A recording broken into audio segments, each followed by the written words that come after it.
Streaming. Oh, right on time. Let me get the call started, and that way I have something to anchor on. And we do that by calling the usual suspect. Okay, Hey, good man. Can you hear me? yes. Excellent. We are live and streaming. Do me a favor, and while you call everyone, including Mandy, make certain to call Penny Bradley. We're bringing Penny Bradley on. You can call her first, as a matter of fact, and bring Yes. everyone else on. Thank you. And oh my God, let me try and breathe, center myself, even though I know that's a forlorn hope. And okay, get the side columns up on the box here. The what my dad would have called the squawk box from the old Navy terms. Okay, so we have an in. Oh, okay. Now, Penny, don't call us. We'll call you. You're trying to call her, right? And she's busy or something like that. Yes. That's Yeah, I sent her a call. I sent all the usual people a call. okay. Let me tell her. It took me a minute to find the right button. I'm There, sorry. While. there we are. So give us a second. We're going to allow Salman to introduce himself first because that's part of our tradition. And assalamu Assalamu alaikum. alaikum. Assalamu alaikum, Brother Douglas. I come with the greetings of peace and love for you, Brother JMO, Sister Penny, and all of our brothers and sisters of Team Dietrich. I come with peace and love for all.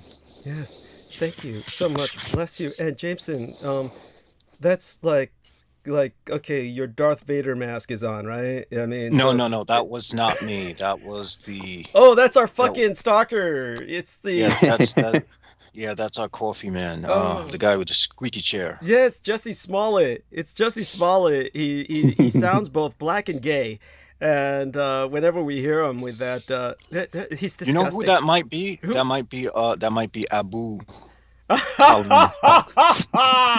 No, he couldn't shut up. He couldn't shut up. He'd say something. So Penny, just so you know, we have some cultists or some NSA agent. I mean, there's really no difference between the twain.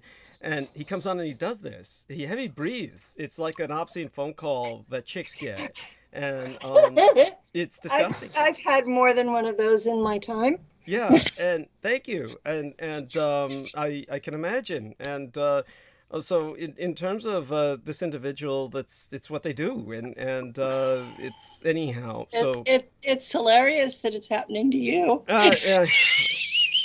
Oh, don't even get me started. It's one of I'm those. sorry. No It's worries, just no worries. Yeah, I mean, it's like I've got ladies who, you know, they acknowledge me on Facebook, and they'll like say to my messages, "Hey sis," you know, this is how they refer to me. There's other guys who refer to me as sister, etc. It's okay.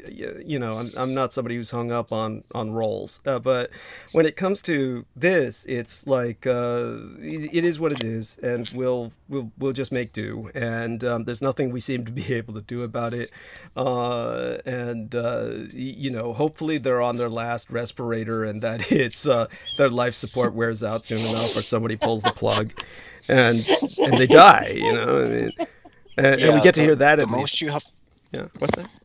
I was going to say the most you have to worry about from me is hearing me hack up my lungs because I got COVID, but that's about it. Oh, by the way, everybody I'm sorry pray. you got COVID. Yeah, and so you took a test. Yeah, yeah, they gave me the test in the hospital. Uh-huh. And do you know I which sus- variant? no, they didn't give me the details of the variant, but what I do know is that I probably got it in the hospital from that time when I had the elevated muscle enzymes those days, Hmm. and I hosted the broadcast from the hospital Yes. because those dumb bitches are walking around with their noses hanging out of their mask like there's nothing to worry about. Yeah, well, they've already I had it. fucking hate humans. I cannot. I hope Tonga, is the rising of Tiamat and that it sees the species wiped out because the species needs to pay for what has happened to me, Well, and I demand blood sacrifices. you know, I'll tell you the truth. It's when I was in the hospital one time for my right ear, which of course is deaf. For those of you who don't know, I suffered cochlear nerve damage. Now, there's a difference between that and cochlear nerve damage when it comes to hearing loss. And cochlear nerve damage is something that you can help with a hearing aid.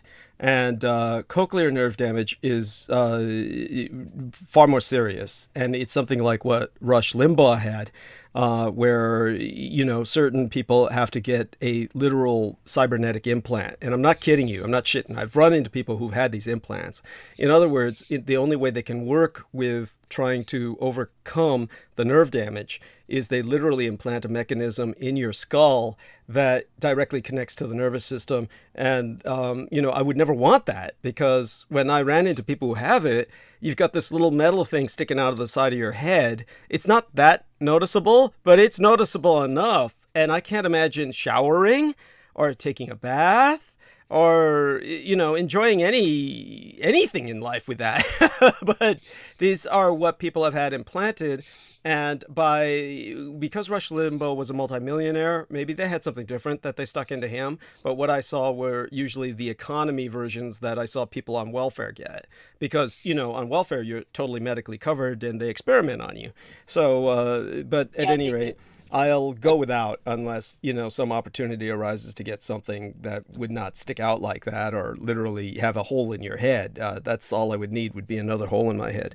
But so we'll go into that again some other time. There's a whole story behind how I got that damage and everything else. But when I went to the hospital during the time that I was still coping with adjusting to the loss of hearing, and basically one of the things that they did was they said, well, let's make certain there's not wax in your ear that builds up to an unnatural extent. Now, the odd thing is, I don't know why I acquiesced to cleaning the ears with the kind of hydro hose that they usually use, because the one time they did that years ago was when the hearing loss began to manifest, and it was not because of the stream. Of course, it was because I had contracted chickenpox as an adult, and that was what ultimately damaged the hearing nerves, the nerves. 1/3 of all adult males who contract chickenpox as adults go deaf in one of their ears for life.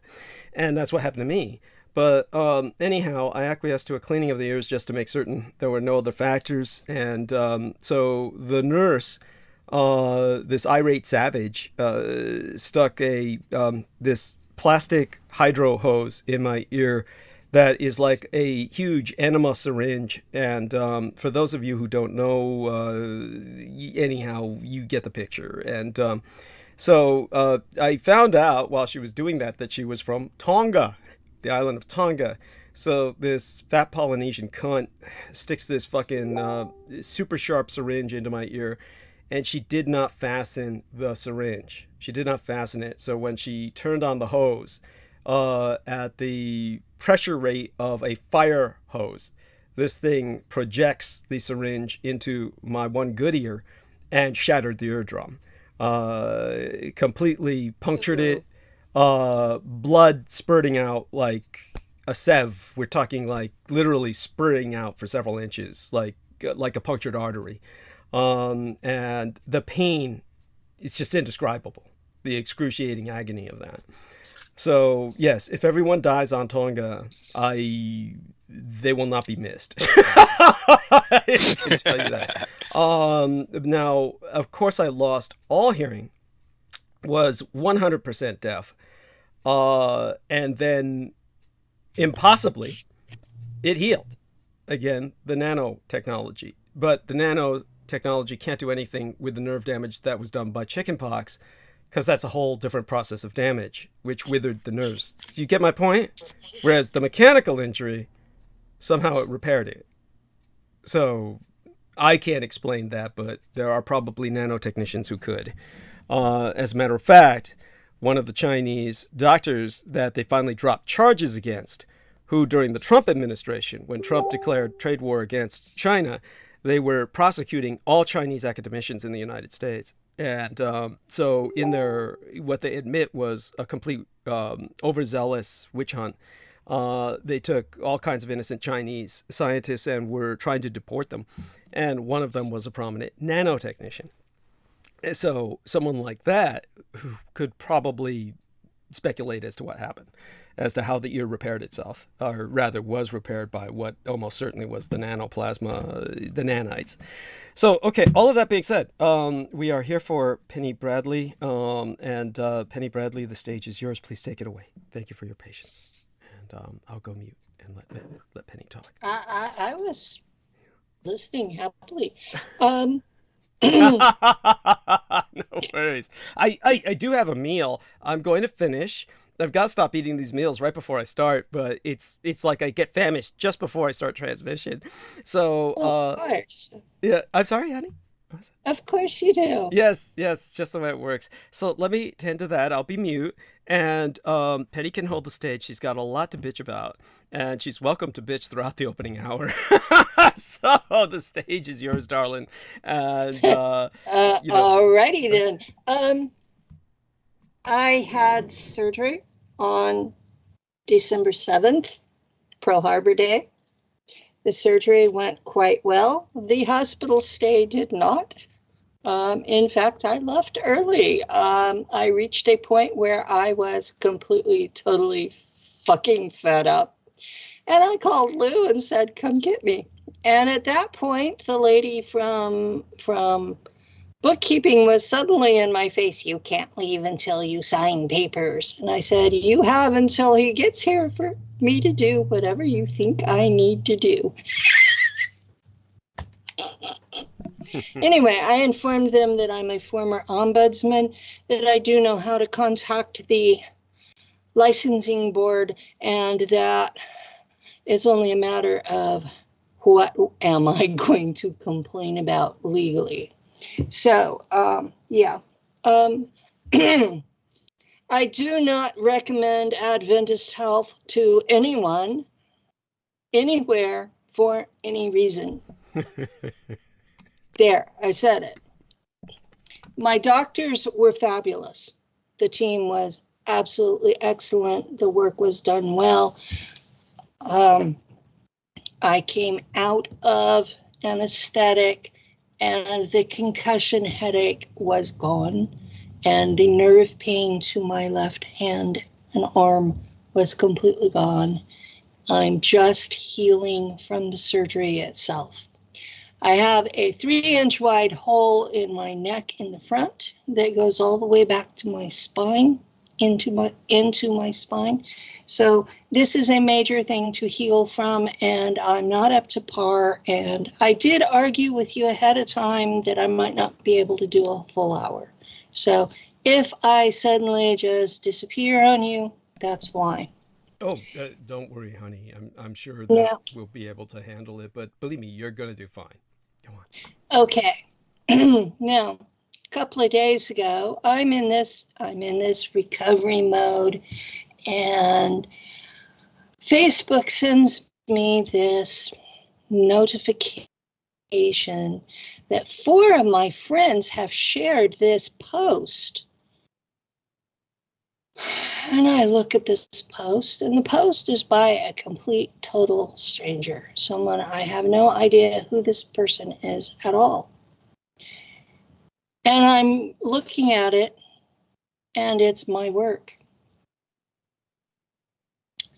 And I'm in a quandary because I really don't want to give him free advertising so everyone goes and sees his lies. Okay? But at the same time, I want people to know this man is a fucking liar, and he's pretending that he wrote my work. And anyone who has ever written anything for any reason, paid or otherwise, understands this feeling of, oh my God, he fucking stole my shit. Now, I was getting ready to file a copyright infringement because I do copyright the stuff that I present at conferences.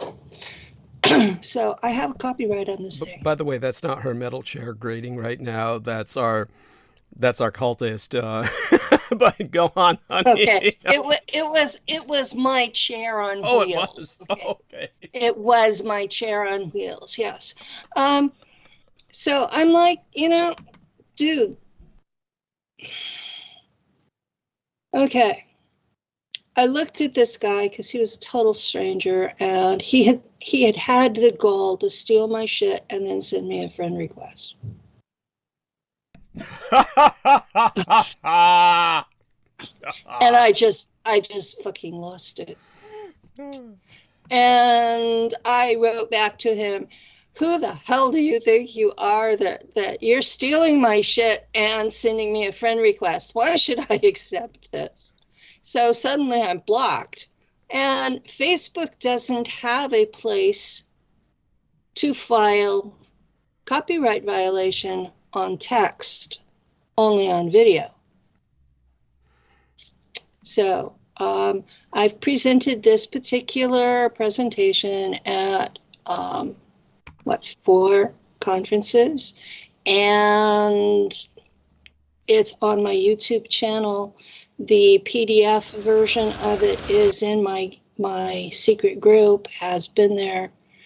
You know, I wrote it in 2018. The PDF is on my group since 2019, and the version that's currently on my YouTube is from 2020.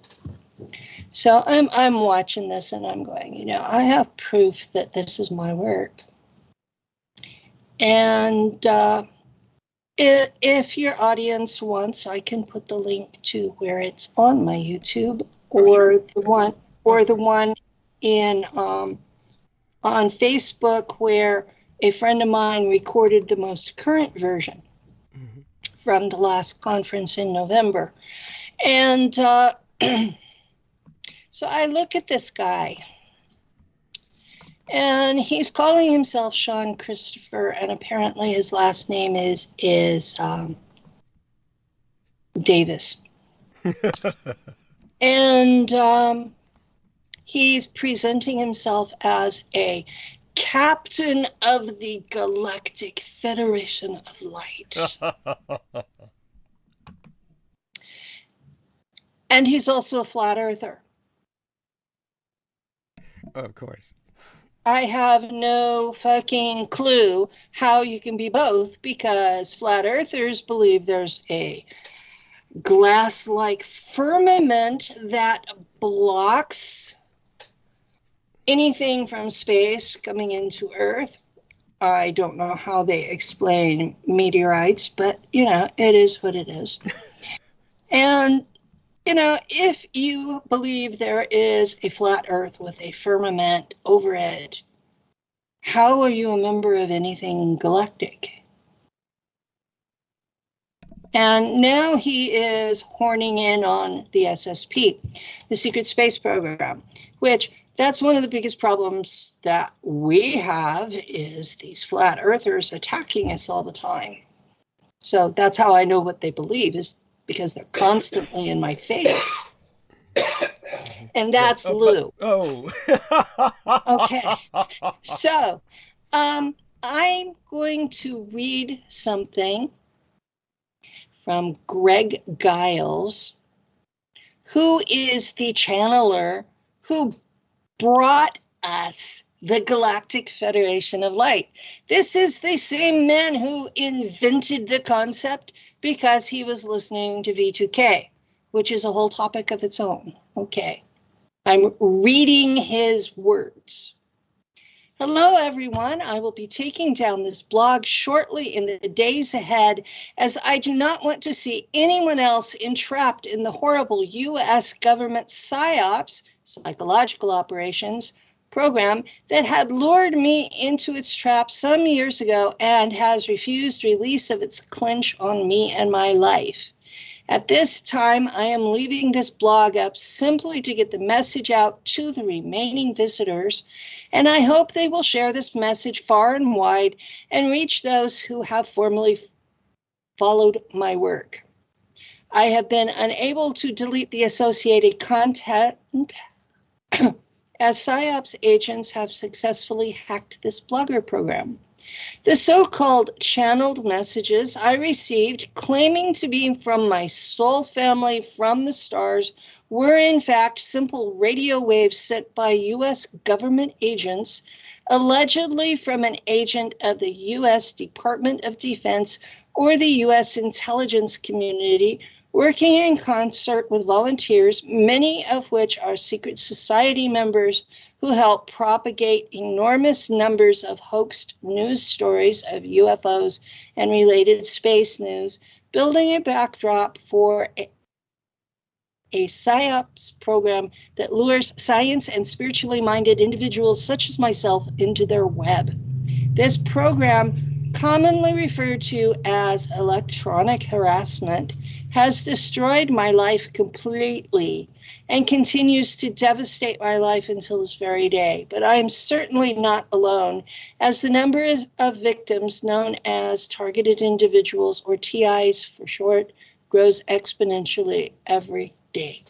Okay, that's all of it I'm going to read. I will say that the official name for this program is Project Satan, and it was developed, at least in part, by Dr. Robert Duncan, who is now a public whistleblower about it. This is a real CIA op that was operated through Harvard University.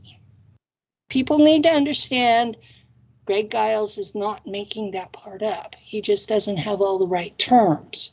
The community, the general alternative community, refers to this as V2K, voice to skull, voice of God technology, synthetic telepathy. It is based on the fray. I forgot the other word.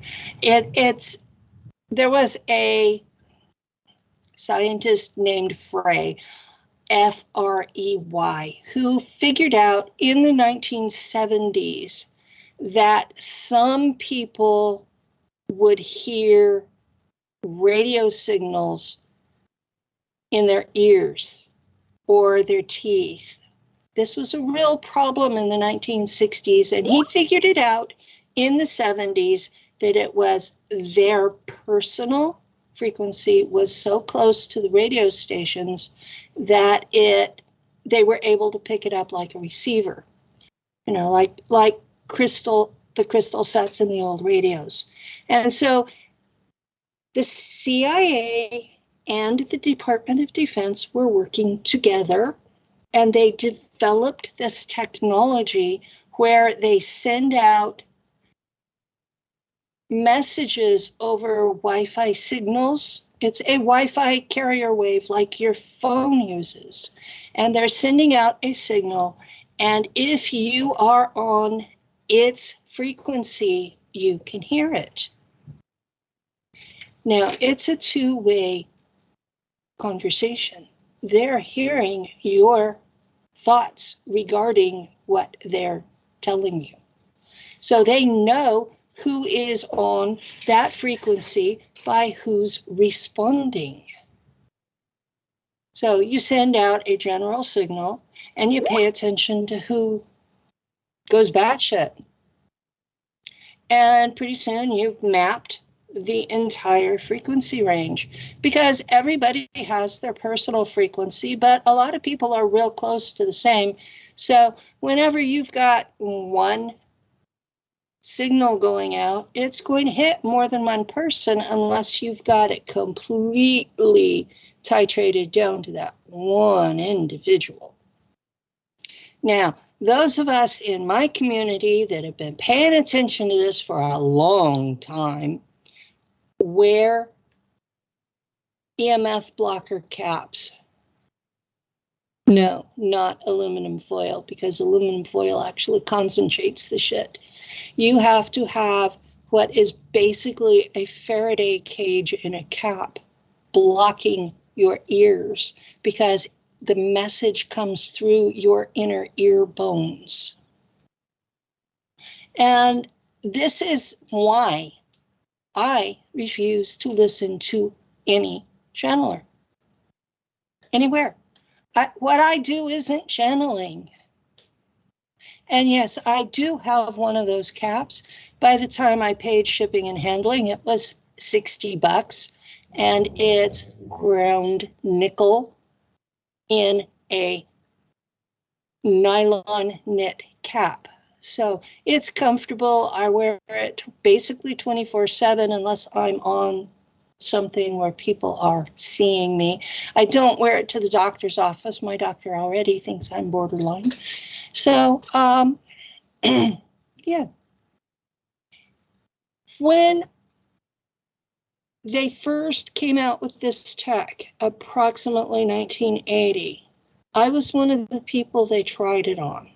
And at the time, it was presenting itself as God was talking to me.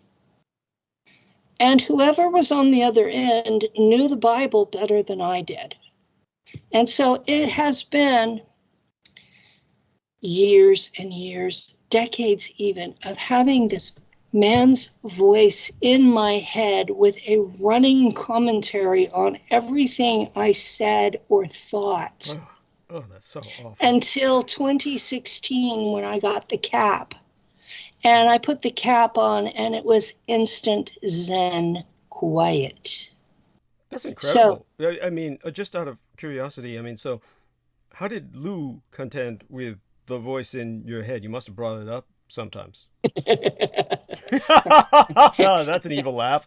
Lou had a hard time because at that point, the voice was mad at me and had been repeating for over a decade. You're old, fat, ugly, no one loves you, and you should kill yourself. Oh my God. Oh my God. That's just awful. I'm so sorry. Most of the people that I have counseled have similar scripts being repeated in their head over and over and over and over.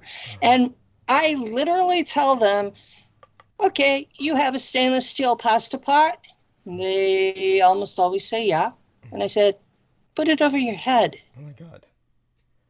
If the noise stops, it's V2K. Oh my God. And you can buy a cap that will stop it. Wow. If it doesn't stop, then it's something else. Right. Well, definitely. Do me a favor, go on sharing this information. I am going to go back onto mute. I finished my meal, and I'm going to brew myself some tea, because I do it loosely with leaves. It'll take a little while. I'll be gone for about 10-15 minutes at the longest, but you're doing fabulously. And I just want to check in. I'm putting the link in your chat. Good. For yes. What I read from Greg Giles. Wonderful, wonderful. By the way, just checking into the chat room, Marky Milk says, you ladies and gentlemen are so awesome. And of course, Penny Bradley as the Nachtwaffen pilot, she posted her greeting in the German, Guten Abend. And then Jameson Reese was bringing up my PayPal. God bless him. Jeremy Walter said, be sure to treat the humans well during the milking this week. Thank you, Jeremy. I will do so. Bless you. And Shane Bridges says, greeting, Douglas and Penny. And Samkita says, oh, hi. Yes, oh, hi. And the Phoenix says, hello, Penny and Douglas. And hello to you, darling. By her avatar, she's female. So, or at least, you know, a person is presenting themselves as such. And Lisa, bless her, she says, love the way you go in on the fake truthers. Much appreciative. And truthers is in quotation marks, of course. And Shane Bridges goes into the implants. Sarah Thomas gives us 3 pink pulsating hearts. Thank you, honey. And yes, our lady Penny Bradley will continue exposing the fake quote-unquote truthers. And of course, we've got a bot in there that I'm certain Jameson will take care of, and bless him. Everybody maintain him in your prayers because of his COVID. Now, Salman Sheikh, before Penny starts again, I'm so sorry. What was it the other day? You and I were both talking just the other day, and there was something, we can talk about it later, of course, but what was it that you brought up that I said to bring up tonight if possible? If not, of course, we'll go into it on Wednesday. But there was something that I had brought up on my last transmission that you had related to. right? Oh yeah, of course. It was the Ayn Rand factor. Thank So you. Go on. in 10th grade English class, reading Ayn Rand was mandatory for us. And I remember what you pointed out about Alan Greenspan and all of these cultists like being tied with each other in the finance departments and the education departments, and how a lot of these cultists in the UK and the US are like intermingled with this Randian philosophy. So when I listened to that transmission and that monologue you did, I was thinking they made us read that when I was in 10th grade high school English class. That was mandatory reading. That's Atlas incredible. Shrugged. So with Atlas Shrugged, they also made us read like several of Ayn Rand's stories, like short stories. And one of the stories was like this dystopian future where the people were not allowed outside after a certain time, and there were like robot police cars patrolling, and you would get in trouble if you like stepped out of line. And the elite would kind of, when they needed new humans, they would bring you out into these random fields and consummate with each other. So she's a sick and twisted individual. I'm glad you brought all of that up, and it's crazy how the U.S. education system in high school makes that mandatory reading. And the United Kingdom as well. So, my Yeah, God, both sides of the Atlantic, bless you so much for sharing that. I want to go deeper into that with you. If we don't do it today, we'll do it Wednesday. yeah. The one thing I want to make Penny Bradley aware of is that whatever she's putting in the chat, the links are not showing up. So, honey, do me a favor, give those links to Jameson Reese. He'll make certain they show up. Put them in the text box or in his private message box. So Jameson, prepare to receive that. And darling, I would recommend giving it to him in the Facebook Messenger. Give it to him in the Facebook Messenger, and he'll make certain that it shows up in the chat box, because for whatever reason, the chat box, I've had this happen to me before. The chat box rejects links that I put in for whatever reason. It could be something to do with the YouTube policy or something of that nature, but Jameson will figure it out. And if it can't be put in there, we'll figure out a way to publish it on our Facebook timeline. So, so with that, I am going to go mute. And by the way, I will show this. Facebook gave me a choice whether to show or hide Shane Bridges' latest entry. And so I chose to show it. And what Shane Bridges says is, that guy is a complete douchebag, grifter, crazy individual. Sorry he's given you problems. I presume he's talking about this galactic captain fellow instead of me, but with that, we're going to turn it back over to Penny Bradley. So, darling, go and it now. All yours. Yeah, I have heard from people who know him that he has been stealing other people's work repeatedly over time. So he's it's frustrating because some of us are using integrity. I mean, those of you who know me on Facebook, if I share from your wall, I give you a thank you in the comments. I give credit for even sharing memes that you didn't make. And to have someone decide they're going to creep into my community by stealing work, that's like the most major and ethical bullshit. And we already have grifters and thieves and bullshitters in my community by the dozens. We don't need another one. And I think the thing that made me the angriest was friends of mine, people I've known for years, even before I was originally permabanned, shared my work as his. Some of these people have sat through me presenting it in person and still shared it as his. And that hurt. It's like, There is no honor. And yeah, I know honor is a forgotten concept in today's world, but at the same time, you just, those of us who remember the concept are sitting here going, oh my God. So, yeah. But yeah, I was really angry about it when I saw it. I went through and put the link to where I had presented it on these things, and I had I told him it was mine, and I told him it was copyrighted, and I put it on all of the friends of mine who shared it. I put it on. Several of them chose to delete the share because I said that. Now, this man could have made it right very easily just by saying, thank you, Penny Bradley, at the top. Instead, he chose to block me. So this is a total lack of honor, lack of respect, lack of integrity.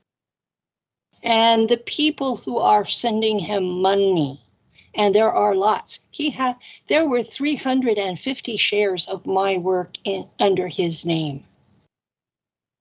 There are that many people sharing his work, and I'm looking at this going, what is wrong with them? Don't they see through him? And when I talked about it on my wall, I had several people come forward saying, this man has been stealing their work for years. And it's, why? You get just as much credit for finding someone good as you do for pretending it's yours. And once it's exposed that you're doing this, then you have no credibility at all. So I don't understand what he thinks he's getting from it. I don't understand why these people are continuing to follow him. I don't understand why a flat earther would present himself as a captain of the Galactic Federation of Light, and also try to horn in on the secret space program. Now, I'm going to be perfectly honest. The secret space program is not something you want to be a part of. You have nightmares, just like any veteran of combat on Earth. I wake up screaming in the middle of the night, wake up the neighbors. I live in an apartment complex. I wake up half the neighbors on a regular basis because I wake up screaming from flashbacks. This is not something you want to be part of. I'm public because 1, they were shooting at me, and 2, I want the kidnapping stopped. Period. This is not glamorous. This is not glorious. This is not something you want to be part of. And yet, this is an idiot out there thinking he's going to make money off of a community of damaged people. And I'm sorry, I'm anti-parasite.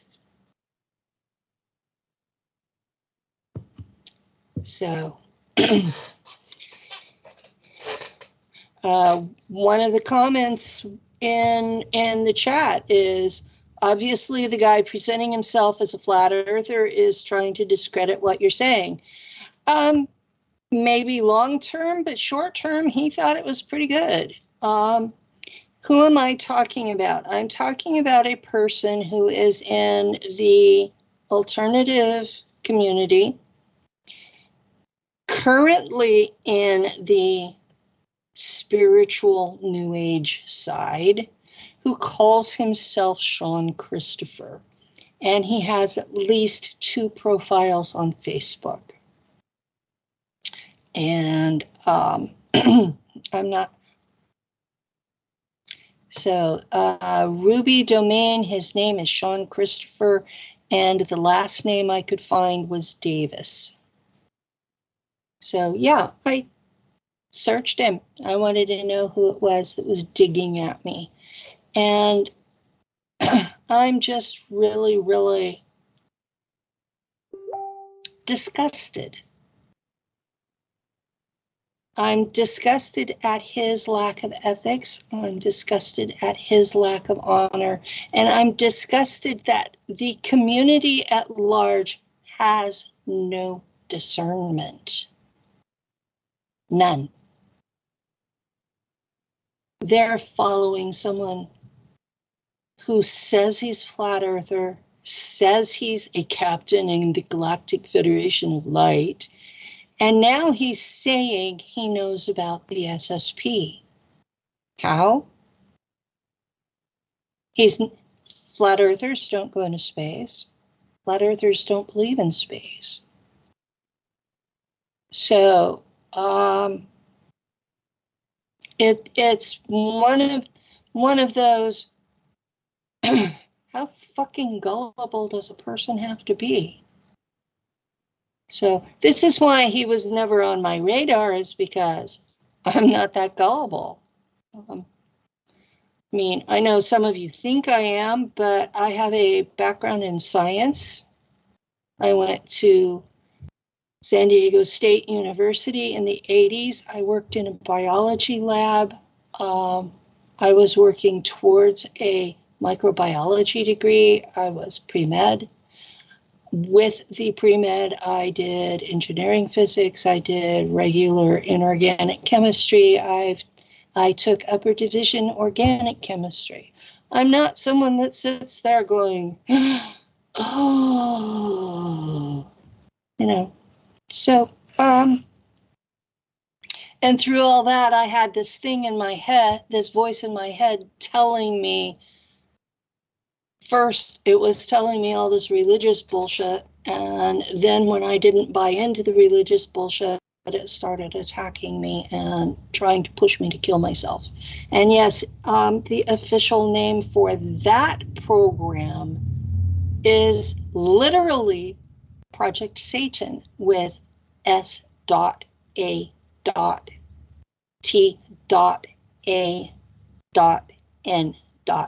And yes, those agencies have this affinity for naming their programs after demons or demonic things. They'll even name something apparently nice sounding from the Bible, but they use Bible-friendly terminology on the regular. So, Ruby said, nice to hear you sound well, Penny. Thank you. I'm still recovering. I'm still in a hard neck brace. I still have a visible hole in my neck. I'm only, I only agreed to come to this one because I'm not seen. You know, the photos of Douglas where he's so chalky white. I lost enough blood that I'm chalky white like that. And yeah, I'm sitting my ass in a chair on wheels because if I stand up very long, I'm going to get dizzy and fall over. So yeah, there are consequences to surgery, but what the surgery was about has been completed. I try not to disrespect or dishonor people in my community publicly. There are a list of about 40 people in my community that will never, ever, ever be on my show because they are disinfo agents, fraud, or they have been nasty as fuck to me personally. And I don't see any reason to promote them.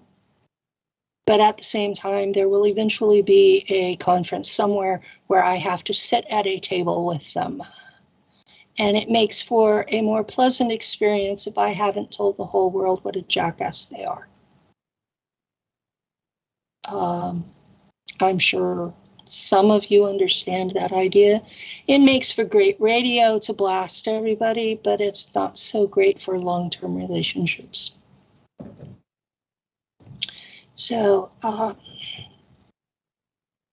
Penny, I wanted to ask you a question. sure. So is it possible that they're also using this to, I don't know, look for a certain person or not? I don't know. I mean, I assume using this technology, they could use it to find anyone they want. Yeah. They can use voice to skull to activate altars. So you are going along and you think that you are you and you have your normal life, and suddenly you've gone and killed somebody and you wake up back at you and you have no memory of having done that. So Yeah, this is something I suspect has been happening like almost every administration, because it seems like when there is some sort of when they're not doing politically good, or when shit is going wrong for them on a political level, some asset is like activated that winds up shooting or hitting someone or doing something crazy. some of them are actual projects to do the something crazy. It will be something that has been planned out to the detail, and they will activate someone as their patsy. And this is standard operating procedure. That was how Kennedy was killed. That was how Martin Luther King was killed. And we are at the time of his holiday, his remembrance. So this was how Malcolm X was killed. This is how basically every hit is done. This is how policy is changed. And all of these events are public human sacrifices. And that's a topic all its own that could take a full 12-hour show. But those of us who understand the magic theory behind it, you get to where you understand what they're doing, and you can just follow it. And it's just, I have watched literally decades of public human sacrifices with the goal of disarming the American people. I've watched similar things take place in other countries. Australia fell for it. They allowed themselves to be disarmed. And now look at the severity of their lockdowns. It's been decades of people being activated through V2K. I've learned that they could also. I'm sorry. Go ahead. Good. No, I was going to say they are able to use this to get clusters of people as well. Correct? Like like they could activate anyone, basically anyone who has a cell phone. They can activate large swaths of areas of people. This is not. It's not limited to that. It uses cell phone towers, but you are the receiver, not your cell phone. Okay, so it's directly into your mind. So groups of people who are in range can be activated by this then? Yes. And that's one of the things when I first had my memories activated. And I'm a rarity because the NSA activated my memories. It was a unit of Russian translators out of DC who activated my memories on purpose. So they used my code word and everything. And just like in the movies, it was arranged to have a trip. And while I was there, they used my code word and I was plop, hit with all these memories of Black Ops. So that was what happened to me. Now, I just forgot what I was going to say. Oh, shit. You know, this is interesting, Penny, and I thank both you and Jameson bringing these points up. Recently, there was this patsy activated in the Texas area, some Muslim guy claiming that the U.S. government promised him that they were going to reunite him with his sister or something from Afghanistan. Yes. And More Believe him. From what I read about her story, she was wrongfully detained anyway. She was detained for firing at 2 officers, and I think that in Afghanistan. And I think those officers were probably trying to rape her because that's what the military does. Yes, that is what the military does. Yes. So those situations are planned. People are just looking at this. Oh, somebody went crazy. Somebody went crazy. No, these things are planned. People are given mind control programming. When I talk about alters are the result of mind control programming. They are the result of trauma in a small child. And then whenever you've traumatized this child, they have alters. And then as an adult, you can pull up that alter by the code words it's programmed with.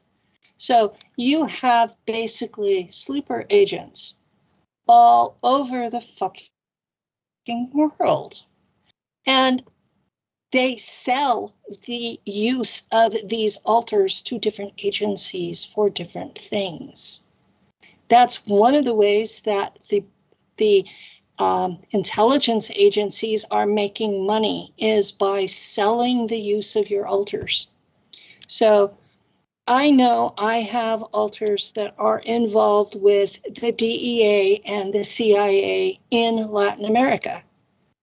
And it was one of those trips that I came back from where they broke my shoulder 2 years ago. Well, getting close to 3 years ago now. So, you know, Penny, that's absolutely true, because recently I was looking into a few things and I spoke to somebody, and this aspect of basically selling bodies or alters, that this is even done by the Pakistani ISI, their intelligence agency. So these cults are all tied in on a global network. You are absolutely correct, and I thank you for sharing what you're sharing. Well, when I was first activated and I was trying to figure out what I was remembering, I ran across a video from this. She was a fundamentalist Christian somewhere in the American South, and she did this video where she was talking about that all these people like me, only she was relating it to super soldiers, which are a slightly different community. But she was concerned that all these people who had been through mind fracture were de facto a sitting army waiting to be activated. And when I first heard it, I was like, well, that's paranoid as hell. But the longer I look into these things, she's right. And it's not just in America, it's over the entire planet. You have a sitting army of these people who have been mind fractured, who have alters, who respond to commands, and who have had military training. And you can activate them and they will obey orders, and you can flip them back to their cover altar and they won't remember doing it. Are these people tied into the gang stalking program as well, where they're used against other people? They can be, yeah. Most of the gang stalking stuff, those people have been told that you're a pedophile. So they're volunteering to harass you because they've been told you're a pedophile. Right, that I makes see. sense. They tell them lies to get them to, in community Yes. meetings, churches. This is what churches are used for. They're used for the intelligence networks, which is why I Yeah. refuse to set foot in a church. And I would be more than happy to see them all burned to the ground. Well, I used to be a lay minister in the Episcopal Church. And I was used. I mean, used 20 hours a week. I was working for them for free until I wanted to make the leap from lay minister to deacon, which was clergy. And suddenly my altars were demons. And I was put through 104 exorcisms because they swore that I was demon possessed. It was okay for me to be teaching their 4-year-olds. It was okay for me to serve communion 2 services a week. But I couldn't be a deacon because I had demons. And the bishop's team did the first one, and all the rest of them were done by Elijah House, which is a Pentecostal group. And people who understand those programs are wondering why I'm still alive. Because those are really rough programs. You end up throwing up afterwards. And then I walk into some of these support groups, and they want to talk about, well, the solution to all of it is exorcism. And I'm like, bye, goodbye, I'm not dealing with it. And then they're like, well, what's the matter? Jesus loves you. Well, he didn't love me enough to stop what they did to me. Penny, it's interesting you bring that up because I was speaking with one of my Sufi friends the other day, and he's very much into the esoterics and all of the different knowledge that's out there. And he comes to the conclusion, and this is what he shares with me, that the real devils and demons are in the religious and spiritual communities. Yes, they are, very much so. That is my strongest belief. But one of the things I was taught as a lay minister was that the church service, the worship service, was theater.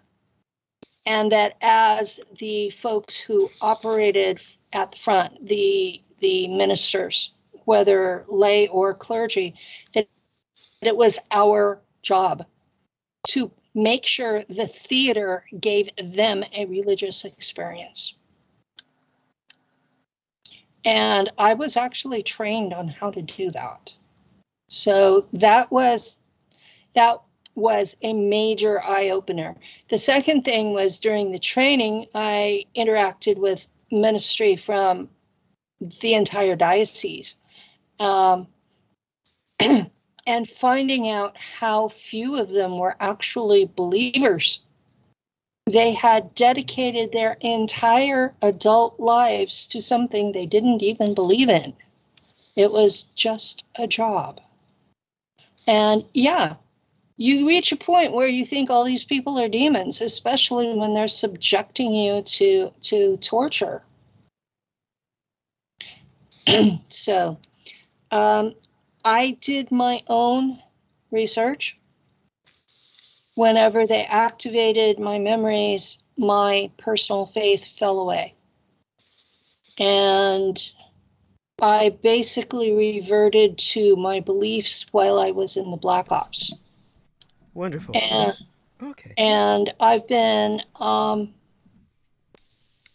trying to figure out where those came from, because the black op I was in started on Earth and had historical foundations, and I've been able to track it all the way back to Alexandria in Egypt.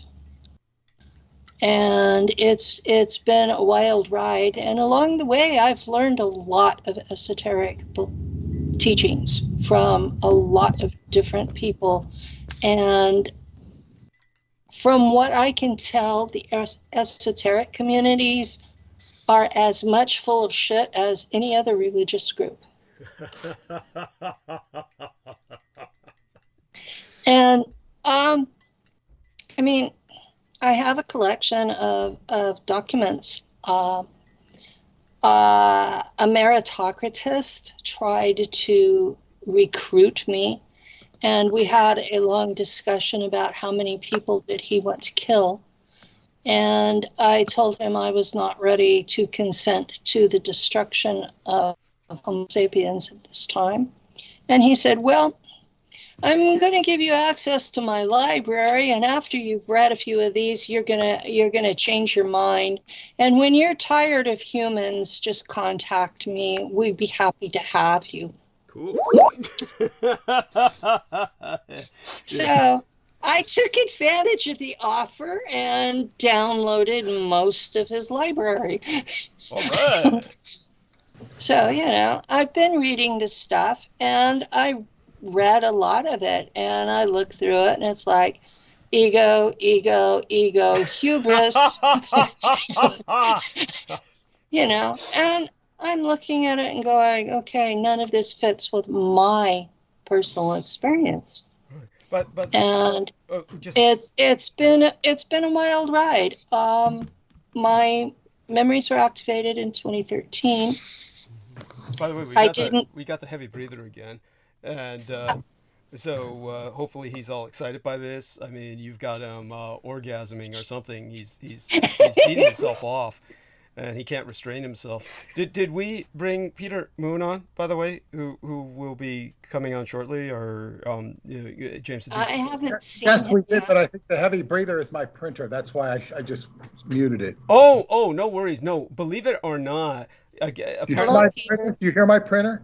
No. Hello, Peter. Yeah. I want to talk to Penny. Yeah. I got something to tell her. Oh, yeah. Okay. Glad she's here. But carry on and do whatever you're doing, and then I'll come on as soon as you're ready. Sure. And bless you. Thank you for that. Believe me, it's not your printer. All of the men who are with me, along with Penny Bradley, will confirm that it's actually something else we've been hearing since the opening hour. And this has been going on for every episode. We've got somebody who actually is an NSA agent or a cultist or just plain stalker who gets on our group call, and we can't do anything to boot him off, but we've actually heard him verbalize at times, and at times we've heard him keyboard, even though it goes on and on, his chair squeaking, everything else. So for that reason, Penny's been very kind and courteous, and pointing out whenever it was Lou that was coughing in the background or whether it was her chair, so we would know what noise was coming from where. But rest assured, Penny's going to kind of segue over to Peter when she feels, right to do so. And in the meantime, Penny, continue. Penny. Continue. I forgot. You were talking about the hubris and that's what made me think of Peter. I'm kidding. Yeah, you were talking about the pride and the hubris within the library. It was all ego, ego, ego. That was yeah. You go through these documents, and I have documents from most of the left-hand path groups, and you go through, and it's hubris, hubris, hubris, ego.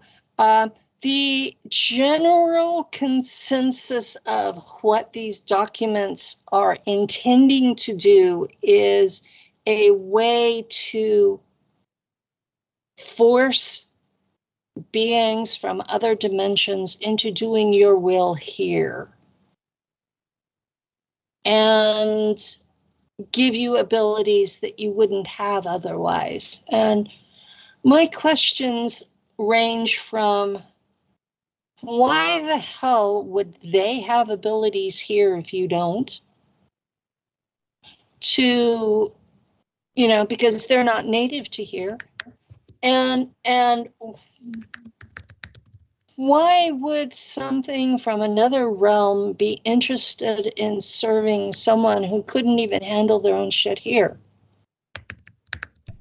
I mean, I hope that makes sense to anyone, but Well, as far as the abilities are concerned, it's because something is not from here. It's because something's from a different dimension that they can reach into our dimension and interact with things that, you know, in a way that we can't. The question is what are you willing to give to pique their interest enough to do that for you? well, I have, I call them people. Yeah, we have this general term in my SSP experiences that if it is intelligent enough to have a 500-word vocabulary and it's self-aware that it's a person, no matter what it looks like. And so I have a group of those kind of people that interact with me on the regular. And I don't wheel and deal with them. I just, you know, I have a problem. You interested in helping? Yes or no? You know? And sometimes they say yes, and sometimes they say no, and there's no anger involved if they say no. And it's more like having friends. Yes, yes. It's never to be by forcing anything to do your will. There are some left-hand pathers who are that depraved that they will try to bind things and force them to do things, but it doesn't end well for them. People who do that wind up dying horribly. I always felt it was rude. It's very rude. It's very rude. And after the person dies, what do you think is going to be waiting for you on the other side? The very thing that you bound up to act against its own will. Yeah. So to me, that I look at these books in terms of my experience with these other people. And it's like sheer hubris. Who the hell do you think you are to be ordering these things around? And yeah, I can see wheeling and dealing with the ones that want to do that, but I don't do that. I just, you know, you want to be part of my world? Fine. You know, basically, here's where the crayons are. Here's where the straitjackets are. Don't look at the windows. Yeah, I think a lot of the LHP things are to try to get you to a point where you can get their attention so that you can be like, hey, you know, build a relationship with them, because it's a lifelong relationship. You're not going to just say, oh yeah, I use this demon to do this and look what I got. Now I have my own platform. I'm a big bad witch and I'm gonna make a lot of money off of this shit. Yeah, people who do that kind of stuff, they fall in the end. It's something that's to be, you know, sort of respected and taken as a sacred bond. There we are. Yes. I haven't had That. reason. I haven't had reason to do any of that stuff. I don't generally do curses unless somebody's really fucked me over. But I didn't even do a curse on the guy that I'm complaining about. That's a good example. I like that. So, darling, you've been wonderful, and don't forget, Peter's here, and we'll segue him in by. Peter had a question for me. Yeah, that's and right. I would like to do that before I. Oh yeah, you're not being shooed off at all. Fade out. Oh Okay. yes. Though, and because I understand that you sleep kind of like in, 3 to 4 hour kind of, more like 3 hour segments almost. When you do wake up again, check in with us, and you're welcome to come. Just, you'll be on the call, so just jump right back on bandwidth to at least say hi. If I'm going into monologue at that time, I'll let you know, but otherwise I might need you to buy me more time. So, check in with us when you wake up, if you wish, so, and you're certainly welcome to do so. And so with that, take it away with Pete. Hi, and I have a lot to say tonight, and I wasn't expecting Penny to be here, so it's really good because I've been wanting to write her or further her information, but I belong on Facebook to some group that's about the gold country where you live, and you might have heard of this, but they're always posting stuff, and they're, looking into mines and stuff. Well, they have. There's a lot of mines here. Well, we know this. Right. And by the way, Penny, it's Peter Moon's birthday. Wish him happy birthday. I wished him happy birthday on Facebook, and happy did. birthday again. Thank you in person. Thank you in person. But so anyway, we have this mine that was discovered under the main street of Sonora. I don't remember what is the main street in Sonora, the main drag. Lou has walked it. It's called Washington Street. Okay. There is a mine, and the Red Church, which is the Episcopal Church that I used to be a lay minister at, is at one end of it, and it goes the entire length of town. And when it gets to Highway 108, it went alongside 108, and there were people that used to live in it, and so Caltrans closed it off. Who? Caltrans. What's Caltrans? It doesn't make any sense. What is it? Caltrans is the California Department of Transportation. I guess your people call it DOT. Caltrans, California Transportation. Well, what this posting said, it was very interesting because it not only talked about the mine, but it talked about the access from the bookstore, which Dennis Marshall had always told me about. You can get in there through the basement bookstore. Yeah. Now, what was interesting about this article was not only the verification pictures and stuff of the mine, but that underneath the mine were tunnels, rocky tunnels, and all of this was shut off, it said, not because of Caltrans, which might well be the case, but because of safety concerns. And it is a legitimate safety hazard. So it is. There's a river that runs through parts of it too. Well, yes, and this is a direct conduit to the underground, which is coming to the surface here. And it's I don't know if it's been publicized locally, but you know better than I that they would stay hush-hush about so much of this stuff. What's of more interest to me than the underground, not to minimize my interest in the underground, is the Sonora aeroships, which people just deny, as you well know. So I'm glad to hear you're aware of this, but it's recently been surfacing. This is a time when truths are coming out to the surface, and now it seems to be so blatantly expressed publicly that it's not I don't think anybody is going to say, no, there's nothing under there anymore.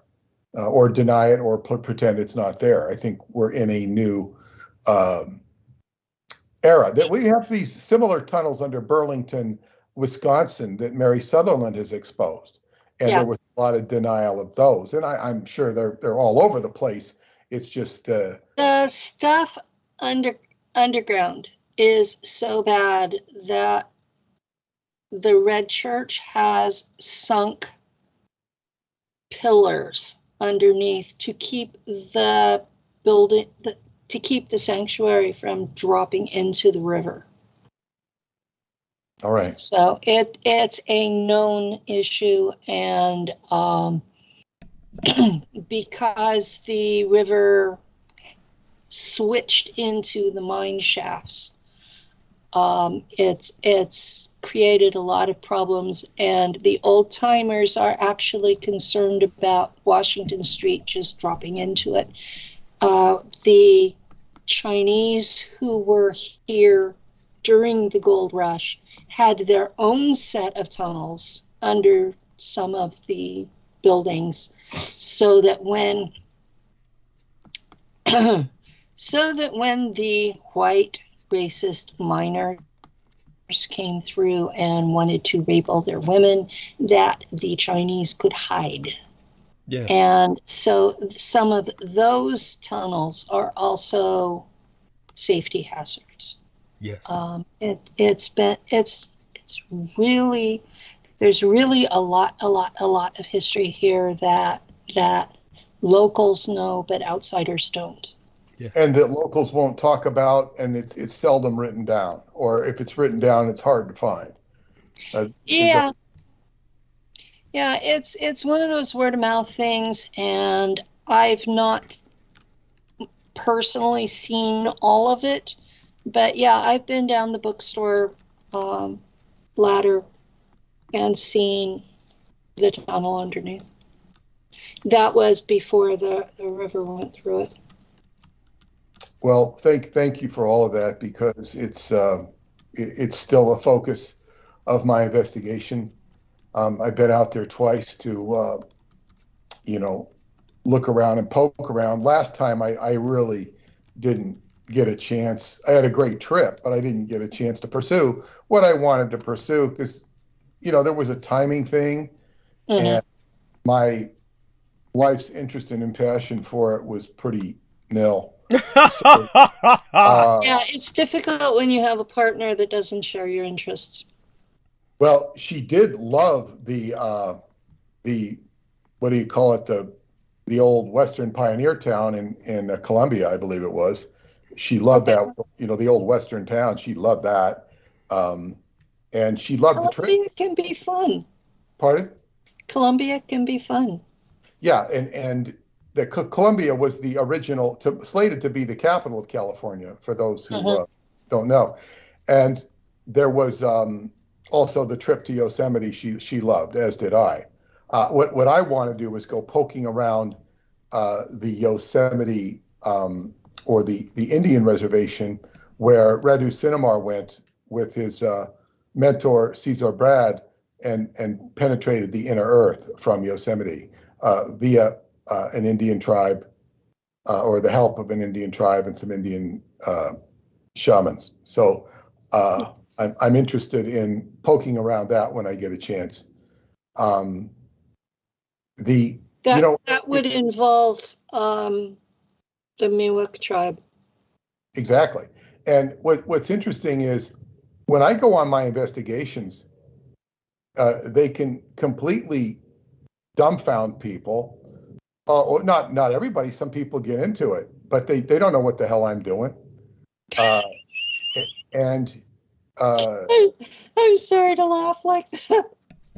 It's yeah, I can see how they would look at you like you were from Mars or something. I can even be interested in my work and not get it, but they can get it too. It's not everybody. And as I say, my friend that I go to Transylvania with, he's a psychiatrist. He loves the way I investigate, because he understands. I'm very left-brained, but I embrace the right brain process.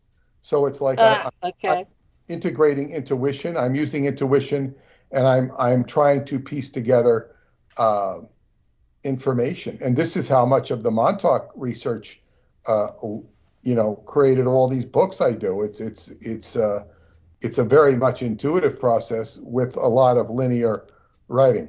So that's and oh, by the way, when you were discussing hubris, you know who the god of hubris is?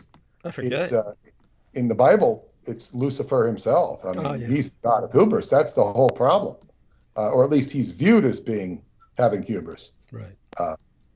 That was a problem. He was, he went to the principal.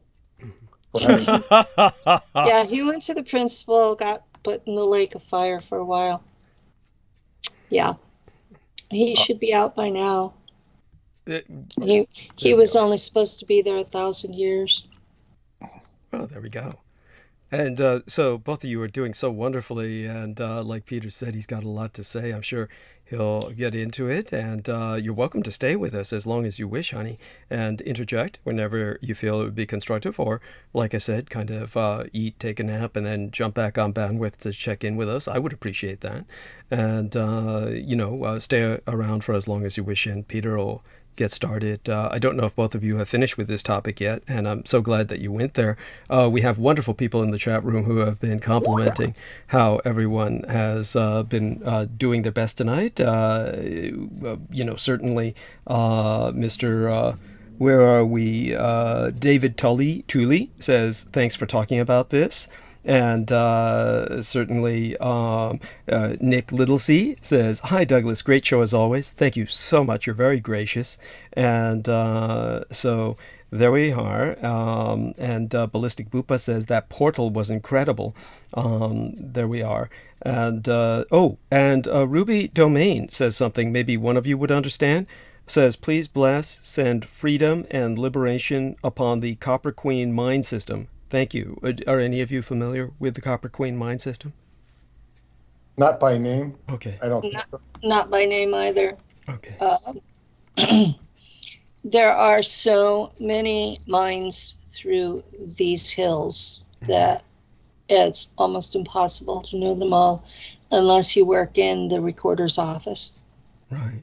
Okay, and also, Anne Christine Fontaine says, I was taken by military and programmed, but a practitioner undid that timeline. That's wonderful. I'm very glad to hear that. And Shane Bridges says, you sound strong, Penny. Good to hear from you.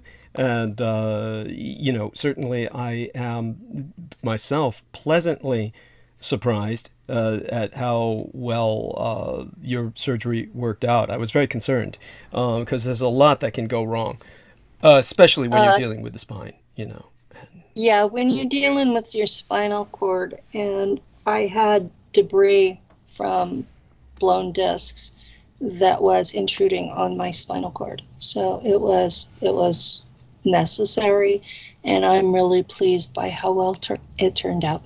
Yes, and also... That's great, Penny. I'm glad to hear that. Yeah. And Ruby Domain, shout out to her. Mwah. And so Ruby Domain tells us the Copper Queen mine system is on the Arizona border and has a hornet's nest. What border? The border of California? Arizona has a lot of different borders. Understood. So she's welcome to qualify that further. She says it has a hornet's nest still operating here. So she seems to be an area. Okay, so Ruby Domain, if you could provide us a more exact kind of... But what border? Whether it's New Mexico, Utah, right, California. Boy, It's got 4 borders. At least. And don't forget, there's those Indian... Nevada, too. Yeah. Yeah, there's those Native American reservations. They also count as, in a sense, sovereign nations. That would be another border internally that sometimes blends between the states. So, Ruby Domain, any other coordinates you can provide will be appreciated. So, apparently, there's a hornet's nest operating within it. So, that's, that sucks. And with that, we'll see what else she cares to enter. And shout out to Ishan Aram as well. Okay, here we are. Ruby Domain says, Sonora, southeast near Bisbee. Thank you, honey. Appreciate that. That's Mexico. Okay. All right. There we are. And so with that, everybody knows where to send your prayers. And and by all means, I'll shut up now and let these two continue talking. Sedgway to Pete, and he can take us from there. Well, what I was going to say about California, I am scheduled to go to Shasta. Yeah, I think the event is the first weekend in April. Wonderful. And the Mount Shasta Living Truth Summit hosted by Jonathan Shalimar. Unfortunately, he scaled down the number of presenters. Originally, Douglas and Crystal River were supposed to be with me. Yes. I had brought them along, and now he's pared down his I guess his resources have been pared down, so he doesn't have all the funding to bring everybody. Certainly, I would like, and I'm sure he would like too. So he's, and this is the first week in April, and I'm hoping. I don't know if I'm going to be able to visit Sonora because I might get stuck with jury duty. I canceled it in January, and I'm glad I did. And they said, well, March or April, and so it means if I get jury duty, which you can go down there one day and they dismiss you because they don't need you, and that's what you hope for. Oh yeah, I've only served on one jury ever, and that was a grand jury, and that went on for months. Oh my God. And fortunately, it had been going on for like 9 months. I only got stuck in the last 3 months of it, and boy, it was took a lot of time out. They call me for jury duty, and the judge takes a look at me and says, "Hi, Penny." Yeah, he's known you. Yes. Yes. Yes. So I've been here since 1990, and I was the Sunday school teacher at the Red Church, and all the judges went to the Red Church. So, I can't serve because I know all the judges. Well, that's very, very fortunate. As they say, when you get to 70, which will be next year, then you can just bow out due to age. Right. And I look forward to that. But this will be the last time I ever have to answer the call. But anyway, so I don't know if I'll have time to investigate or if I'll just have to, fly in and fly out. I also don't know what,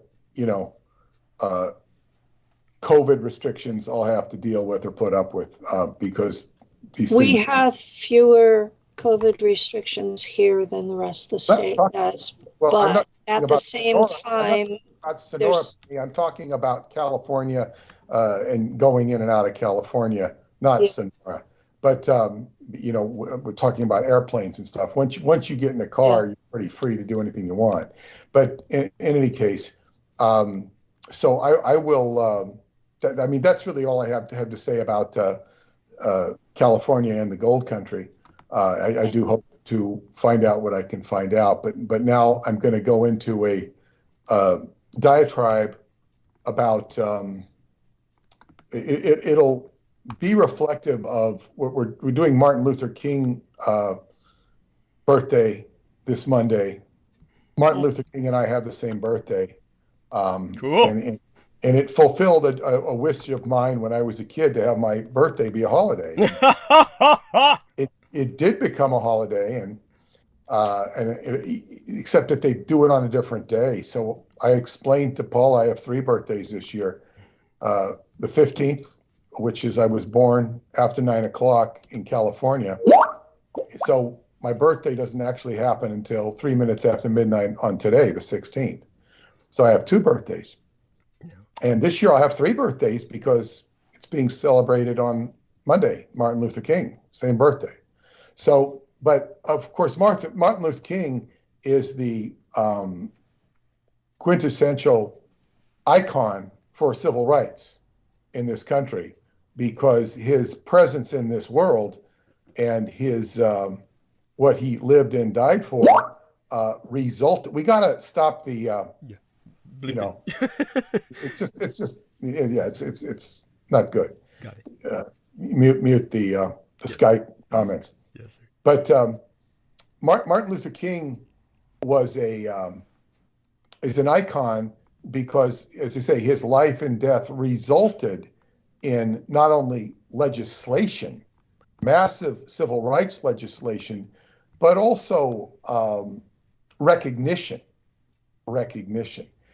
And despite the legislation that took place that was positive, it has taken decades for it to stick. And it's taken decades to improve civil rights. And they have improved so much from when I was a kid. I mean, but of course, it's not enough. In fact, in some cases, it even reverses itself in ridiculous situations. But still, it's and we don't. It's not just about civil rights for racial people we're struggling with now, or racial issues. It's civil rights for human rights, and this is where I'm not going to go into the Moorish issue right now. Well, tie in a little bit to it, but this has to do with my adventure yesterday to Montauk, and it's really surprising and invigorating how things work out. And I think I'm going to preface it with a little bit of personal stuff. It's been a fantastic birthday, and I think it really got off to a good start on Saturday. Well, wait, was it Saturday? Yesterday, yeah. I think Saturday or Friday. I don't remember. I think it was Friday. Well, yeah, Saturday. It was Saturday morning when I got a call from Terrell, who was on with us, his brother. And his brother, we're sitting there talking about who's going to play football on Sunday. And I said, God, this is so neat to be talking to somebody who's like 26 or 27 and planning a football game. And, we're like, who's going to show up? What do we got this? Oh yeah, I got guys coming down. We're going to be in a league with them. We're going to play these guys. And it was really neat. I'm saying, wow, I'm turning 69 and I'm talking to somebody who's, God, I'm 40 years younger than I am, more than 40 years younger. Right. And it was just so neat to be doing this. It's like, it reminds me of when I'm talking to somebody on the phone, when, talking to my friend Doug about playing baseball or somebody, you're just trying to organize the game. Right. And it's so neat to have, I guess what you call life extension. And then, so I'm out there. What is it? I go out this morning. They invited us, friends, to stay at Montauk for the night, which would have been great. I said, no, I got to get back and play football the next morning. And these guys are dependent on me. I have all the cones, so on and so forth. I go out there, it's 17 degrees. I go out on the field, it's 17 degrees, and guys are showing up. So field is too frozen to play on, so we have an artificial field that we play on, and that worked just wonderful. You're out there wearing hand warmers.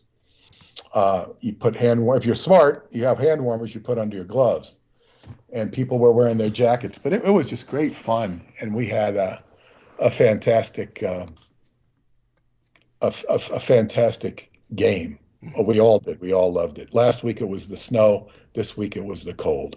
So that was a really good. And actually I was running faster. Everybody was noticing it, and I think what really helped me is we talk about indigenous. When we talk about indigenous, we often think of racial injustice or injustice against the people who've suffered. It's horrible. But in Qigong, where your mind goes, your energy goes. So if you start focusing on the injustice, it can make you exclude the positive. It's not that you should ignore the injustice, but if you start thinking, this is like a Christian focusing on the crucifixion and the wounds and all the torture that went through in that story, as opposed to the resurrection and the positivity. You can focus too much negativity, and there's so much. The more negativity you focus on, the more negativity you will accrue. And this is an important point for everybody. So what I have this photograph that was sent to me. I don't remember who sent the photograph, if it was Paula or if it was sent to Paula, but it ended up in my hands and it was directed to me. And it was originated from Paula's mother or stepmother and spiritual teacher. And the picture was a very unusual picture. In fact, I'm going to look at it and describe it. I will send it to Douglas so he can see it. This will be fun. I don't think you've seen this before, Douglas. I'll have it in a moment. Sounds good. Take your time. Let me see here. This is, and of course, it will tie into where I'm going with Montauk, but let me see here. Oh, here it is. I'll have it in a moment. Unlike myself, Peter doesn't have a bunch of porn cluttering his files. No, I don't like to, look at porn. I don't like to look at porn because it's got a, Of course. I did see a decent amount of it as a kid, and yeah. So, and remarkable photograph. Yeah. So yeah. Okay. I've never shown this to you before, have I? No. Never. Okay. Now, if you look at this photograph, basically what it is you see 5 guys in loincloths in yogi positions, lotus position, with their hands. Well, their hands are there, and they're very Aryan looking. Although that guy on the left looks like he could be very English. He could be German, but he looks very English. Yeah. The rest of them could be German or English. Mm-hmm. Not really a lot of difference. In the center, you see a man who is obviously Hindu. Mm-hmm. And this is Yogananda. Now, I only realized this was Yogananda. I only learned this a couple days ago. To his right are 3 people dressed in clothes from, I would say, the 1950s or 40s. That's and right. They are, I guess, well-dressed. They look like they're English, probably. Well, the ladies are wearing fur coats, which no one would wear today. So it's definitely 40s or 50s. And yes, it must have been somewhat chill, which adds to the mystique of the men in the loincloths who are bearing the cold either stoically or rather inured to it, or, through their breathing, no doubt they can stand it. So go on. Well, yes. And then you see a lady with, it almost looks like a punk hairdo. It's not, but it's she's obviously of the Hindu or similar persuasion with a young man. And then to the extreme left of the photograph, you see a dark man in a sport coat with a turtleneck. And what do you notice about this man on the left, Douglas? Well, the first thing I would say is that if this were a film, this was very perfectly positioned, almost like professionally posed, because the people with the darkest clothes are at either end of the photograph. They're bookending everyone else. True. I didn't notice it. This is your visual artist coming out. This is great. Yeah, and it's about him. What do you think about him? What do you pick up on him, if anything? If he were introduced in a film, this would be where they introduce the bad guy. Basically, he looks very sinister, comparatively speaking, to everyone else. If he were not in the photograph, you wouldn't notice it at all. In other words, his being in the photograph is rather jarring. It's not so much that it throws the photo off, or somehow is so discordant that he looks like he was photoshopped in. It's not that at all. It's rather that he definitely is part of the photograph, but at the same time, the darkness of his clothes as compared to everyone else in the photograph, other than the young boy whose dark clothes do not threaten or project any kind of threat because he's just a young boy. And he's right of the lady who is Asian Indian, but who reminds one of the Statue of Liberty. And this is because she either has, as Peter Moon said, what would look like almost a punk do, but it might also be a crown or a tiara. It might be a tiara, or it might be she simply has hair that's very radically done. And it's rather beautiful too. Yes. No, this is in no way repulsive. No, I just mentioning it. She's the most beautiful person in the photograph. Yes, yes, I agree. And but the other two Caucasian women, there's at least two of them. The one behind Yogananda is probably a male, I believe, like an old Britisher. He looks like an old British guy. He looks like David Niven. And Yeah, well, he reminds me of the guy. It doesn't look exactly like him, but he reminds me of the guy in the movie, The Da Vinci Code. You yeah, know, got it. the guy that goes nuts. You Yeah, know, yeah, yeah, got it. And so, in terms of, but all of it does come to the man on the left. And of course, you think left hand path, it's on the left hand of the reviewer. And so, he's, all I can say about him is he stands out by being ethnic. He's ethnic and he's also dark and not just swarthy, but his attire is dark, which by the way is unusual for those times. It could be that they are, I don't know where this is, but I presume it may be in India because of the young boy, because or they're like Hawaii, but then the women are in fur coats, which could be just style. Maybe they value style over comfort. Whatever's going on, it's all interesting because you do have, it's a very coordinated photo and it looks very shall we say cordant. By that I mean it's not discordant, it's cordant. It's if this were words or language, it would be euphonic. In other words, it's pleasant enough to look at. At the same time, when you look at it deeper, you wonder where they're at, simply because the men who are in the lotus position are dressed in effectively nothing, whereas the people around them are dressed to stay warm. So obviously something's going down in that sense. And so Cookie Monster, who is of course Jameson Reese, asked if we could share the photos that Peter speaks of. So if you could, I could put it on Skype. There we are. So Peter will put that on Skype. Yeah, let me see.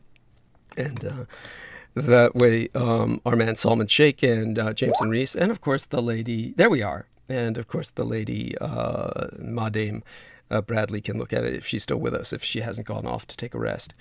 And glad that she was able to stand for the whole hour. And so as we're going back to the photograph here, and there's two men in the background, three actually. There's a number of people in the background. There's four people that I can count who are in a third layer of presentation. So if you look behind the people who are standing up behind the men in lotus position, we have 5 young men in lotus position. We have basically 7 who are standing behind them when I count the child. And then there's a third layer of 4 people walking in the background behind them, are hanging out. And they're all kind of wearing layas, which gives the Hawaii feel. You get the Hawaii feel because one of the men in the background apparently is wearing a leia. The boy's wearing a leia, as is Yogananda, who probably goes around like that all day. That could be an Indian thing for all I know. I mean, you have so many different sects in Hinduism that... That's true. It is Asian Indian. Asian Indians have something very similar. That's quite true. You see that actually in the James Bond film, The Spy Who Loved Me, where he's going through some Asian Indian market and some woman hangs one of those around his head. Yeah. He's in some brawl, in the middle of a brawl. And he stops to say thank you. So there you have that. He visited many places, Yogananda, including, but he spent a lot of time in the United States. It says here, I'm looking, he visited Alaska, Los Angeles. They have a beautiful, if you go to the end of Sunset Boulevard, towards the very end, when you get about Malibu, there's a beautiful institute with the gardens. It's over the top beautiful. Those are, people that share his teachings. Now, I've never really paid too much attention to Yogananda, and I will tell you why in short order here. Now, it does say in 1935, and I don't think this is as early as 1935. He was in Europe, including Germany and France, Israel, Greece.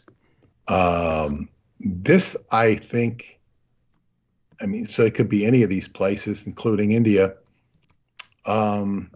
I am guessing this is in the 40s. I could be wrong, but in the 46 is when he published his autobiography of a yogi. He's in Phoenix in 48. San Francisco, he meets the Prime Minister Jawaharlal Nehru in San Francisco, November 1st, 1949.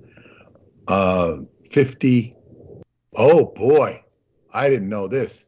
In 50 to 52, he spends much time in seclusion in his desert retreat, 29 palms to complete his writings, especially his Bhagavad Gita commentaries.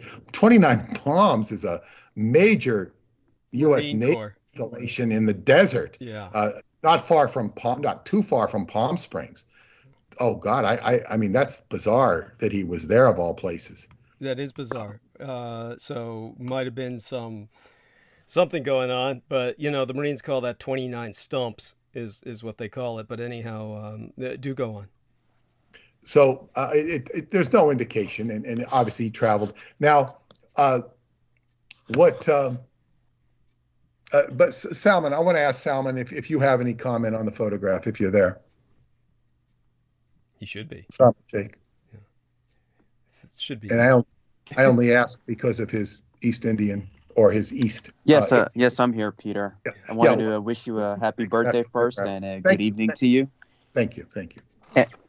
And for the photograph, it looks like Paramahansa Yogananda traveled a lot, and as you pointed out, and he had a lot of students that were studying under him.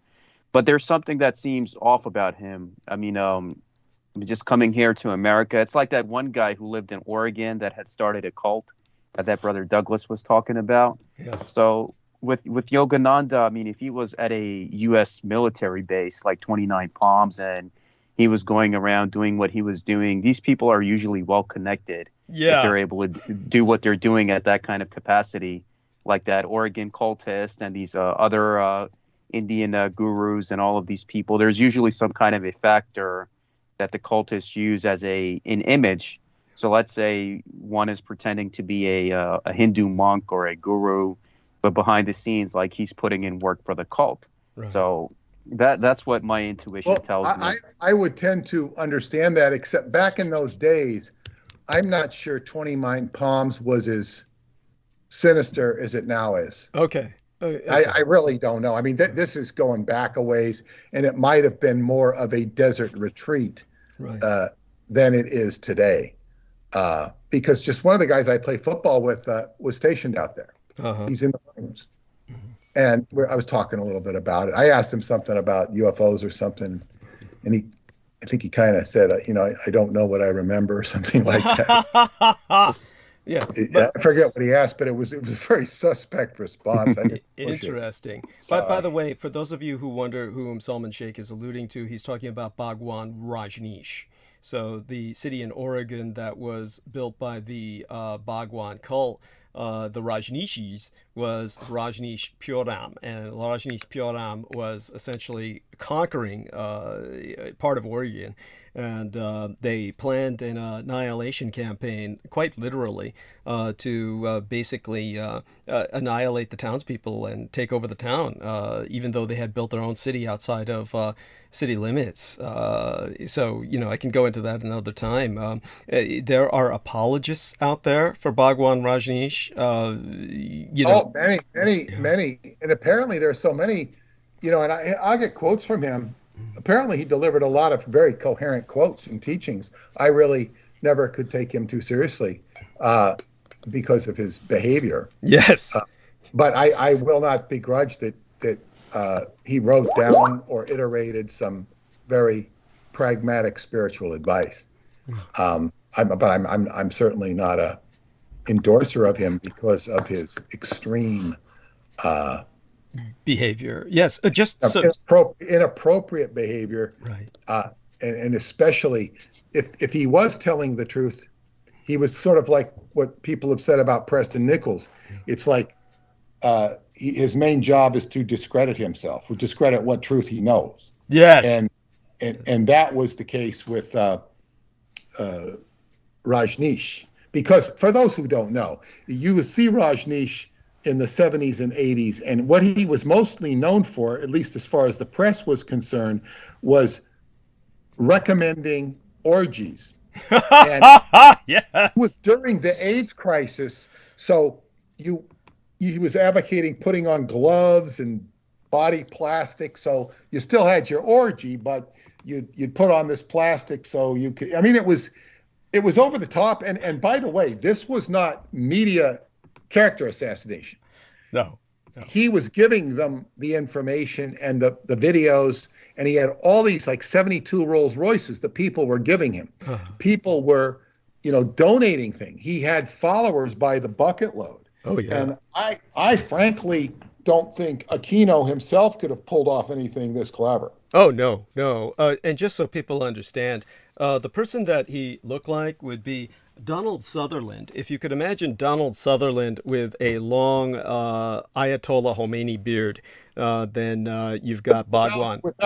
Without the prominent nose of Donald Sutherland. There we are. Yeah. Without the prominent nose. But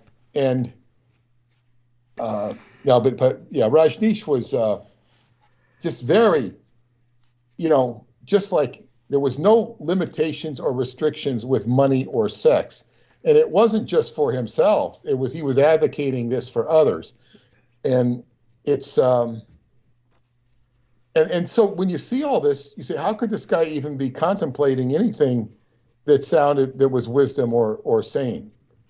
But this is not what we're dealing with in the photograph by any stretch of the imagination. No. I mean, we'll certainly get back to the photograph, obviously. But who Rajneesh was? What do you call him? Bhagwan Rajneesh. And as Jameson Reese says, if he could pull that off, there's no way the U.S. won World War II. And what Jameson is alluding to is the fact that, of course, what Bhagwan did was he effectively colonized part of the United States. And for those of you, just to put this into some perspective, Peter Moon, of course, is being very, shall we say, he understated. Understated, yes. He's understating the what this man really did, because we're talking about. I don't really know what he did. Right. I mean, I just saw the press stuff, and I do see his books, and I do see people who swear by him and quote him. Oh God, yeah. And it's okay to quote him. I said sometimes I see real nuggets of wisdom in what is quoted, but it kind of conflates the issue. Yes, yeah, and there's no doubt that this man was quite articulate, and he was also, speaking of hubris and pride, he was also very contemptible. He held the common man in contempt. He had no respect for the common man. He believed himself very much above the common man, and that was what enabled him to run a cult that intended to annihilate an entire population. So we're talking about a cult that basically, first they took over a town by votes by shipping in homeless people from all over the United States. And they shipped in homeless people who were, of course, homeless because many of them were stark raving mad and violent. So they kept them all under control with Haldol, which they put in all the food.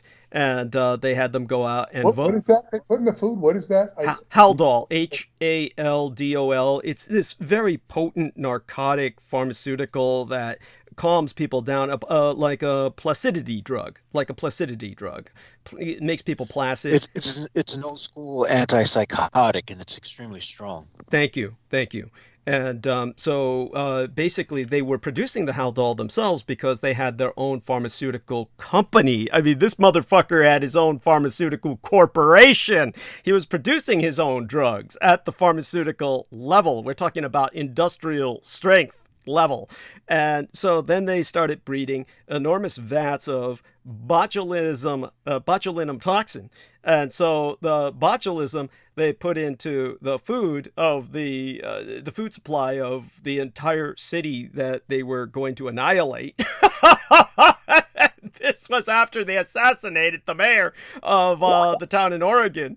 You're talking about a guy who went all out where they were just going to annex part of the United States and say this is a sovereign country and the only people here are members of the cult. So this is the level we're talking at.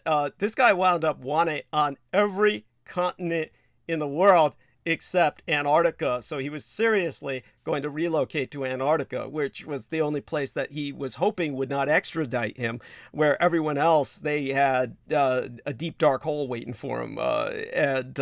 He ultimately died en route to Antarctica, and there you have that. But it's interesting, he wanted to head towards Antarctica because the rumor was he was trying to defect into Unterland. That he knew about Unterland, he was trying to defect.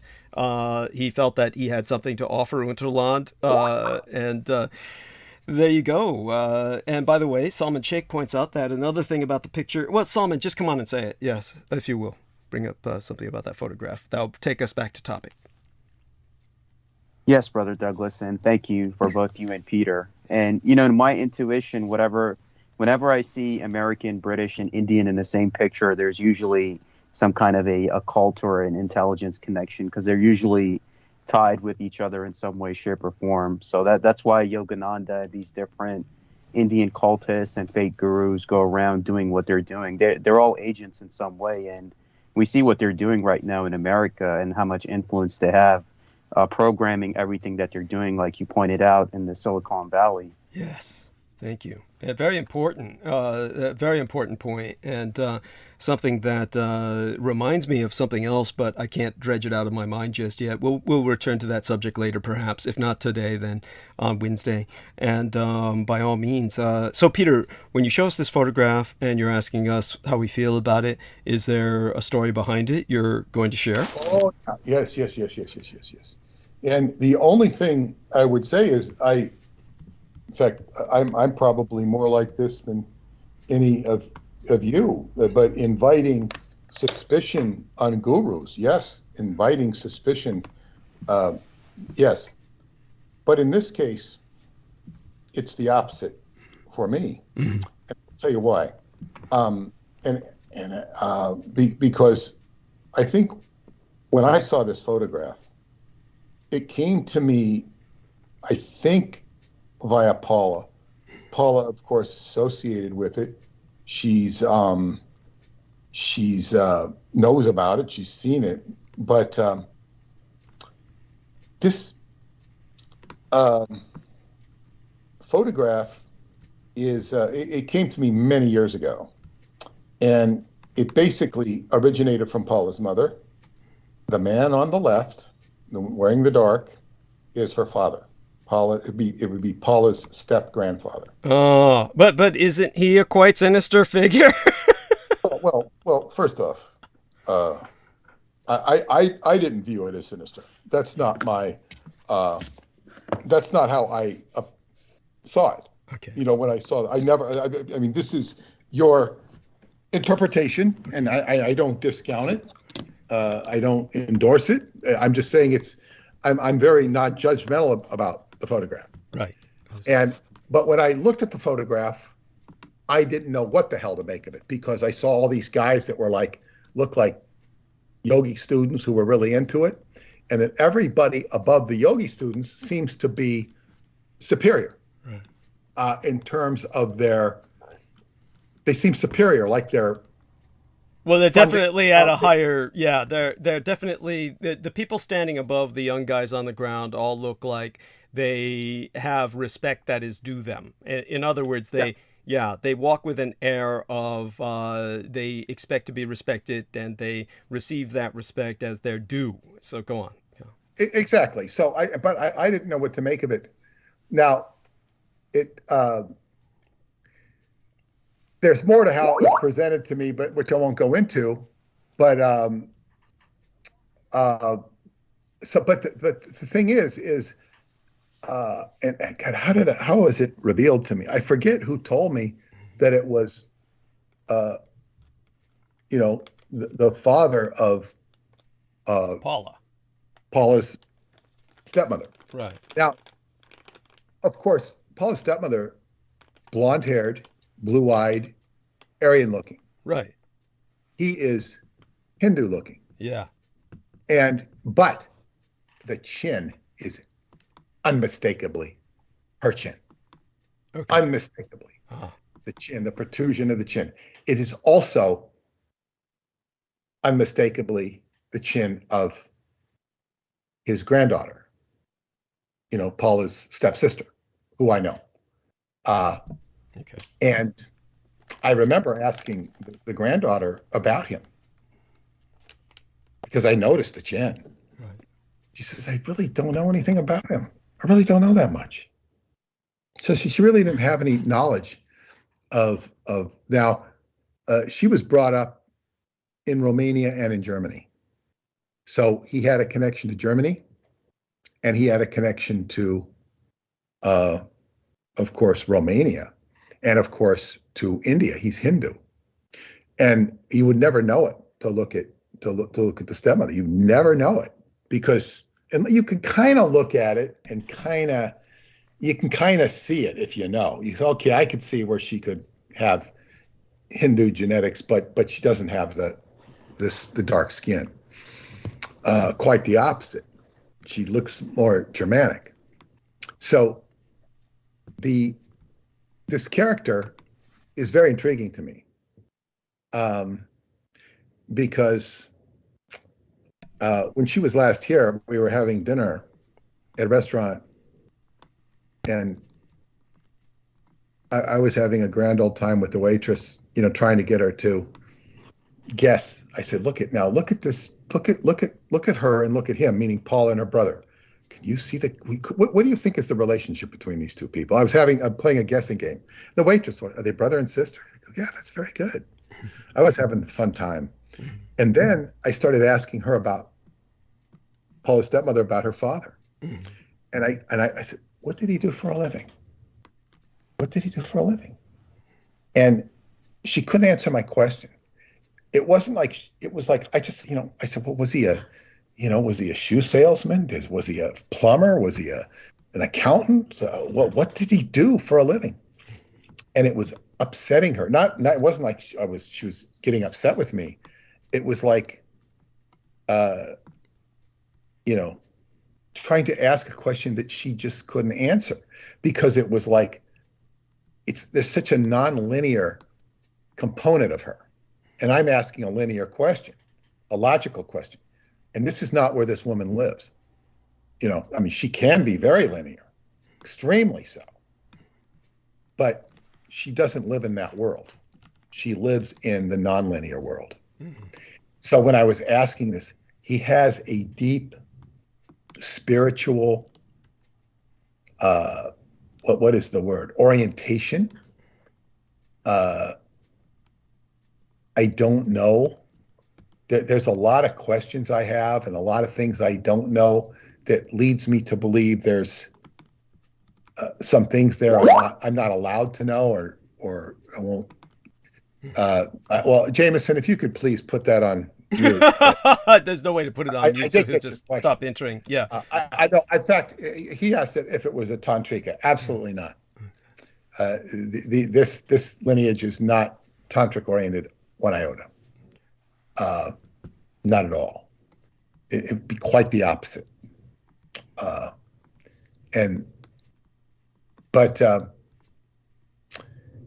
So anyway, she couldn't answer the question. And then years later, I would get more information, but it's still puzzling. So I'm very eager, when the grandchildren come, to ask certain questions and show them this photograph as well, because just from a linear, because they're not into the spiritual stuff at all. They're just regular kids with regular jobs, good jobs. And, she doesn't try and teach the spirituality to them, because she says, if I do, they're not going to accept it. They have, and they're kind of flabbergasted when they see all these of her students, like, oh, wow, you know her. You're her daughter. Oh, that must be incredible. No, she's my mom. They don't have any of this. They don't understand the adulation, because it's not who they are. It's okay, and she's okay with it. Everybody's okay with it. They're nice. They're really nice kids, incredibly nice people. And she's been very, very nice to me as well. But she's my family. What can I say? Now, I tend to think, he's there he might be some sort of sponsor. He might be some sort of behind the scenes, but I feel that there is a liaison between the two that's of a spiritual nature. Are there, I guess what you call sinister connections there? I don't know. But I think when you're dealing with the inner earth or any of these ancient associations, connections can be double-sided. Who the hell knows?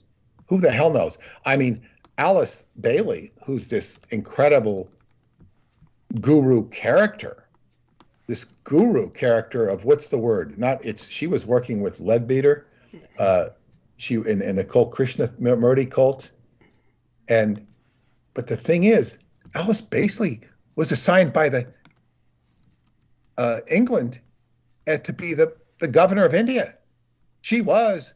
Mm-hmm. They had an occult person running India, Alice Bailey.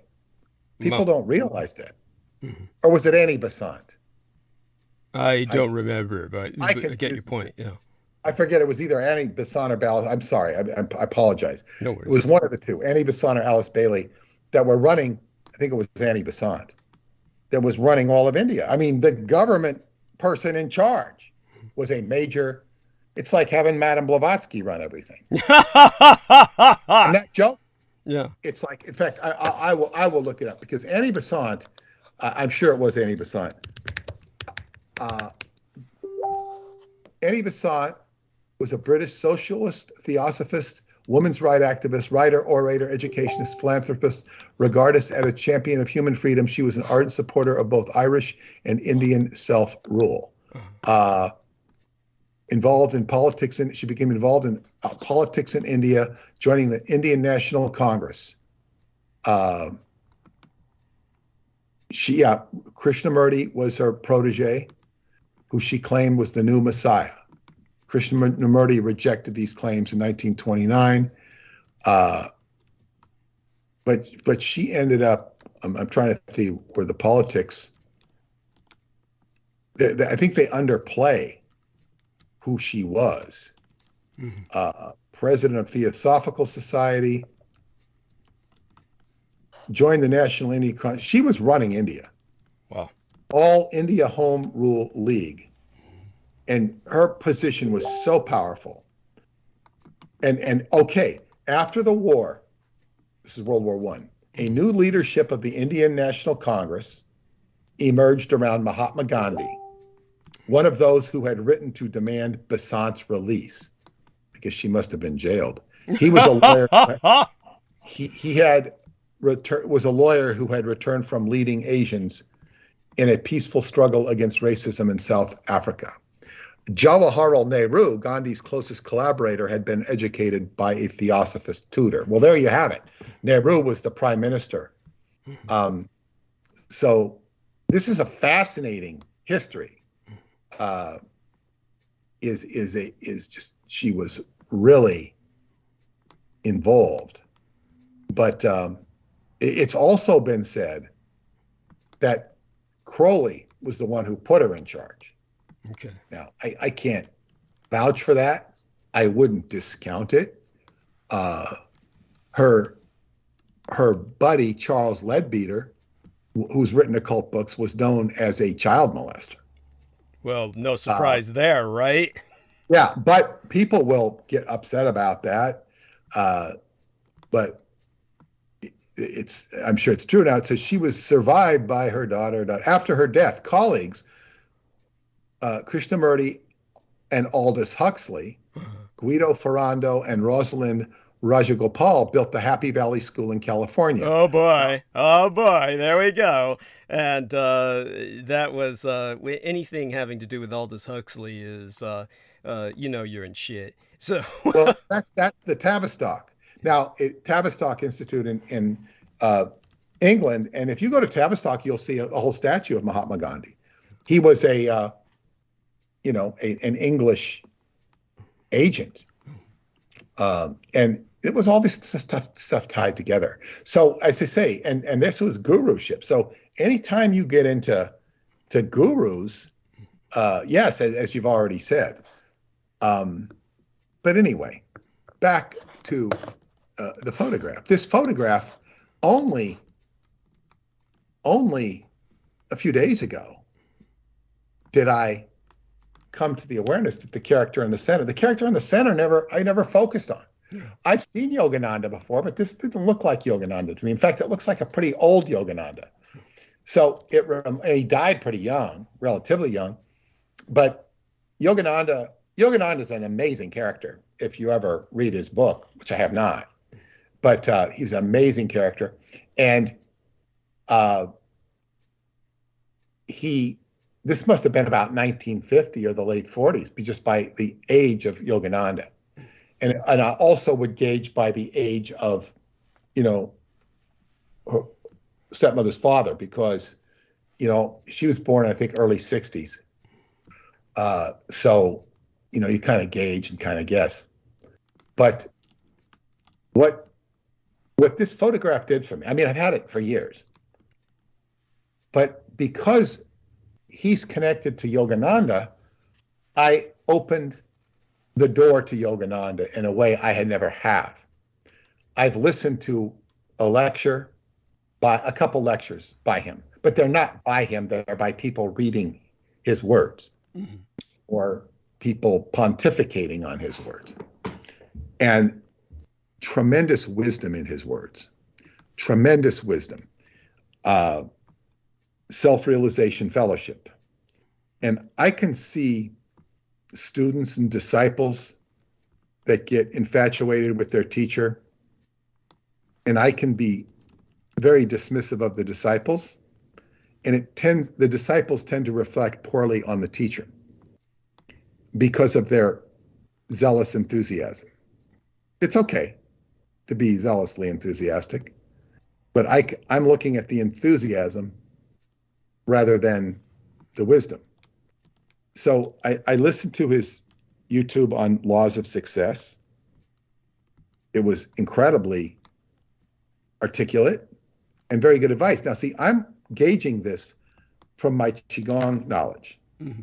So he's talking a lot about success, but we're not talking about having money and being luxurious. We're talking about executing your will and meditating and how to concentrate and how to focus and how not to concentrate and how not to focus. This has everything to do with your goals. So, and one of the things you have to do is relax your mind. Yes. And not get caught up in the debris.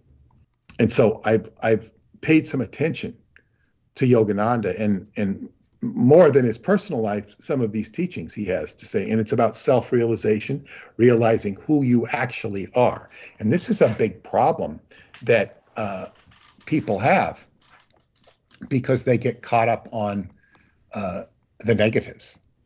For all of the conspiracy that people are assaulted with, not only by literature on conspiracy, but by the conspirators themselves and the media.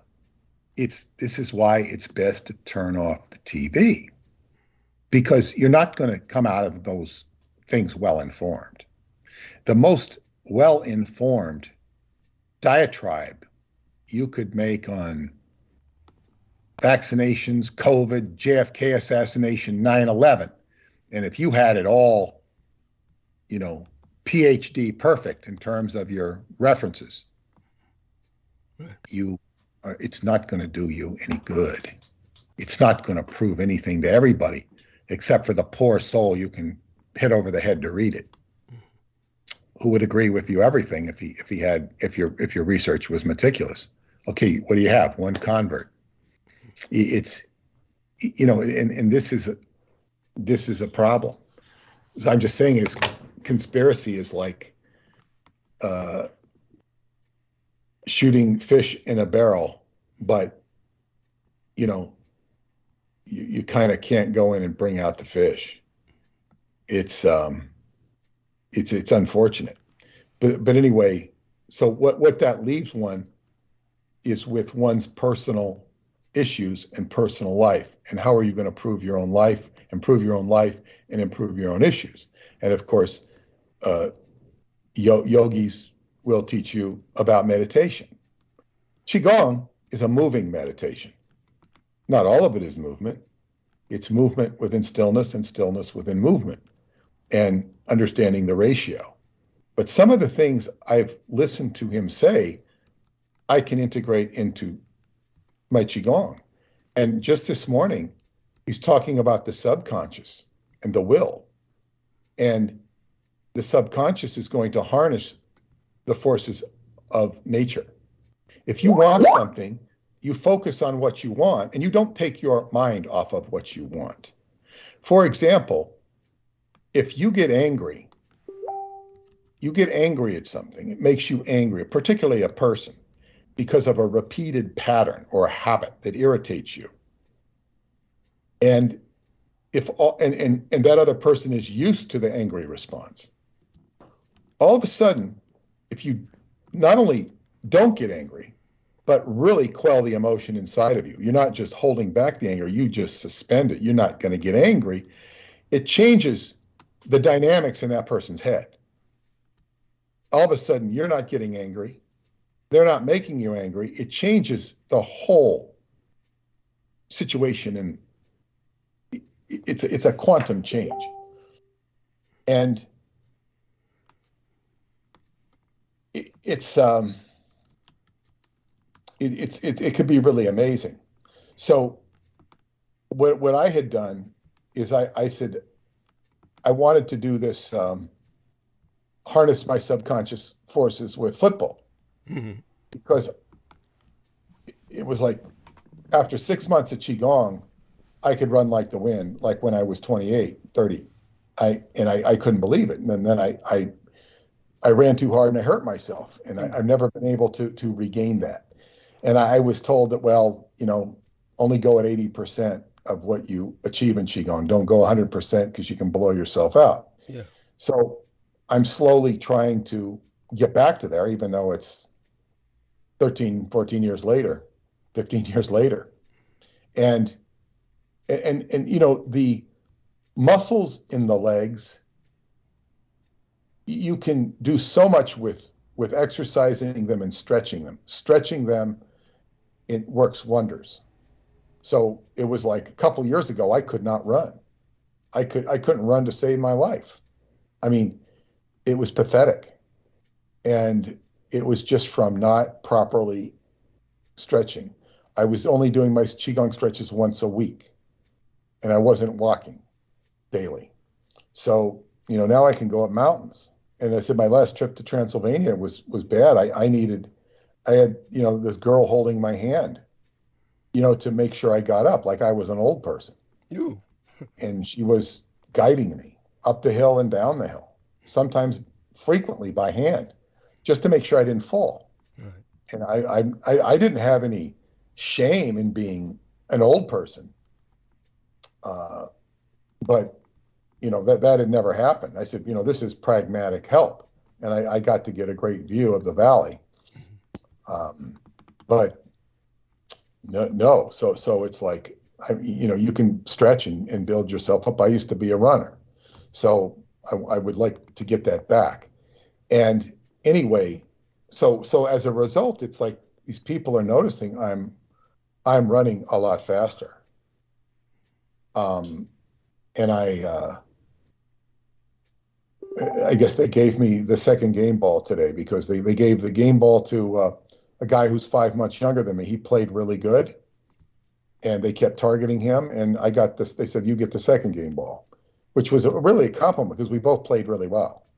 And that's like, we're the only two guys in our, he's 68, I'm 69. Okay. Wow. We played better than anybody. It's like, wow. And these guys are in their 20s and they're fit because we were given, we had the opportunities.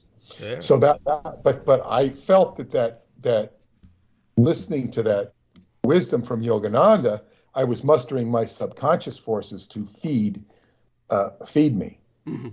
And it was really good. And if you continue to do that, and the darkroom meditations that I haven't been doing in Qigong because my darkroom is full of cleaning and construction supplies, and I have to adjust that and go back in there. So the Yogananda had this photograph had a profound influence on me because it opened my mind to the world of Yogananda. Not so much, well, meditation, self-realization. I'm not interested in joining their organization or even dialoguing with those people, because I can glean what wisdom I want from what is available. I've never read his book, Autobiography of a Yogi. I've been told it's an excellent book. I believe it's an excellent book. This is somebody who interacted with the metaphysical. I would also tell you that one of my friends in Los Angeles, who actually took me to Yogananda's place, it was under reconstruction or renovation at the time, so I didn't get to see all of it. And she had an experience with a group there. She practiced, Jameson asked about Tantra. Well, this woman was what you call a white Tantrika. And Tantrika, red Tantra is where the sexual process is honored and respected in terms of integrating into spirituality. In other words, people are going to get sexual, or what people would interpret as sexual. They might technically say it's not sexual. Sexual, but it's not sexual. It's not sexual, but it's sexual. There's a fine line there. And then the white Tantra is where you interact energetically, but you're not going to be doing anything that's blatantly sexual. That's a big no-no. And this woman was involved with the white Tantra path, and she got hooked to some guy in the group who was a psychic vampire and just sucked her dry. Ooh. And she was in love with him. But because I've talked about this before with you, because she was so morally righteous, oh no, I would never have sex with a married man. And he was married. So she wasn't going to have him unless he was divorced, and she wasn't going to plot their divorce either. But she was in love with him. And he wasn't interested in her, but he preyed on her. Jeez. And he was very weird.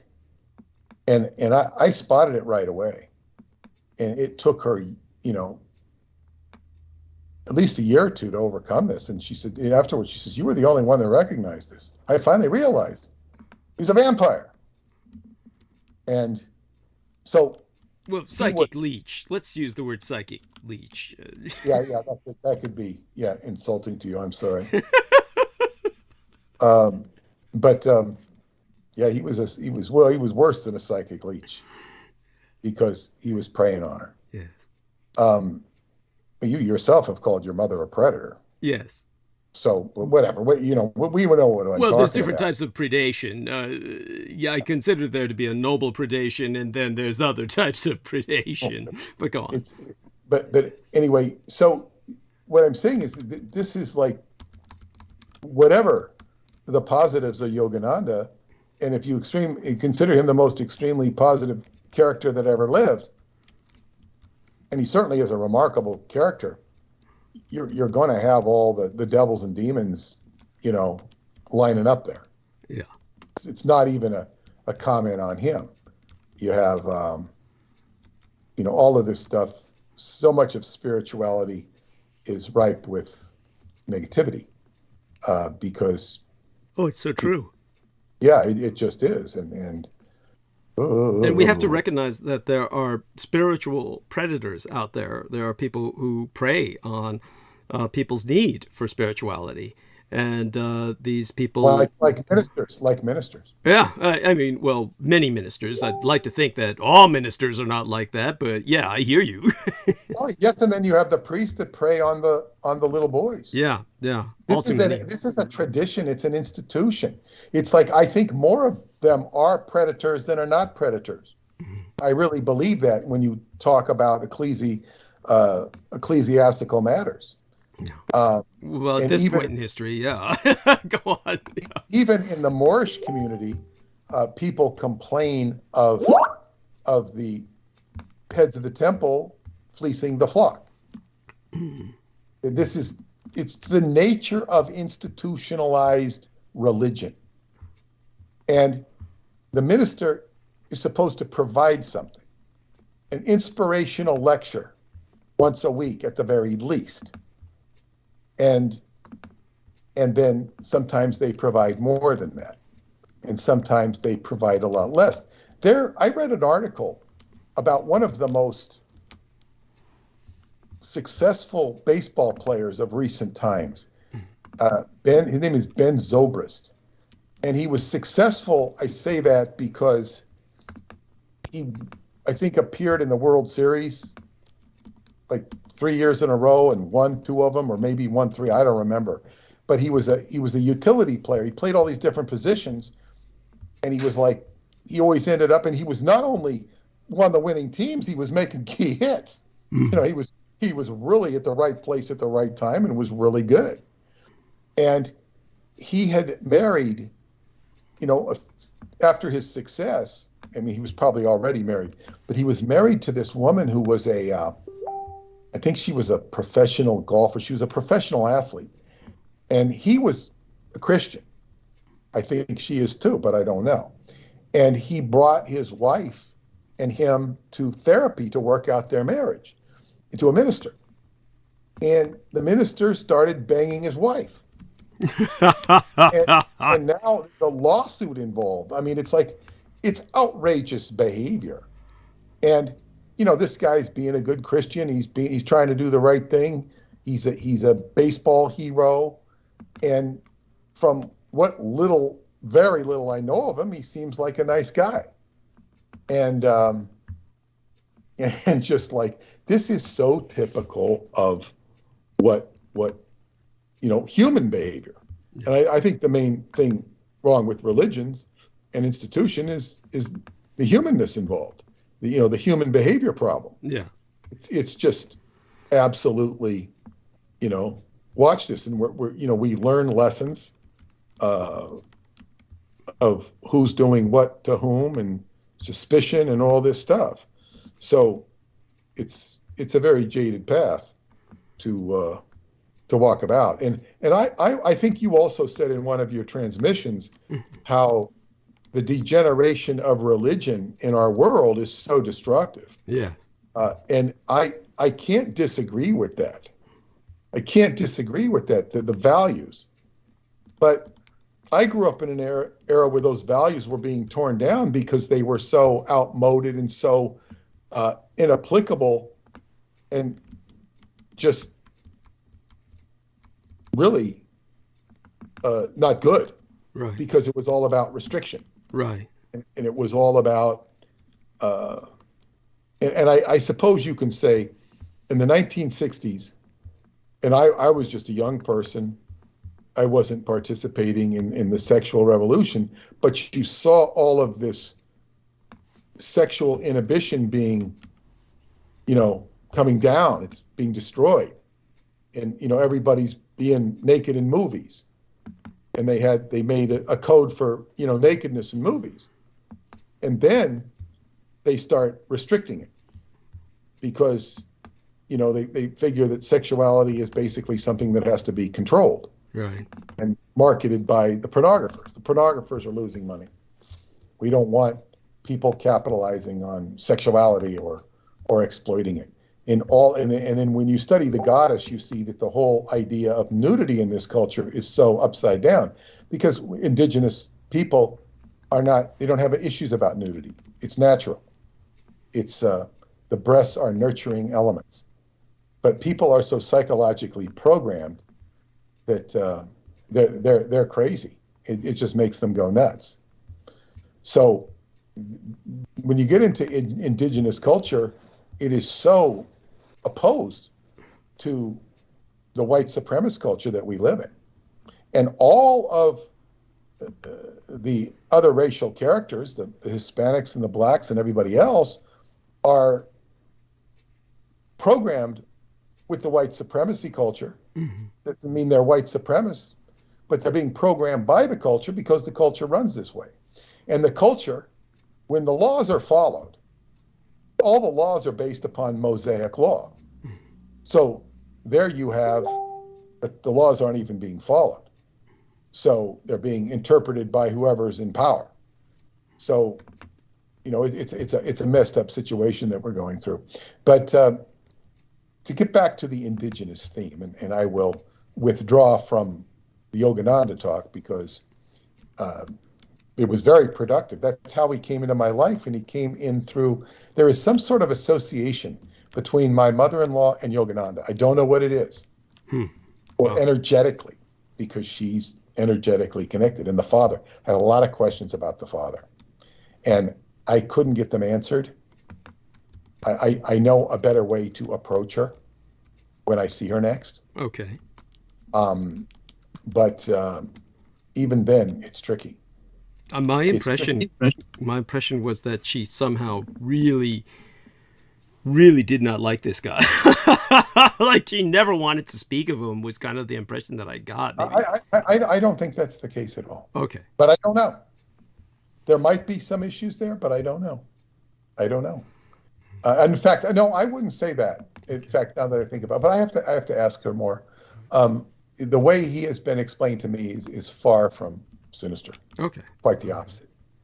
But be that as it may, if he's appearing sinister, it's only as a ruse. Okay, maybe I'm thinking of Paula's father directly. This is not Paula's.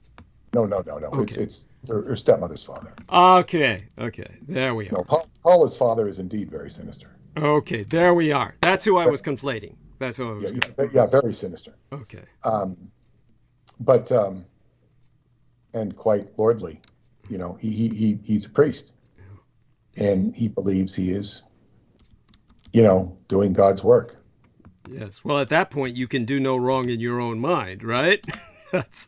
That's right, because you have the authority, and he will go in and bless the town, or on Christmas he'll bless your house, and if you don't donate enough to him, your house will be cursed. Yeah, now I don't know if that's because he puts a curse on the house, or it's just that he doesn't bless the house and it's therefore cursed, and people are afraid. And it's just not his town.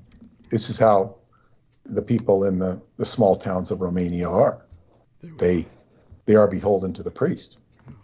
And here is an example, or there is an example where religion has a much more stranglehold on the population.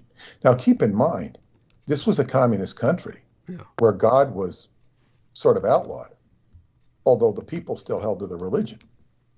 And it's revived to a significant degree after communism fell, but the people never let go of it. In fact, it was probably of some comfort to them during communist times. One would think, yes.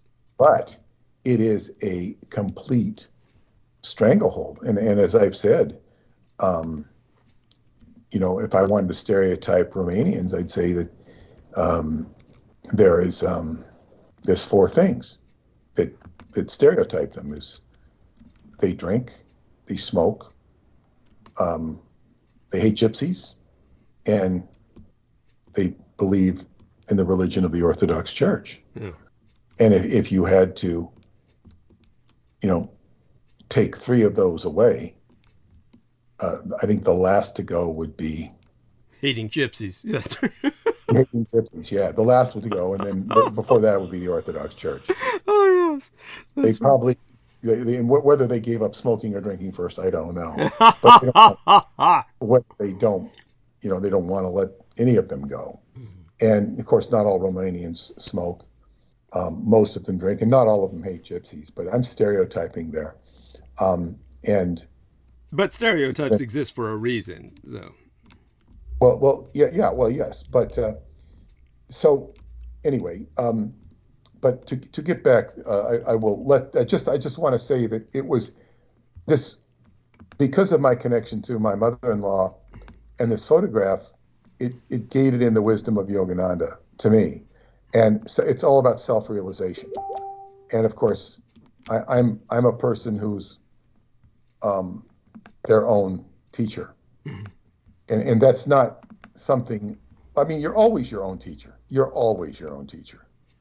But it's like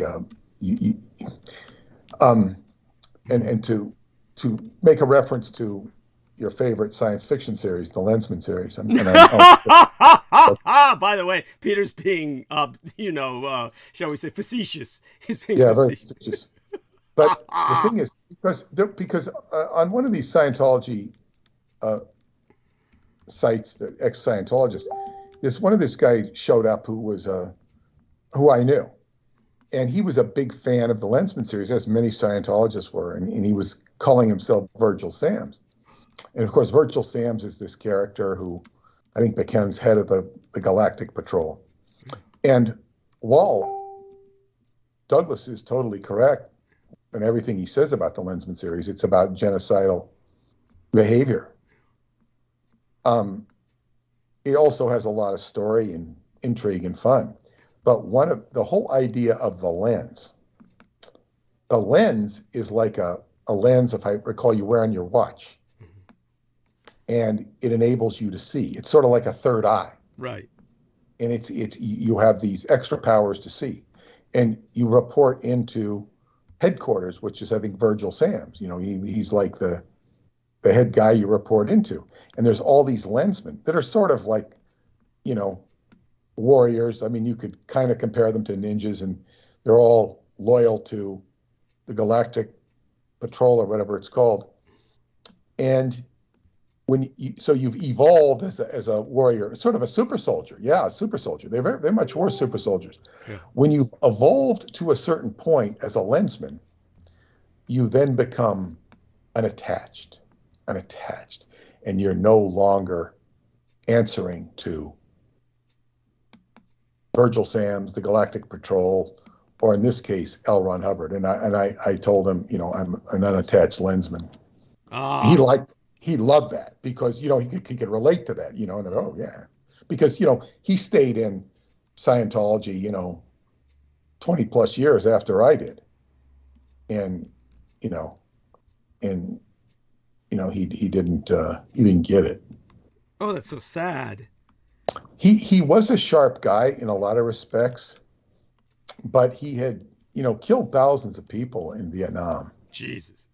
And I mean, he did it to survive. He didn't do it because he wanted to kill him. Mm-hmm. That's his ticket to survive, is shoot. It was horrible. It reminds me of, for those of you who don't know, Edward Peter Blatty was a psychological warfare expert. He probably knew Michael Aquino. As a matter of fact, I know he did.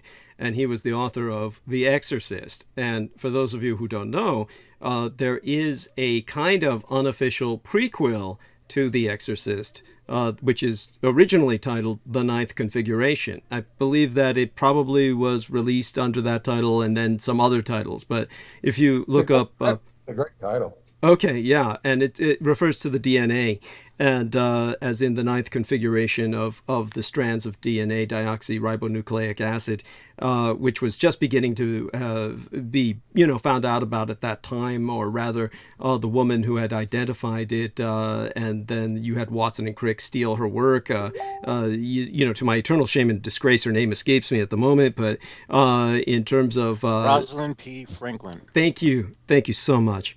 And so then what happened was the man, Edward Blatty, he took that concept and he put it into the novel The Ninth Configuration, where Stacy Keach plays the kind of character you're describing, or rather he characterizes the very real individual you're describing, someone in Vietnam who's known as Killer Kane, and he's remembered by his legendary name as Killer Kane.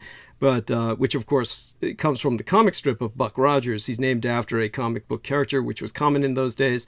Which one thing that people will notice about men in World War II, all the way up through the Vietnam era, albeit less and less so with each succeeding generation, if you were to take a look at the nose art on bomber planes in World War II, you would think that, and I had one conversation with a ethnic Serb American woman who was maybe born in Yugoslavia, but she was definitely, her father was, but she was all American, in meaning acculturated. She was American acculturated. Danica Stepanovic, and Danica Stepanovic had a how would I say this? When I was speaking to her once, she basically betrayed or exposed a belief system about American men in World War II that most people probably shared. And I was astonished. And she basically said, well, you know, that was a war of children. They were all drafting all of these children. And I said, honey, the average man who served in World War II was 45 fucking years old. He was like just half a decade from half 100 years of age.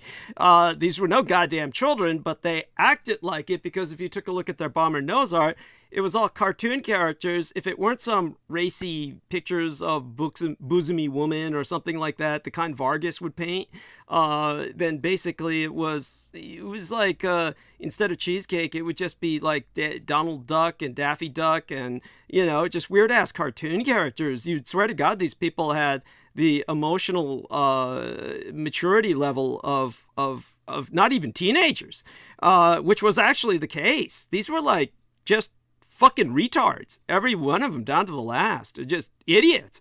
And so this is why many of them took the names of comic book characters.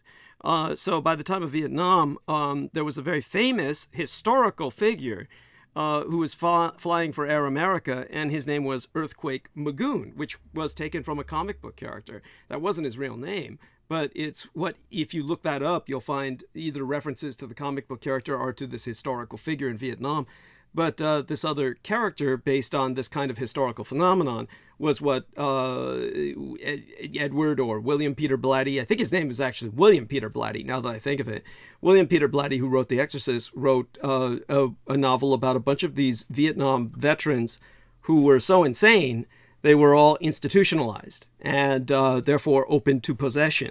And so that novel is like an entirely different trip from The Exorcist, and they made that movie with Stacy Keach playing the main character, who turns out to be the psychiatrist, who is actually the traumatized veteran. And you know, I saw it when I was young, so, and it probably was censored for television, so it probably was missing parts that made it make sense. So it didn't make any sense to me. But if I saw it again now, maybe it would make sense. But back then, I knew it was supposed to be deep, but it was just stupid to me. At any rate, it was, that's something for people to check into. And that was kind of like what this man that Peter Moon is describing, and I'm sure Peter Moon would agree, probably one of the outstanding features of this individual who he spoke to, and then brought up, like, you know, I'm this free lensman, and the guy was like, ooh, I can relate to that. It's because he's at that maturity level almost, and this is why he never got it about Scientology. He's like stuck. He's like in this you know, maturity level where he's not maturing any further than past whatever juvenile level he stopped at.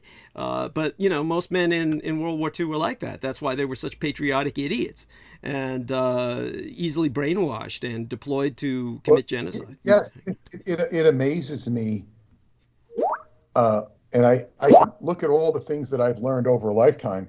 And I was even musing on it on the way home with Paula last night. I was asking her about me, what she thought about my life. You know, I said, what do you think about my life? And she says, well, it's a very unusual life. And she said, and this is based upon all the stuff she's learned about me, not what she read in my books. She says, your life is very unusual and it's kind of upside down.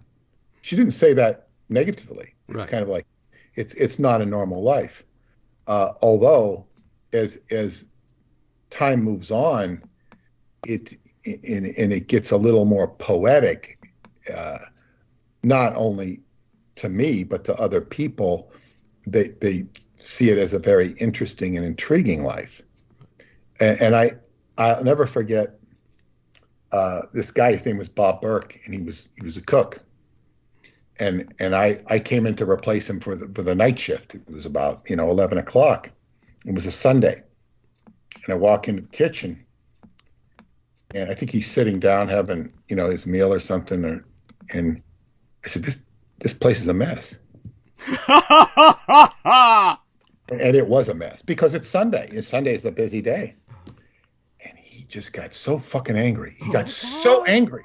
Oh my God. And I just looked at him and I said, okay. And because I didn't react to him, this was my Scientology training. I said, okay, he was like, he kind of bonded with me. Okay. Because I didn't react. Right. I didn't get angry at him. I didn't get afraid of him. I just, okay, all right. It's okay. I wasn't insulting you. I know you were working the whole day, because there were sometimes two cooks in there. Right. And so I wasn't complaining. It was kind of, Oh, I was going to totally get it. Yeah, I was going to have to clean it up because, I wasn't that busy on the graveyard shit. So I wasn't complaining. I just, God, it's a mess. And it was. And then I remember so I think, he actually began to like me. Not that he didn't like me, but, and I remember sitting with him. I don't know if I was on shift. It was like in the middle of the night. He came in to eat, and I'm sitting by him, and he said, he's like giving me his tip to life, because he was like, middle-aged or whatever, and I was like 19. He said, I like you. You should go to work for McDonald's. It's a good corporation, good program. They have good benefits. It's like you can really move up in that organization. What's this about you and McDonald's? There were other people who were trying to recruit you for McDonald's when you were going to school. It was bizarre. No, this is the same. This is it. It wasn't McDonald's. No, this was the only McDonald's, and he didn't work for McDonald's, but he was really kind of giving me inside dope on McDonald's, and I'm sure everything he said was true. Right, because I remember this was something you seriously considered. Yes. No. I never considered McDonald's. No, okay. No. Okay. Not for a minute. Okay. No, never once did I think about McDonald's. Not even remotely interested. Because I was interested at that point in my life in doing Scientology. Right. There's no way I would have gone So the choice was, if I remember correctly, then it was the military or Scientology, and you chose Scientology. Right? The military, my interest in the Air Force Academy was like when I was a freshman. Yeah. And I cut that out right away when I got their catalog because they said they only wanted conformists. That's right. Yes. Yeah. And that didn't last. At all. But it wouldn't have been hard to get an appointment. I can tell you that if you did all the things they wanted you to do, kiss the ass of all the people they wanted you to kiss. It was really a matter of getting letters and endorsements and all this stuff. But and having decent grades, not good grades, but decent grades. So what he was saying, so McDonald's, would have been a good company to join if you're trying to make a career and make a lot of money and get a retirement account and have upward mobility with your, whatever you're going to do. Teach people how to make French fries and get, where to buy potatoes and, do it in mass production. Maybe open up some new countries to the Golden Arches. Right. Maybe, change Ronald McDonald's uniform a little bit. But in fact, somebody was telling me once how much Ronald McDonald made. It was a very good salary. You're talking about the clown. And there's more than one Ronald McDonald. Right. Yeah, there's multiple Ronald McDonalds.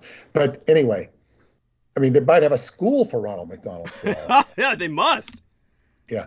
So, but what I'm saying is, if I had had a life like that, if I had taken his advice and gone into McDonald's and, moved up the corporate ladder, because I would have done that, being a Capricorn.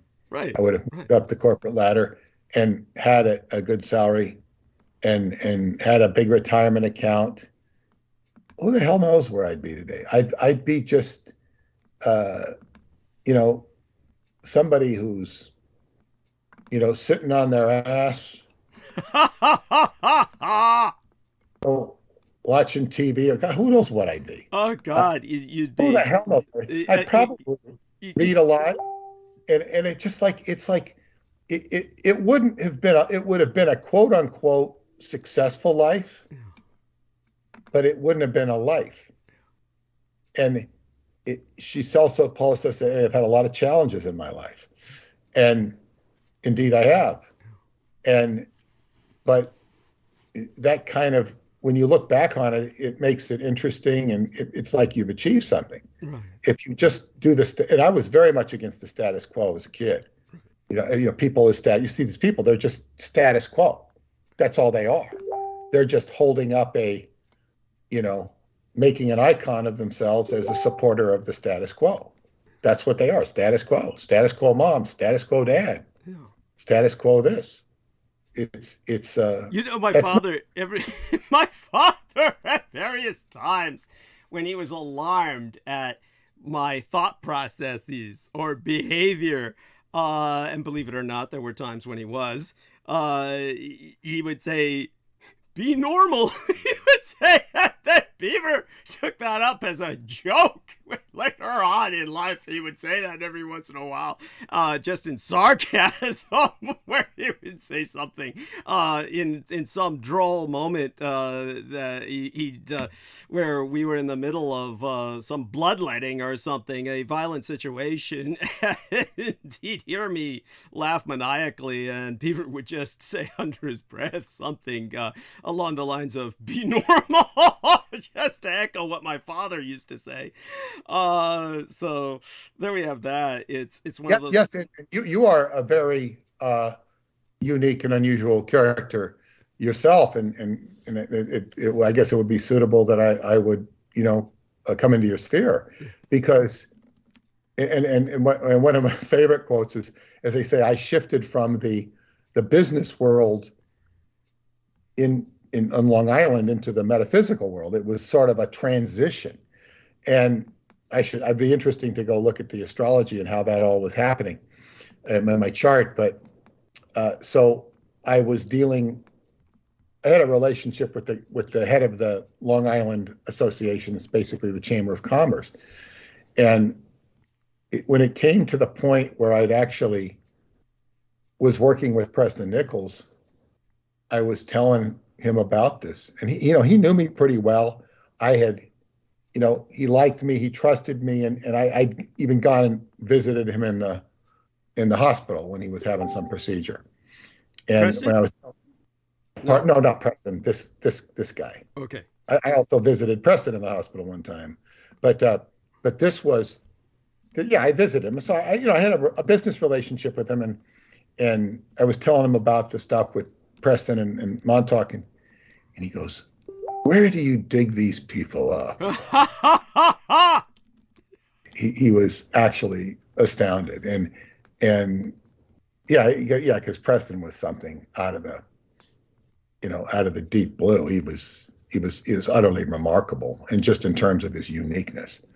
But yeah, so I mean, as I say, if I go to status quo historians and ask them status quo stories about the history of World War II, I'm going to be very unimpressed. And even if I don't know anything I've learned from you, because what they have to say is so jaded, and if they have such a lack of knowledge of the occult. Oh God, and it's almost offensive. It's almost offensive. Yeah, it's almost offensive, but you have to understand. People are what they know, and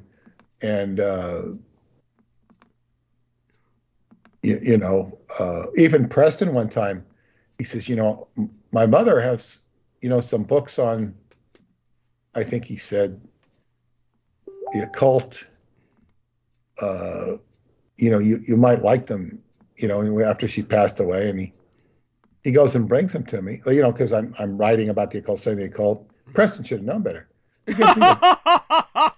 These time life books on ancient occult or history. I was like, this is stuff that Time Life makes, Oh God. It's like real cookie cutter stuff. It was insulting, but he was only insulting his own Self. It was like scholarship. he was advertising his ignorance in that field. Yet, at the same time, he was not ignorant. He was one sharp person about the occult. But he wasn't the type of person who would sit down and research in a library to do a book or any sort of formal presentation. He once did a formal presentation, and it's included in the Montauk book.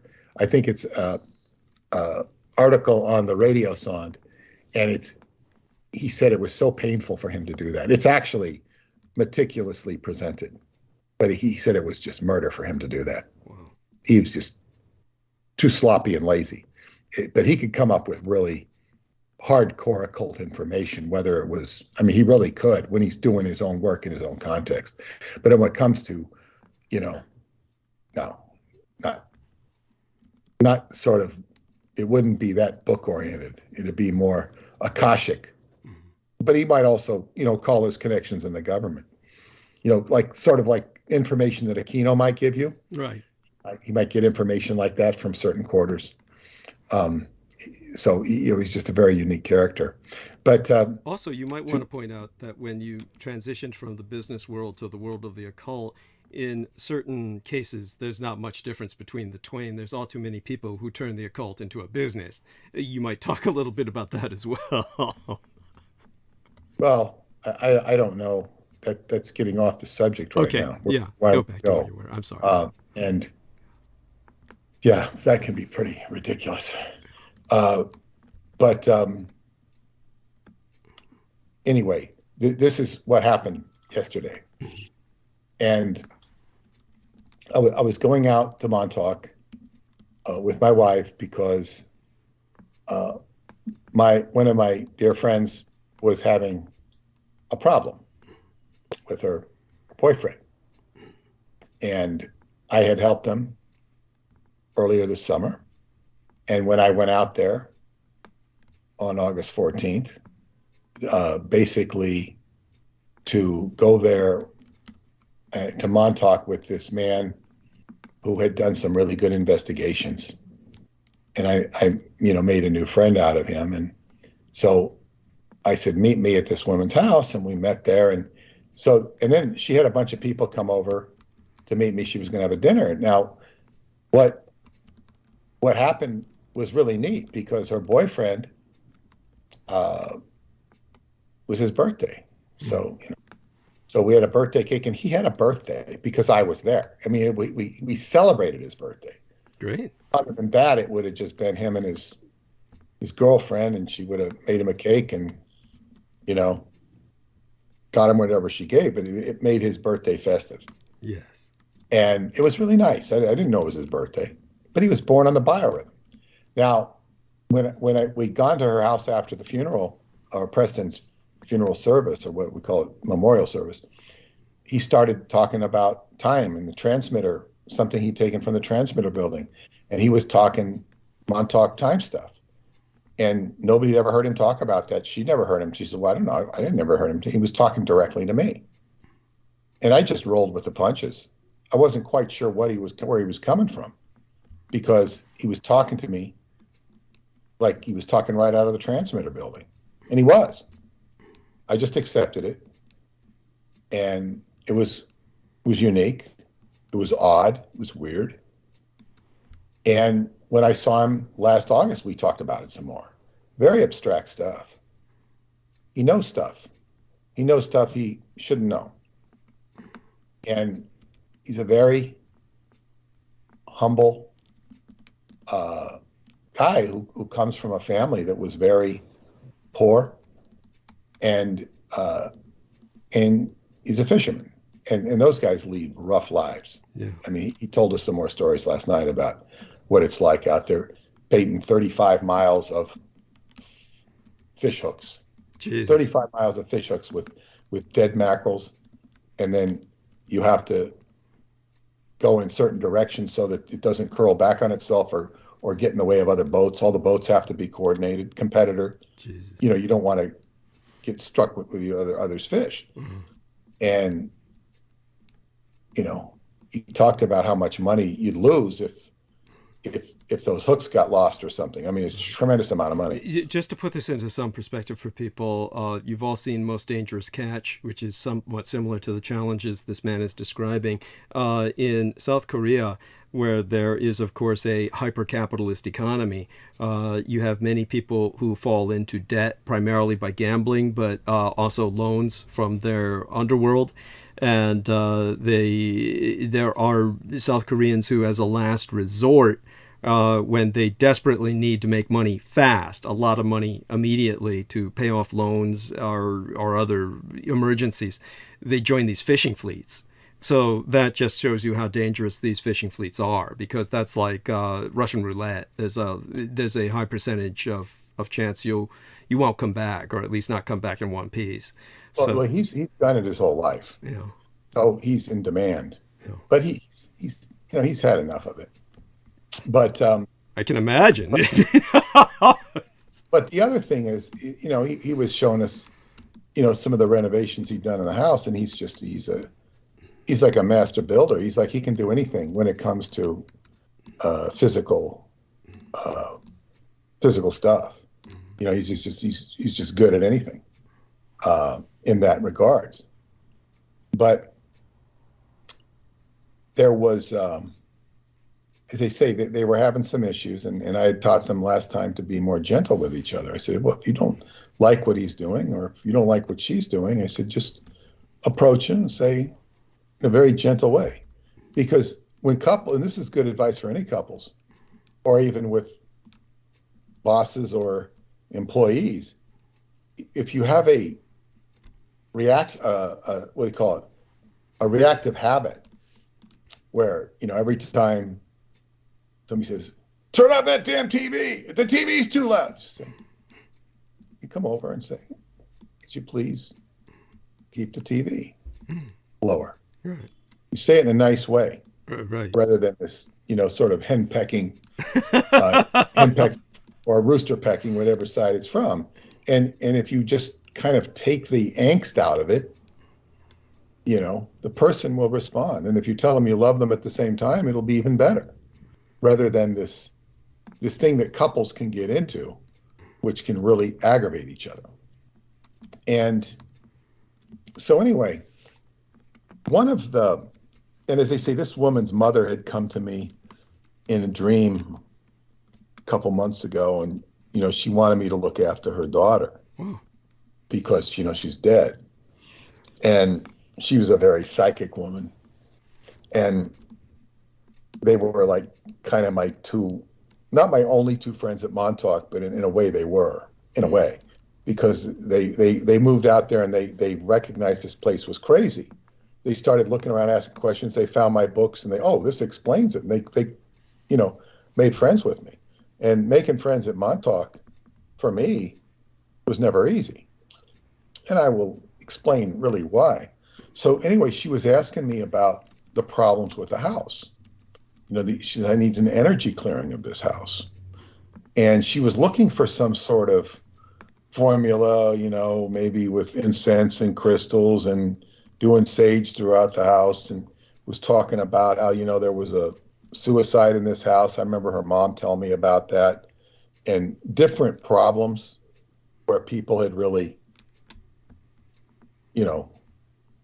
had some bad experiences there. And I was telling Paula on the way out how, the story I've told before about how, the Satanist, the mother was talking about this Satanist who was on her case, and then the phone rings, and I said, that's him. And his daughter picks up the phone, and she says, you're such a dumb soul sometimes, she says to her daughter, because she picked up the phone. Right. She says, don't pick that up. Got it. She picks it up anyway.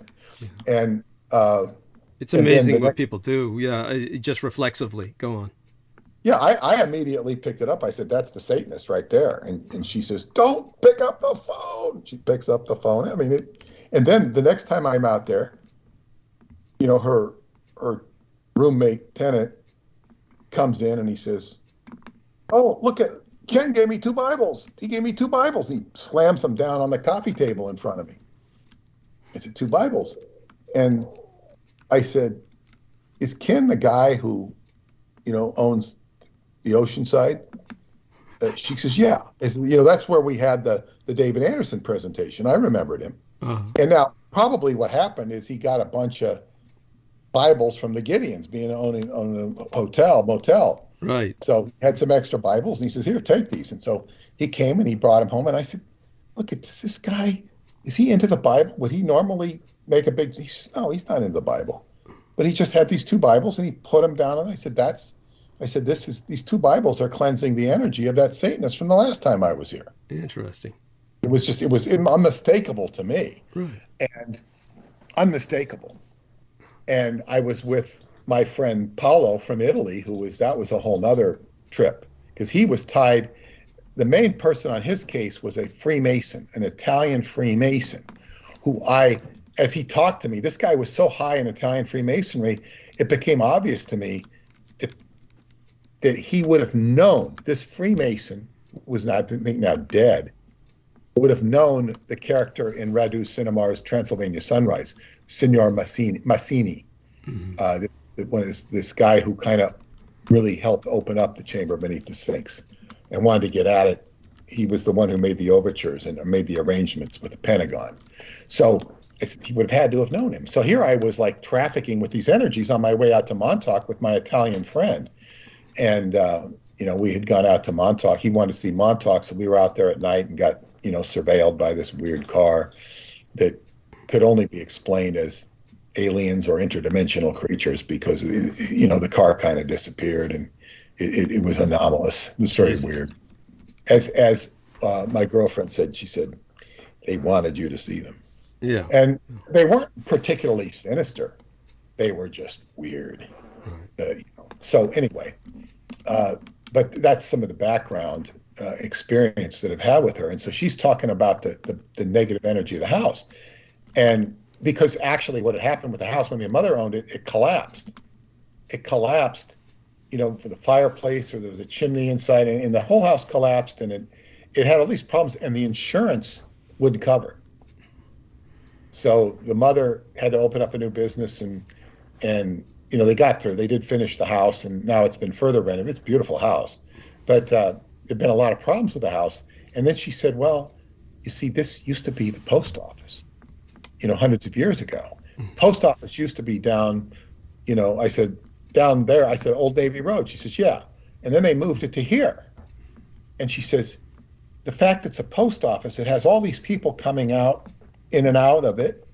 And I said, well, you know what the problem energetically with this is? And it's not just that the people were coming in and out of the house or the property. I said, do you know who was the most famous postman in the history of Long Island? She says, no. I said, well, that's Stephen Talkhouse Pharaoh.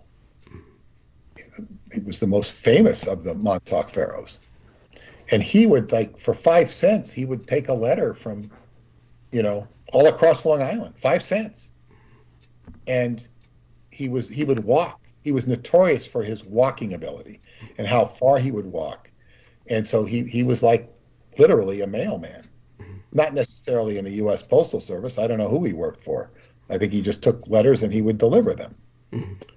So now what's interesting about Stephen Talkhouse Pharaoh is that she once was obsessed with finding the grave of Stephen. It was not only Stephen Talkhouse Pharaoh, but the grave of this Montauk burial site. And she says, I told her where to go. She couldn't find it. She's very frustrated because she's part native. And so I think her memory had faded on this. We had gone to the opening of the Catholic Church when they put the new Catholic Church, her and another psychic friend of mine. We went there together, and then we went to I said, well, I'll take you to the graveyard. She can't find it. So it's up on Pocahontas Lane. You go up on this, and you kind of have to know where to go. And I get there, and we're just sitting there in front of it in the car. And I said, what are you thinking? She's reminding me of what I said. What are you thinking?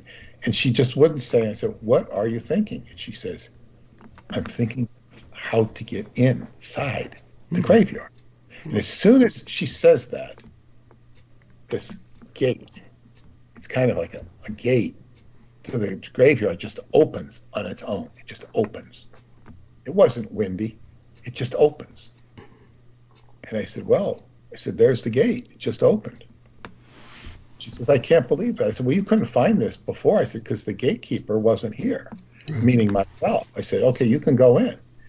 And we went in, and the only recognizable gravestone, it belongs to Stephen Talkhouse Farrell. Ah. It's a white stone. It doesn't, I don't think it says, it might say it, I don't know, but you know that that's his marker. All the other gravestones are, you don't know, they're just other natives. And so this is different from Fort Hill Cemetery, which is also a cemetery with other people who are not native, but it was also a native cemetery, where the Montauk Manor is to this day on Fort Hill. It's a big hill in Montauk. And so here I'm saying this is a continuation of the Stephen Talkhouse Farrell person who's now the postman, and she's living in a location that he once utilized, if not held station there. Now this is right next to Fort Pond Bay, which Fort Pond Bay was a big settlement of Montauk's. And boy, did I find a big lead that you'll be really interested in here. But he said, I said, the problem with your house is you don't need, you want to do a ritual or something. And there are people who do energy clearings of houses, and it's fine.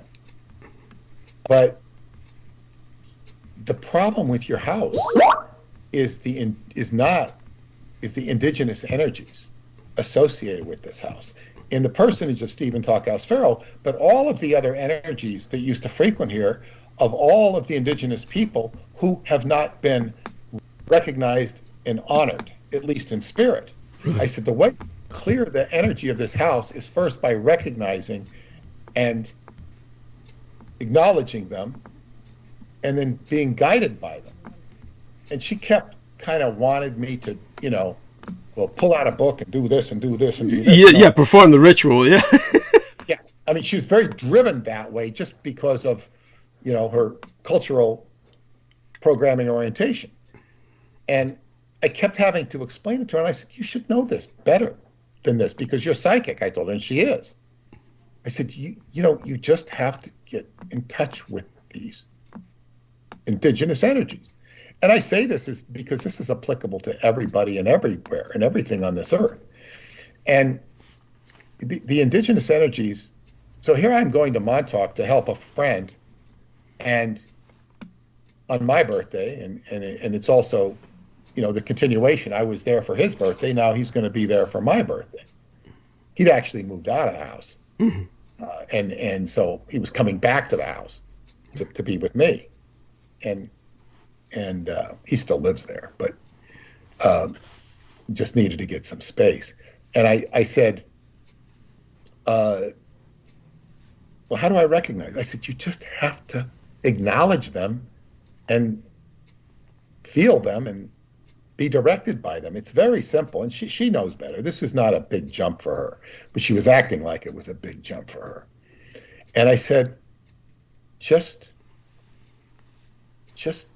acknowledge and wait, and it'll come through the answer. Maybe one of your customers will come in and say, oh, by the way, this is really good for clearing up energy. And, maybe it'll come from the environment. But first, you just have to be in concert with these spirits and know that they're there, especially because you're native.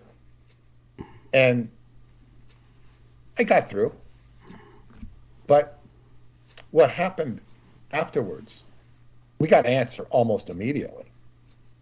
So anyway, her boyfriend, had cooked the lobster and the steaks, and it was a very nice meal they made for my birthday. And Great.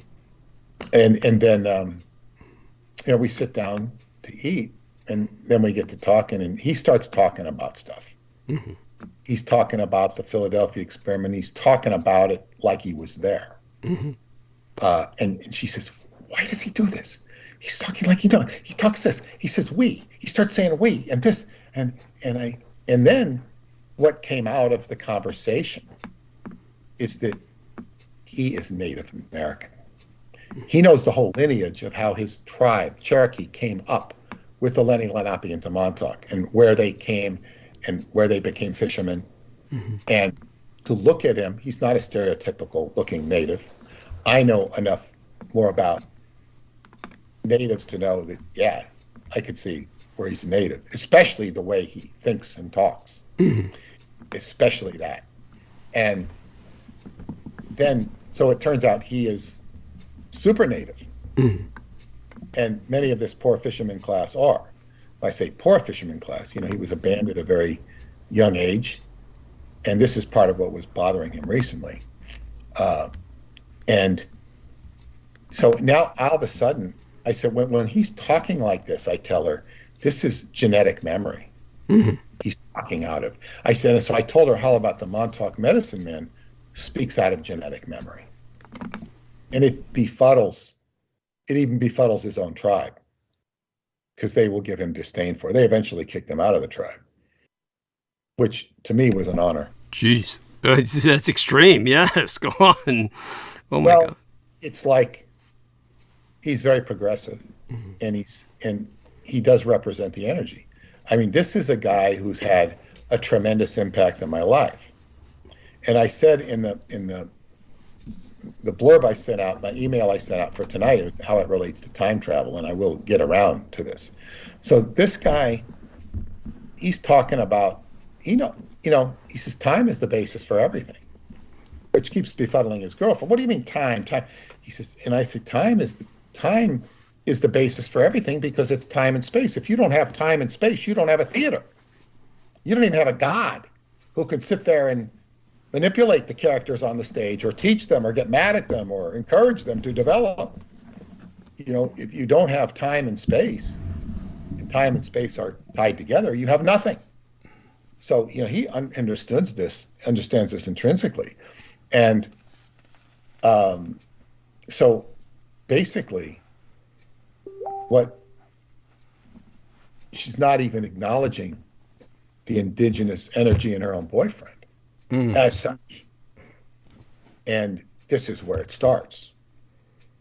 There are some issues, and Paul and I both talked to them about these things, but it's like this indigenous energies have to be honored, not only in the environment around their house, but in themselves. They have to acknowledge each other's, because they're both living 2022 lives, with money and commerce. And I told them, I said, you both have to be very grateful. You're both economically very solid. Don't have economic worries in a time, and you're healthy. You're having time when a lot of people are falling apart, health-wise, economically. I said, you're very fortunate. They agreed with that. And, now you have to get the other part. And so this was like, in this couple, it's right between them. And I embraced them both as family, because I said, they kind of really, neither one of them have a family except for each other. Right.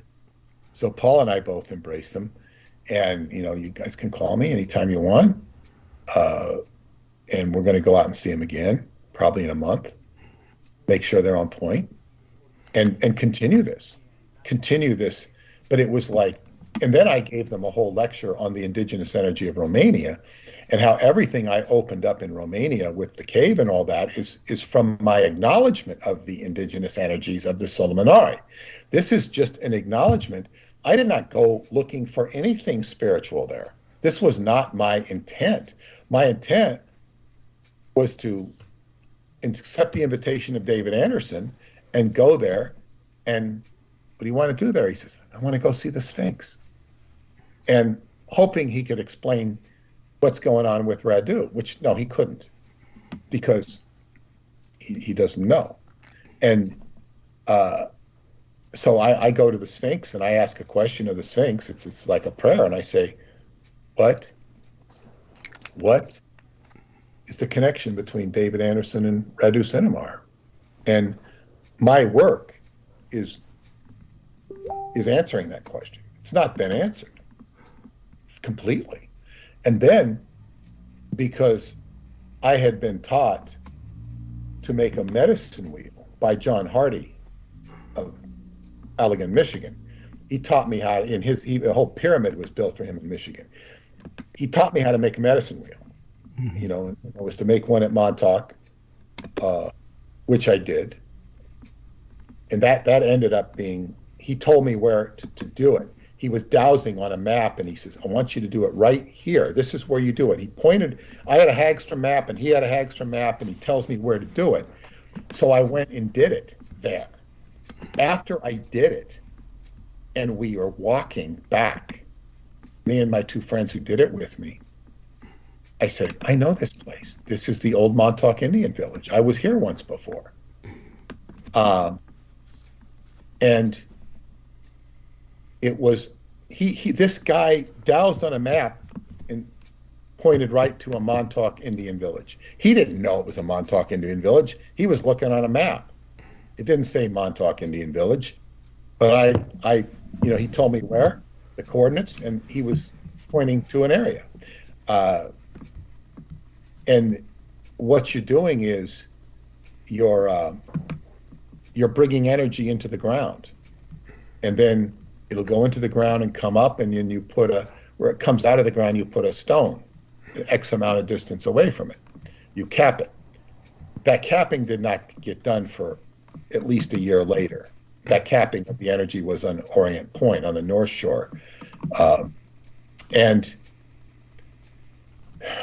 the lady who went with me for that was a Romanian extraction. She was Romanian, but she was, I mean, as American as you or I, her ancestry is from Romania. I only found that out later.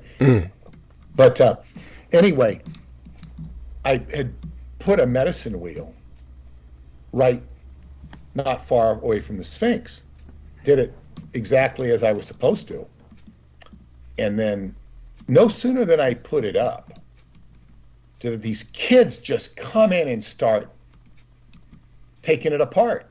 Jesus.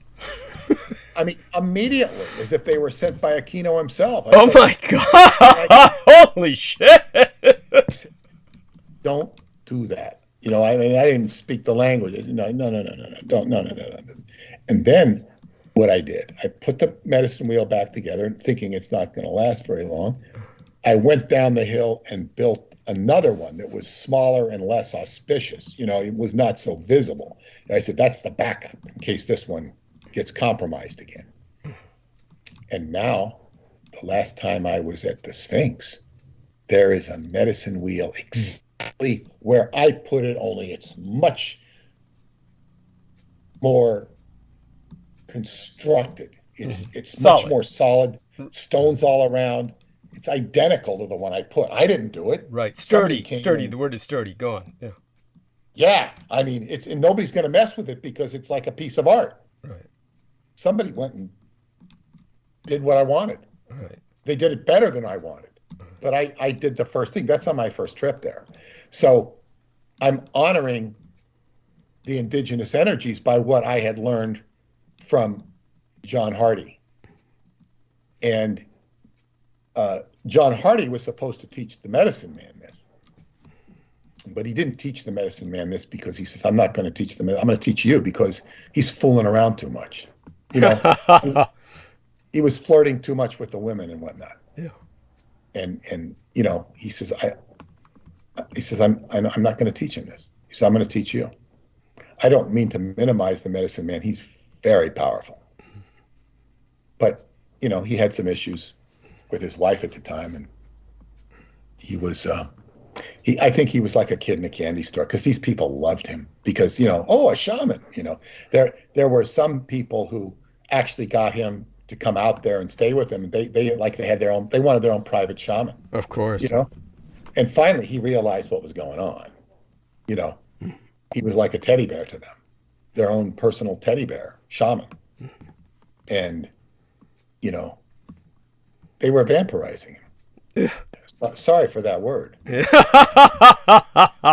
Leeching.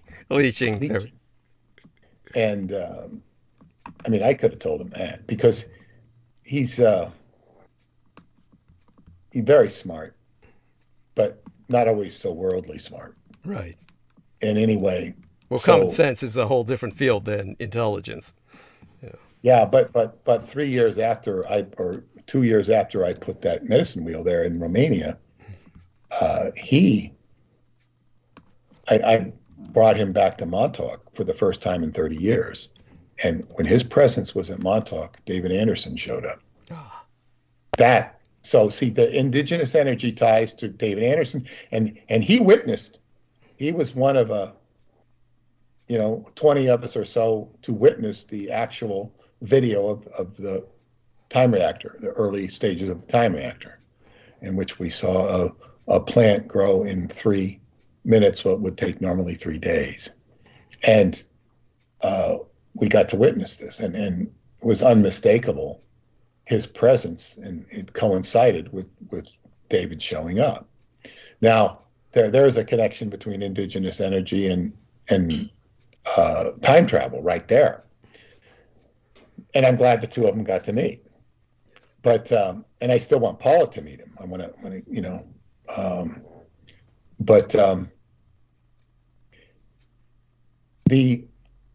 there's a little more to this. Well, so anyway, when I went to Romania, I put the medicine wheel there, and then I went to the camp, and where I saw David for the first time in probably 5 years, and had an experience, and went back the next year and saw him again in lectures on the time travel. And the second trip is when I went to Sarmasejatusa because I had been told, not by him, but by the professors and metaphysical or occult people there, you must go there. You must go there if you want to understand Romania. And because it was set up to me, it was put on a platter to me, and I went under great adventurous circumstances. And then once I went back the first time, I realized I had to honor the indigenous spirits and energies by giving the beggar something. And I want to, so that people can better understand why I didn't give the beggar anything the first time. He appeared right away.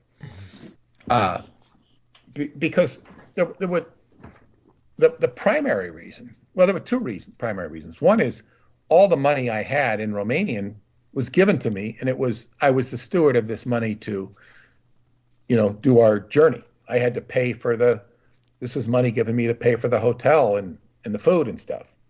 So I had two other people to take care of, and I shouldn't be giving that money away. I was a what do you call it? Fiduciary, right, for that money. If I gave him American dollars, it seemed non sequitur. Right. The other reason is that, as they say, I've lived in New York a long time, and beggars are not to be trusted or believed. Now, somebody was just telling me a story last week when we went out to dinner of this beggar I think it was a policeman.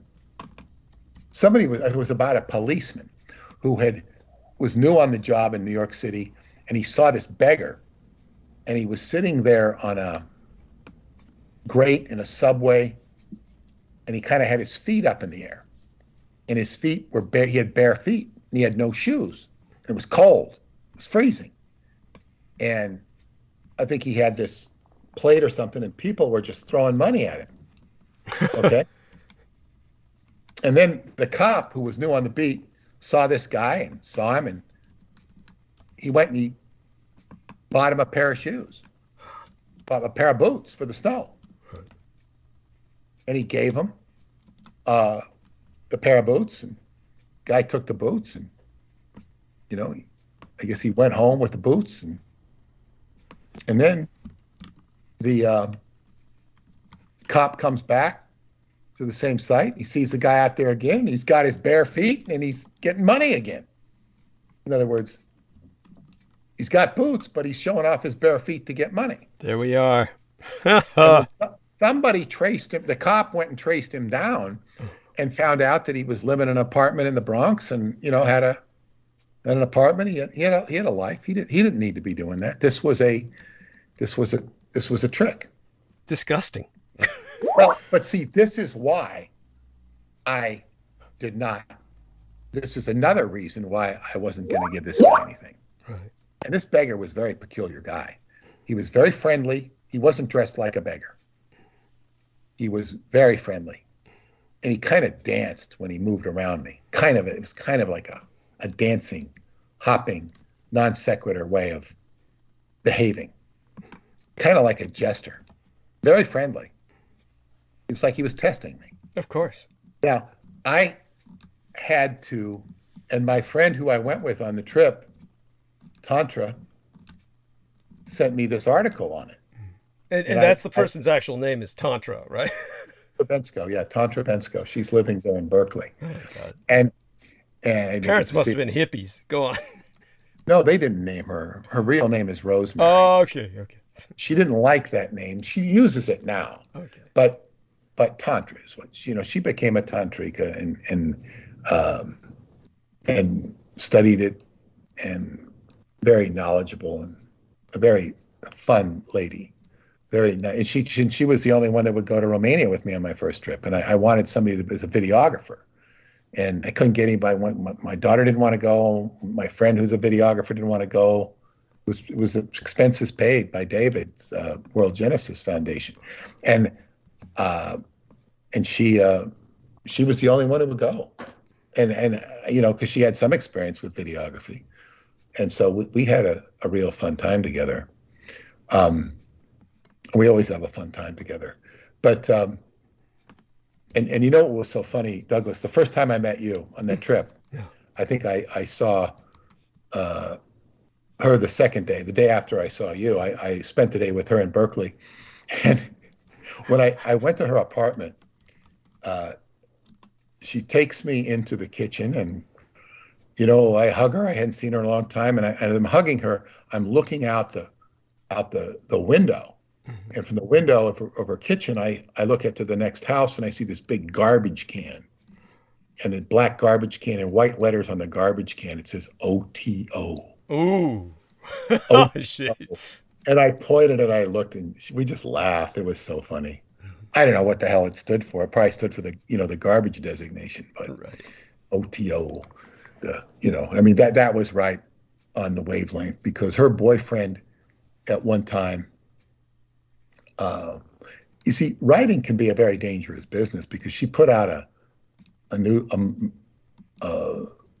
magazine once. I think it was called The Mendicant, which is like the beggar. Right. And so she resonated with that energy on some level. And the article, somebody read the article, and he came down and decided he was her twin flame, and they became involved.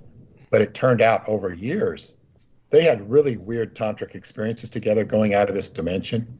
It was really strange. Turned out he was tied to Montauk all over the place. He was like right out of the Montauk Project. It was really weird. So she wrote to me tomes of letters trying to reconcile all this. And that's kind of how we met.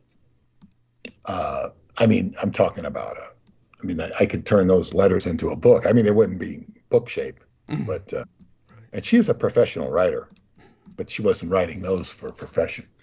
But that's how I got to know her, and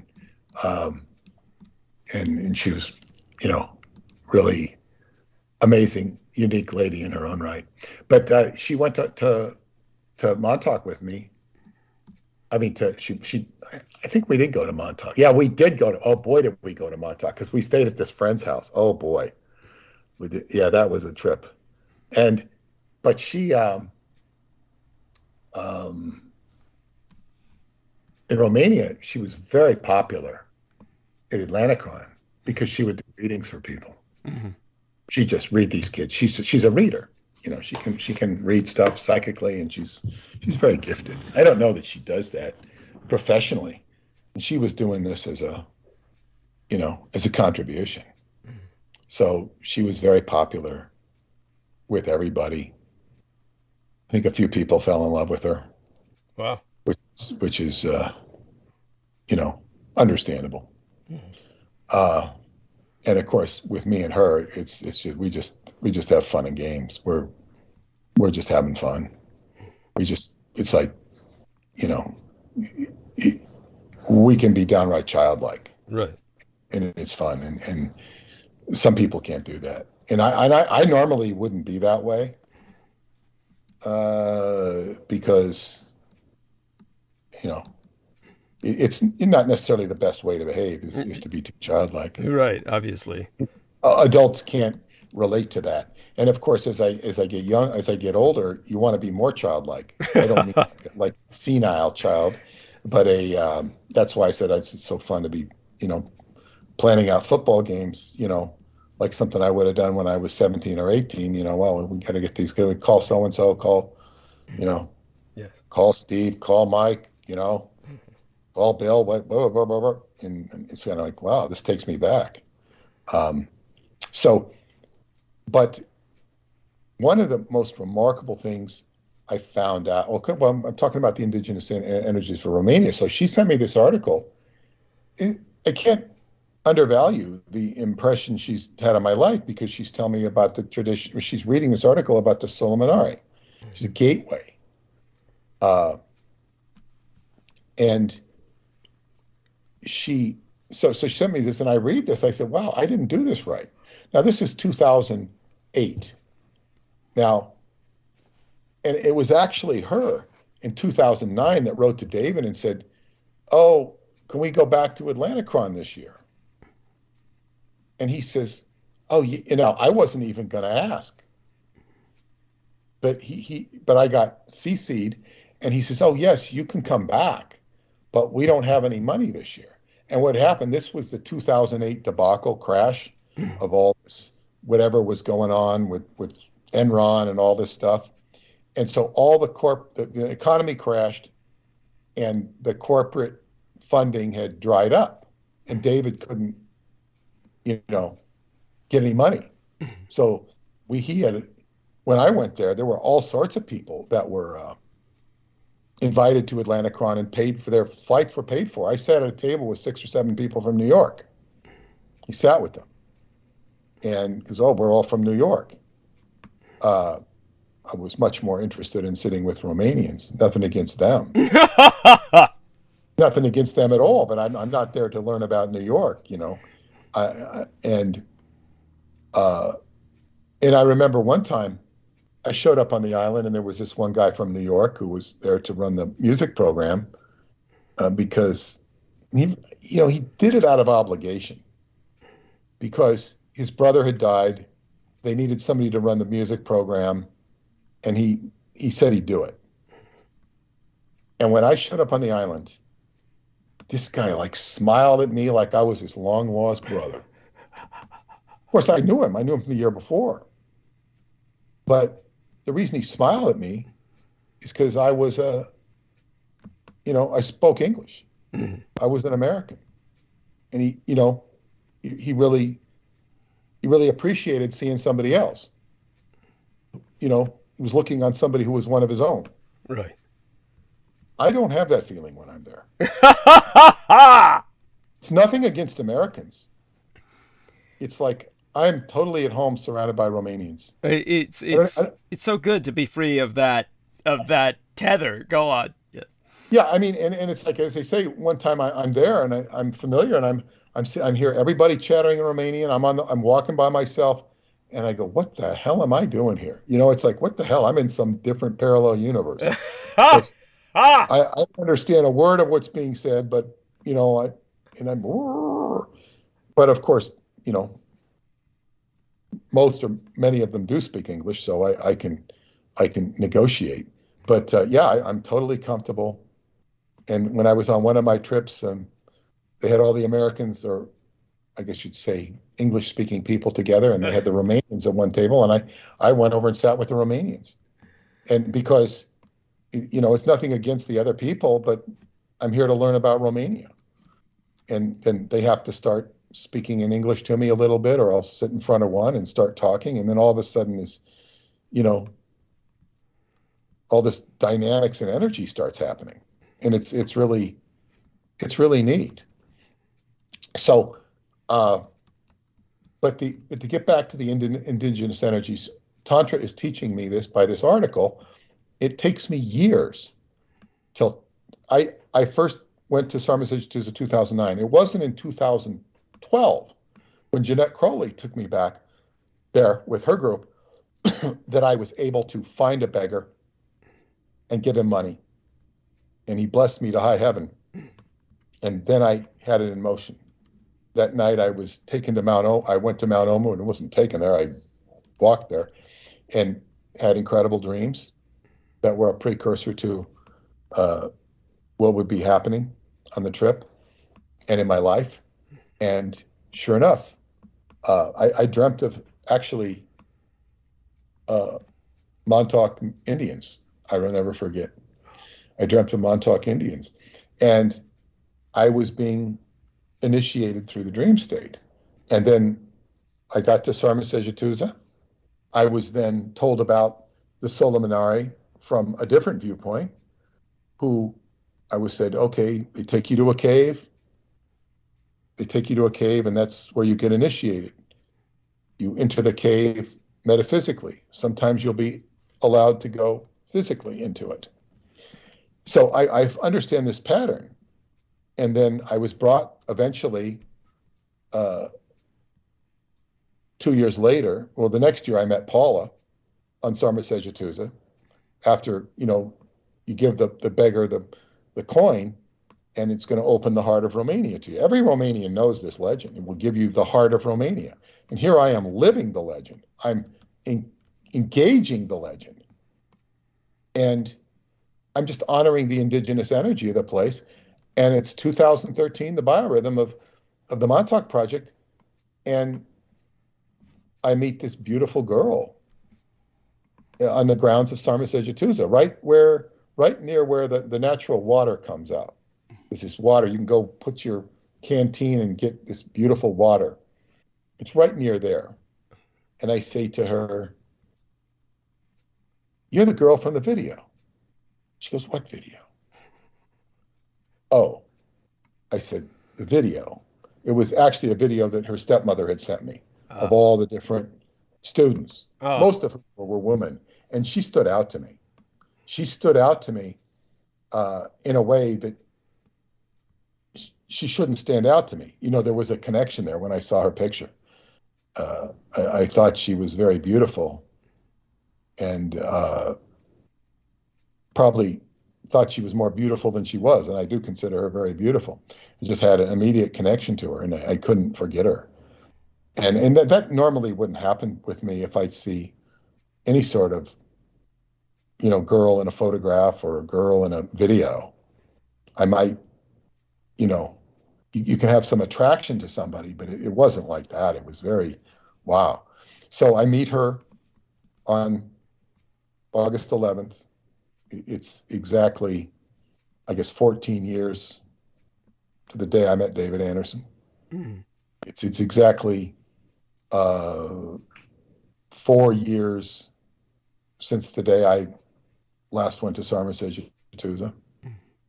And then the following summer, I'm brought to this Choklavina cave by an archaeologist. And the people of that area are Solomonari in their own way. They bring you to this. So the indigenous area, the indigenous energies are bringing me into the cave. And David is the one who brought me to Romania in the first place. So it's all very interesting, but I'm honoring the indigenous energies. And to this day, I'm honoring the indigenous energies by going back there and continuing this journey. And the indigenous energies teach you that the Solomonari will take you into the inner earth and initiate you, and in order that you can transcend from the human condition to a godlike condition. Now, that's not even necessarily my goal, but it sort of goes with the territory of what everybody wants to evolve. I didn't set out to go, become a god like Zalmoxis, the patron saint of Romania, or the patron, not saint, but patron deity. And David is a vehicle that brought me there. But we also have to remember that when I do the Montauk Project book, I discover pyramids and I'm acknowledging the indigenous energies of Montauk. That sort of begins the whole cycle. And from day one, the psychic people in my life, Yonda Ashley, Joyce Saxteen, both said right away, this is before there's any book. They said, this is connected to the inner earth. You're connecting to the inner earth, people of the inner earth. This is what they told me. Of course, that didn't really surface in any meaningful way, and it surfaced very abstractly, very almost intangentially in the tarot card of Aleister Crowley's Thoth deck with the card that is art. And art is what he uses. The traditional tarot deck will say alchemy. He calls it art. And they have the letters from Christian Rosenkreuz's tomb, vitriol. Vitriol, it says, across the top of, and actually that's an acronym for words that are written across the tomb of Christian Rosenkreuz, which is, it says visit, and this is, they're in Latin. I'm not going to say the Latin, I'm going to say the English translation of the Latin. Visit the interior of the earth, and by rectification thou shalt find the hidden stone. It's the philosopher's stone, which is the secret of transmuting base metals into gold, which is also immortality. Christian Rosenkreuz is supposed to be immortal. And so this is the indigenous tradition of the inner earth. Now, so when I go to Montauk, I'm teaching this woman how to clear her house, and wow, recognize the indigenous energy. Out of this dinner we had, the four of us sort of formed a bond. I'm not going to give up on this association between the four of us because we're already friends. But I said, this has got to go somewhere. We have to transmute their marriage or common law marriage, whatever it is, into a positive experience, but into a meaningful experience, because, you know, what are they supposed to do? Have a nice business and grow old? Got to do something. And, you know, and so I want to work this some more, but he laid one thing on me. Well,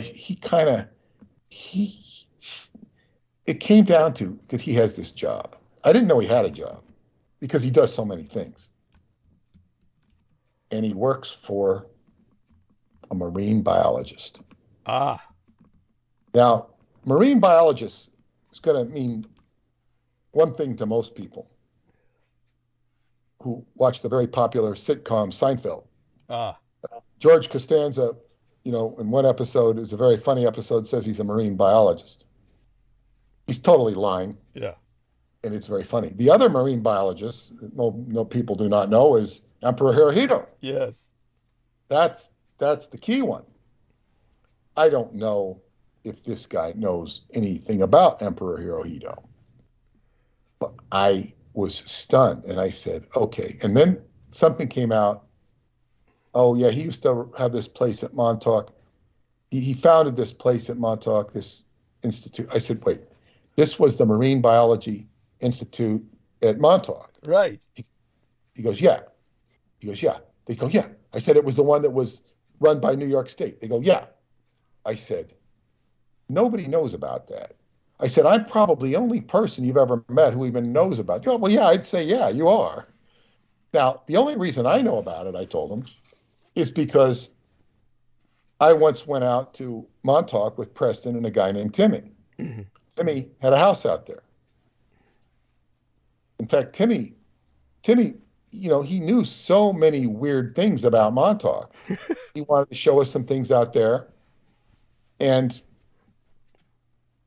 one of the things he always thought was so weird, Montauk Parade, they had a float that was said the New Jersey Jews, and they were making fun of the New Jersey. It was pejorative float about the New Jersey Jews.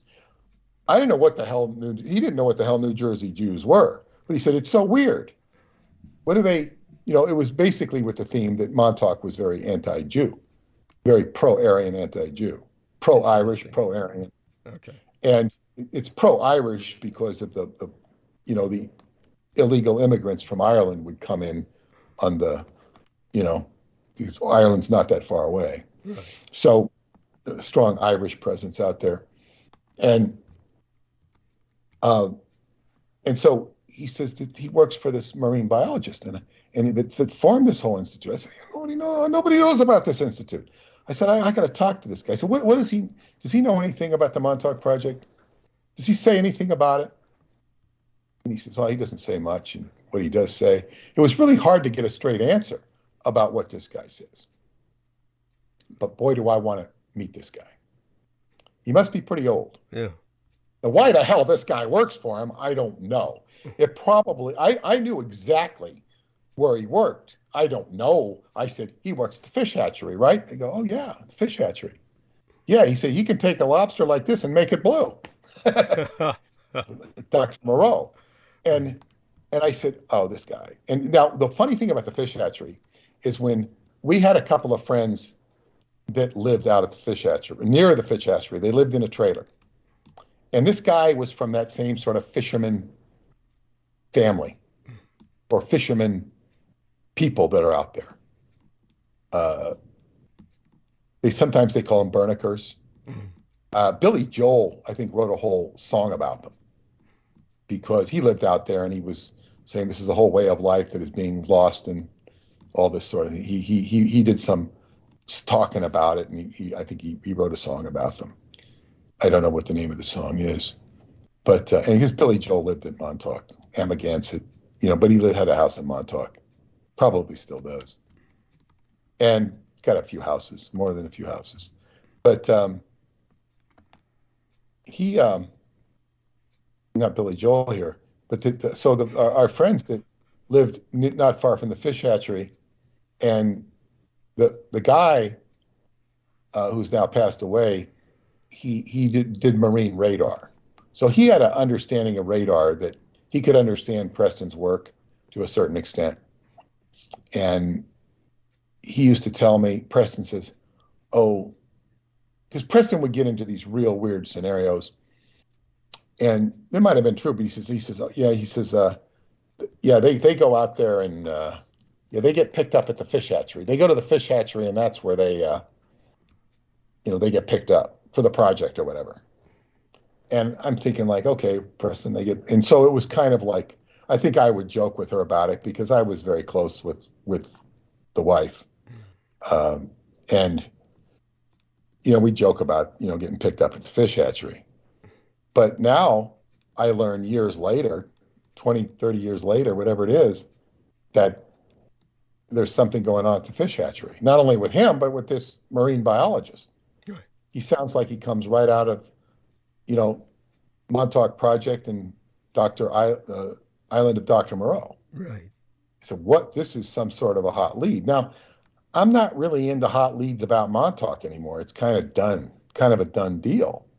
But, marine biology, that institute that nobody even acknowledges, I don't think you'll find any history on it. Right. They're doing weird stuff with fish. Yes. That's all I heard. They're doing weird stuff with life. Yes. So this was a very interesting lead, and it all kind of was precursed by the indigenous, my suggesting of the clearing of the indigenous energy. So this is the way you investigate Montauk. You don't go out and, get a bunch of electrodes and start regressing people. Which, of course, Preston was doing. Right. Well, I'm talking about that. Well, but I'm talking about the TV stuff that they do on it. Right. They're just going to go in the wrong direction. This media deal we turned down, they're still kicking at us. Right. They asked if they could use certain footage and whatnot, and you know, give me $25,000 if I let them use the footage and they do their own show. And I relayed, I said, absolutely not. And they said, well, how much does he want? Tell him to name a figure. No, not going to do it. Not going to do it.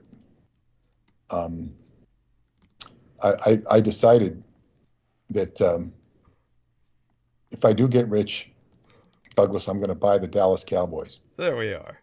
I think they're the most expensive franchise in sports, maybe as a soccer team. They used to be 5 or 6 billion, maybe their price. They paid double the price, paid 12 billion. And then because they just got beat today by the San Francisco 49ers. You should be happy to hear that. Ah, yes. Dallas Cowboys were beat in the first round of the playoffs by the San Francisco 49ers, who I believe were not the favorites. And I'm going to buy the Dallas Cowboys and change their name to the Dallas Gringos. And then I'm going to move them to Mexico. But there we are.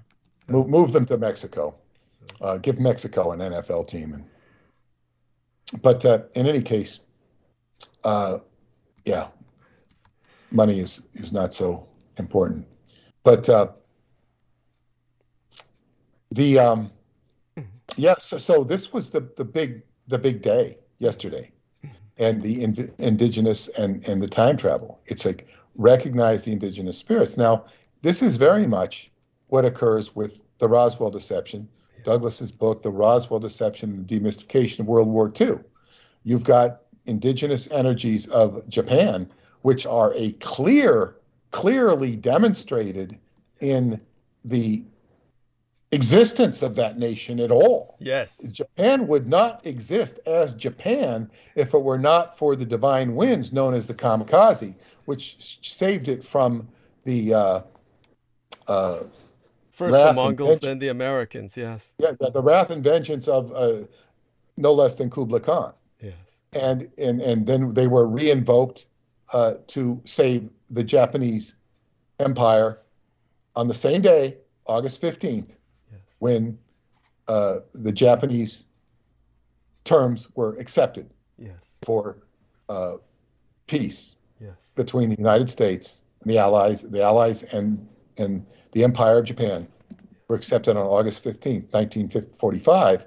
It took 7 years before the contract before the agreement would go into effect. 6 years before it would be signed, 4 years before it would be 16, whatever, but I said 7 years before it would be accepted or gone into effect.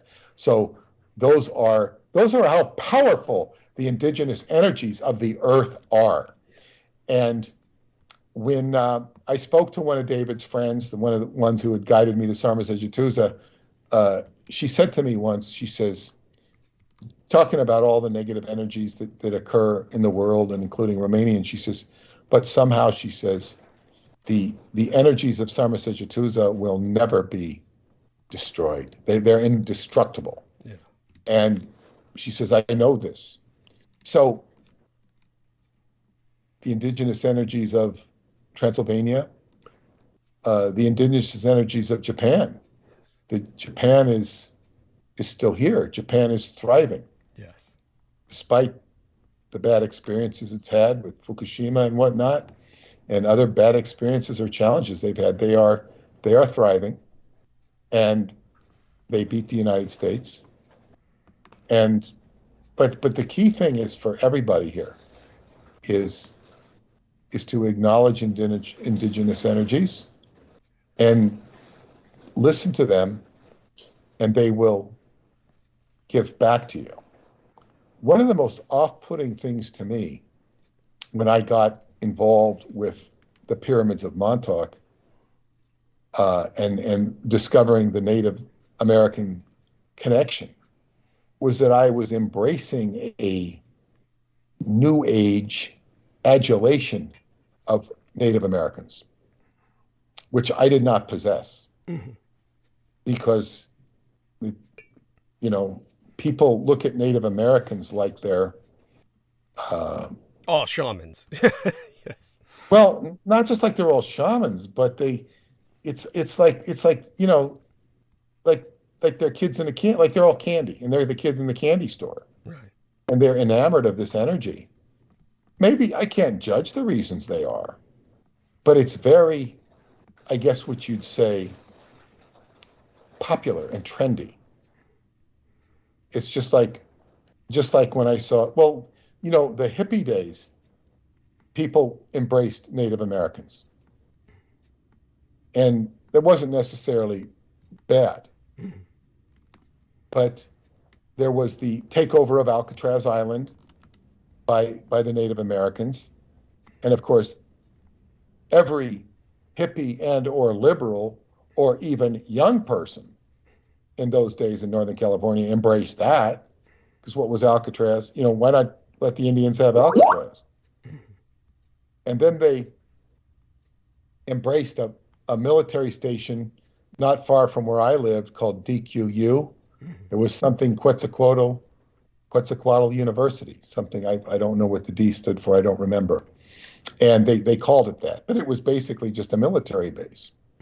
And I remember my hippie friend wanted to go by and see them, so we'd stop and you know, the guy'd come out and of the guard booth and talk to us, and I didn't talk to him. He talked to my friend. It was like he really wanted to know what was going on. And the embrace of the Native Americans, there was so much sympathy for the Montauk Indians, which I thought was great. Unfortunately, it didn't go anywhere. And anywhere significantly, except for me, on a personal level and investigatory level. I didn't understand the embracing of the Native Americans. You know, it seemed so superficial to me. That's what was off-putting. Off-putting. And even my friend Chelsea had pointed out to me there was a book written and being marketed called How to Be a Shaman. So, you know, this is like, it's being reduced to the lowest common denominator. There we are. It becomes very corny. So you have corny renditions. Now, I should also say, I was given a great gift for my birthday. They got me a gift. And I was utterly delighted with it. We had this lady visit us, who's part of Paula's mother's school. She brought gifts, and she gave us the neatest gifts. She gave me a pair of shoes that are just perfect. Wow. They're like they fit. I can't believe that they fit. She says, well, I thought they'd fit. I got you a big size. I said, they're actually a size bigger, but they fit perfectly. If you got me the right size, they wouldn't have fit. And they're good to wear around the house. They're not slippers, but I can not wear them outdoors, and I can have shoes on in the house. They're perfect. I was just in love with the gift. And then she got Paula something, which is a neck vibrator or a back vibrator. You wrap it around your back or your neck, and it vibrates. It's like sitting in a massage chair. And I tell you, this thing is so therapeutic. If you've got any knots in your back, I don't know if you've ever sitting in a massage chair. They usually suck. Yeah. I've not found that. Okay. I've not found that. Would a hands-on massage be better? I would think so. Yeah. Well, you know, it might be, but I'm saying that this thing gets rid of kinks that my chiropractor wasn't getting rid of. Wow. And it's like, wow, I don't even want to go to the chiropractor anymore. Wow. It's been so therapeutic. Paula loves it too. Okay. It's like, what gifts? This gift that I got for my birthday was a dream catcher. It was a dream catcher. Now, I never really was somebody who was into dream catchers. My daughter, when she was young, she figured out dream catchers on her own. She had some bad dreams. She talked to me about them, and she went and got a dream catcher on her own. Or maybe she had me buy it from her, but she instigated it. And she put that dream catcher over her bed. She didn't mess with it. She knew. So I think Paula got a dream catcher for our bedroom. But when we moved out of that bedroom, went to another one, stayed in that room. So she gives me this dream catcher, and I had to tell her the story when I was in Romania last time. I've talked about this dream with you before, being attacked. Yeah. And the next day, I went to a workshop with Christina Rapanovich, who I've known since she was like a little, must have been 5 years old or something. Mm. Christina's this cute little girl. Her father's the director of the camp and David's friend. And the only way I could get her to talk to me, she understood English. They watch cartoons and stuff, is I tell her she's very pretty. And then she'd look at me and smile, Mm. Otherwise, she didn't want to talk to me, And I got to know her over the years, and now she's, a young lady, a teenager, and she was doing a workshop with dream catchers. So I went to her workshop. I said, I got some issues to work out here. Will you make your own dream catcher? I made a piss poor dream catcher because I'm not going to excel in arts and crafts. Okay. Yeah. I might do okay with pure art on an easel or with some sketching if I was trained properly. Mm. But not. I just don't have the arts and craft knack like you would probably. Well, that takes a lot of professional training, of course. Though but like say my daughter would have a natural knack for it, incredible knack for it, and I had to get some help with making my dream catcher. But nevertheless, I made it and put it up over my bunk, and then this was to fight off the crap I was getting in my dreams. And then it was before I entered the cave. Everything worked out great. But then gave me a dream catcher, and when we came home last night, I took it out of its pack and put it right up. And it's like the dream, it says in the packaging, it's basically to give you the good dream, and the net will catch the negative dreams and send them on their way. But what was so interesting about this is I realized that when Native Americans were living in their teepees or wherever they were living, their longhouses, they had dreams. Right. And they figured out how to deal with them. Yes. So they had dreams just like we do.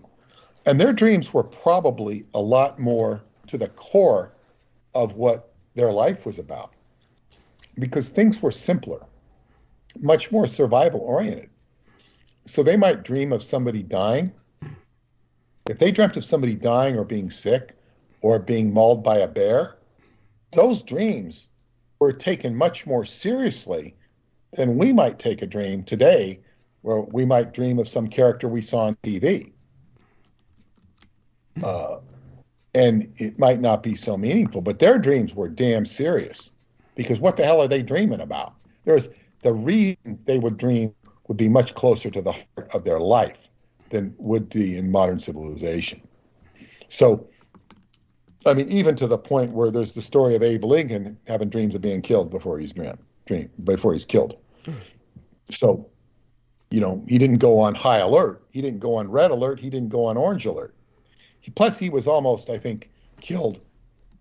It was an attempt on his life just a week before, I think, or a few days before. He escaped it. I think nothing of it. I try and shoot the president. I don't have a Secret Service card, So they take, just like Kennedy was warned, to keep his bubble. But I'll be okay. Robert F. Kennedy. Martin Luther King was shot. He was blasé about his security.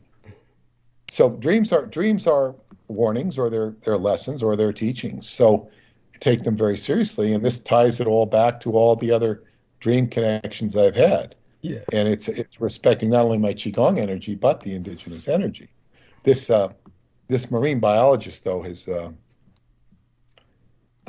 tantalized me with it. This is so curious to me. And of course, I'm going to feel like Dorothy with the Tin Man. You know, I'm going to oil his mouth to make him talk. Yes. Oil can, oil can. This is, I know what I'm going to be dealing with, and you know, it's like, you know, not if I'm close. You know, play the game. Am I hot? Am I warm? Am I cold? It might be time to, you know, get some more information and find out what he knows, if anything, about Emperor Hirohito. Yes. No, that would be so fascinating. That's in essence my trip and the Wonderful. indigenous energy, and I want to encourage everybody to understand and respect the indigenous energies, and it might include going out to visit your local shaman, depending if you live in some, you know, certainly I don't know if my friends or friend Eva, who would be the most likely person listening in Bulgaria. Well, she you know, we've got the Bulgarian shamans, we got the Romanian shamans, Yes. we have Japanese shamans, and of course the Native American shamans. This energy is important to learn from because it's nature. It's nature, and we see what happens with you know, all of this nonsense that goes on. Yes. So Very much. this is my story for tonight, and I'm God, it's time for me to retire. If you have any questions or comments, Douglas, if anybody else does, I hope you've already asked them. Oh, no. I think you did fine. And honestly, we're blessed to have you tonight. So glad that your birthday went so well, and very excited for you. So glad you got those shoes. And I know it's always a dream to get shoes that fit. So with all that going on, I think that I'm just glad life is going good for you, and you and I'll, you know, be speaking soon enough and catching up, and you have a blessed night. Share our love with Paula, of course. Let's do a quick check into the chat room. I gotta say, so this is interesting. Oh yeah. By the land of no name. Yes. After I think I ran across this before myself. After Yogananda's death, all his presidents of his org were originally from the Mormon faith to this day. It's a little awkwardly worded, but and then it says here by the same person, he arrived in the 1920s, second Hindu to come to America. I don't know if that's accurate. The Mormons were very attracted to his meditation technique and his hatha yoga, which is pictured his first students. This is a big thing. If he's connected to the Mormons, wow, I could find out from Truat what that's about. Wow. Okay. And wow. yes, yes. That's really interesting, and I think I've read that before. Okay. Mormons. Well, that's fascinating. Well, we love you dearly. Share that love with Paula, and so glad to have you with us tonight. Always blessed by your company, and as you see, the young man in there says you're quite the storyteller. So you take care, and we'll be back on Wednesday, which will be here before you know it, of course. Okay, thank you very much, and good night to everybody. Yeah, good night. Blessed, you know, sweet be thy dreams, blessed be thy slumber. And that was Peter Moon, skybooks.usa.com. Make certain to order the Roswell Deception and the Demystification of World War II.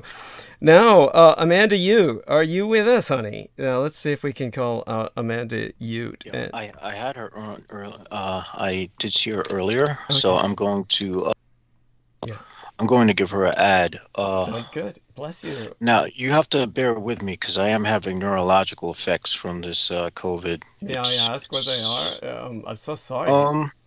There's a sort of vertigo, and sometimes when I'm writing, what I'll do is, like, you know, if I'm creating a cipher where I need to write the alphabet, every once in a while I'll miss a letter, and it'll just be baffling to me. Okay. It's nothing that seems catastrophic yet, but it's obvious that it's had an effect. It has slowed me in a way that is worrying. And I do have this chronic aching on the left side of my head, which I'm praying is not a stroke. which I COVID can cause. yeah.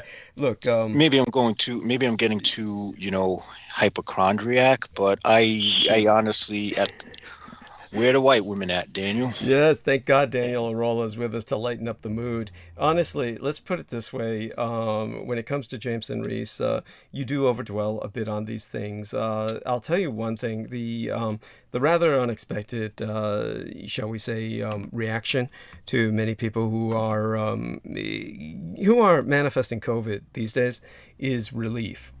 It's just this wave is something many people are simply glad to catch and get out of the way. So it's kind of the emotion that maybe you should be feeling because There's the thing. I don't know how this is going to affect things down the line in the future of my health. And being someone who partakes in recreational, non-prescribed, we all know that you're going to have to eventually tone down on that anyway. I mean, obviously. Yeah, maybe I'll have one more weekend of just heavy, drinking and drugging and, get that out of my system. Yeah, or even share a little bit of Daniel's pot. I mean, after all, it seems to work. Oh God, no. Oh yes, no. That's right. You're not a pot person. I am never touching that shit again. That stuff is too much. Yeah, it does. Strangely enough, Daniel, both Jameson and I react pretty poorly to pot. But as the pandemic enters its third year, there's been plenty of people with recent COVID diagnoses who are finding that contracting this illness that they've worked so hard to dodge for so long has brought them this reprieve from anxiety instead of compounding it further. So try and accept it with that attitude. Well, the thing is, I'll wear a mask at home to protect my family, but out and about, I assure you, I intend on getting revenge, man. I'm spreading the misery. Well, this is the wave that the mutations weaken as they mutate. Yeah, but who knows? Because I'm in contact sometimes with Hastelic. Who knows what kind of I might wind up patient zero for something horrific. Well, let's not hope that. At any rate, of course, as you said, I've refrained from that. So thank you. Good. By the way, I've got a message from an interesting person. I don't know who this. This is a beautiful young lady, so this is probably quite the false avatar.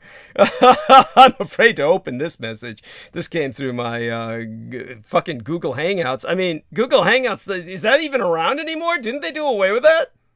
What is Google Hangouts? Yeah, there we are. Daniel, you explain it to him what Google Hangouts is. I've never even bothered. Yeah. Okay.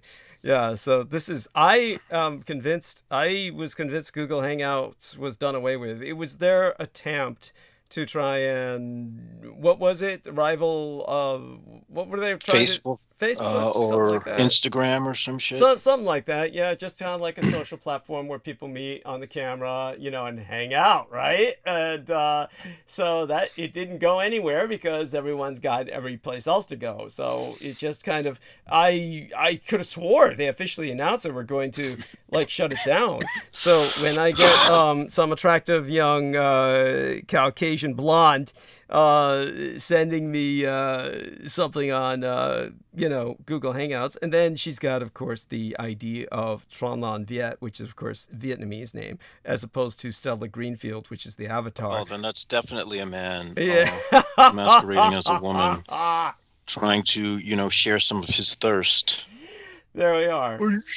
Yeah, because he doesn't care he doesn't care whether you're a male or female. He just wants to do what he does. Oh God, I got one black guy who sent me something in the messenger. What does he say? Oh, that's super cringe. Please screen share, dude. Oh God, okay, let's try. We could rip on this dude for hours. Yeah. Oh God. So let's see if we can get the Skype back up here and then do a screen share for both Daniel and our man Jameson, and give him some morbid entertainment in the midst of his illness here. Let's see. Conniption. Yeah, there we are. Here we are. Abel Salcedo. Oh, yeah, delightful. And he looks like the guy I want to take home to mother. Hello, how are you, dear? Where are you from? I mean, like, really? Yeah. How do you start off calling a woman dear Yeah, I mean, as really? as a pickup line? And Who the lives in. fuck does that? Where the fuck is this? I mean, I'm That's someone. it's usually a foreigner that says that. Yeah,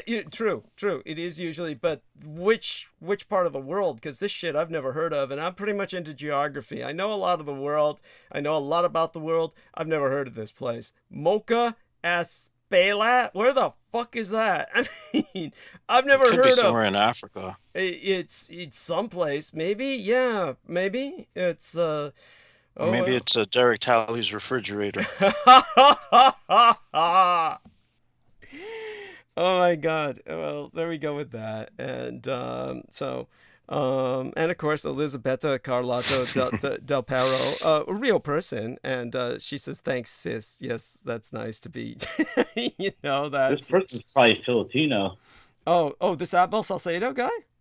Yep. Because I mean, it's because it sounds like a Filipino name. Now, in the accent, it's Abel Salcedo. Yeah, okay. Interesting.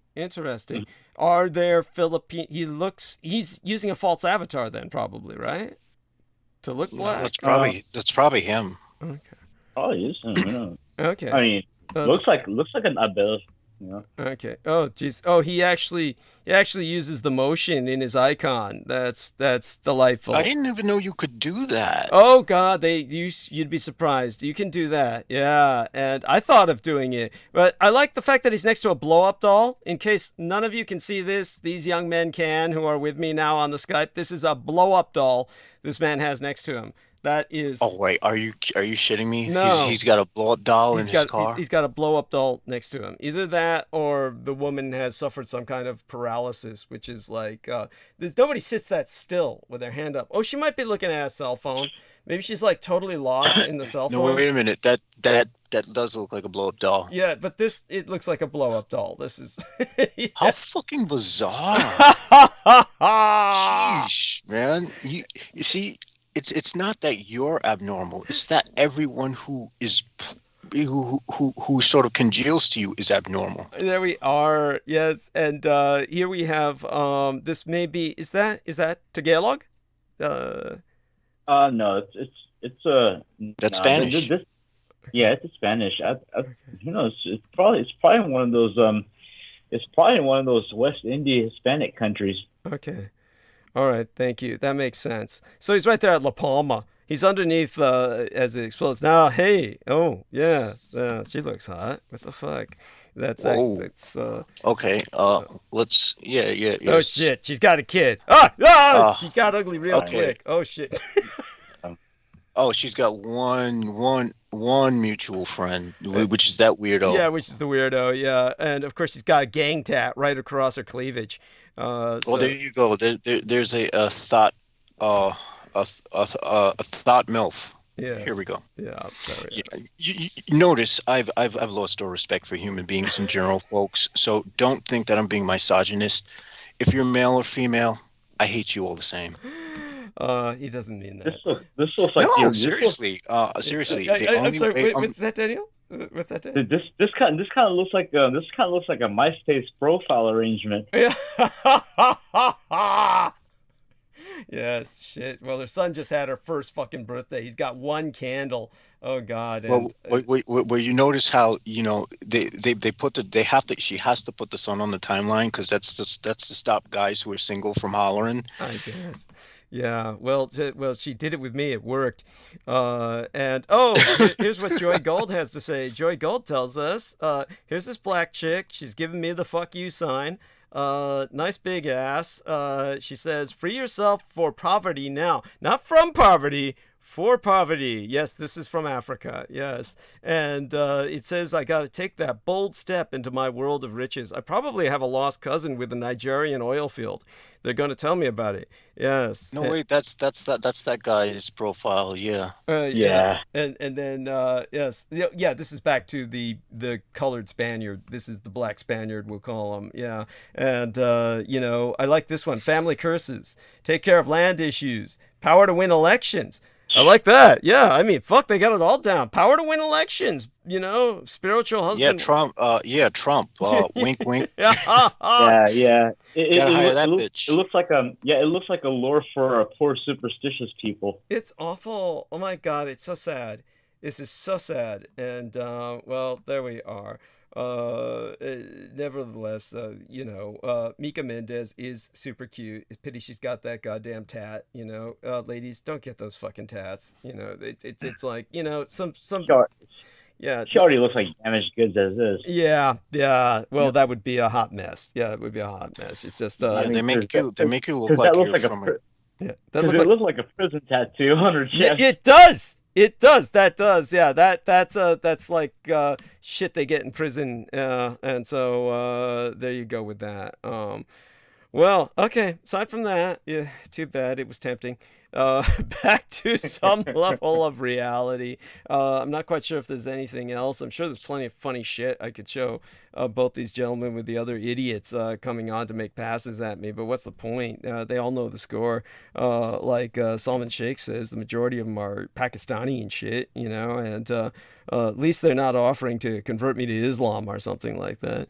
And all right, confirm, stop sharing for now. And with that, Daniel, oh, thank God you're here. And because Jameson, obviously, he's a bit under the weather, and he's, when he gets under the weather, he gets rather hypochondriacal, and then he always comes out of it, and that's fine. But what I'm going to try and do is just kind of get my head out of my ass, get my shit together, and decide what to start out with tonight, whether it's going to be domestic or Russia and Ukraine. And so let's take a vote. Whoever wants me to start with Europe, the other side of the Atlantic, or this side of the Atlantic, let me know.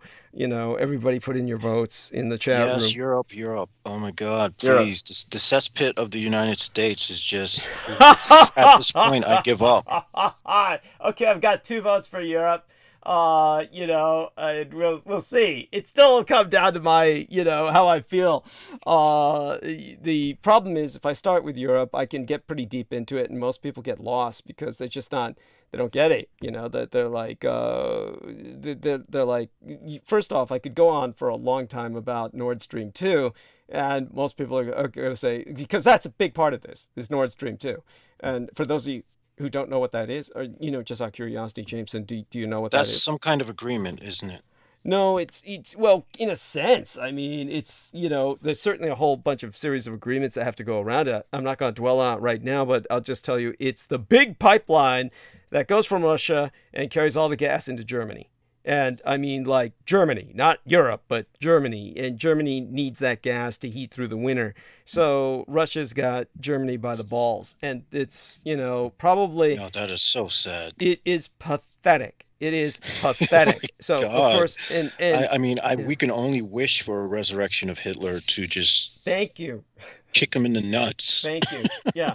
And of course, I do want to be careful. There is a wonderful lady out there, and I will go probably Wednesday, go deeper into the Holocaust and some of the whole Hitler trip. And so this wonderful lady is Jewish, and she did tell me. And as a matter of fact, let me turn the screen share back on because I believe that this is worth sharing. And so here we are with this, and let's see now, where are we? Message box, right? Fuck, get out of Mika Mendez's box. Don't mean that to sound the way it did. All right, and let me see now, go back a little oh Jesus, this is so sad, just so sad. It's like I knew this guy was a phony timeline, George Alexander, because it just looked like it's for one thing, it's just too like respectable. Oh yeah, I blocked him. I blocked him. So But it was the thirst, right? Oh no, it was worse. It's like basically, he asked me, basically, just on the off chance that he was like some German guy, which he claimed to be at first. It was like first, his timeline says he was in Germany. And I figured there's plenty of Middle Eastern immigrants in Germany, just so people know. So it might have been genuine. So I just said, preparing for transmission. Are you on Western European time? Just because, everybody bothers me before transmission. And then, finally he says he's in the Yemen Republic. And I said, oh, that's bad news. They're in a war. They're in the middle of a war. So that's, poor bastard probably wants to get out. So, then he says, what is your name? So I just told him, oh my God, are you all right with the war going on? My own name is Douglas Dietrich. Hello? So I said, for future reference, I've been permanently banned from the venue of Facebook, aftermath of the Christchurch mosque massacres in New Zealand. And so, this is a cut and paste that I give to everybody who's new, that I bothered giving it to, so that I'd been gifted this, one of the personal Facebook timelines of Sora Aoi. So I give people a link so that they know, okay, this is not me, this was hers, etc. Nobody gets it. I hand people this shit, and it's like, I didn't say anything. Then he starts with the normal scam. This is a scam automatically. I'm a professional surgeon doctor and I work with the United States Army. This is how they say I'm stationed in the Middle East, right? Because the U.S. is invaded everywhere. Just so people know, the U.S. military is peripherally in Yemen. So anything is possible. So, but it's anybody who tells you that, it's all a lie. They're just, there was, the guy who I'm working with in terms of magic, who lives in Peru, he got something from some guy claiming to be in the army, and he was like, yeah, just come to this address and pick up this package for me, and no questions asked, and you'll get money.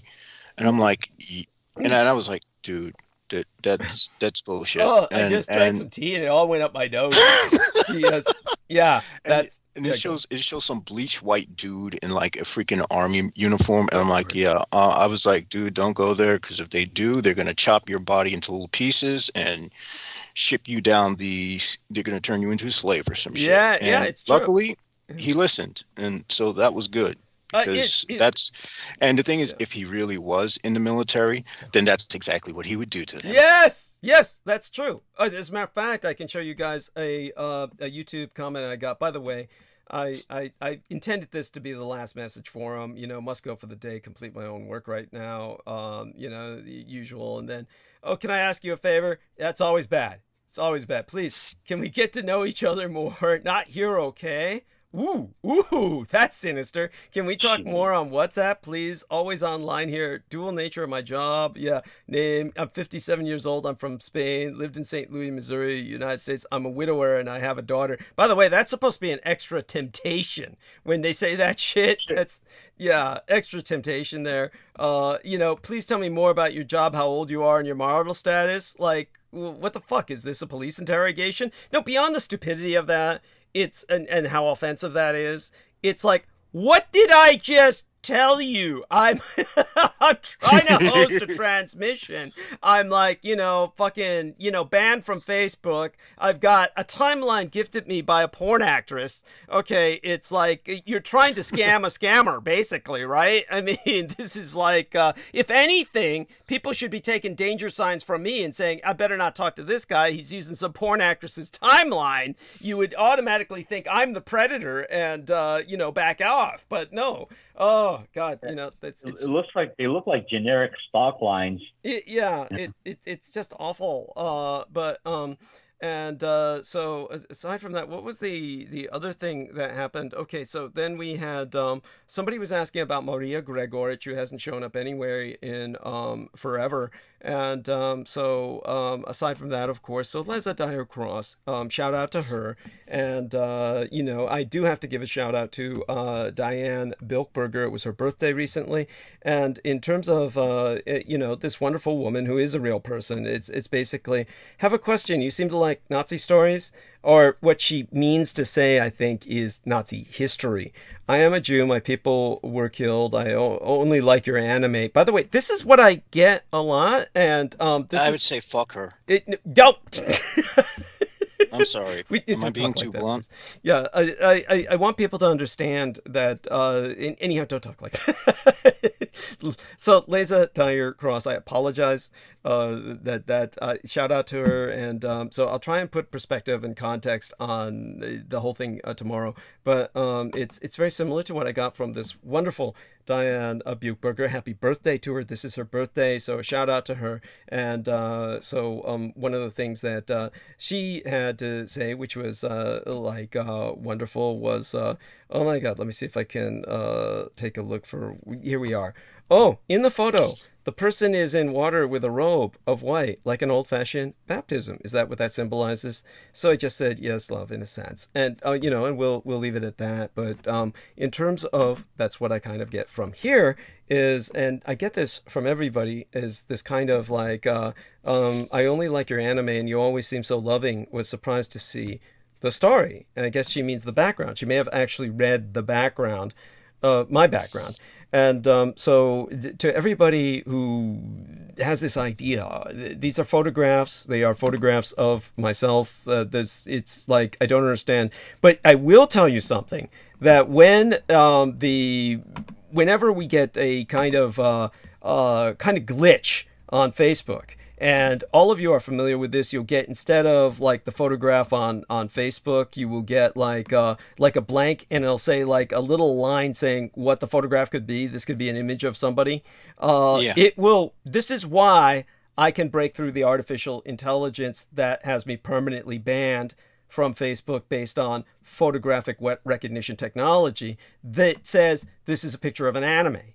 So the artificial intelligence translates or registers photographs of myself when I've got all the makeup on and, the different, it just registers me as anime. It doesn't interpret me as human, even though it's looking at a photograph. So it will always say this is an anime of some person doing something or something like that. Probably in this case, it'd say something like this is an anime of a person squatting to take a shit or something like that. But at any rate, this is how I get through. And so there we have that. But to everyone out there, yes, these are photographs. Yes, that's me. And hopefully people understand that. And believe me, my physical appearance has changed a lot since I started drinking blood again. And don't forget, a lot of the old classic photographs people look at were either when I was emaciated and malnourished, or they were like when I was all bloated on antidepressants.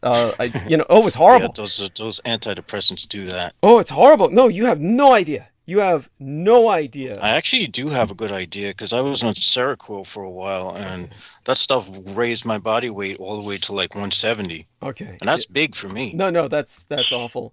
And so it's, everybody do understand that for some people they work. I knew this one lady who was a tenant in one of Beaver's parents' apartment. How do I describe that? His parents own apartments that he manages. He's the property manager of.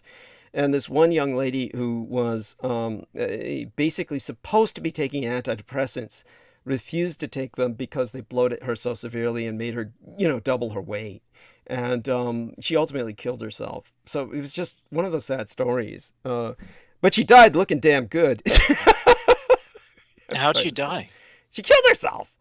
No, I mean, how? Did she jump off the I don't know, building? Beaver. Did she shoot herself? Oh, Did no. she throw herself under the tires of a bus? It was pills. Oh, pills. Come on, ladies don't usually do... With ladies, come on. It's not going to be something that damages their looks usually. Well, I've seen stuff where women would just like jump off of balconies and shit online, at least in the dark web. And it happens. But they don't usually. And so, like Diane says, where's Claudette? Yes, Claudette. Yes, Clarice, if you want to come on, go ahead for a few minutes, but we'll hold it for a bit. So basically, this wonderful lady said, I told her, I'm preparing for transmission. I'm heartened to know your identity, etc. So then she sent me a little bit about the Holocaust, because believe it or not, there's a lot of people who don't know anything about it. And so she points out they killed 6 million Jews, additions of Christians, homosexuals. Yeah, and as I will say, it was far more than that, believe me. And she says, there's no justification for this. If you support them, please delete me. So I did let her know. I said, yes, this is all true. I've struggled against Holocaust deniers throughout my career, such as a matter of record, I assure thee. And then she pointed out, we worry always with the hate, they'll kill us again. By the way, there was a hostage situation in a synagogue And In Texas, I remember that. yeah. Yeah, that I think that's a false flag to cover the political failings of Biden. I honestly believe that the guy was probably triggered, or he was an asset that was used, an expendable asset. And that said, the story of the woman who he wanted to free was actually, I feel that she was wrongfully detained, because they said that they detained her because she was shooting at some army officers. And I'm like, well, gee, why would a woman shoot at army officers? Because the army officers are trying to fucking rape her. That's Thank why. you. Thank you. And of course, unfortunately, now she's in prison. She sustained damage from being from some prisoner throwing scalding coffee in her face and breaking her cheek. So I mean, this is what you get for defending yourself against a bunch of crackers in uniform. Thank you. No, I agree. Yeah, I agree. Fuck the United States military. I agree, and I've said that, again and again. I did point out to her when she said, we always worry with hate, they will kill us again. I said, that's what I hope to prevent. Then she said, okay, I got really weird. I live in fear for everyone under hate. I said, if anyone understands that, it is myself, I assure thee. She said some other things, and, it's all fine. But, and then, of course, what is it Diane says? Good heavens, what sites are you on? Oh, shit. And by the way, everyone, keep your prayers open for Sarah Thomas Lyons. She is, by the way, this little hook in Canada, everything else in Canada is above that hook that goes into the Great Lakes. And everyone in Canada, effectively, 90% of all Canadians live here. And she lives there where it's going to get worse hit with all this snow shit. So told her to keep warm. Everyone maintain her in prayer, Sarah Thomas Lyons. And there we have that. And aside from that, if there's any other, let's see if there's any other fun ass, bullshit with, let me see with, I do love that. Thanks sis, from Elizabeth, and shout out to her. I don't know if she even listens. Crystal River says Fuckerberg listens, meaning Zuckerberg. She's referring to. And Brian James. Here's Brian James says, here's these Americans are British, cross-dressed, on duty. And he says, this was on my MKY Twitter feed. He says, Allied forces, defenders of faggotry worldwide. And, here's other pleasant dudes. Yeah, just like, get this all the time. CCC, yeah, I blocked all his messages. No shit. And, Farta, yeah, hi, yeah, and, just want a piece of that, so I blocked his messages. No, nothing's wrong. Says something's wrong. Unblock. No, nothing's wrong. I'm not going to unblock. Yeah, it just goes on and on. So other than that, of course, Daryl Neely, dear individual, he was one of the people raiding the Capitol, and then after that, his house burned down. So there's that sort of thing. I can't, there's some. Listen. I'm going to be nice here, but I'm going to say there's some Darwinian selection there. Thank you. And leave it at that. Yeah. That was like, Daryl. Why, Daryl? Why? By the way, Daniel Rolla, Daryl Neely's black, right? Yes. It's like someone black deciding that they want to join the show Jackass. Yeah. Why the fuck would you do it? Thank you. But by the way, thank you, Diane. I love Diane, and Diane says it right. She says, get on a reputable dating site. Yes, thank you, Diane. I've got to. Yes. Oh my God. There we have that. Oh God. So get off of this shit. And well, I have to say that dating sites actually suck because they only pander to people who have money. And if you don't have money and you're making use of the services for free, you're losing off a lot. And most of the people who are on dating sites, 90% of them are men. So you got 10% of women being, constantly, hey man, by 90% of males. So yeah, fuck dating sites. And by the way, to anybody, I noticed that I was the only one who hearted Cookie Monster's statement here, and that's probably because most people don't get it, but our man Jameson does. White is the color of death in Asia. And so when you see the Shinto priests all in white, they have the kind of same sinister ambience that Roman Catholic priests do when they show up all in black. So it's something that they get in Asia, but they don't get it in the West. So do understand that it is a color, a power color. It's a power color. What makes no sense is how they don't get it, because white people kill everything. Yeah, obviously it's a color of death. Right. Speaking about bleach white, yeah, and then our lady, shout out to Jojo Mikolasik, and Jojo Mikolasik had put up the the Peter Moon birthday card, so I felt, thank God, no, I don't need to. And for those of you, I bet Jameson got it. So Jameson, I'm certain, instantly understood that this is essentially representative of my mother and myself. So I'm sure you knew that when you saw that. And yes. Aside from all of that, by the way, so I will go a bit into this. I will open up when I do go into monologue with telling people, oh yeah, of course, Selena Khan, she checked into, let's put it this way. She said basically when I sent her the info that we had a tsunami coming, then, here in the West Coast, she's in New York City, of course. Then she said, the alert level of this tsunami warning is at green, which means there's no life-threatening situation yet. No reason to be concerned. Of course, I gave her a heart. Mwah. Love you, Selena. She's my manageress, of course. She is actually right, because on the GDAX scale they listed it as green. Oh, which okay. GDAX is the global disaster. It's an acronym that means like the global disaster. But then again, now I was going to make a joke that she must have been looking at the tsunami warning level in New York. Because believe me, the tsunami hit the West Coast. So for those of you who don't know, and there are definitely deaths that are unaccounted for around Tonga. GDAX. There's deaths in San Francisco, just in case you didn't know.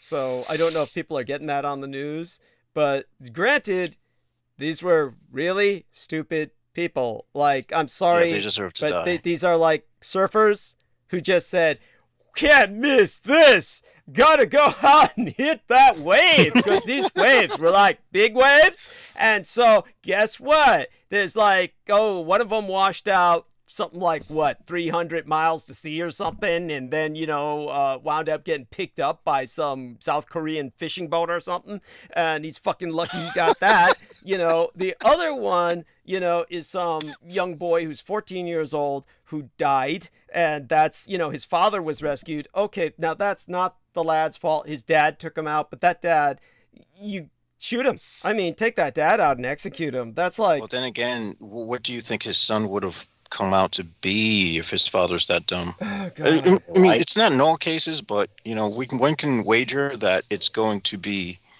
more likely than not. The apple will fall from the tree. I would say all three of us. I mean, I love the man who raised and guided me, but he was not exactly a rocket scientist, and the same for Daniel Arola's and Jameson Reese's dads either. So sons can be, much more intelligent than their fathers, because it's just the way it is. I mean, good God, it's like Daniel Arola said, if he's just glad his dad's dead, so he didn't have to watch him running around with a red MAGA hat on, Oh, shit. Yeah, sucking up Trump. Oh my God, it's just one of those things that's, what it is. So, okay, then aside from that, I guess, at this point, I'll start taking these guys through my porno files, but, I can't do that while we're on air. And, I was so disappointed. Like I said before, that time I was showing Brendan Zogi some of my escorts, and then the goober says, with each one of them, is that a vegetarian? Is she a vegetarian? And you just think, he's like Derek Talley, but at the opposite end of the spectrum. Yeah, I was about to say that. They have that much in common. All they think about is food. Yeah, thank you. There's more to life than food. That explains, it explains a little bit about their tendency to overweight. I mean, it really does. Yeah. You think about food way too much. Thank you. This is the reason why humans invented drugs, folks. Thank you. Yes, it's so true. So Daniel, tell us about what's going on with yourself, and help us hold the stage for a bit while I get my head out of my ass. And yeah. I've just been. I was say.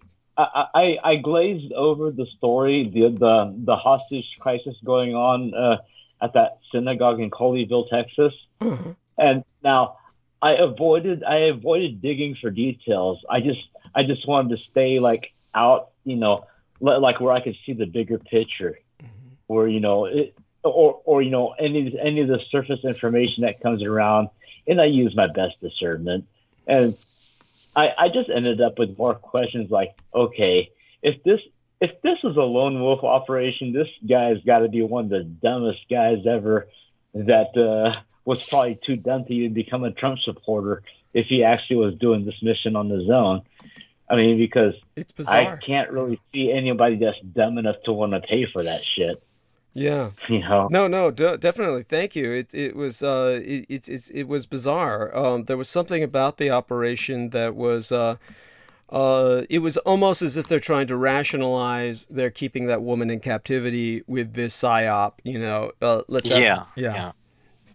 That's the impression I get, and the impression I get is that there's a lot of people who want her to be let go because they know that she's not what they say she is, and they know that this is just the military rape anti-culture at play. Yes, thank you, and it's definitely something where hopefully, though, enough attention is brought to her case through this, where maybe something will. They're probably going to kill her. Oh God! Well, they've already tried that. Yeah, another prisoner is probably going to murk her, and that's going to be the end of it. Because they want to draw attention away from it and away from the fact that America's a fucking failure on all levels, including political. I think they're using her as the lure to draw attention away from something else. Right. Exactly. Absolutely. He has the pussy. Yes, that's right. And so it's an important that point. probably has to do with that mansion and cinnamon bullshit, which I intend on nipping in the bud somehow. And by the way, not quite sure what's going on with the Ghislaine Anderson case, but interestingly enough, she's no longer going to hide all the Johns. She's going to expose them. And so if you gentlemen have any opinions on any of that, or nice, things will get interesting. That will be the nail that buries Donald Trump. I can see that dragging out, so I can just take my time and just chill. As far as that story is concerned. But yeah, I can see people trying to drag that one out. Yeah. And that's why they got that guy smuggled into the jury, who was a victim of sexual abuse, and that way they can just fuck it all up and declare it a mistrial. I heard they were going to do that, and then I didn't hear more about that. Yeah, I doubt there's enough leverage for that. Okay. So it'll be interesting.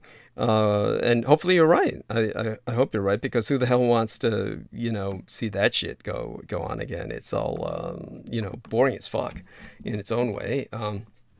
So aside from all of that, what about in terms of, some of the stuff we were discussing with, people were telling me how good the last transmission was. And from what I remember of it, after all the drinking and drugging I did thereafter, I think, we spent a good deal of the last episode talking about incest and necrophilia. Do I remember correctly, or was I just dreaming? Yes, yes, yes. There was necrophilia and incest. The necrophilia was pretty brief, but yeah, it was more incest than that. Oh God, that's right. So that brings us back to turning on the share again. So let's get the share on. Let's see if we okay, open up the screen share here, and okay, there we are. Start sharing, and then if we go over to the let me see. I guess the channel. There we are. And then if we go to the channel, what was it that people were saying to that? Ways by that. Okay, Because I couldn't count on him. I was trying. And okay, so what was it? Here we are. Blue Alien, who's a wonderful person, says, "This subject is such a good topic, and I love the dialogue, gentlemen. Thank you for touching on something that no one really wants to talk about. Incest causes a lot of blood disease like sickle cell, which is prevalent in the black community here on the mainland and the surrounding islands. Is this person? No, that's not what. Yeah, I was about to say, no, that's totally different. That's sickle cell is actually a defense mechanism made by nature against malaria. Thank you. Get your facts straight. I will refrain from being any more sharp-tongued because they say Douglas says you're a good person. Not only that, but Blue Alien says, "I love the dialogue between Jameson and Solomon. More please, Douglas. Takes me to another planet with that massive brain of his." Very nice. Thank you. But then they also say, England was also known for their excessive inbreeding and used to be called Albion, the land of the albinos, which is a product of incest. Okay, that's not exactly... That's not the way true it at all. works. Yeah. Again, the inbreeding, if anything, in England is what causes that massive overbite that the Queen and all her family have, which is just ridiculous, or whatever the fuck. But they must have picked that up from some conspiracy theory sites. Thank you. Yeah, they had to have, because albinism is found in every species on the planet. Thank you. That's mammalian. Yeah, that's true. Or amphibians as well, and fish, etc. So yes, there are several. Anything in the animal planet is going to have that. And there's also the trait of things being pitch black, such as crows and whatnot. And that's also a different trait that's being expressed. Okay. And every once in a while, you get a black lion. Yeah. Yes, that's right. So then says, please educate the public on how widespread this sexual behavior is and how dangerous it is to the human population and where it started. Okay, so the first thing I would educate the population on is that both of what was related in this paragraph is basically untrue. And there are other dangers to incest. But of course, the reality is not that I want to go back on that topic tonight. Okay, we don't want to go back there tonight in particular because we were just talking about it the last episode, and I don't want this to become the on-running theme. Yeah, I agree. There's something distasteful about the entire ordeal. It's one of those things where then of course Lancelot Dulekfu said, "Hi, Douglas. Once in one episode, you mentioned a particular documentary on an incident of a U.S. soldier that was killed on a military base or training base for Fort Bragg. Can't remember the title of this docu or any information about that story. Do you know what that was?" It's actually three things he's conflated here. He says, thank you. And so what I said was two of them. There's actually a third. I said, "I suspect thou art conflating my comparatively recent exposition per the Fort Bragg murders, wherein at least 44, we're talking about over 44 Fort Bragg soldiers assigned thereunto died stateside, several of them obvious homicides in 2020 alone, which was the last time I bothered following up, although they be ongoing into 2021 by all accessible evidence," because I keep seeing stories about someone else dying at Fort Bragg. "As sacrifices unto the anti-gods, their families wanting answers, but the United States Army not providing any, with war crimes exposed on the dark side of Aldura, a soldier in the shadows, released 2011, the year of my late and sainted Cyrus's slaying, and I gave him the link, which provided photographic evidence on the legacy of the Edomite or Redkin anti-chaplaincy via the fatal experiences of U.S. Army Ranger John Needham. So yeah, he conflated at least those two realities. And the third might have been my talking about Stebby Stebbins, or Sergeant Stebbins of Black Hawk Down, who was the real hero, quote unquote, of Black Hawk Down, who they changed his name in the movie because he's a pedophile who was abducting children and enslaving them. And his wife finally reported it because she couldn't stand the screams anymore in the basement. And so he's spending the rest of his life at Fort Leavenworth in the brig. So that might have been a third thing he was conflating here, but mostly it's these two.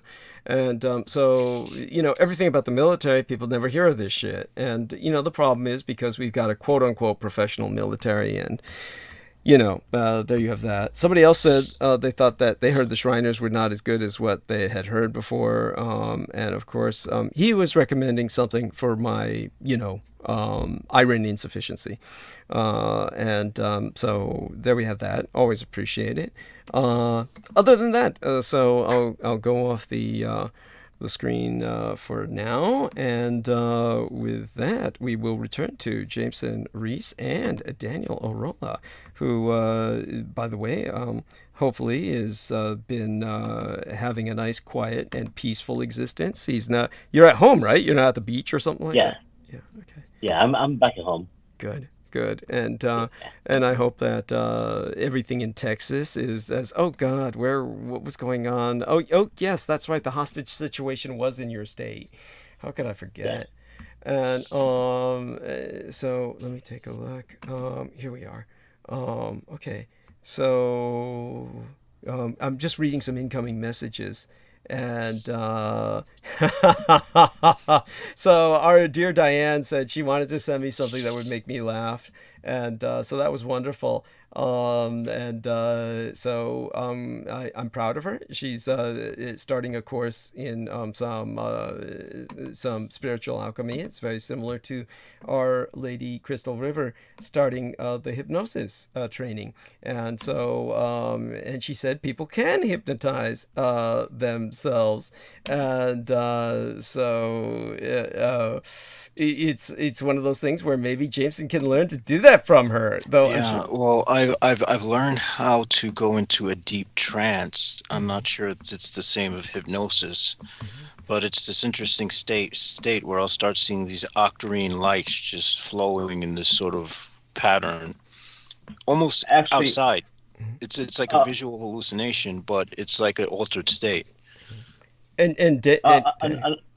Another way, and I want to add to that.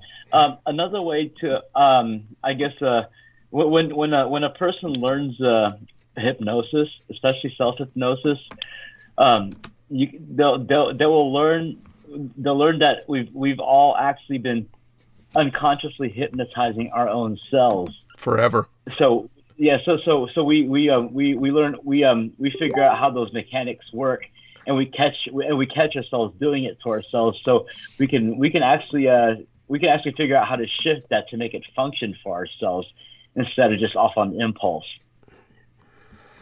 Thank you. Interesting. Yeah, wonderful. Yes. Wonderful, and I think that's brilliant. And so in terms of anything else you have to share, by all means, I think that this is great advice.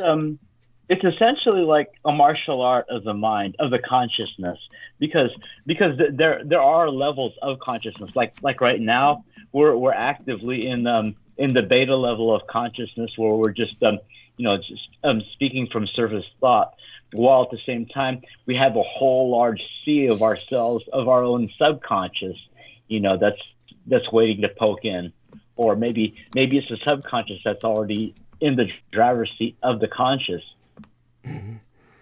Great. Thank you. Beautiful. And I'm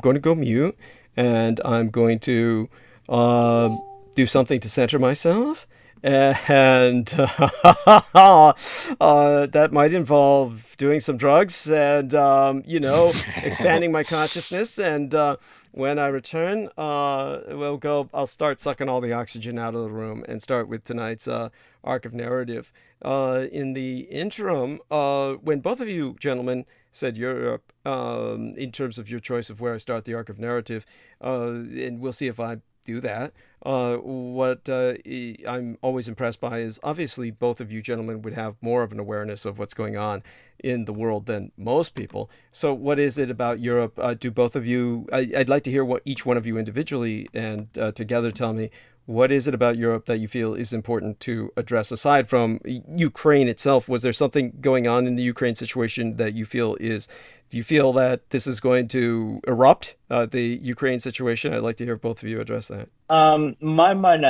is actually more on what Germany is like today. Okay. All right. Yeah. I see. Okay. Yeah. And that would be part of this whole issue, of course. And, and that's obviously important. And I've, and Jameson? Yeah. Well, I don't see anything erupting at the moment. Honestly speaking, I don't think China, Russia, or the United States are any of us are in any position where we can start doing an active war. This is just flexing right now. And this is just Putin trying to be an attention whore to set up the sort of stage for his puppet, Donald Trump, who I hope dies from bleeding out of his ass. Being such an asshole. Yes. Oh my fucking. Speaking of in Europe, I've been speaking to this one guy he's like a fellow metalhead. He likes metal music like I do. And he's in Tenerife in the Canary Islands in Spain. Wow! And he says that when the pandemic hit, everyone remembered the Spanish flu right away. It's like without even going into the precautions, everybody knew what to do. Okay, interesting. Yeah. Wonderful. It's like he said like everybody just kind of like fell in, when it's like you didn't have to call it a state of emergency.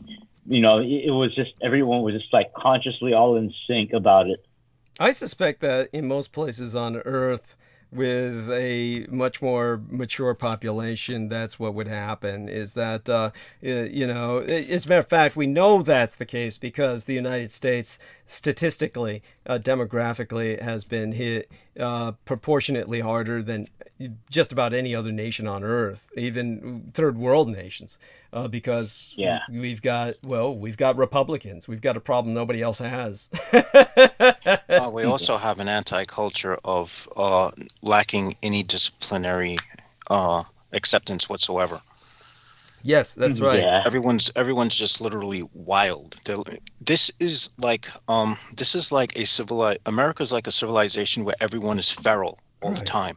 Right. Well, that of course is not a civilization at all. It's just it's just awful. Go on. I've also noticed, as far as Americans go on the internet, it's like how can I say it is.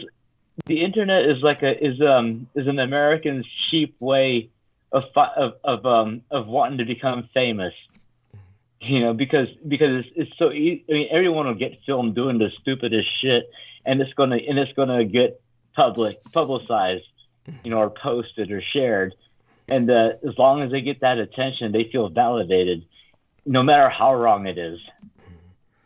Yeah, I hear you. It's very true, and and we see it's people. Gotten worse with TikTok. Yeah.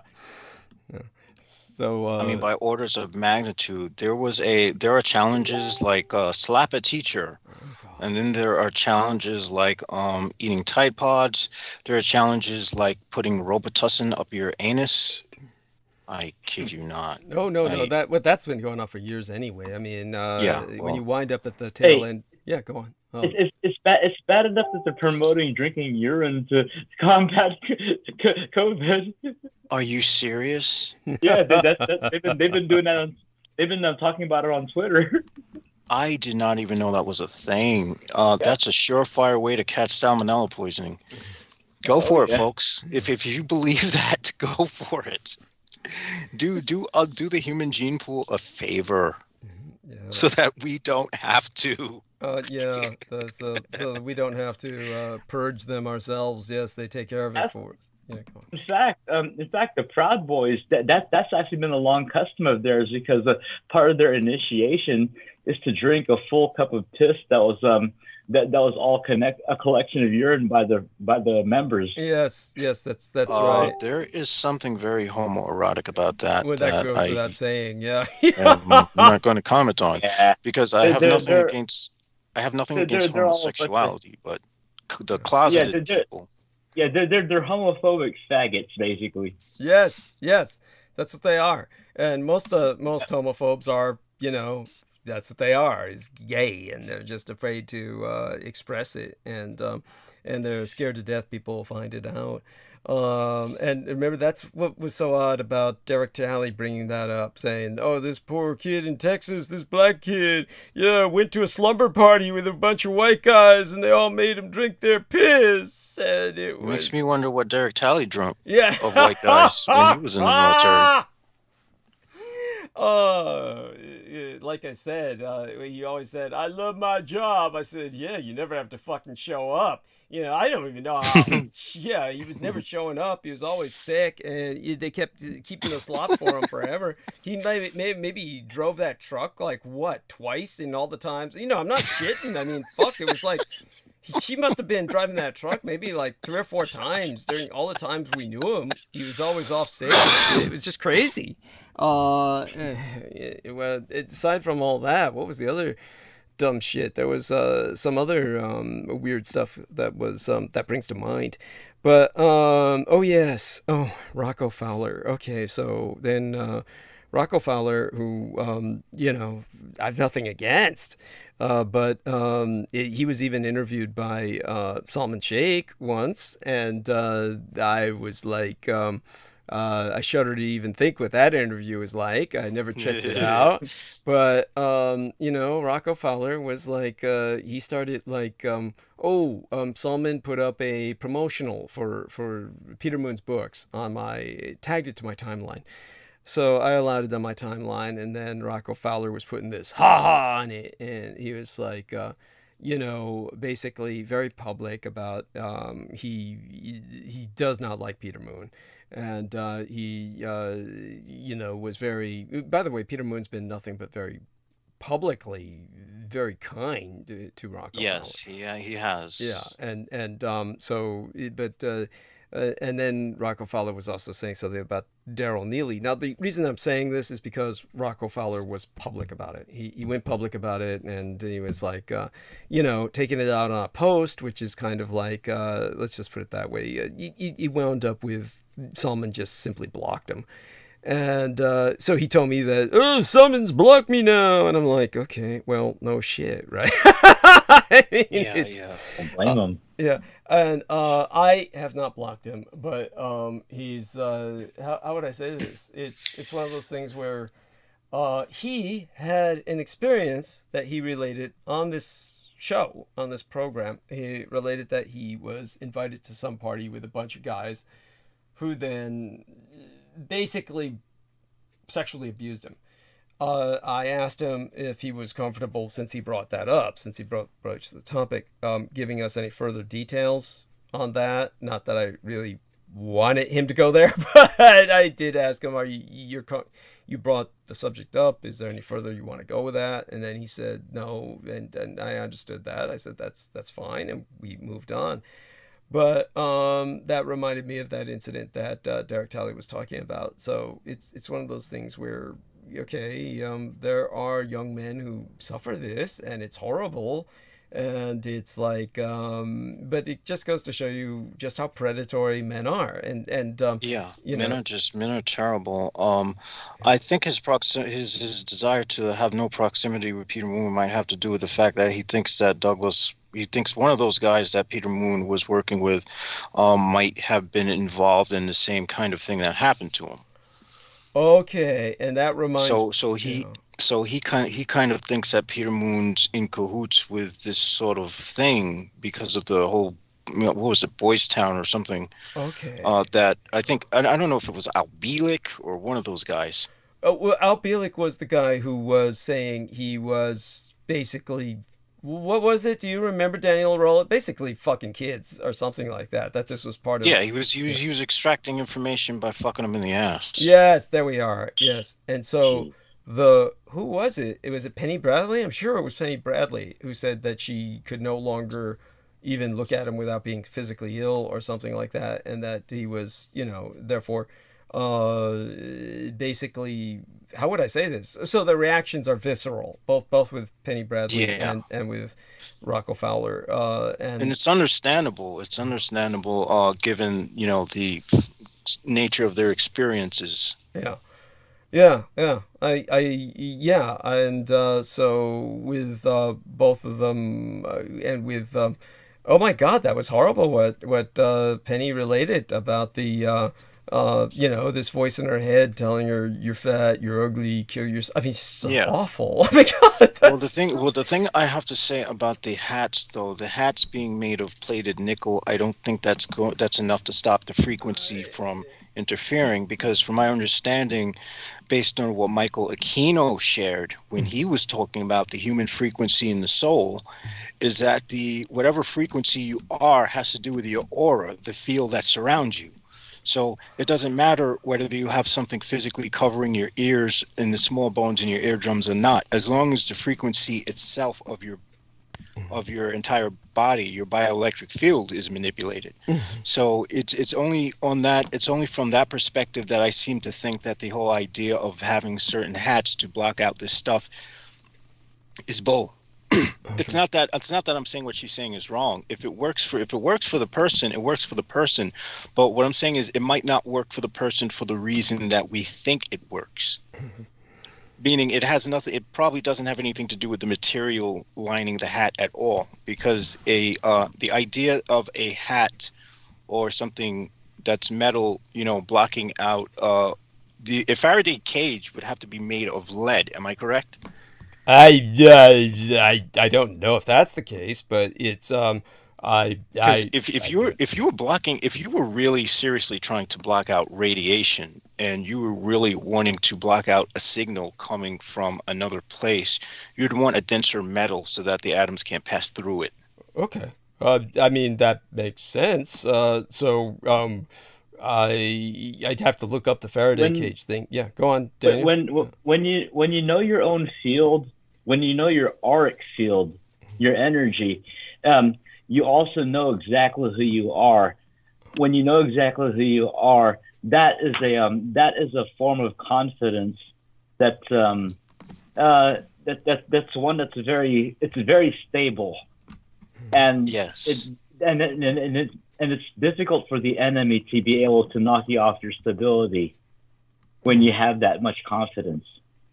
Okay. Yes, and I think in the case of people who might be in the super soldier community, the reason why they lack that stability would have to do with childhood trauma, which fragments you in a way. Right. Yeah, Because you don't. and the need for the identity. Right. There we are. Okay. And so thank you for that, both of you.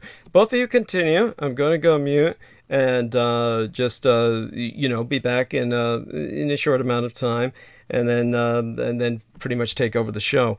But right now, listen to these two gentlemen, and of course, they'll be sharing their wisdom with us. And feel free to talk about wherever you take it, incest, necrophilia, whatever comes up, and we'll take it from there. Sammy's unable to join us tonight, and so both these gentlemen, of course, have as wide a world as he does, and with that, hugs.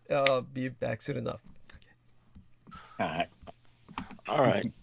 So as far as necrophilia is concerned, I can sort of understand why a guy would resort to that, because you don't want to deal with the whole courtship ritual and whatnot.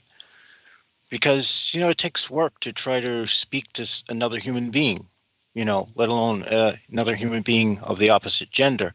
That's saying I'm not for necrophilia, but I could sort of understand why a guy would want to go that route.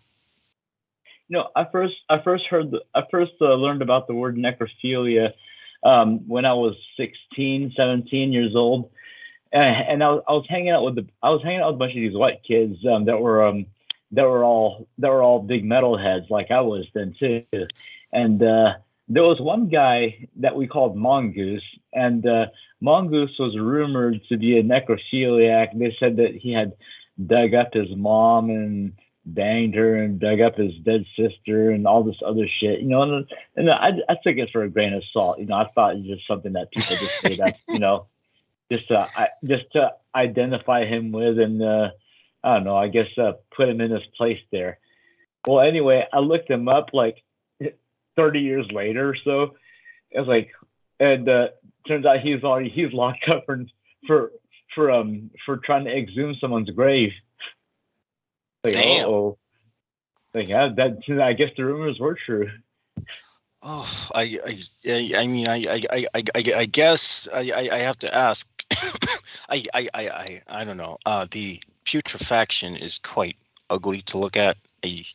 I mean, I know that they have the embalming fluid to sort of keep them from really deteriorating as fast as they normally would, but still, putrefaction is horrific to look at. It's actually kind of, it's better to look at than someone being mangled in a car accident or mangled in a freaking, or getting run over by a tank or some shit. But still, it's ugh.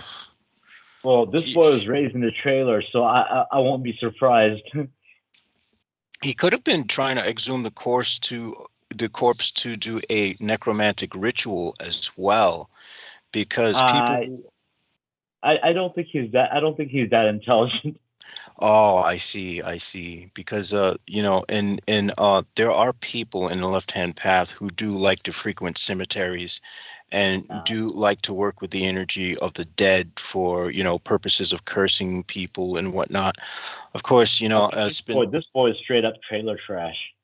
Oh, so he probably couldn't even read the book. You couldn't read a book on it. Nah, I don't even remember even seeing him pick up a book. Damn, man, that's much less even know the lyrics of the songs that we were into. Well, then again, considering that sometimes in metal, like a lot of times the people are screaming, and it's like who cares what they're saying at that point? Yep. It's like, just as long as the screams sound pretty cool with the guitars, it's like, who cares what the lyrics are? Yeah, of course. During the concert, I mean, you could tell who studied the songs when you see them when you actually see them lip syncing along. Oh yeah, I remember there was this band, like there was Pantera, and people were claiming that they were racist and whatnot, and I was like okay, I was like so I still want to. I mean, there's still some songs they have that are really good. So I mean, I'm just like, okay, so I knew Pantera. I knew them before they were famous.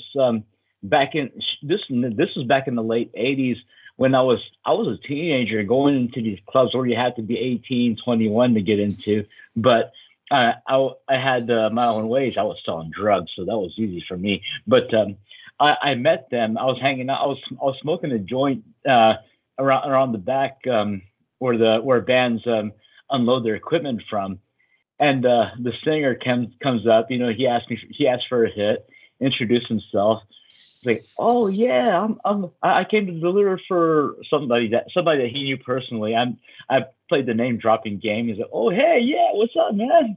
So then I met the rest of the band. Of course, partied with them afterwards. After partying, it had all the dope on me. So that was awesome. I mean, that got me a lot of places. Yeah, but yeah, those are some crazy motherfuckers. Those guys are fun to party with.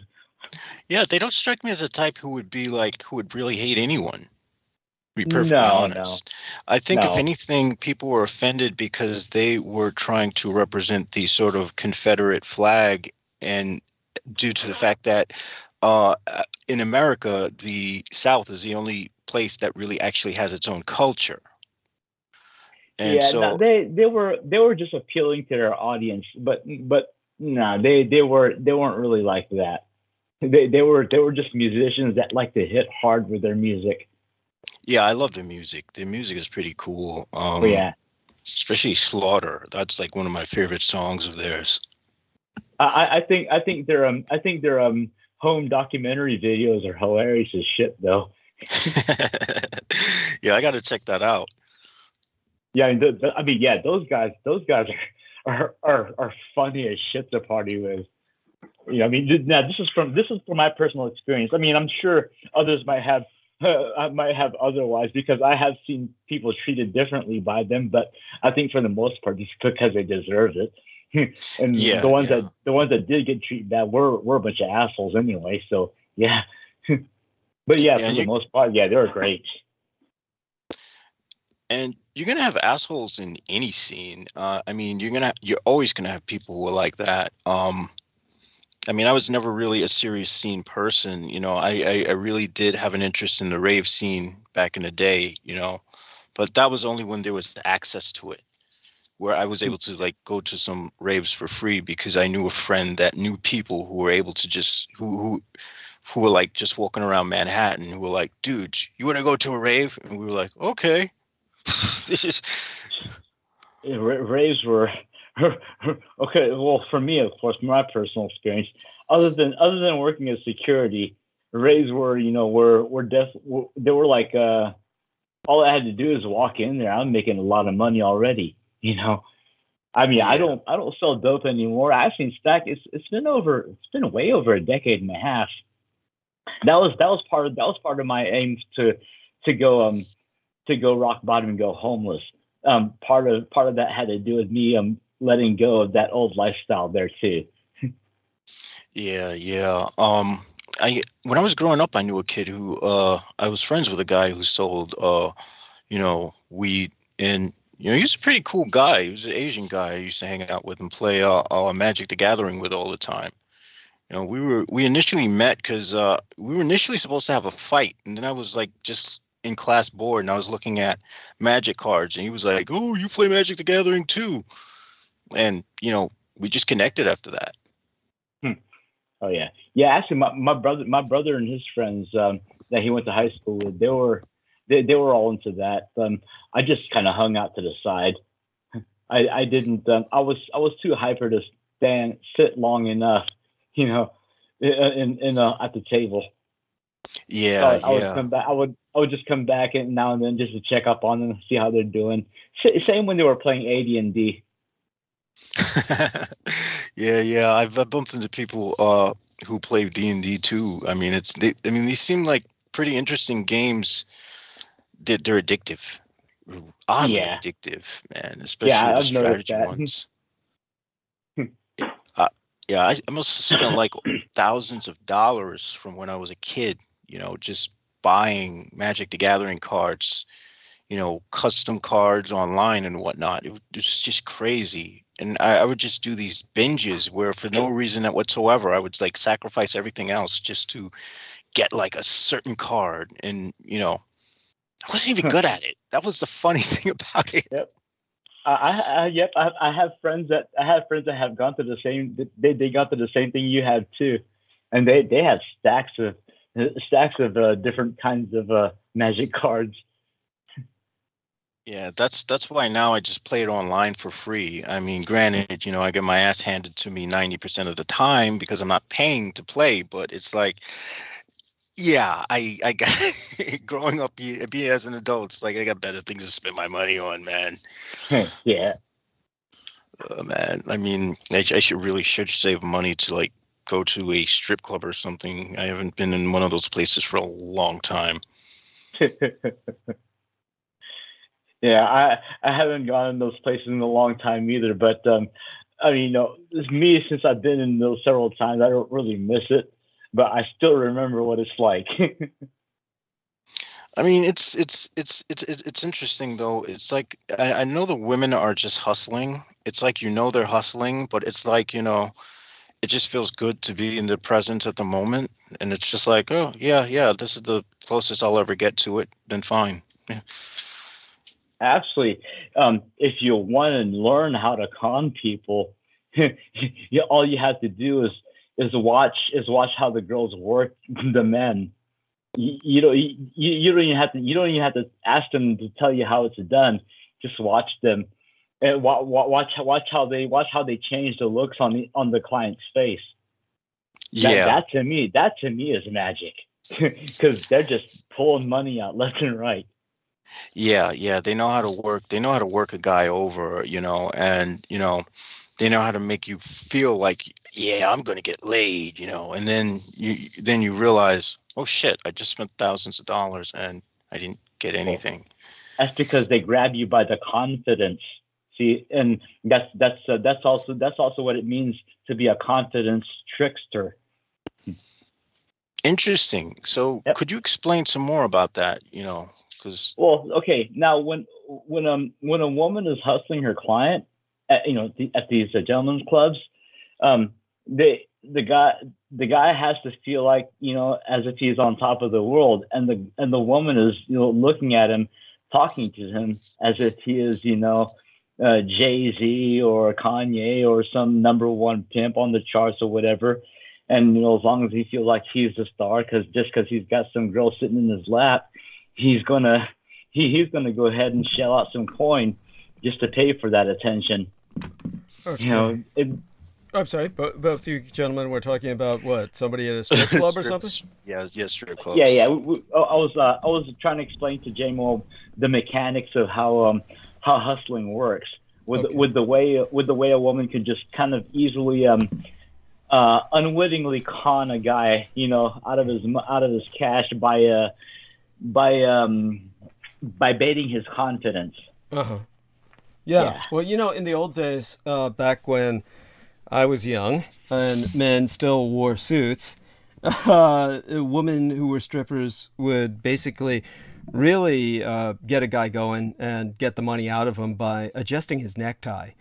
That was, the same as twerking his dick or something. And interesting thing is, when I did go to the place, the women just grafted onto me, and instead of grabbing me by the confidence, they grabbed me by the crotch. So, well, that's because you're pleasing to the eye. So you're not like most of these other creeps that come in there that are just repulsive.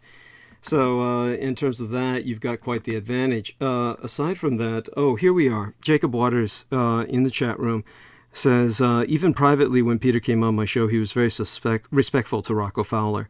And he says, I think Rocco personally has a big problem with Preston Nichols. He's made some interesting accusations about Preston on my show. And Bizarre HD says, much love onto you, Douglas. And and much love onto Bizarre HD, who is, of course, George Knight. Thank you, George Knight. Deeply appreciate you. And bless you for what you're doing in England. And God knows I should give England more attention. Well, Jacob Waters, if you have your own show, you probably have a fairly good voice. If you want to, you can send me a Skype number. I can bring you on to the roundtable for a few minutes to introduce yourself tonight. Always happy to have backup in case we need it. We could even try giving Penny Bradley just a call to come on briefly. So, Jacob Waters, if you want to, drop in tonight just to say hello and just introduce yourself, I'm open to that. Just give me your Skype ID. By that I mean send me a friend request. My Skype ID is Douglas Dietrich 1, and you're welcome to send a Skype request, and we can take it from there.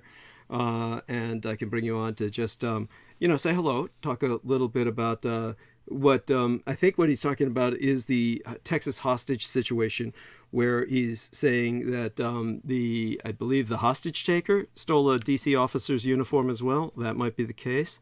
But the whole thing feels sketch as hell. It feels like In other words, somebody issued him a DC officer's uniform, because how the hell do you steal a police officer's uniform? And the thing is, this happens every administration. Mm-hmm. Yes, it does. It does, and of course, I noticed that the Jerusalem Post is making hay of this. For those of you who don't know, basically saying that there's a long saga behind the terrorist, they'll call it, or a jihadi desire to free this woman. But you see, this is where it gets politicized, Yeah. and this is where it becomes a whole Israel puppeteering the United States for whatever reason. So, I mean, one can almost say that he was probably a double agent, and that he was probably an unwitting agent of the, Israelis, just to bring sentiment against this woman for whatever reason. Yeah, and well, it's like Daniel said, there's no need to bring sentiment against her. She's suffering enough. In other words, they're torturing her basically to death in jail. So it's for no more reason like whatsoever. Yeah, so they're exploiting her now to distract from something else. Is like it's like Daniel is saying. And so Jacob says, no, Daryl Neely stole a uniform. That's right. Well, what Daryl Neely took was some cop's cap, I believe. At least he took a cop's cap or something like that. And then Jacob Waters says, I was on live with Gary Leisure, the Mad Martian, and he had Daryl on showing the video of him stealing a DC officer's uniform. I think he took a cap. He took the guy's cap. Yeah, you could actually see it in YouTube images if you Google it. Yeah. I mean, everything these people did was caught on camera. Again, I'll have to address January 6th tonight because of, that just you have to. I mean, I'm sorry. It's just, this is still the month of January.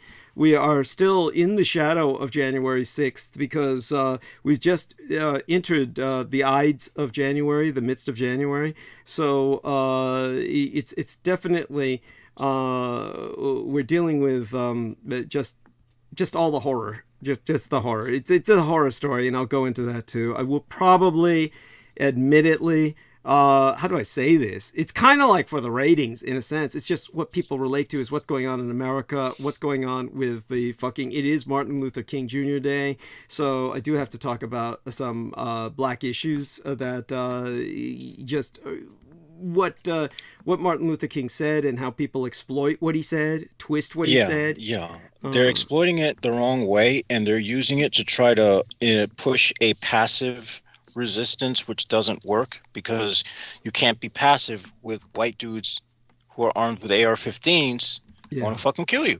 Yes, thank you. You be passive, and you're just going to be wind up lynched from a tree, which did historically happen to millions of black people. Yes. Well, if not millions, hundreds, many thousands. I'm sure at this point, overall, the course of time, it's been millions. The one thing that I am tickled about with this Colleyville synagogue hostage situation is that this guy's being branded anti-Semitic, but these Hebrews are not. They don't appear a Semitic background. Interesting. You mean the people who were at the synagogue? Yes. Okay. That's weird. I mean, somebody was saying that one of the hostages was a rabbi who was held in great respect. Yeah. Okay. Yes. He's a white guy. He's some white guy. Okay. Interesting. Yeah, but he is actually a respected figure there. That I have read about. Okay. That he's a pretty nice guy. Okay. He probably chose him as a target just to get attention. It probably has more to do with it probably has to do more with convenience than it does with any hatred of people of the Judaic religion. Well, if the guy's just some kind of asset, then they're going to choose the most respected guy so he can look like more of a bad guy, right? I mean, that would be the whole point. Which is probably why these hostages are alive. They're white. Yeah. Well, and they're alive and he's dead. How did that happen? I mean, that is bizarre to me. So for all we know, he didn't take anyone hostage, and they just decided to kill him and make this entire thing a story out of nothing. Mm-hmm. He just happened to be some average Joe who was in the wrong place at the wrong time, and they spun a story around it. Yeah, that's pretty scary. The FBI just decided, oh, you know what? Let's create a false flag. Let's go fuck with these people. Let's go. Oh, look, there's an Arab guy. Yeah, let's use him. Fucking kill him. I mean, it's just so convenient to do, and it's so easy to do because they've been doing this since 9/11. I think if they're going to try to make a false flag out of this, I think they're going to make it bigger. Okay. And people will die, actually, besides just him. Yeah, they're going to try to do that just so that they can keep feeding the Edomite gods human sacrifices. Oh my God, this is fucking hilarious. I hate to say it. It's, in a real sense, it's beyond funny. Okay. And so both of you gentlemen, by all means, continue. I'll be back in another few minutes. I'm doing some heavy drinking, and I'm snorting a few lines of Coke. I want to enjoy that while the high sets in so I can... Oh, we also have Penny. So, oh, dude. yeah, oh, Penny. Thank God. Oh, Penny. Please, Penny, give us your female presence. Penny, talk.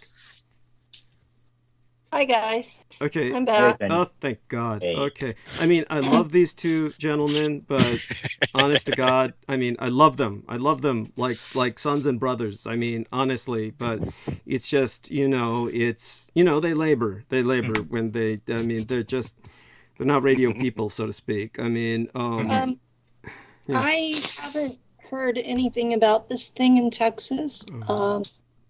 So. Oh, that's weird because they said you were responsible for it. I'm kidding. Me, huh? Well, okay. I mean, you get blamed for everything, right? I mean. Yeah, I do, but it's okay. When I do something nice, somebody else steals credit. So. Yeah, that's right. Well, what was it? I saw an actual business card of the Hells Angels once, and it said on the business card, what was it? It said, when we do something good, nobody remembers.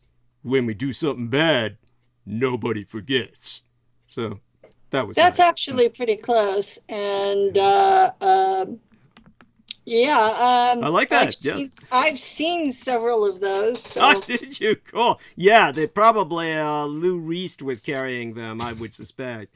Yes. Okay. I got some more emails about him, and I had to explain to people again. Somebody gave you a big raggedy teddy bear when you were in the hospital, and you made the big wish, and that's how he got stuck with Lou Reist. And they based the movie Ted off that. And, of course, they got his personality down, but they changed your sex just to fuck with you again. I mean, it sucks. I know. And, so... Hey, I like being a girl. There we are. And, just to be clear about that. Yes, yes. And, part of me actually wishes I was a girl, but then looking at the world, I'm glad I'm a boy. Yes, there's that too. That too. It's hard to be a woman. It is hard. That says I'm not someone who's trans, but I can access that aspect of the psyche quite readily. Thank you.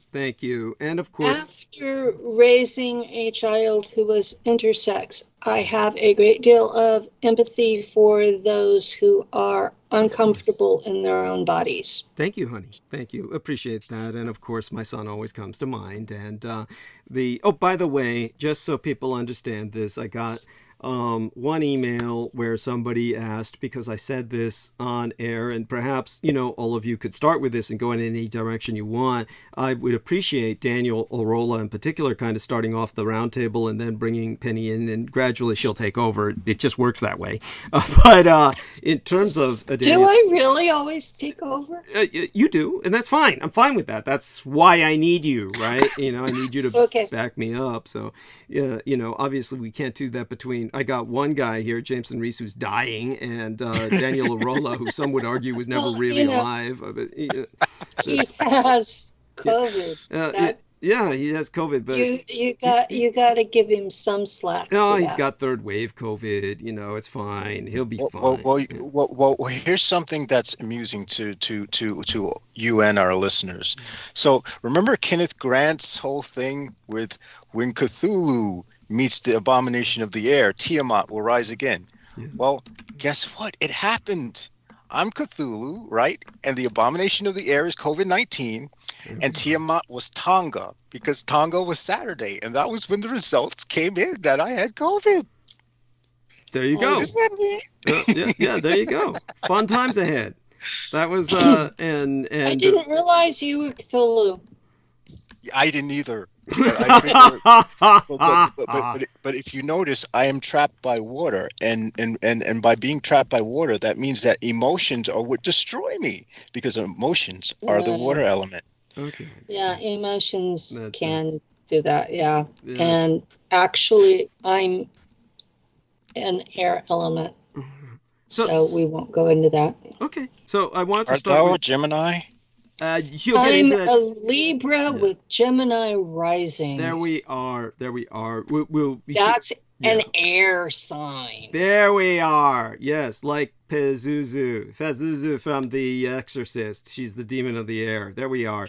Nice. And, See, there you have it. That's the prophecy. yes. It's here. It's yeah. And Douglas, your show is the rising of Tiamat, delightful. the restoration of the goddess energies to this earth. Because if this earth doesn't get, let's face it, if this earth doesn't get the female energies, we're fucked.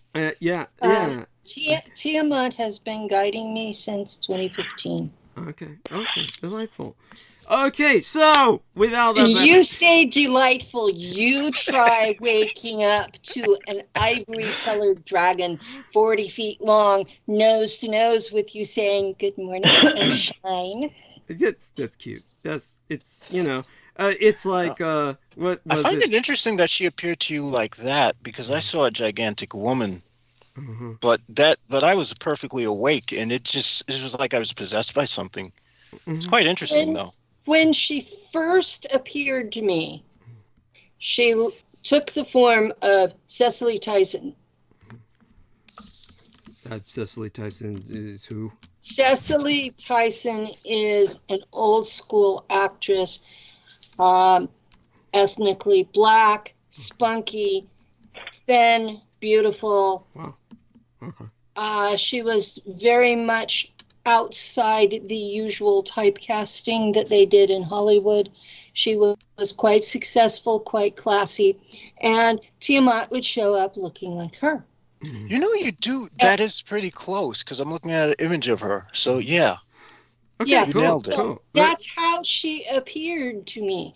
And I'm going along, and it's years down the road, right? And I go, Tiamat, you're not going to terrify me if you take your real form. I'm okay with you. I know your energy. And so suddenly, boom, there's this 40-foot ivory dragon, Asian-style dragon. She's losing her legs because Siakar lose their legs over their lifespan. And she's to the point she still has hands and feet, but she doesn't have legs. Great. Yes, Okay. they're becoming more serpent-like, because that's the more evolved form. Delightful. That's their life cycle. So, I was going to start. But before Daniel has to leave us, because he does leave at some point. Usually, he has, because he actually. Well, how do I explain You're it? tripping over your tongue, dude. Yeah, Spit it out. Well, I'm trying not to expose too much about his private life. But so Daniel, I did want to talk about that idiot in Australia who's like of some kind of Slavic descent, Croatian or Serbian or something, who doesn't want to get the shot, and he's going to be deported. And I just yeah, he's a fucking idiot. And so you could start off by talking about him. And like I said, I got a bunch of emails concerning what I said about vaccines, of course. And vaccines are one of the dividing, polarizing subjects that we deal with on this program. I don't want to make that the subject tonight, but some people were bringing up what I said last time, where, obviously to save millions of lives, and every once in a while people die of vaccines. This is extraordinarily rare. When I said like 20 people out of 200 million, or even, it's basically, that's an exaggeration. It would be more like 2 out of 200 million statistically, or with demographics. Now, of course, as I said, there's all the argument about autism, etc., that I've deconstructed in the past. Yet at the same time, the Judith Ager, who I do have respect for in many ways, was convinced her son was changed somehow by vaccines, which may be true to a degree, but she was talking about something far more nuanced. And but in terms of all I can say is that when it comes to the survival of the majority, that's what's important to me. And I said to the point where, yeah, if I had to select 20 people to kill with my bare hands so that we would save the lives of 200 million, that would be a sacrifice I could live with. Just in terms of this kind of majority, for the good of the majority principle. And somebody had to write, of course, the predictable slide, what you would call a non-logical slide to a personalization of a principle or a paradigm. Well, what if it was your own son? And of course, no, I would probably kill millions of people to save my son if that had to be the choice, because that's simply the way emotions and human attachment works. In terms of the kind of argument that's presented there, that is an irrational personalization. Once you get to like selecting individual persons for quote unquote an example like that, you're no longer even making sense. At that point, we're not talking about rational or logical arguments. We're simply just being stupid. So when it comes to this guy in Australia who thought, I don't know what the fucker was thinking, maybe as a sportsman, maybe Daniel can, read into his thoughts and tell us what he might have been thinking when this idiot went down there, where they're very strict about vaccines. We're trying to uphold the fact that I'm not going to do vaccines. What did he expect? And, and the fact that he's paying the price for it now. After that, Daniel, you can segue it over to, our man Jameson and Our Lady, Penny Bradley, because obviously they can go on about this shit for hours. So, there we are, our live man. And so Daniel, start with the subject, please. Thank you. All right. Anyway, This Djokovic guy, a very talented tennis player. I've seen him move, and the man's got moves. Just like Eric Clapton, he's a great guitar player. Although he's also just like Djokovic, big time anti-vaxxer. And so I still like Eric Clapton's music. I just don't like him anymore. And just like Djokovic, he's no different than Green Bay, that football player, American football player, Aaron Rodgers, even gone as far as trying to taking advice from Joe Rogan of all people. Oh God, it's no different than all these other anti-vaxxers that are just trying to all outdo each other in a popularity contest. It's like they want to die that bad. That's essentially what it is. Yeah, it's by the way, our man, have to check his name in the live stream now. I believe that was Jacob Waters. Jacob Waters sent me, I think, his Skype, and I got the notification. And if I don't jump on these notifications right away, I don't know how to access it. So say something in the Skype again. Say hi again, another wave or something, so I can find the stupid link that you sent. Otherwise, we won't get to it tonight because of just how retarded I am, tech-tarded with this sort of thing. And let me see if I look up Jacob Waters and see if I get this. And if I bring him on, of course. Okay, chatted 2 minutes ago. This has got to be him. Okay, so accept. There we are, and then what I can do is kind of add him onto the call. Of course, he's got one of these stupid, Skype IDs that is just numbers and shit.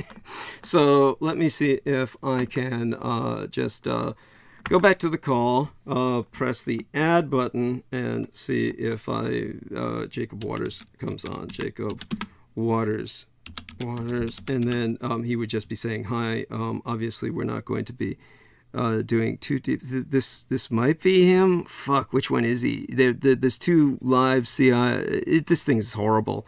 Do a stupid wave, Jacob, so I can see which one is you again.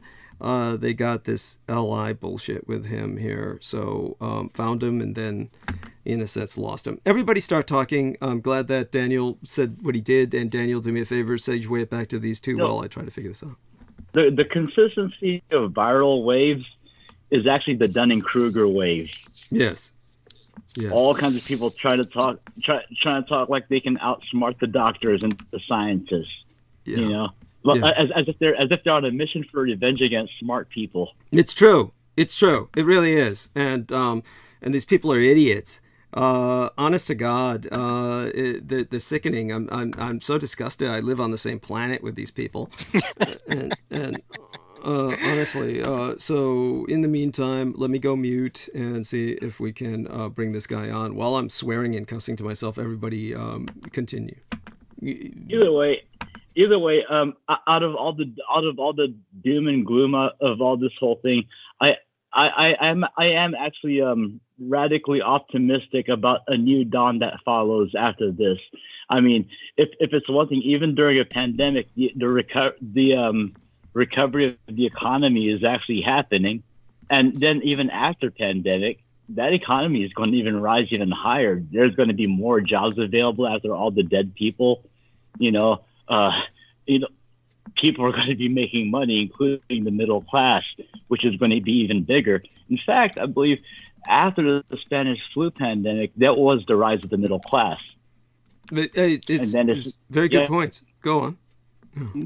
So, I mean, this part of history that will repeat itself, I believe one wise move that must be made would be preventative measures taken in order to avoid another Great Depression that follows after that in the next few decades, after the Roaring '20s. Mm-hmm. Yep. Yeah, wonderful. So we would be entering our own Roaring '20s, hopefully. Mm-hmm. And, yep. So hopefully we keep the Roaring '20s and avoid the Depression. Yeah. So it'll be like the Roaring 2020s. Yep. Right. This is, by the way, what solid scholars have been speculating on, and so hopefully such is the case. And very good. I appreciate your sharing that. In the meantime, per your discretion, I'm going to go silent for a few minutes now. See if you can, bring the others into the conversation as well. And, All right. Go ahead, So. Daniel. Yeah. Well, we'll see what happens because, I still do get the feeling that, it will be a roaring 2020s, but I get the feeling that we haven't seen the worst of this bug yet. And of course, there's still several interesting natural disasters going on, which always intrigued the hell out of me. Tonga was a very, very interesting supposedly the burst was so big that it was seen in space, and yes, the shockwave was able to be heard as far as New Zealand. And so Alaska, which is much farther away than fucking New Zealand. So no worries, I'll get into that. I'll explain that to people tonight. So I'll start with... I saw a video of the tsunami reaching shores of Alaska. Yeah, it did. And so this was big, and don't let anyone tell you otherwise. People can just look for the footage of it. So I am calling the person, basically there are two of these Jacob Waters who both have the CID thing. So one of them might be on with us now, or maybe not. So maybe calling either one of them. So if Jacob Waters is with us, do say hi. Two more people in the call. So okay, I see a live CID. Yeah, this is that guy. He needs to get a new type. I'll just add him and see what happens. Okay, and so see if he comes on. And let's see if this is the guy, and then he can just say hi, and then and just pretty much introduce himself tonight. Okay, that one said unavailable. There's fine. another one. Yeah, you said? I wouldn't overdwell on it. I tried it, okay. And if it doesn't work tonight, then it'll work some other night. It's not. Yeah, it's not.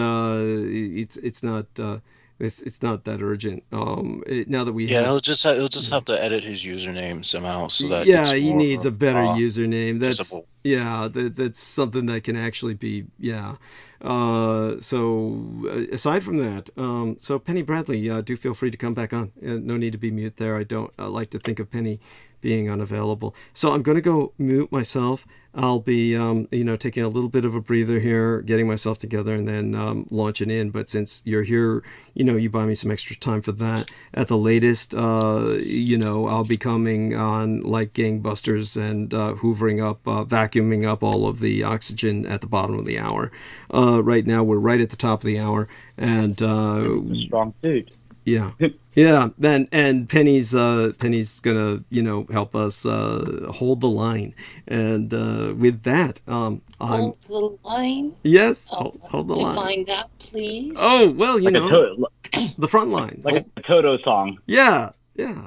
Okay. And with that, I go mute. Thank you so much. All right. So what's going on?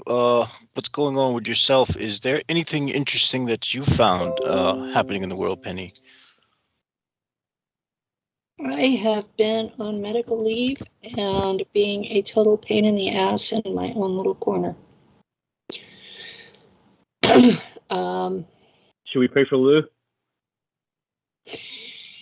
That's probably a good idea since he's been running about 103 at night. Hi, Lou. All right, we will. He does not have COVID. He has no COVID symptoms. He's just running a fever and very tired, which means that we are playing the Russian roulette game of who is least sick and doing the cooking. Damn. He's turning into a really good cook, by the way. Nice. So, but yeah, I've been more or less getting into the books that I've been bogarting for a while and prepping to get back into actually working on mine. Nice. So, yeah, the book that I'm writing is about the German movement into space, why they did it, where they got the tech, and where they got the occult knowledge for what they do out there that's different than what's done here. So it's more of a, I remember this shit, therefore I have to find out where it came from on Earth because I know they didn't pull it out of their ass. Yes, you might even be able to get some information from Douglas about that because I do know there was that guy, oh my gosh, I can't remember that scientist's name, to save the life of me, that Indian fella who Britain didn't really want to give him his due, so Germany, adopted his research. And there've been a few of those. Yeah, I mean, honestly, the Anunnaki were really good about finding those guys. It's really weird how like people in the West give this like misconception of the Nazis as having been these racist people, when in fact that's furthest from the truth compared to what America and British did. Racism was the norm for white people until the 1960s. Well, and that's something that people today do not grasp. And people privately keep telling me that I'm a traitor to my race.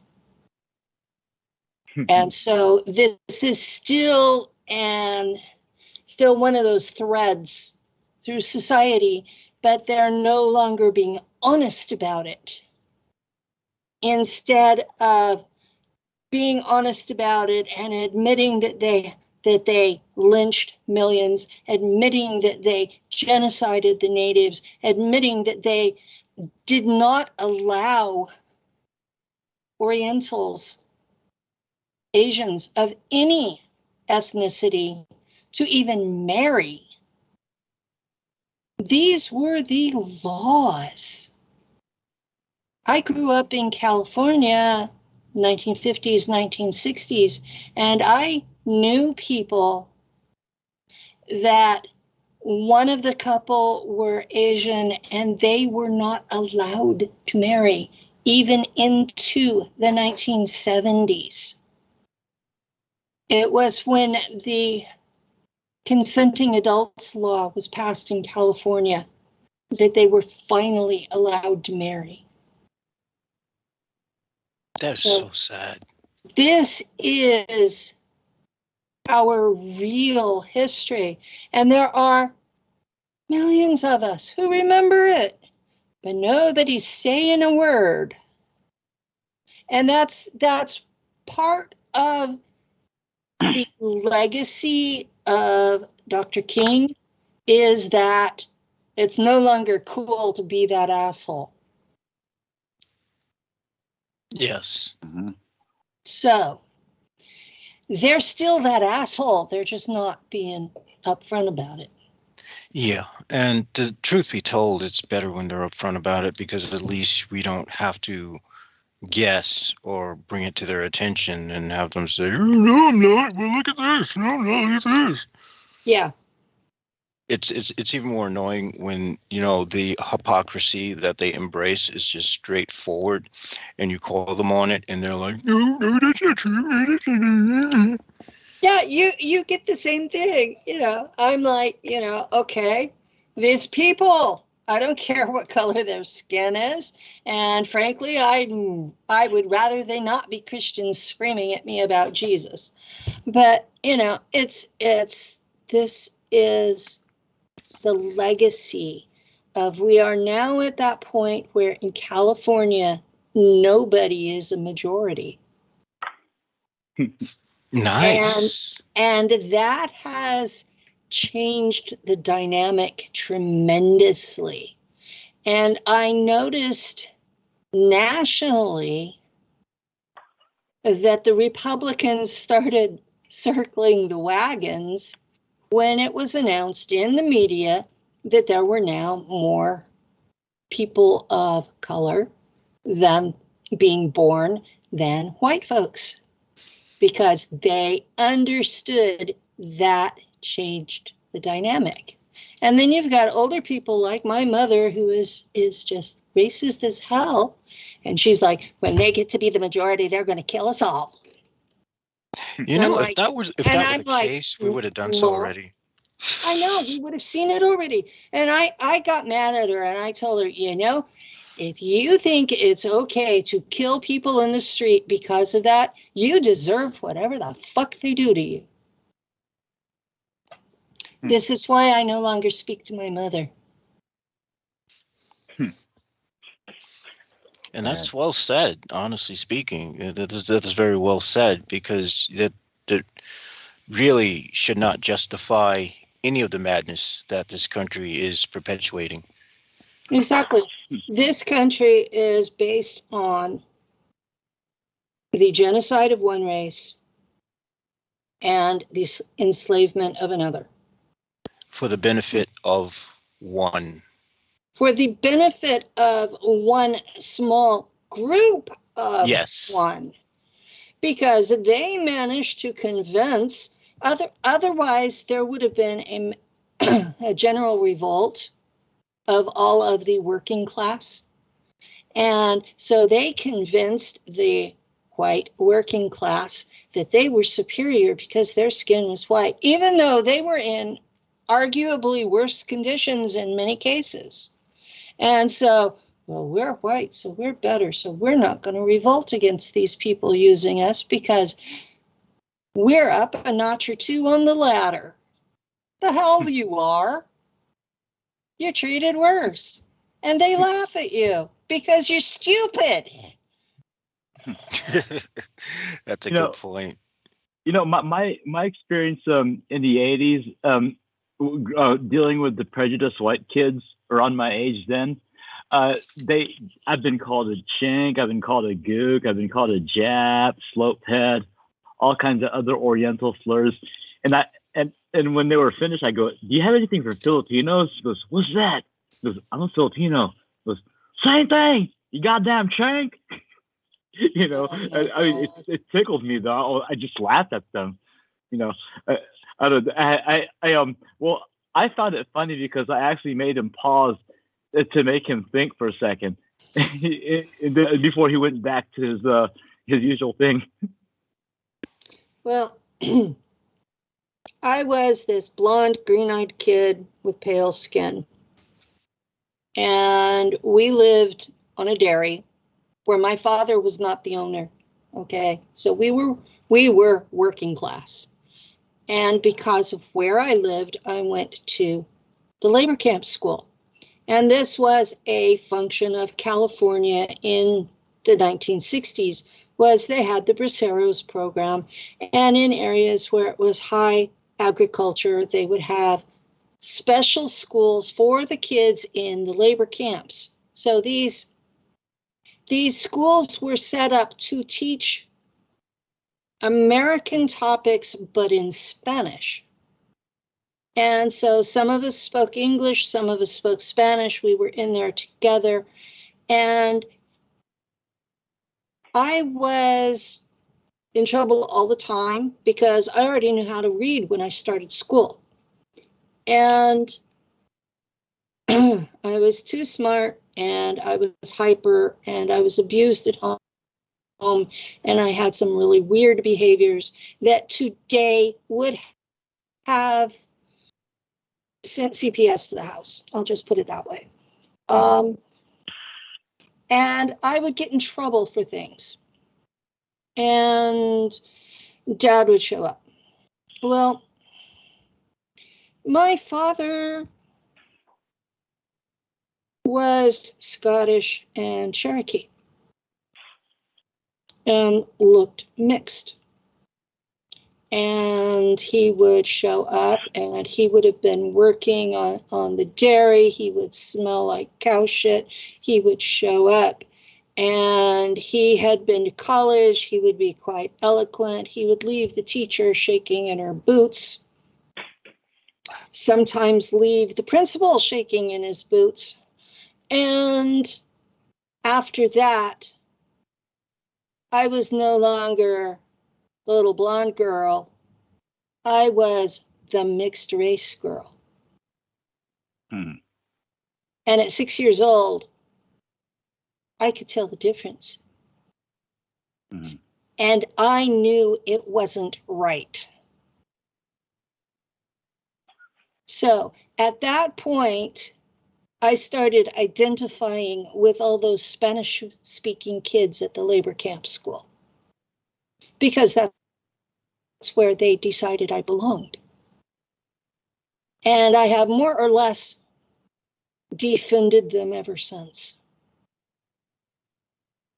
So, right or wrong, based on what I look like, I still think of myself as one of them. Did you at least pick up your Spanish pretty decently? I speak enough Spanish to get myself into a hell of a lot of trouble, and not enough to get myself out. All right. So, I also know, hola, mama, you want to get lucky means I'd better run. I'm usually pretty good. I'm usually pretty good with Spanish when it comes to knowing what to eat at the restaurant. Yeah, that's always, it's always good to know what you're ordering. Yeah. At the taqueria. We spoke Portuguese at the dairy. So my Spanish and Portuguese are kind of mixed. And my Portuguese is from the Azores, not from Brazil or Portugal. So it's a different dialect. And I butcher that too.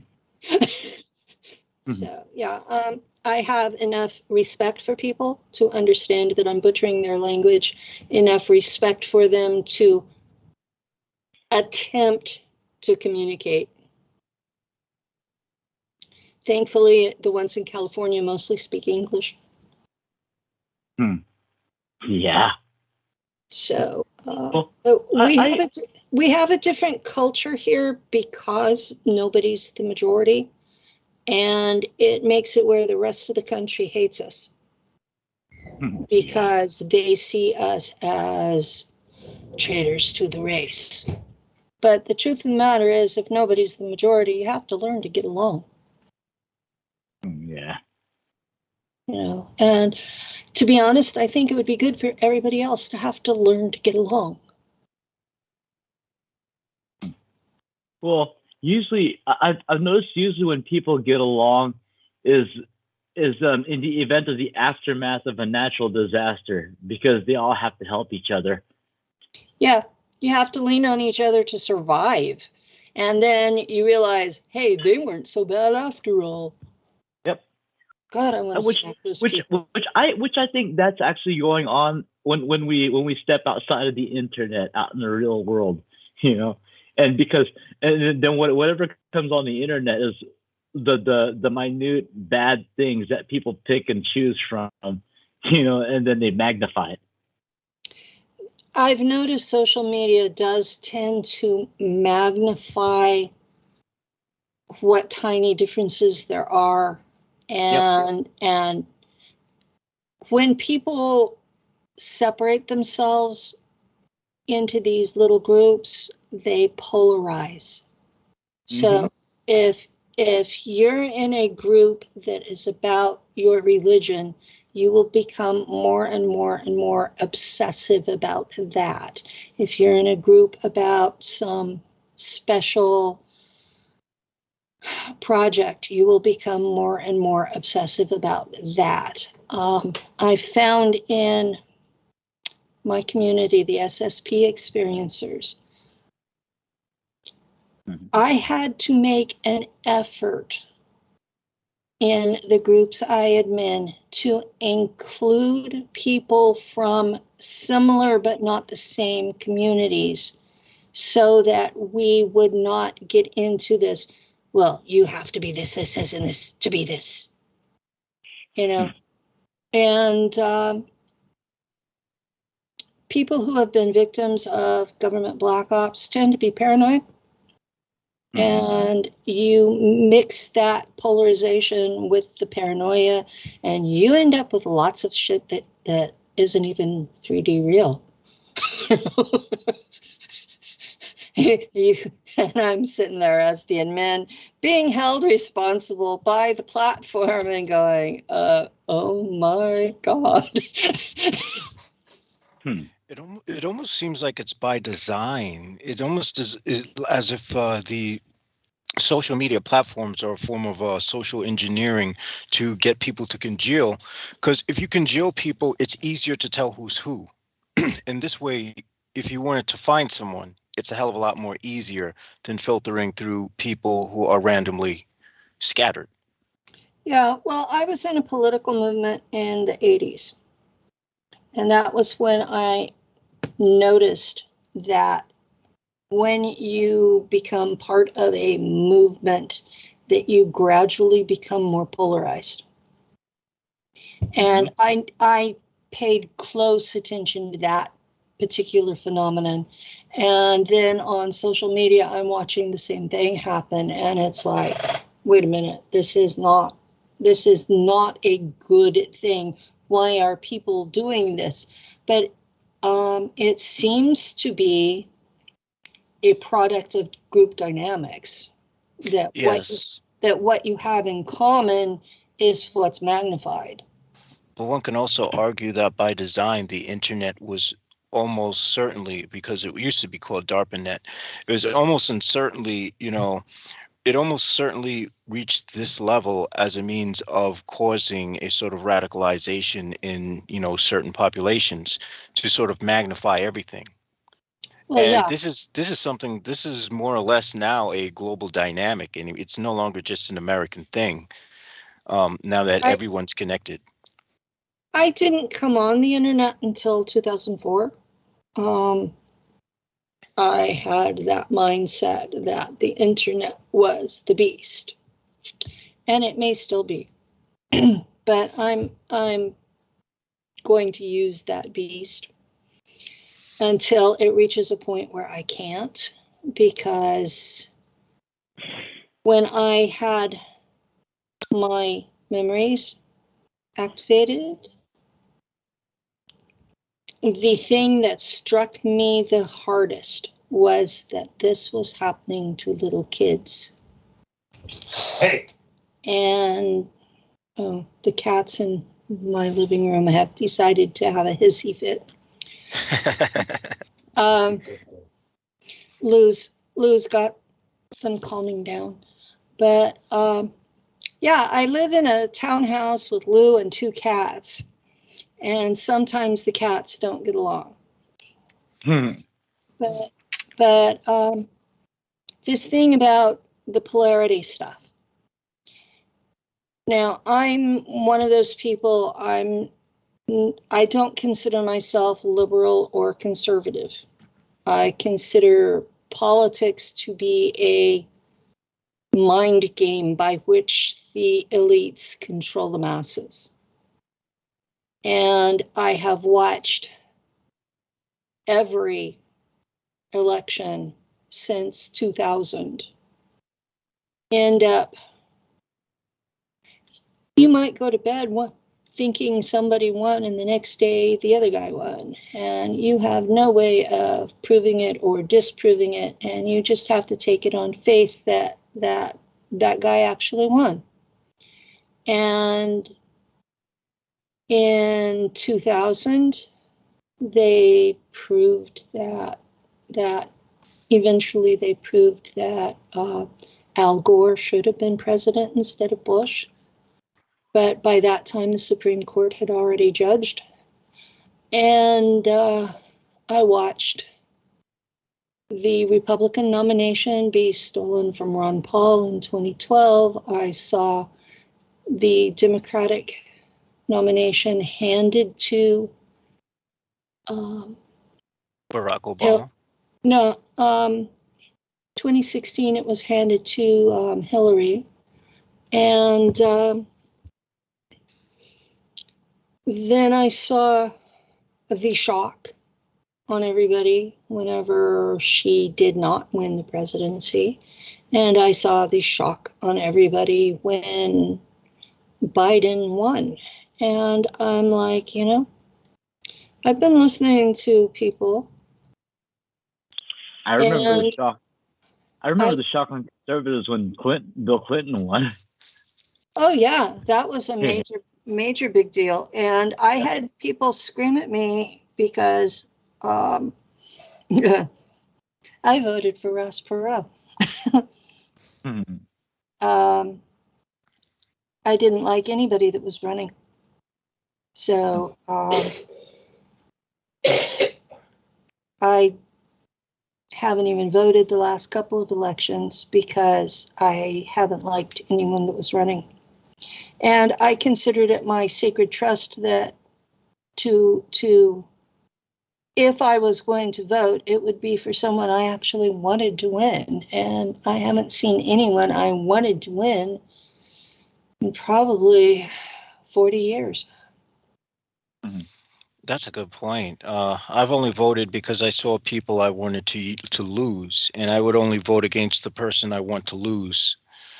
That's not exactly a mandate for the person that gets in the office. We're choosing who's going to have that job for the next however many years. And are we really choosing based on, we don't want that guy? Yeah, I am. That's for sure. Because at this point, it doesn't seem like there's a choice. It's like, okay, it's like guy A would probably have me, let's say guy A would have me lynch and hanging from a tree, but guy B would do something else that's horrible, but wouldn't have me die as fast. I'll vote for guy B because I don't want to die hanging from a tree. That was the only reason why, I voted for Biden, because I knew that doing that would make Trump lose. And I can't stand Biden. He's a fucking turd. He's like what I see crap that they've put out. Is who, by the time it gets to the national election, everybody running is acceptable to the powers that be. Everything else they say is just cosmetics for the people. Yeah, the vote's more or less made by the Supreme Court. I think that by the time they go through the ever lengthening campaign trail, by the time they get to that final election, the only people that are left standing are the ones that were pre-chosen to begin with. Good point. You know, I see another perspective. The rising climax in the stadium game, like a football game. Let's say there's a visiting team and there's a home team. The visiting team is winning, and the fans of the visiting team have their confidence. They're all rising up, but somehow the home team takes it back and ends up winning. But right before the game ends, the fans are already convinced that that they've already lost before the game's already finished. So you could see these fans already getting ready to walk out of the stadium, and it's like you see this dark cloud that just follows them, because that dark cloud is all that testosterone that just drained from them, from all that excitement, from them expecting their team to win, and then it's all gone because now they know they've already lost. And, I want you to take that concept and think about what Jameson and I usually drift into, which is the magic and the feeding off of energies. Well, that's exactly the model that I'm using about the perspective on politics and the way people look at politicians and their choice for candidates. Oh, thank you. I'm so sorry. I don't mean to interrupt. I'm so glad that Daniel is participating. By the way, I've been taking advantage of the time I had off to do some lines of coke. I won't be ready just yet. I just wanted you all to know that I haven't forgotten you, and that I did some background checking into Djokovic, and I found out something that's not surprising at all. Okay, so he's Serbian, and of course I worked with Serbia as a mercenary during the Balkan Wars, and so that makes perfect sense, because the Serbs have just very much bought into the Russian propaganda. They are effectively a Russian satellite state in the heart of the Balkans, and they are very much alienated from the rest of the West because of that. And so I will go a bit into talking about him tonight. So I just wanted our man Daniel to know that, so he can fast forward back to the place where he leaves off and I come on later. So because I'll start by talking about that subject, because of course I was almost stuck in Australia, and there was a whole story behind that. I won't go deeply into it tonight, but anybody who's familiar with my story knows about my time in Australia, and the only way that I got out was through Noreen. By the way, our man Jameson has just took off. He'll be right back. So what his story really highlights, Djokovic, is the cruelty of Australia's immigration system, basically, which I could have become a victim of, because all records of my coming into Australia disappeared once I got there. This was obviously an ambush that was set up by Nexus magazine, and it goes to show, of course, everything you need to know about Nexus magazine by that ambush. And with that, I will let now, because Jameson will be right back, it's just going to be Penny and Daniel till he gets back, which should be soon enough. I'm going to go mute again now. And again, my love to both of you for doing this for me. I, wouldn't be able to do this without all these wonderful people serving as a support group. I'll probably come on in another 10, 15 minutes. And in the meantime, the stage is yours. Thank you so much. All right. Anyway, going back to the metaphor of the game, where people's testosterone drains out of them because their side's already defeated. It's the same when it comes to political candidates of their choice. Actually, overall, in the end, long story short, the whole mindfuck is the mindfuck that people give themselves while they try to find someone else to blame for it. But they've been doing it to themselves this whole time. at their own choice. Yeah, they are. They're doing it to themselves, and they're doing it because they overinvest in their team. Yep, just like a religion. Uh-huh. And if you pay attention, the different political parties have different basic religious views as well. Yep. And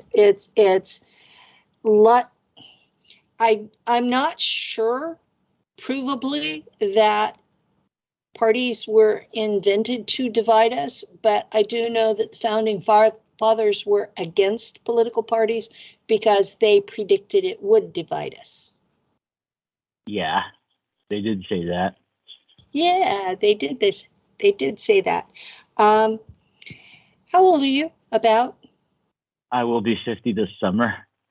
Okay. Were they still teaching civics when you were in school? I read a lot. Well, I have been trying to figure out when they stopped teaching civics, because by the time my kids were in school, they had stopped. They had also stopped teaching geometry. So I'm not sure exactly when they stopped. I went to school in different countries also, so okay. I mean, but I am familiar with civics, and I've also went to schools where they still teach home economics and industrial arts and shop and stuff. Cool. They don't in California. And cursive writing. They don't in California. Yeah, I know. I look at what my neighbor kids are learning at school, and they don't have paper anymore. They have a laptop that's assigned to them at the beginning of the year, and they have a CD that they put into the laptop, and they turn in their assignments that way. And they may not even be doing that. It may be completely online now, but there is no writing by hand.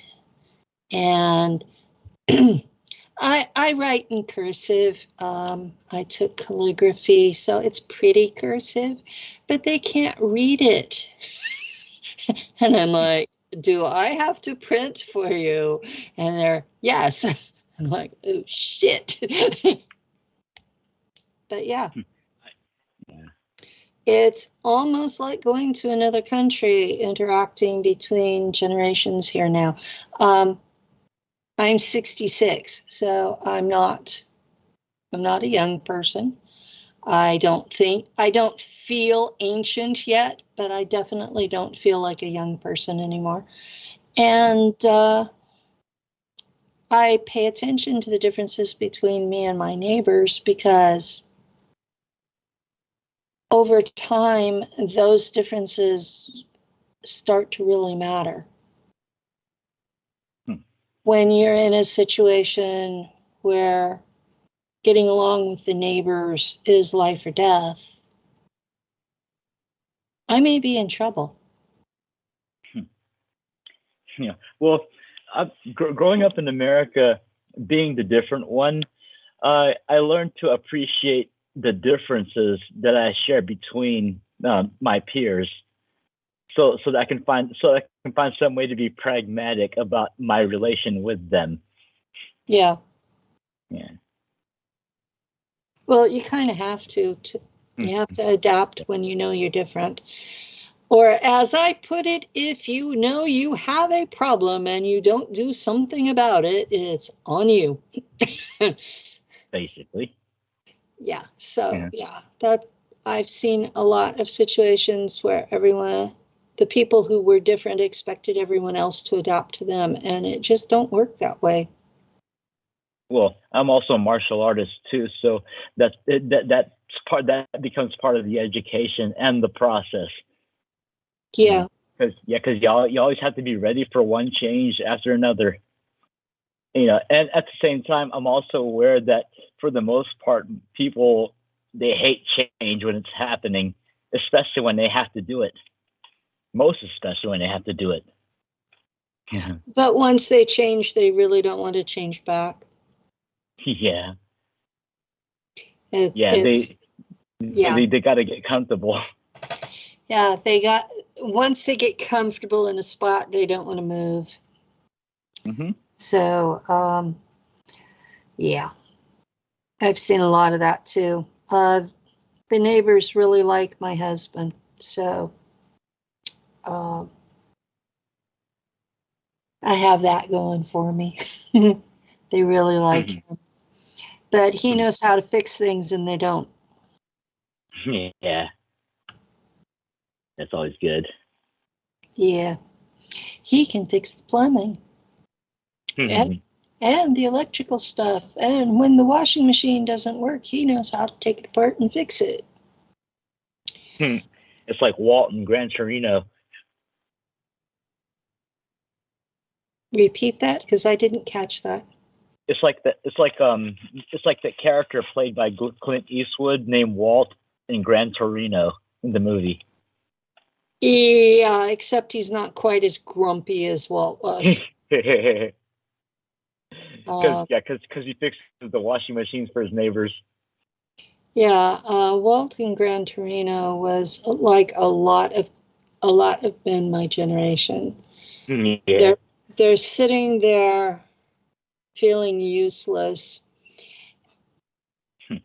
and once they actually break down the walls enough to get to know the neighbors, that they do pretty good. Yeah. Yeah, that's one of those movies that I don't mind watching over again. Yeah. That was one of those movies I sat and cried through the end of it. Yeah. Yeah, it's a pretty neat story, you know, especially the people that he was acting with, you know, the Hmong people. I lived in Fresno when the Hmong people came. Yeah.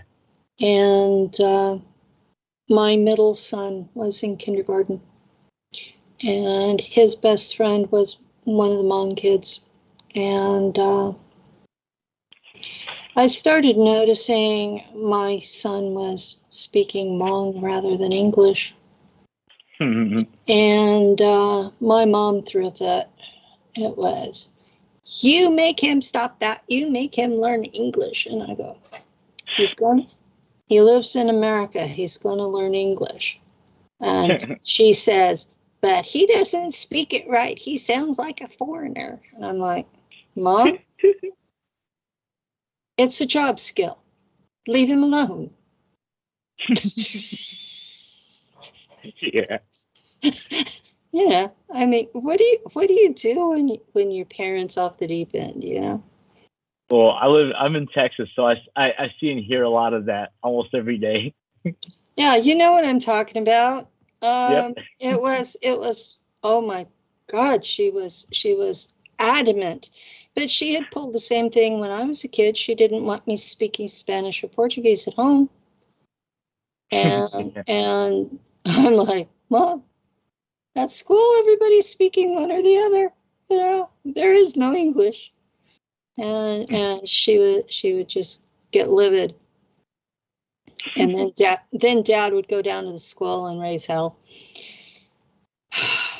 Actually, I caught an old friend of mine. I called him on his hypocrisy one time because he was one of those people that says that, you know, you want to speak a language, you speak English here in America, and I had to remind him that he's a Spanish teacher. That's funny. He's like, yeah, but that's besides the point. That is hilarious. Yeah. So yeah, when I was a kid, they had a law here that everybody over the age of 10 had to learn a foreign language. Well, here all this time I'd been with the Spanish-speaking kids, and so most of the Central California schools decided to teach Spanish as the foreign language because of the percentage of kids that already spoke it. And so you have these white Anglo teachers who have never spoken Spanish who are trying to teach Spanish-speaking kids how to speak Spanish. Yeah. And it was the most hilarious thing. And I'm sitting there going, nope, nope, nope, this is not for me. So whenever I got an opportunity to learn a different foreign language from someone who actually spoke it, I jumped at it. Or when they're teaching, like a Castilian Spanish in America, you know, and Yeah, they believe that's what they would. Yep. That's what the standard taught Spanish was Castilian. It was not Mexican Spanish at all. Yeah. And so the kids were learning Castilian at school and whatever their family spoke, and Yeah. and mixing that with English, and we called it Chicano. I understand it's called Spanglish now. Yeah. But yeah, it was, you know, I would sit there and I would hear it and I would know what they were talking about and I'd answer them in English and they'd look at me, you understand us, but you don't speak it. And I go, the words don't come. No, there's a bourgeois class in the Philippines, and they speak Castilian Spanish to each other. Yeah. Well, I guess Spanish isn't the native language there, is it? I thought it was Tagalog. Well, yeah. Well, it was colonized by Spain for 3 centuries. Yeah, but that doesn't mean that's what the people speak. Oh, they were cultured by. I mean, they did get forced to learn the language for a while. That sucks. But yeah, but now it's like they don't really teach it anymore. Just the rich people. They learn it. They learn in the private schools, and now, I mean, of course, they spend more attention on teaching Tagalog. But the class is called Filipino. It's with the P instead of an S, which means they're teaching Tagalog. Mm. So yeah, every kid going to school in the Philippines has to learn Tagalog, but at the same time they could still speak their dialect. But the Tagalog is the lingua franca there. Yeah, that's what I thought it was. Some of the islands have other languages. Yeah, they have. There's over 100 different tribes, over 100 different registered dialects there. It's just spread throughout the archipelago. Actually, in fact, before the Spanish arrived, it was more than that. Yeah. Yeah. There was different kingdoms also. The agent who used the Remember Code on me had been raised in the Philippines on Mindeo. And Mindanao? Yeah, Mindanao. Sorry about that. Yeah. He spoke one of the dialects, and he had a Cree that was sharp. Oh, for the audience, a Cree is a short sword with a waved edge. A crease. Yeah, crease. Crease. So, it looks like it's made out of silver, but it's not. I guess it's stainless steel. Yeah, usually creases are used as sacrificial daggers, or ritual daggers. That explains why he had it. Yes, but some have been used in combat before. There are larger forms of the crease blade. Well, that one was actually kind of frightening. Oh yeah, those things are wicked. Those are popular in the central and southern Philippine regions. They're usually carried by Muslim tribesmen. Okay. Yeah.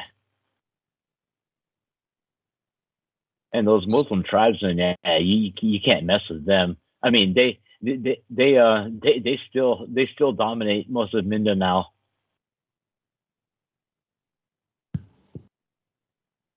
Well,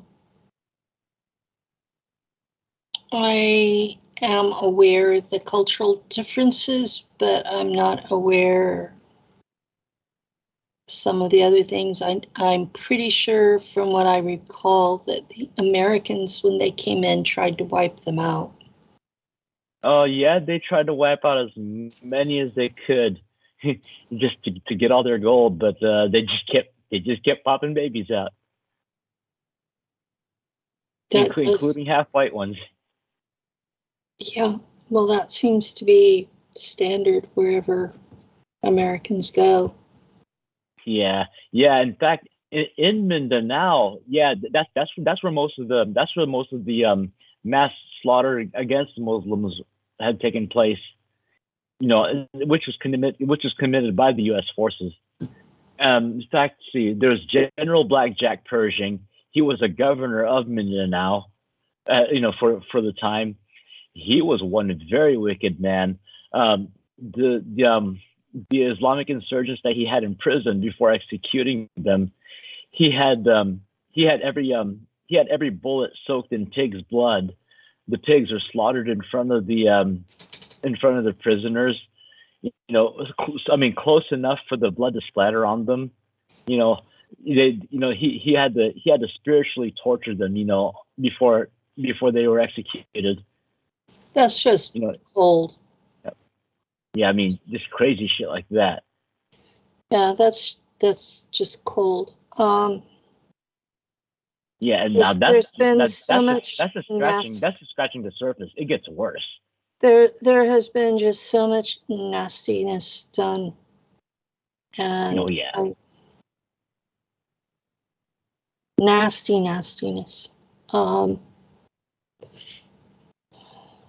The nastiness almost seems like it's just human nature at this point. It's like the darkest reaches. Well, I wouldn't even call it dark at this point. I would just say that it's just as nasty as it is. I would say that it's nothing that's uncommon in the animal world either. Yeah. I think that in the animal world they don't worry about your spiritual beliefs. No, but they might not, but they still do torture one another quite brutally. I mean, like chimpanzees, the males will rip other males' nuts off, and they will eat their faces. Dolphins, just for the heck of it. Even dolphins, they're not exactly as cute as they look. Oh, dolphins gang rape the female, sometimes to the point where the female doesn't survive it. Orca whales, they just kill things just because they can. They kill seals, they kill sharks, they kill anything. And they don't even eat half of what they kill. They just do it just to do it.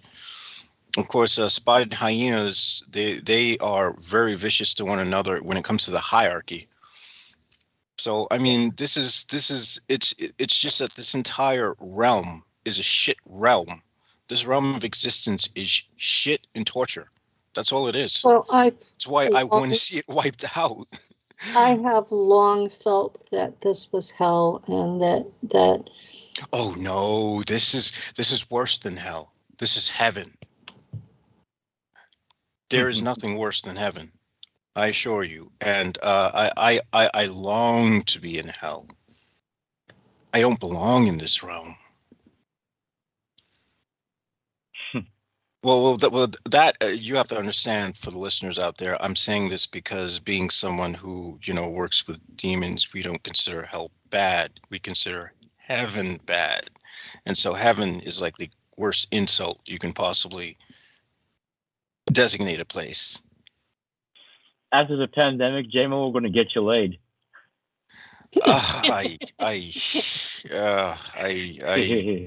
Yeah, well, we'll just say that I'll have to visit the mortuary for that.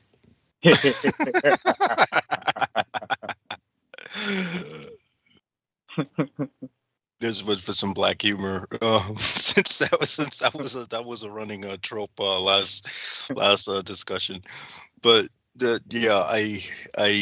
I think right now I'm just going to prepare to keep working with the things that I'm working with and see how far I can get to hopefully manifesting some real world power so that I can, survive what's to come, which I'm fairly certain is going to be more horrific shit. Because that's just the level of optimism one can expect from this density of existence. I gotta work on. Eye of the beholder. I gotta work on manifesting some big titty Texan blonde for JMO to go over to New York. Hey, I'll take it happily. I mean, hell, and if she's wealthy, even all the more better. Oh my God. I could use a break like that. I get a break like that, Douglas. I'll be your sponsor for the rest of your life. if I have that much money going in, I mean, shit. And not that this is bad, particularly bad, because if you're screwing your brains out all the time, there's not much you can really do in the occult world. Mm-hmm. So, I mean, it's a price to pay for power, the loneliness. The question is, one has to ask whether it's worth the price. I enjoy getting laid often. I got no problem with that. That's a good point. And I suppose if one were to start to utilize sex magic, one can merge the two. Sex magic definitely has its uses, to say the least. Yeah, and I think sex magic would keep you looking younger. Yeah, because I'm fairly certain now that I have COVID, I'm going to be aging like a year a day. I'm horrified with you this. are not going to die right away. No, that's what I'm afraid of, Penny. That's what I'm afraid of. a long drawn out sentence in prison realm. Then again, who's to say whether it's better after we die? Because Depends on which direction you end up. Well, that's a good point, but there are instances where, like, people, I guess, who are decent. Well, I wouldn't say decent in all cases, but I'm fairly certain there are people whose ghosts were sort of bound in chains to darker entities from other dimensions and shit, right? Okay.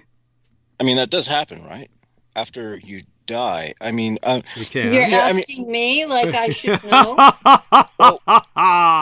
Well, I should actually ask you, Douglas, because you would know where consciousness goes, and you actually have the fragment of a supernatural being within you who transcends death, by the way. One can say he's the god of death or angel of death. Yes. Oh, that's right. He's got the peacock angel. Yes. Lucifer. Yes. One of my favorites, I would say. I love Lucifer. He's awesome. Yes. Yes. So, at any rate, I think it's time for me to go, guys. Yes, we love you dearly. Thank you so much for everything you did tonight, Daniel. Hugs and share your love with those special people in your life, okay? Oh, yeah. I'm about to go give my lady some peacock angel. All right, guys. Delightful. Right, Thank you so much. And he's possessed by that as much as I am by mine. So, with that in mind, I thought that was rather clever myself. Man. Poor man. Yes. Governed by the serpent. Yes. So, with both of you, you're doing so well. We only have a few minutes to the top of the hour. Really, take us there. And as for what our man is speaking about with decent people who are ghosts who might be bound, yes, this happens. And with that in mind, this is why you have the Taoist legends of men who have fallen in love with ghosts. This has been reflected in certain Japanese myths as well, and this extends to the West as well. So, at any rate, both of you continue speaking. I'll be back in a few minutes. I'm going to finish sucking up this liquid and then take over effectively for the rest of the night. Oh, yes. You drink the gasoline that's made by Coca-Cola. Yes, that's right. Diesel. It's called Diesel, which is, I combine PBR beer Diesel is what the Germans brew. The Germans basically combine beer with Coca-Cola, and they call it diesel. And Oh my God. I drink that in large amounts. It's actually pretty good. You know, it's actually pretty good when you have seltzer with beer. It's better than regular beer.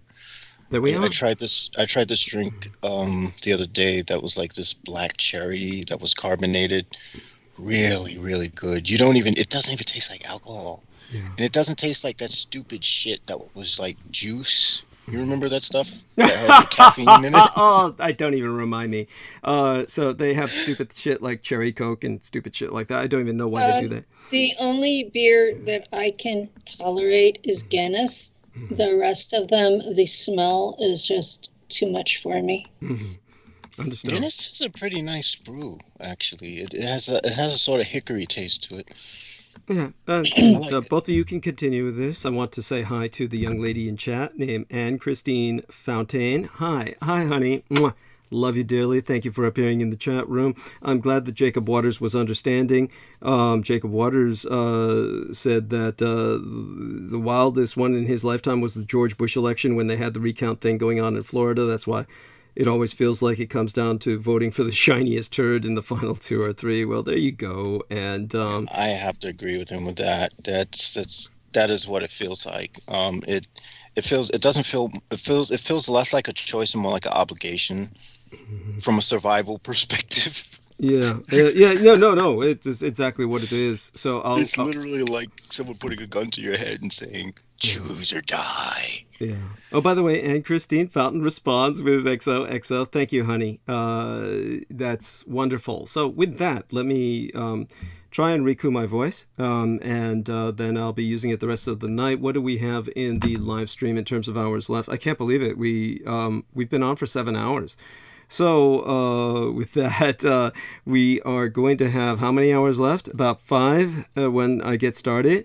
So I'll probably have too much to talk about within 5 hours, but we're going to try and make it work. So, I'll do my best, and we'll see if I can squeeze it all in. And with that, both of these wonderful people will take the stage back for now, and we'll be mute for a few more minutes.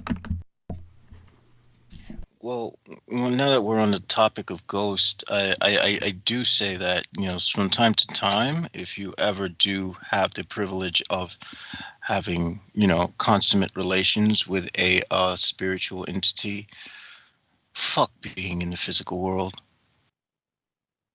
It is just so much better in that realm having that kind of experience than it is having it in the physical, in the flesh, for some reason. I don't know why. I mean, have you had any experiences like that, Penny? At this point, I don't want to comment. Understood. But I get into enough trouble about what I do talk about.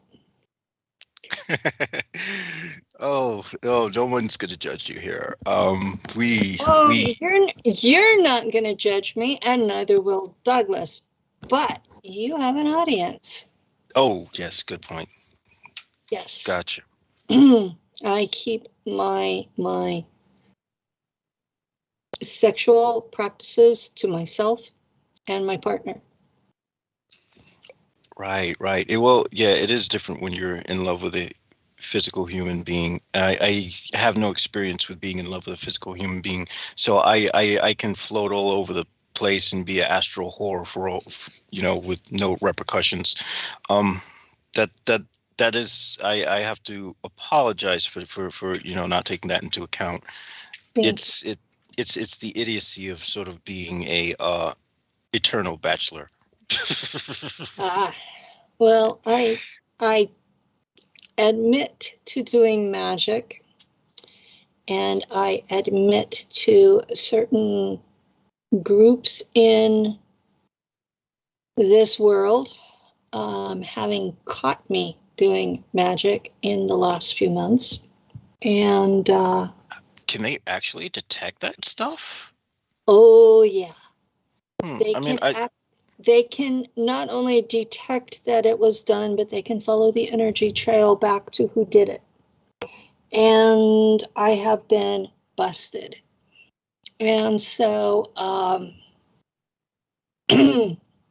I've got someone from that community who is wishing to interview me as soon as I'm able. And I'm having to sit here and go, okay, just what am I going to admit to publicly? Oh, you've got to share. When you do that interview, you've definitely got to send that link to me, because I would be interested in hearing it. You know, of course, me, I'm like a fucking turbo nerd when it comes to like all things occult, all things that deal with, you know, the techniques of magic, the practice, the theory, the execution. I don't know. One would say that it takes place of having a girlfriend. In some ways, it's probably easier for you because having a girlfriend requires that you deal with someone else's ego and emotional issues. Yes. So there is a level of safety attached to it. There's a good level of safety, and the good thing about it is that there's feedback, because either something will happen or something won't happen, and in most cases, when something happens, it's quite pleasant, and sometimes until you get caught. Well, I would say that I don't have an issue with getting caught as much as an issue of things requiring more sacrifices than I was originally willing to let go of. We'll say, you know, there are things that that I'm forced to let go of that I don't want to, but if it's the course to getting the spell done, it's like, okay, we'll see what this takes me, and sometimes I'm not better off for it. You're still doing energy exchange magic? To a degree. I mean, no, actually, I try to work with more like programming situations into existence, and it does seem to work. I mean, I've already given way more blood than most people have given for my own body. So, one would say that I've went above and beyond in some ways. Ooh. That disturbs me a little, worries me for you. Why do you say that? You really don't want to end up anemic, and when you're using your own blood, you're binding yourself to that spell. Yes, and I'm also binding myself to those entities who I am giving that spell to. That's the point. The point is to take on as many as I can possibly take on as a means of transforming into something completely different. Don't you have any of that on your own without them? What do you mean? My understanding of magic is that the power is inside yourself, and that you access that, and you pull up the energy and you aim it with intention and amplify it with emotion. You will see there's a problem, is that I am not able to use the emotional component. Because I can't use the emotional component, I utilize my own blood as a means of making up for it. And it seems to work quite well. Because I am crippled when it comes to emotion. This is sort of why I liken myself to Cthulhu, in that the realm of emotion, that lunar aspect, the water aspect, it cripples me. I can't control it. It's beyond my control. And because it's beyond my control, it's beyond my ability to focus it. If I'm emotional, then I lose the ability to focus. And so it's for this reason that I have to utilize blood. And I found that blood has worked in its place quite well. It will work just fine. It's just there are long-term consequences. Such as being bound to those particular spirits, which is That's is fine. fine when you're in a body, but not so fine when you're out of the body. Well, that would just mean that I'll be ripped into a million pieces, and all those pieces will be multiple places at once, which is fine because that creates a multiplicity of consciousness. That's the entire point. Instead of having just one form, why not have more forms? The more forms, one can replicate oneself like a virus, and the more forms you have, the more you are. That's the entire basis of Cthulhu anyway, just replicating oneself endlessly until one takes over everything, like a virus. I don't know if that makes any sense.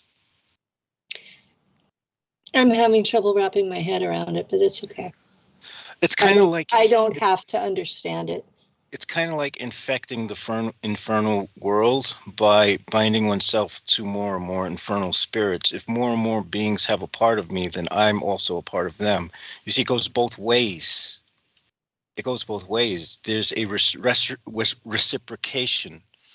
There's a reciprocation in that I give to them. I don't just order them around. I get something for giving to them, and they get something for me giving to them as well.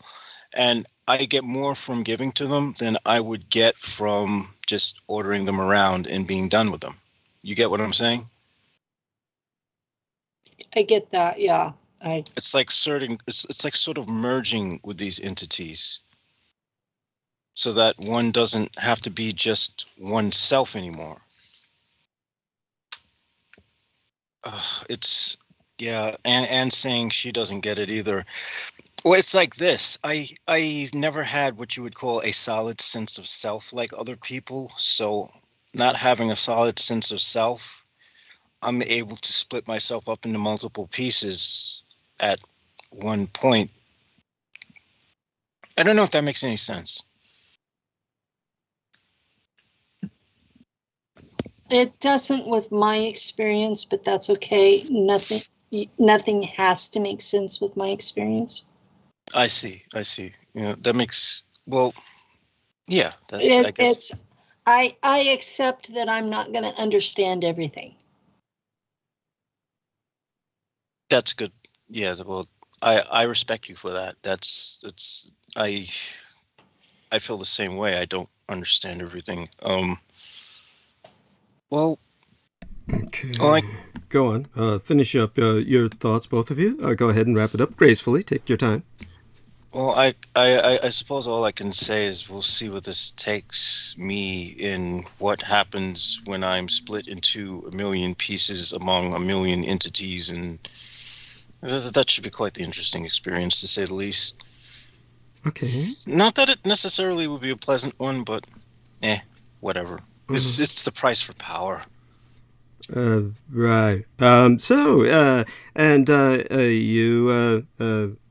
Penny, how are you doing? My mind is blown. I'm sitting here going, oh, and trying to think through the logical sequence of consequences that he will probably go through, and shuddering because I would not be willing to take that path, but I'm not going to judge him for doing it. Right, there we are. Thank you. And so, aside from that, darling, what path are you on? Share some of that with us. What path am I on? Just so everybody knows. Something like that. I would just as soon not go into those kind of details. Yeah, I mean, you know, I don't mean to pry, but whatever you're comfortable with, yes. Whatever I'm comfortable with. I have been doing magic. I did get caught at it by folks who may or may not be upset about it, but they sent me a video of a channeler describing the consequences of something I had done, and the framework for it was, we know you did this. And I've been cringing, wondering when the other shoe is going to drop. Well, my question then would be, what makes them in a position to be able to judge you? Are they somehow more at a higher tier than you, Yes, perhaps? they think they're at a higher tier. Okay, I had I had applied to join them and was rejected because I was Rh positive. Oh, I see. I see. So this is an order that has had their eye on you because you had applied to join them. They had given me the opportunity to apply because I had potential. I see. So they have been keeping their eye on me for a very, very long time. And I got busted. Okay. Well, luckily in my case, I don't have anyone really interested in me at all, other than the usual gang stalking bullshit. Right. So life is easy for me. Okay.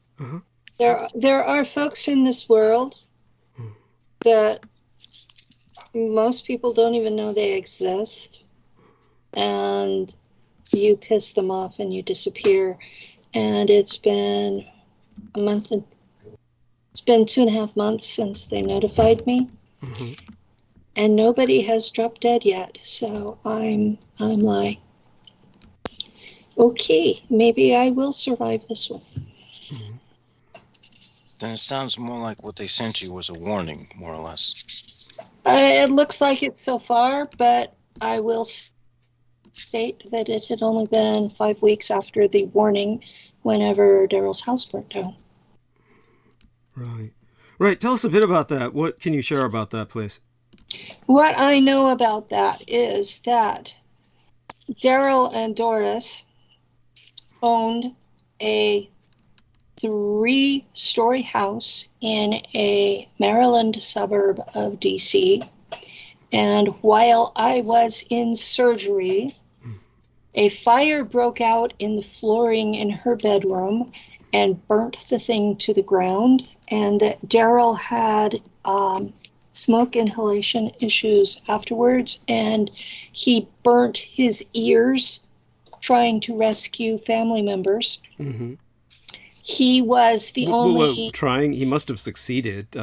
He succeeded in all of the members of the family, and the pets were all rescued. There we are. Yes. There were 2 firefighters who were injured, and injured enough to be hospitalized.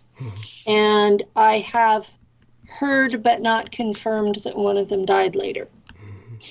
So this was an old house, and over 100 years old, and they are currently staying in a hotel somewhere in the area until the insurance pays for them to rebuild.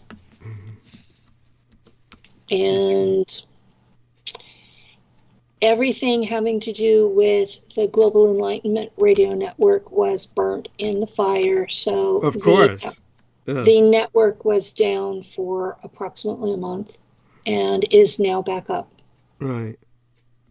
Is it possible any of this might have also had to do with the raid that he participated in? Well, obviously it did. That was to. What there were possible people, because she was CIA and came forward verifying me. He's my producer, and I'm not exactly shy about exposing national secrets. And the fire started in her bedroom, and it was 5 weeks after I got the warning that I'd been caught doing magic. And he was involved in the September 6th thing last year, but he said at the time that he was covering it as a journalist, and he recorded things, and he was live streaming on the network while he was doing it, which is consistent with being a journalist. But we all know that he's conservative, and He did take a law enforcement officer's hat, so I mean. He told me he found it on the ground, so he did not take it off the man. Oh, okay. So they. But it depends on what's seen on video. I haven't seen the video, so if I see the video, did you see the video, honey? I've seen several videos, but it was last year, and I was just more or less out of it, shocked that it had happened. Yes, that's how I felt. And he also has ongoing other legal issues. I can imagine. He has an ex-wife that's trying to take everything he has. Mm-hmm. Okay. So it's been. He's got a lot on his plate, and it could be any of those things. I wouldn't put it past his ex trying to burn the house down. Yes. So, okay. But I'm not naming names. I'm not pointing fingers. I'm just saying, if you're going to count who could have a motive, she's in the pot. Yes. But aside from that, there was probably a response to his participation in the insurrection. Does that make sense? I haven't seen the FBI burn anybody down yet. They've been arresting people and putting them in prison. Yeah, this would be a break from that pattern, but Daryl's kind of a special guy. I mean, he is black after all. This is not consistent with what the FBI has been doing. This is consistent with what the CIA has done to people who helped There we are. Yes. Okay.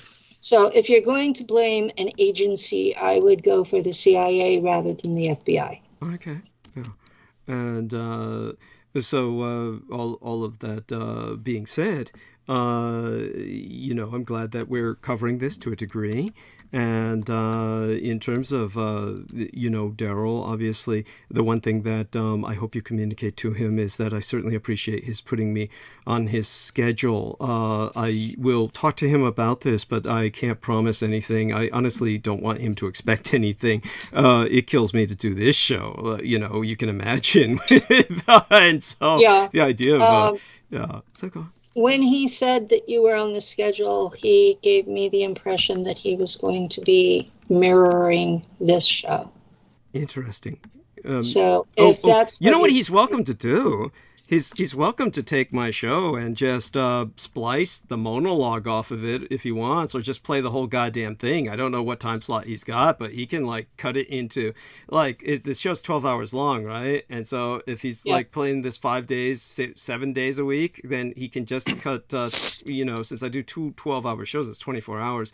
He can just take the monologues alone and just splice them to fit throughout the week. Does that make sense? He's more than welcome to do that. Okay. So that I'll pass that on to him when I hear from him. Yeah. Yes. Yeah. And so I think that's a good idea, and that will of course give me more coverage and provide him some extra boost in that at least he'll have my voice on there, and that will give people exposure to something they've never heard before, because obviously yes, I'm obviously different from anything else anyone's ever heard in America. He's been upset that Global Enlightenment Radio Network was accused of being a conservative network, because he says that it's about speaking the truth. It's not about political polarity. And so I'm sure that's part of why he wanted you on, was to give more balance. That makes sense. It's simply my ability to deliver, as you can understand, with everything else that I have to contend with. It's if I have no idea what he actually planned, but I'll let him know that you're agreeable to him mirroring your monologues. There we are. And, could you explain that term, mirroring? This is actually, believe it or not, the first time I've heard that. So could you explain that to myself? Mirroring is an internet term for someone is producing material and another site is co-hosting it. Okay. Meaning they're playing it as well. They take it and they play They're it. playing it as well, but they're not taking credit for the material. They're simply resharing it. Mm. Okay. And that's a proper internet term is they are the mirror. Mm. Excellent. Excellent. So I'm very open to that. And yes, he can take all of my material. He has full permission to take everything I do and just, put it on his station. So with that, it will, provide me exposure and, as I say, expose his listeners to something they otherwise would not hear. Perhaps deprogram a few of them. And that way.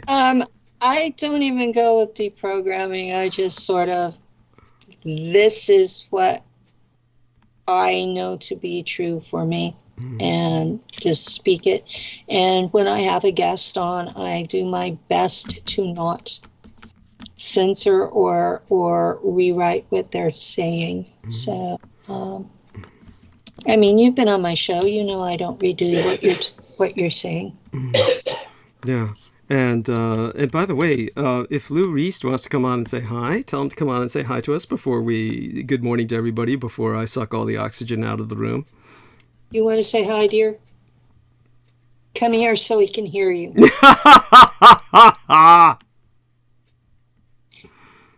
He has to move a whole 6 feet. Carrying a cat. Oh my God. Hello, Douglas. Hello, Lou. So, say good morning to all our listeners. Hello, everyone. Yes. And things have been going well with you? Well, if I get rid of this, whatever it is I've got, Well, you might have... on and off fever and stuffed up head. You probably have COVID, right? No. Oh.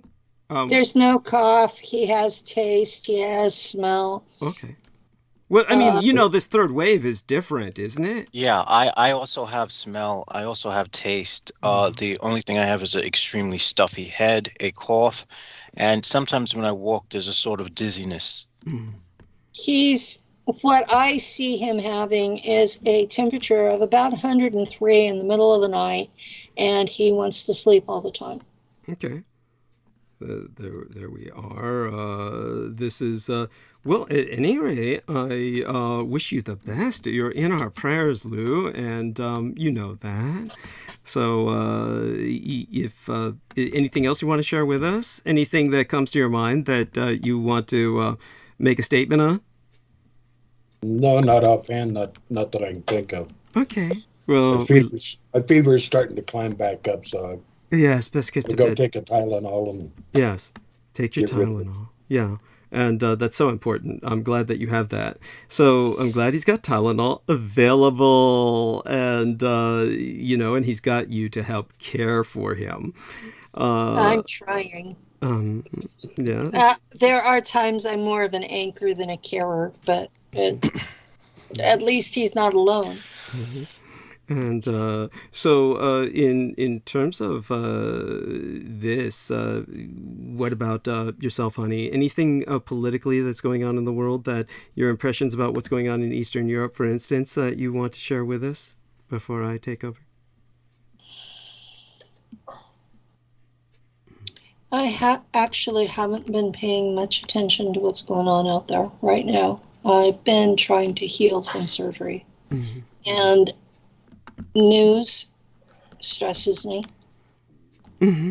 So I've been just backed off and taking a vacation. Mm-hmm. Okay. And like I mentioned earlier, I've been more reading documents, trying to get back into the... Oh God, you got cut off there for a second. Of actually writing a book is what you meant to say, right? Writing my own book, yes. Yes. Okay. I've got 30 pages written, and it's really hard for me to write it because I'm writing it in 8th grade English and putting in footnotes and trying to document 3D real Earth history of the events that I remember from my Black Ops service. So instead of it being the usual space cowboy bullshit, I'm writing a historical document with first-person experience added in. And so it's a very different approach to the topic. Okay. And in 8th grade English, because that's what most people can understand, and it's the lowest grade level I can write in. Yes. I'm sorry, that's where the population functions. Oh, yes. Indeed, indeed. So true. So with all of that being said, honey, I wish you a blessed day, and I will now take over and hopefully can make it through. Maybe I should take some Tylenol before I start, and as a matter of fact, let me grab some Tylenol with codeine. I'll take that down, and that way I can do the next several hours without stopping at all. Now that, you know, hearing Lou Reist made me feel sick.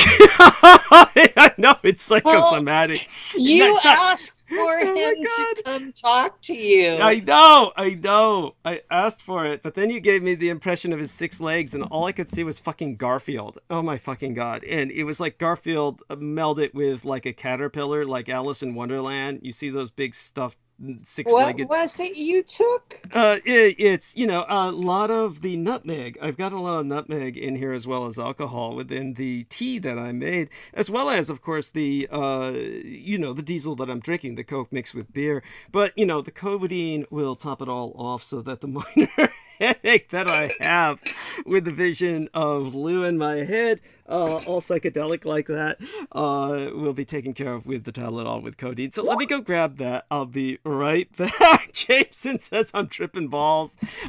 So the two of you... You sound like you're tripping balls. Yes. So the two of you just hold it to the bottom of the hour, and then I take over it completely. And Christine Fountain's saying, "You got extra?" Yes, honey. If you were here, I would share it all with you. All right, I'll be right back. Guys, Nice. Lou is 73. He's a veteran of the Vietnam era conflict. He was a Department of Defense contractor.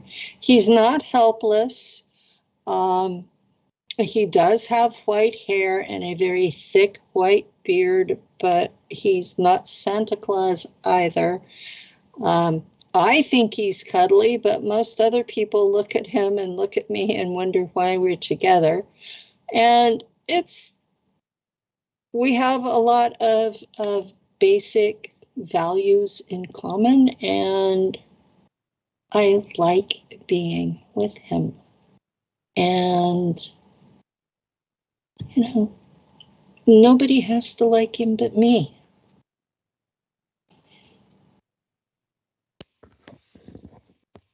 Oh, that works. You know, as long as you find somebody. I mean, We've been together. In May, it'll be 21 years. It hasn't always been easy. There have been times that I wanted to kill him. There have been times he's wanted to kill me. But we've gotten through it all, and we're stronger together now than when we first met. And I'm glad I stuck it through. And I mean, what else can you ask for? well, that's a good point. I mean, you could always ask for the annihilation of the world, but that's a work in progress. I'm not a nihilist, sorry.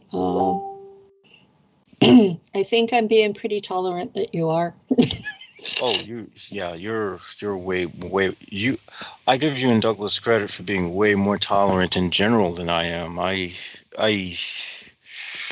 don't know. Being in something about being in this 3 dimension causes a lot of anger to come to the surface. Well, I think that's the problem, is that I'm not stuck in 3D. I actually spend more time out of 3D than I do in it. And that might be something you should look into. There you go. I'm actually banned from leaving my body. I can't leave my body anymore. I can't go outer body anymore. Something fucked sucks. me. Yeah, they have imprisoned me here because I want to fucking destroy them and God too. Okay, now that we've gotten that out of the way, so I'll take it from here, and got a photo from... yes. I'll say goodnight, and I'll be in the background, Douglas. Yes, thank you. Peace. Appreciate that. Good night. Good night, Penny Bradley. Love you dearly. All right, and so glad you... Thanks for having me. Of course, it was an honor and a pleasure as always. Thank you for coming on.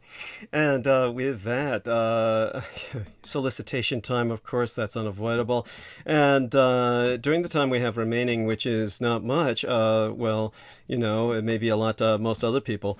But one among the creepiest true crime tours in America is the Tucson Murders' True Crime Tours. The Tucson Murders True Crime Tours provide a historic crime investigation into forgotten lost crimes in Tucson, Arizona. These small private tours are hosted by the Mr. Ben Baron Stenius, a true crime researcher and enthusiast who will personally take us to real historic crime locations related to these crimes in Tucson, relive these events, and hear the untold stories behind the stories. The Baron Ben specializes in the seemingly ever-developing case of the late serial rape killer Charles Howard Smitty Schmid Jr., alias the Pied Piper of Tucson, an aftermath tour. See the unfinishedman.com for excerpts from his yet-to-be-published work by that very title, The Unfinished Man, and scenes from his cinematic documentaries currently in production at theunfinishedman.com. But other cases, such as the strange case of Morris Brady, the Dr. George Marvin Tejardine case, and the Red Rapist are also within his repertoire, as in fact are all the crimes that shocked the Southwest throughout the 1960s, the very decade I myself entered this vale of tears. These devastating crimes stained a city so deeply they may never be removed. For tour information, contact the TucsonMurders.com. That's Tucson, spelled like Tucson, Tucson. Put the word "the" in front of it, the TucsonMurders.com, or telephone the Baron Ben privately to personally guide your tour at 1-520/323-3406. That's 1520-323-3406. This is a happy birthday weekend to Peter Moon, my co-author of The Roswell Deception and the Demystification of World War II. Purchase that at skybooksusa.com. Also purchase our book on vampirology, which we will expand if we get enough purchases there. And that, of course, is a book that tells you about the truth of vampirism that, of course, I live. And as a downfire, or a, shall we say, hybridized vampire, as my mother was, albeit she was of purer stock than myself, and therefore retained many more traits that are discussed in that book. And as for shout-outs, happy birthday to Diane Hillis Buchberger. Diane Hillis Buchberger was participating with us quite a bit tonight, and God bless her. Love her dearly. Mwah. Love you, honey. Happy natal dies, that is happy birthday in the Latin, and happy Annie Novus, or a new year to you, a personal new year. And with that, honey, I hope it all goes wonderfully. So she's a wonderful human being, as are all of the wonderful people who support me. Now, as for Anne Christine Fontaine, she says, so fun, thanks, with some hearts. And so there you are, darling. Mwah. Love you dearly. Thank you so much for your heartening support. With that, just another little check here on concurrent viewership. Still maintaining. And with that, what we had just with the tsunami were effectively the equivalent of the king tides I described fairly recently on steroids. Basically, the tsunami advisory brought strong waves, damage to parts of the greater San Francisco Bay Area Metroplex region, while, according to an alert from Australia's Darwin Volcanic Ash Advisory Center, a second major eruption has been detected at the Hunga Tonga volcano today. That's Monday, west of the international date line. Now, an undersea volcano erupted the day before yesterday, Saturday, in the Pacific Ocean near the Pacific nation of Tonga, sending tsunami waves crashing across the shore and people rushing to higher ground, while prompting tsunami advisories and evacuations along the California coast, including my Golden Gate at San Francisco and the Monterey Bay, where beaches closed as surging water flooded harbors and low-lying coastal areas more than 5,300 miles away. Our Golden Gated Bay Area Metroplex region saw its impact. There were no casualties initially reported from the second eruption on last night. However, Australian outlets reported that evacuation measures are underway.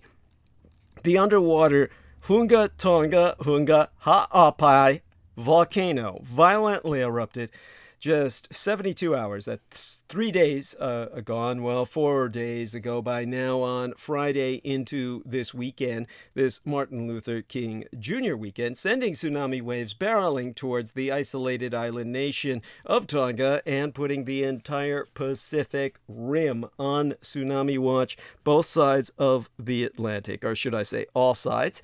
Tonga's capital, Nuku'alofa, is located 40 miles south of the eruption. The country's 105,000 residents have been mostly cut off from global communications after telephone and internet links were damaged.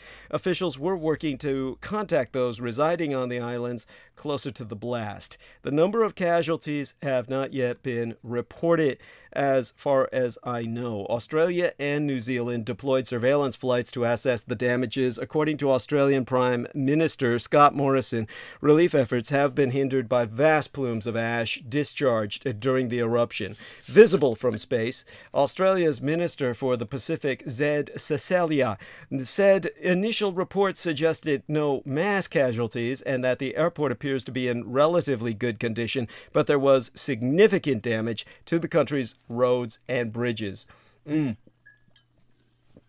As you would imagine on a tiny island. Cecilia said Australia is coordinating with New Zealand, the United States, and France, which has vast holdings in the Pacific, to send help. While there are no confirmed reports of loss of life, again, so far as we know, we really don't know. Now, according to the New Zealand state media station TVNZ, as in Television New Zealand, a United Kingdom woman reportedly went missing after she was washed away, so she is very likely dead. The outlet reported that Angela Grover and her husband James, who operate a tattoo parlor in Nuku'alofa, had gone outside to get their dogs when the tsunami hit. James was able to hold on to a tree, but his wife and their dogs were washed away. The Red Cross said it is responding with supplies to what it called the worst volcanic eruption the Pacific has experienced in decades. To quoteist Katie Greenwood, IFRC's Pacific head of delegation, Red Cross currently has enough relief supplies in the country to support 1,200 households with essential items such as tarpaulins, blankets, kitchen sets, shelter tool kits, and hygiene kits. Hunga Tonga Hunga Ha'apai erupted several times over the past few decades, with notable eruptions in 2014 and 2015 when it formed an uninhabited island. It began erupting again on the 20th of December. According to the Smithsonian's Global Volcanism Program, meteorologist Chris Vygotsky told National Geographic that the volcano became increasingly explosive, discharging record-setting levels of lightning. For those of you who don't know, volcanoes are incredibly potent, powerful. They produce lightning just like firestorms. Tonga is now shrouded by ash and mystery after these powerful volcano eruptions.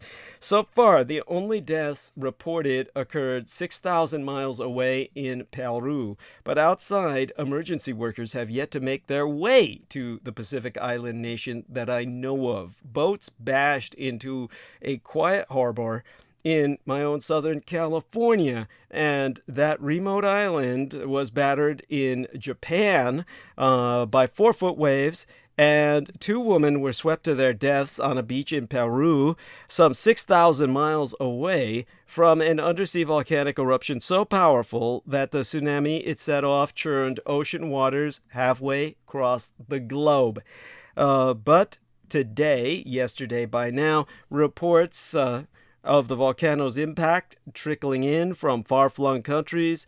With all of that incoming information, there was still little word from Tonga itself, the island nation just 40 miles from the site of this extraordinary explosion. And as concerns have been growing, that nation of about 100,000 remained largely cut off from the rest of the world, its undersea internet cables knocked out of commission by the volcano.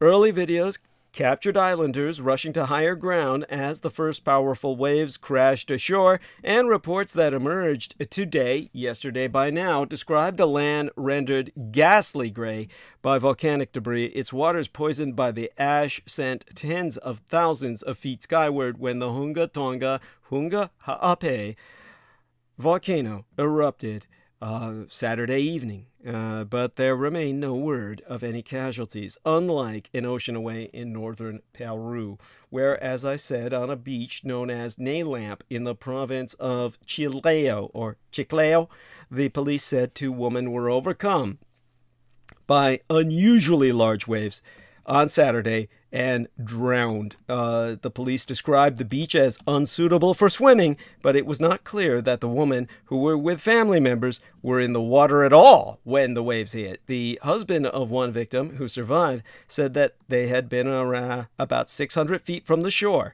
Now, Peru, unlike neighboring Chile and Ecuador, declined to close beaches or issue tsunami warnings after the eruption, apparently believing there was no danger. But seawater flooded several coastal areas of Peru on Saturday, surprising tourists and beachgoers, as, of course, all displayed appallingly on images that are available either on television or social media.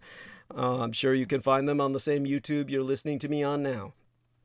The authorities thereafter closed several beaches in Peru today, yesterday by now, and warned about abnormal wave activity. The deaths in Peru were reminiscent of the aftermath of the powerful tsunami set off by an undersea earthquake off Indonesia in December of 2004, which was actually ignited by powerful tsunami bombs. I've gone into that long ago, which killed more than 250,000 people. A dozen of the dead then were hit by waves on the eastern coast of Africa, in Kenya and Tanzania. In Tonga, but yesterday, many residents lost not only communication ties, but all their power. Up to 80,000 people there must be affected. And the International Federation of the Red Cross, the IFRC, and Red Crescent societies have been, telling the BBC, the British Broadcasting Company, that all they can do is tabulate based on speculation. And New Zealand and other nations in region have pledged to give Tonga aid to recover, and so did these United States, but with heavy concentrations of airborne ash making flights impossible. It's difficult even to know what's needed, but one immediate need is clear: potable water. Jacinda Ardern, the Prime Ministress of New Zealand, which has close ties with Tonga, spracketh by yesterday at this point, today by my reckoning, at a news conference. And Ms. Ardern said flights over Tonga were planned for, today, Monday at this point, this side of the international dateline, or tomorrow, Tuesday, depending on ash conditions, herself affirming that the New Zealand's Navy was also preparing a backup plan should the ash remain heavy. The tsunami dealt a powerful blow to the capital of the archipelago with, in her words, that of Ms. Ardern's, well, what she said was, boats and large boulders washed ashore. The ash cloud has, as you can imagine, caused contamination. That's on top of already a challenging environment in terms of water supply. Shops along the coast have been damaged, and a significant cleanup will be needed. Now, in a post on Twitter, Antony J. Blinken, our American Secretary of State, offered his condolences. We don't know that people have died, but he's right to do this. People have to have died on this. I would not be surprised if a good deal of the population on that island was wiped out. It's frankly difficult for me to imagine how anyone survives these incidents. Catastrophes, really, I mean to say. So what he said on Twitter was, deeply concerned for the people of Tonga as they recover from the aftermath of a volcanic eruption and tsunami. The United States stands prepared to provide support to our Pacific neighbors. Now, Tonga has experienced a succession of natural disasters in recent years. In 2018, more than 170 homes were destroyed and 2 people killed by Cyclone Gita, a Category 5 tropical storm. In 2020, Cyclone Harold caused about 111 million United States dollars in damage, including extensive flooding. The country has reported just 1 case of the coronavirus, but it has struggled economically during the pandemic. It closed its borders in March of yesteryear, the year before yesteryear by now, 2020, and effectively cut off all tourism, which had previously made up at least around 12% of the country's gross domestic product. And it may not be done with Hunga Tonga, Hunga Ha'apai. In a post on Twitter, a spokesperson for the United Nations in the Pacific said, "We stand ready to support the government and the people of Tonga. Unfortunately, this is not over, and more eruptions and consequent tsunamis may follow." Now, waves from the biggest tsunami threat to the West Coast in more than a decade arrived early yesterday morning, or the day before yesterday's morning by now, with the rising morning tide and continued pulsating onshore throughout the day. All eyes were on the coast, and while the drama shut down the Santa Cruz Beach boardwalk and disrupted the day for beachgoers, by sunset, the Bay Area appeared to dodge significant damage. But I'm not done yet. Don't take that and run with it. The tsunami advisory for my Golden Gate Bay Area Metroplex region was canceled before 8 p.m., then canceled for Santa Cruz and Monterey Bay, including the Big Sur coastline, by 9 p.m., but it remained in effect in Del Norte County in the far north of California between Ragged Point, just north of San Simeon, and Rincon Point, just south of Santa Barbara. Californians along the coast, we all woke up to the tsunami advisory, the second most severe alert. That's short of a warning to seek higher ground for dangerous flooding, and the worst of the flooding occurred before 9 a.m. But the National Weather Service meteorologist, Cynthia Palmer, warned it was too soon to relax, herself saying, "It's not a one and done. This is an all-day type of event." So understand this. We were on well above green. We were yellow alert. Got it? And from the North Bay to Santa Cruz and everywhere in between, residents and spectators all along the coastline witnessed a significant surge in waves as a result of the South Pacific volcanic eruption. In the North Bay, the waves left some residents running for safety after the water poured into one waterfront community, ripping the boat dock off a building. The waves were triggered by an underwater volcano in the Pacific Ocean more than 5,300 miles away at Tonga Taipu, the largest island in Tonga, which saw its own large tsunami waves early Saturday. I can't believe that anyone could survive that. You would think the entire surface of Tonga Taipu would be scourged. And likely it was, in the sense of the wave overrunning the island. Whether there were people left on it, we're going to find out. Satellites captured this massive eruption from space, heard audially as far as Alaska, 5,800 miles away. In my Golden Gate Bay area itself, the officials urged all residents to stay away from the beaches, harbors, and piers, while in Berkeley, right across the bay, the fire department issued an evacuation order to the city's Marina neighborhood. Berkeley officials later lifted that evacuation order. In Marin County, the harbor in Tiburon saw flooding. Our beaches here in San Francisco were closed the day before yesterday, Saturday, as a precaution, with firefighters and U.S. Coast Guard patrolling the shoreline most of the day. San Francisco Fire said they rescued 3 people and made 25 safety contacts in total on Saturday alone in the city's beaches. We don't have the numbers in yet from today. By that I mean Sunday. We are now in Monday here on the Pacific.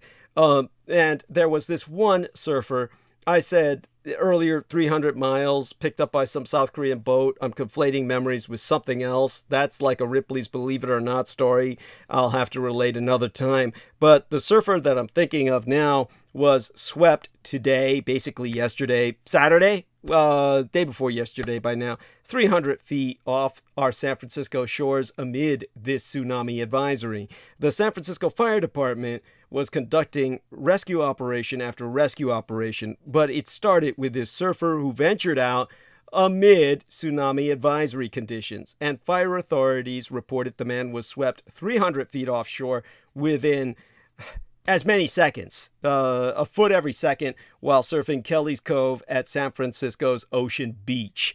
Lieutenant John Baxter told KCBS Radio that around 2:30 p.m., fire officials received reports of a surfer in distress. Onlookers told officials they saw the surfer's board snap in half during a surge wave and then lost sight of him under the water. And with assistance from the U.S. Coast Guard helicopter crew and a small boat team, rescue crews were able to locate and swim out to this victim. And Baxter told KCBS Radio the surf conditions were so severe that we required placing the victim onto a U.S. Coast Guard vessel and then monitoring our own rescue swimmers as they were able to make it back to shore. Now, I'm happy to report that all rescue swimmers made it safely to onshore, and then the victim required no further medical attention. As Jameson Reese said, they should have just let the dumb motherfucker die, you know.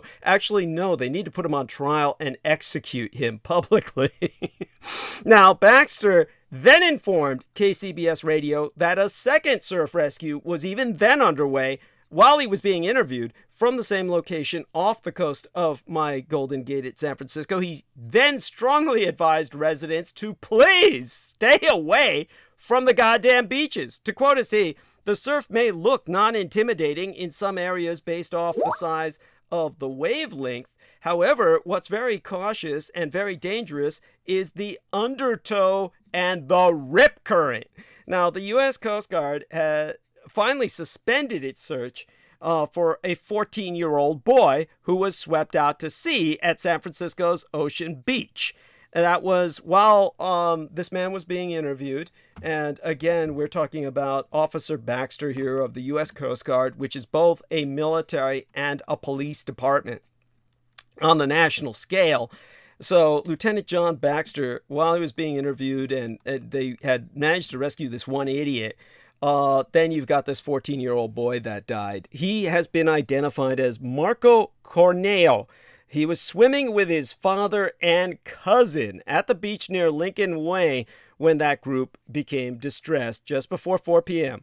So a 17-year-old surfer named Tony Barbero, who's a junior at San Francisco St. Ignatius College Preparatory High School, rescued Marco's father and cousin. Good for him. Of course, he's still an idiot for being out there. The father was taken to a hospital in critical condition, while the cousin was not severely injured.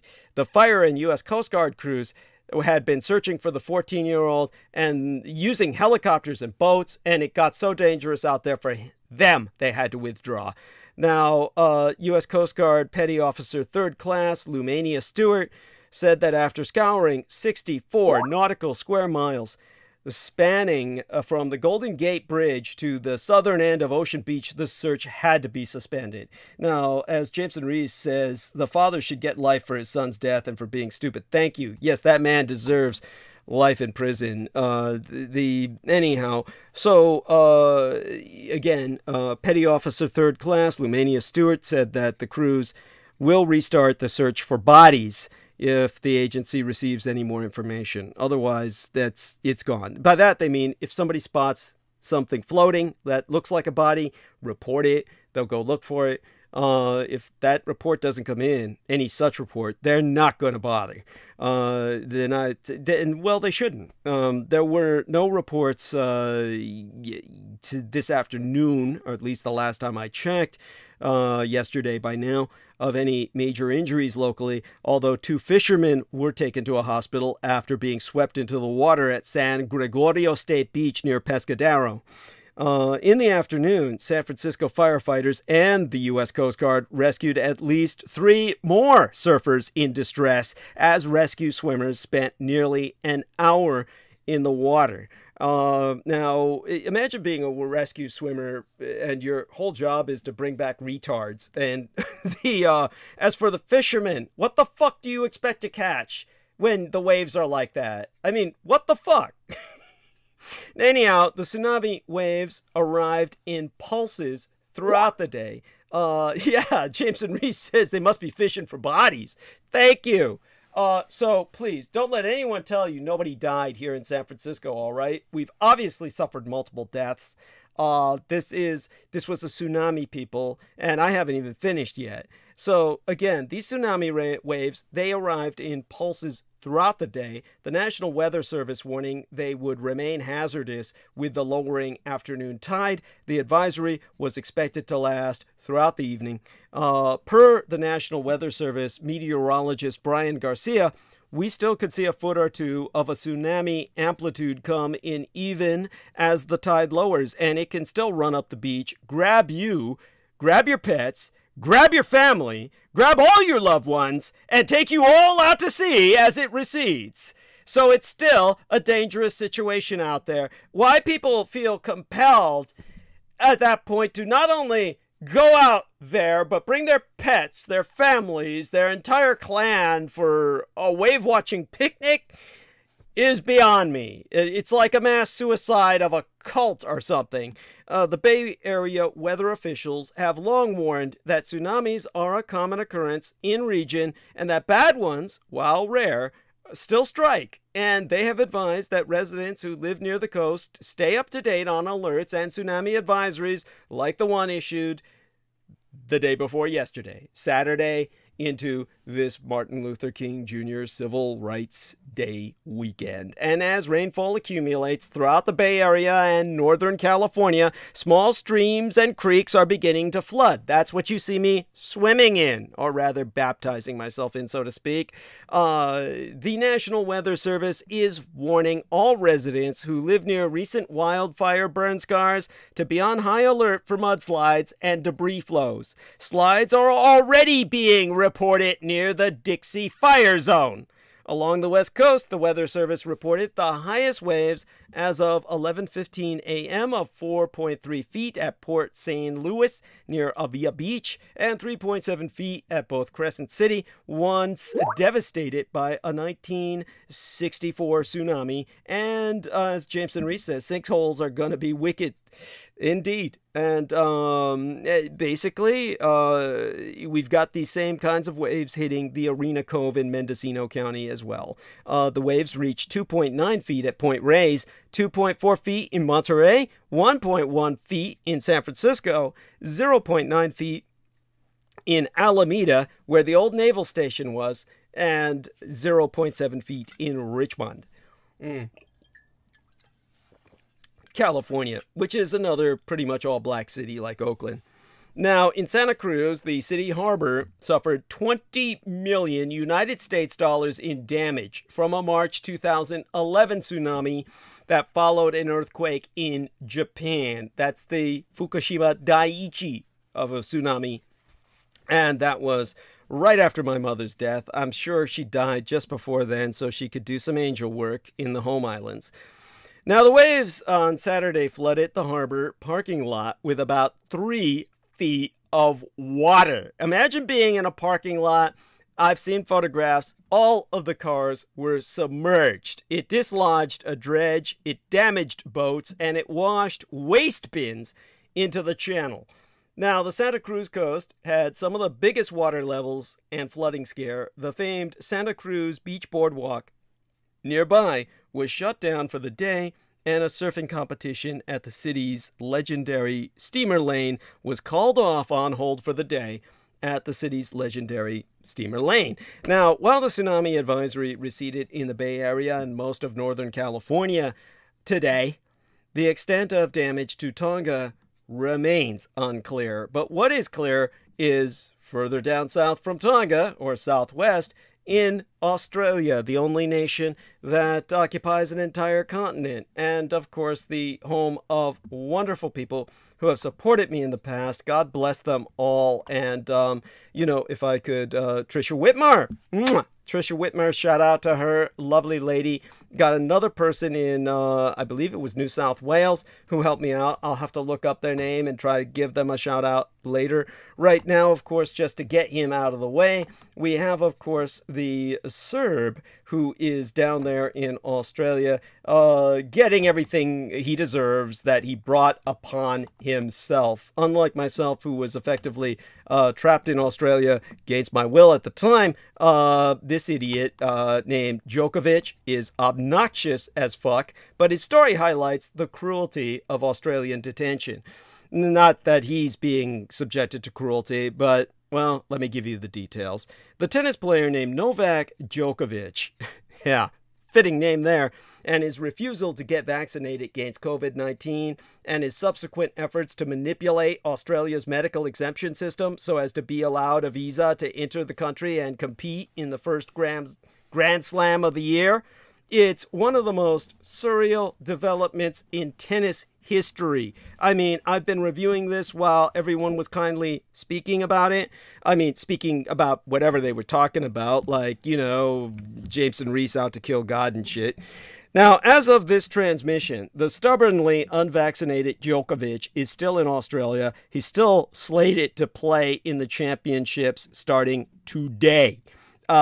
He's not going to be doing that because for days now, he's been hanging on by a thread. On Friday evening into this Human Civil Rights Day weekend, Australian time, Alex Hawke, the country's immigration minister, decided for the second time in 9 days to expel Djokovic from the country for breaking quarantine rules while infected with COVID, for misleading immigration authorities about his travels prior to entering the continental country of Australia earlier this month, and for becoming a focal point of anti-vaccine sentiment in the land down under. Now, Djokovic's team is appealing, but he is quickly running out of options. It is more than probable that the world's best tennis player will, just before Australian Open begins, be unceremoniously dumped onto a plane and told not to return to Australia for at least 3 years. The course of events that have unfolded since Djokovic was first detained by immigration authorities on January 5th is an extraordinary example of self-sabotage from one of the sporting world's most famous figures, who in recent years acquired the media nickname Novak Djokovic for his controversial opinions regarding vaccines, which are all based on Russian propaganda, which the Serbs are saturated with. And as Jameson Reese says, natural fucking selection. Well, unfortunately, this guy's not dying.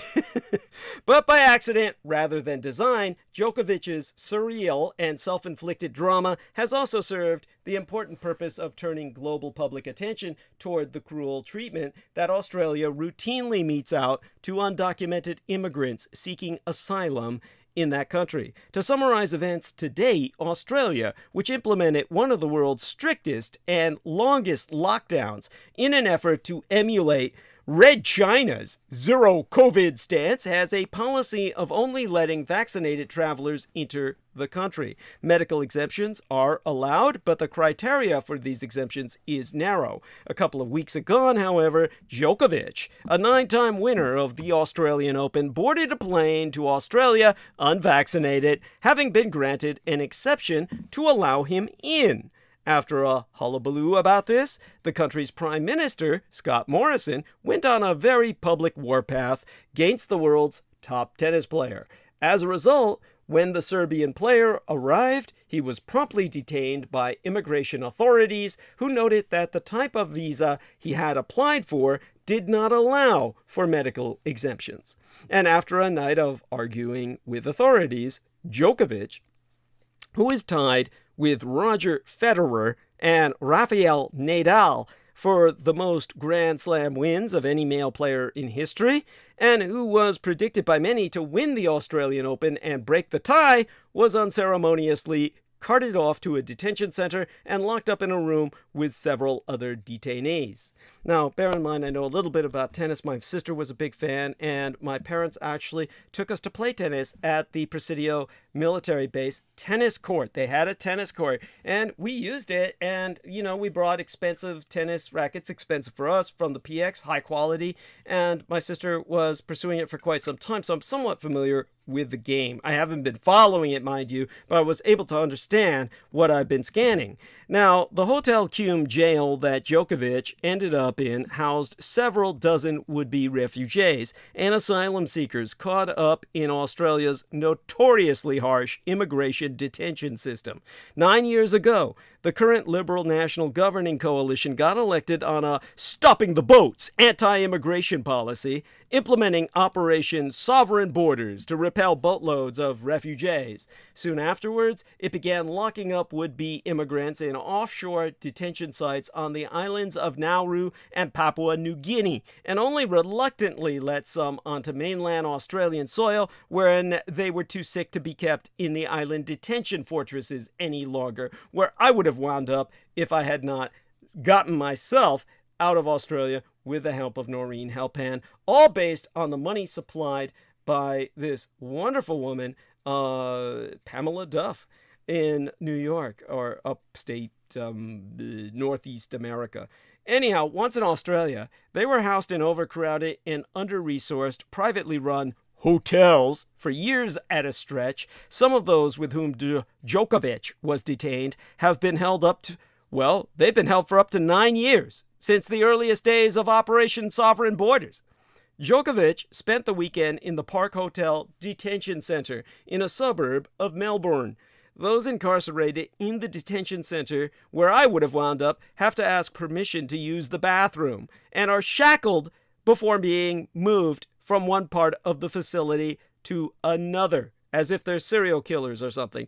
They are provided with such low caloric intake that human rights activists testify that the food regimen amounts to starvation conditions. And what food there is, the human rights advocates have proven is filled with maggots. The Australians say, that's the protein. Yeah, I would have been eating that shit.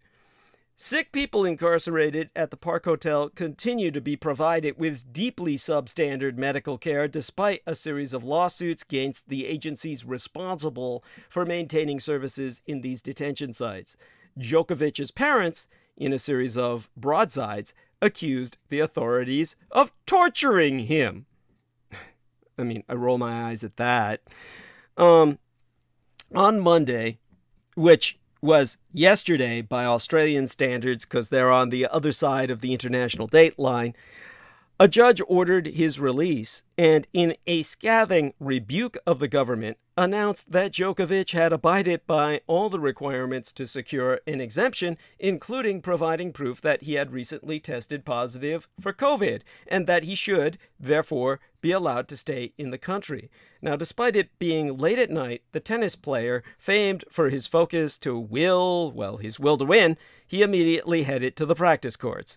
But in the days since, a barrage of revelations has shattered Djokovic's reputation and given Australia's immigration minister, Alex Hawke, an opening to once more seek to deport the sports megastar. The German daily newspaper Der Spiegel published an investigation casting doubt on the authenticity and date of Djokovic's supposed positive COVID test on December 16th. The investigation suggested that the data had been manipulated in order to give Djokovic cover for claiming a medical exemption open to people recently infected with and recovered from COVID that he otherwise would not have had access to. In quick succession, it also turned out that Djokovic had attended several indoor unmasked events shortly after supposedly testing positive, and that he had also given an interview to a French sports journalist without letting the journalist know that he had an active case of COVID. Damned if he did, damned if he didn't. Djokovic either conjured up a fake positive test result to game the Australian immigration system, or he genuinely tested positive and didn't care enough to abide by basic quarantine restrictions that have been in place the world over for the past 2 years. As Jameson Rees says, he deserves to die in Aussie prison then. Thank you. Making matters worse, it then turned out that Djokovic's immigration forms contained a bald-faced lie. Someone on his team had ticked that he hadn't traveled anywhere other than Spain in the 14 days prior to boarding a flight from Spain via Dubai to Melbourne. In fact, numerous photos soon circulated proving that the tennis superstar had also been in Serbia during this time, where he had attended a series of high-profile ceremonies in his honor. Djokovic put out a perfunctory apology on Instagram, saying his team member had simply made an honest mistake in filling out the form wrong, but the damage was done. Lying on immigration paperwork is grounds both for deportation and also imprisonment. As I host this transmission on Monday morning, California time, with less than hours left before play begins at the Australian Open, Hawke has once more revoked Djokovic's visa, and the tennis star, seeded number 1 in the upcoming championships, has agreed to surrender for further questioning. Well, he did that Saturday morning, which was, fucking Friday by our time. Barring another extraordinary twist in the legal saga, Djokovic will be unable to play in the event. If and when Novak Djokovic is expelled from Australia, he will have no one to blame but himself. It's a tennis tragedy with more than an absurdist tinge to it.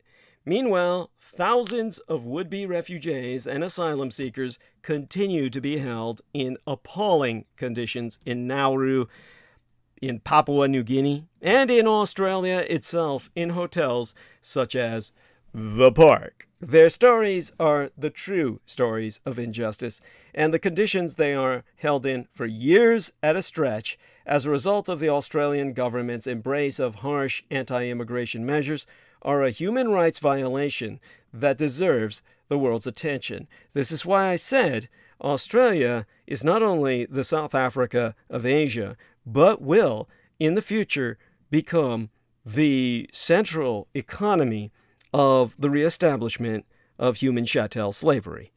And that will be probably after their conquest of a good part of Indonesia and all the Philippines archipelago.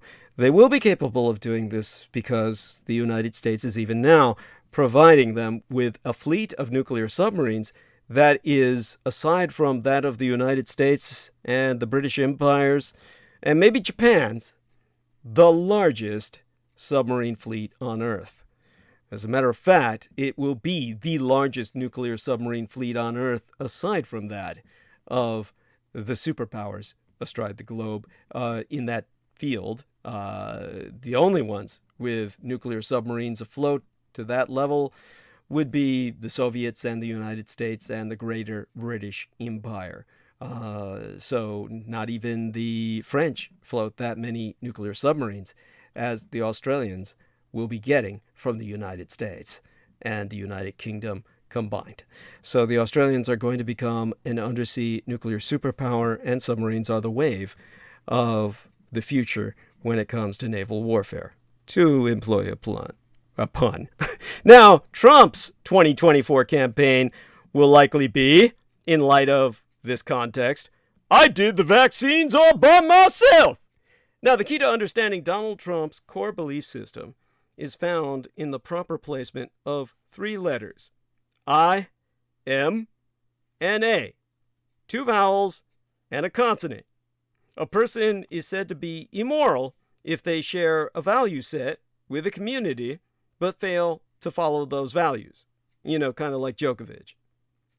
Well, he never shared the values in the first. Now, a person is said to be amoral if they have no personal value set whatsoever and give not a single flying fuck for what society has to say about right and wrong. Now, that's more Djokovic, but we're talking Trump.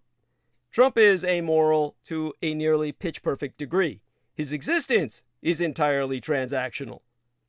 No good, no bad, only what's in it for Trump. The fact that what's in it for Trump tends to be bad for almost everyone else makes him appear immoral, but the base nature of his existence dwells in a deeper and danker cellar of the soul. The devoted lickspittles in his orbit are mostly immoral, as many of them know what they're doing is wrong, but stay in it because fleecing the rubes makes for good money. Trump's amorality makes no such distinctions. If it's good for him, then it's good. End of file and gimme. It can be startling then when he actually does the right thing as he bumbles along through his bleak, grasping, monochromic existence. There's no context for it. It's like watching Neo take off and fly at the end of The Matrix. He could do that? Who knew? Now, speaking personally, I can count on 2 fingers the number of moral actions then President Trump presided over. He got a lot fewer soldiers and civilians killed than his Republican predecessor, and he made the rapid development of a COVID-19 vaccine his administration's highest priority. Of course, any morality found within Trump's quest for a rapid vaccine is stripped to the bone by his ultimate motivation for obtaining the thing. It was not to save lives and curtail the pandemic, but to save his own ass in an increasingly fraught election year. He was perfectly happy to mock the effectiveness of masks, the result of which almost certainly got people sick and dead, and threw science itself under the bus more times than can be accurately counted. In October of the year before yesteryear by now, 2020, he lied about his own COVID status on the eve of the first debate, just like Djokovic, and put God knows how many people, including his opponent Joseph Biden, in mortal peril. Trump's deliberate creation and continued fealty unto the polar us versus them theme that continues to scramble our approach to the pandemic was the defining element of his final year in office, and of the election that ultimately showed him the door. But even then, throughout it all, he pounded the vaccine drum with all his might. To his thinking, vaccines were the magic elixir that would rescue him from defeat. To Trump, it's okay that he dumped on masks, science, doctors, safe practices, and everything else the pandemic required. The vax was his silver bullet and would take care of everything else, especially himself. Flash forward a year, and Trump's polemics against masks and science have resulted in a nation about to endure 2 variant waves simultaneously, with some 40% of the population still unvaccinated. The vaccines he championed are medical miracles, but his advocacy for them never translated into acceptance within his own cultic base of support because of his generalized anti-science rhetoric, leaving the country vulnerable to the complete collapse of the healthcare system if the unvaccinated among us are overwhelmed. And I'm sure Jameson will agree with myself that they should be not only left to die, we should actually expedite the process and kill them when they come down with it. If they test positive and you're a Republican and, well, you hadn't been vaccinated, shoot them. Thank you. Jameson agrees. In many places, this is already happening. Not the shooting of the Republicans as should happen, but they're overwhelming the medical care system and collapsing healthcare completely in area. So it was quite the moment. Well, was it just yesterday, Saturday, in Arizona? And of course, preceding that, no, it was in Dallas, when he was doing a road show with the disgraced former Fox News personality Bill O'Reilly, the grim groper, and was booed by the usually adoring crowd after admitting he had received the vaccine booster shot. And he barked back at the booers. Don't, no. There's a very tiny group over there. Trump was so distraught over the crowd reaction that he reportedly had to be consoled by O'Reilly afterward. Now, flash forward to Tuesday last week, was it? Yester Septimania, or the week before, when Trump had a sit with notorious right-wing hack Candace Owens, and the topic of vaccines came up. Trump was quick to take total credit for them, of course, as he lauded their effectiveness. Owens attempted to spin the discussion into a conspiracy-fueled attack on the medicines, but Trump would have none of it. Trump quickly retorted, "Oh no, the vaccines work, but some people aren't the ones. The ones who get very sick and go to the hospital are the ones that don't take the vaccine. But it's still their choice. And if you take the vaccine, you're protected. Look, the results of the vaccine are very good. And if you do get it, it's a very minor form. People aren't dying when they take the vaccine." Now that's twice in a week Trump has bared his throat to his own horde. And the current president took notice by praising Trump for it in a speech. Trump reacted to that praise in a way I'd never seen before. He was kind. Gregarious, even. "I'm very appreciative of that." This is Trump, on Fox News, mind you. "I was surprised to hear it. I think it was a terrific thing, and I think it makes a lot of people happy. I think Biden did something very good. You know, it has to be a process of healing in this country, and that will help a lot." I mean, the head fucking spins. The mind simply reels, and you can expect more of the same.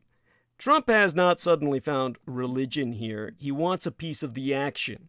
He wants his face up there on vaccine Mount Rushmore when the day finally comes that we have this thing under some semblance of control.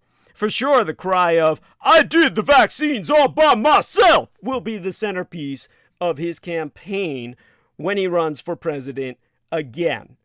This lays the groundwork for that. And there is certainly more to come. Trump is the world heavyweight champion of consistent messaging, and this is his new message. And you know what? Fine. Let him try. We need all the help we can get. At present, those who are dug in against the vaccines refuse to listen to anyone in science or government advocating for the shots. They are not to be trusted, as Trump himself gamely taught his cultists for years. He is greatly responsible for this, and if his own blistering self-interest causes him to act in the self-interest of his countrymen for a refreshing change of pace, I see no sense in trying to thwart him because of his original culpability. If Donald Trump praising the vaccines, and himself thereby, serves to get a few needles into the arms of a few Republican vax deniers or libertarian retards, he will have performed the best act of his life since entering politics. Jameson says thwart him because his base won't die off then. You know, I could make a case for that too. This is, of course, in complete antithesis to the Supreme Court vaccine mandate ruling, which is part of the war on regulatory policy. Now, the Supreme Court's vaccine mandate decision was but an opening shot against regulating anything. I miss the days when the Supreme Court had an element of suspense and mystery to it. There would be the oral arguments and then 6 months of silence until decision day, when there occasionally would be a surprise twist ending to our very special episode. As should be obvious to everyone who paid attention during the oral arguments over the president's vaccine mandates, Thursday's predictably idiotic decision was a foregone conclusion based on predictably insulting assaults on reason and common sense from the carefully constructed conservative majority. Step aside from the cheap irony of a Supreme Court with strict COVID precautions in place, ruling that public health is not a workplace issue. Step aside from the cheap irony of the winning sides having been represented by attorneys who appeared virtually because they were carriers. Step aside even from Justice Neil Gorsuch's, I don't even know how to pronounce the fucker's name, Gorsuch's, sitting maskless next to Justice Sonia Sotomayor, who is a diabetic. This was more than an attack on the public health. This was the opening shot against the whole idea of a federal regulatory interest in practically everything. Look, for example, at this tattered rag of an argument that is central to the majority's opinion. You can't see it, but I'm reading it off the screen because I called it up. The transcript thereof. The Solicitor General does not dispute that OSHA, OSHA, which is, of course, our fucking employment departmental head of, the economy and labor and shit. Let me look up that acronym for you. Occupational Safety and Health Administration, a large regulatory agency of our United States Department of Labor that originally had federal visitorial powers to inspect and examine workplaces.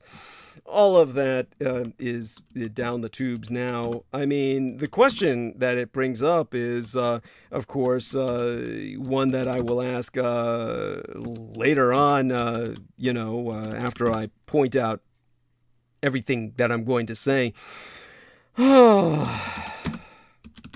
Give me a second here to catch my breath and review some of these other gems I'm going to draw up on screen of what the Supreme Court said. All right. And with that, of course, I'll give you my analysis of these supreme suckers. All right. Here we are. Final few digits there. Okay. There we are. Got it. All right. So,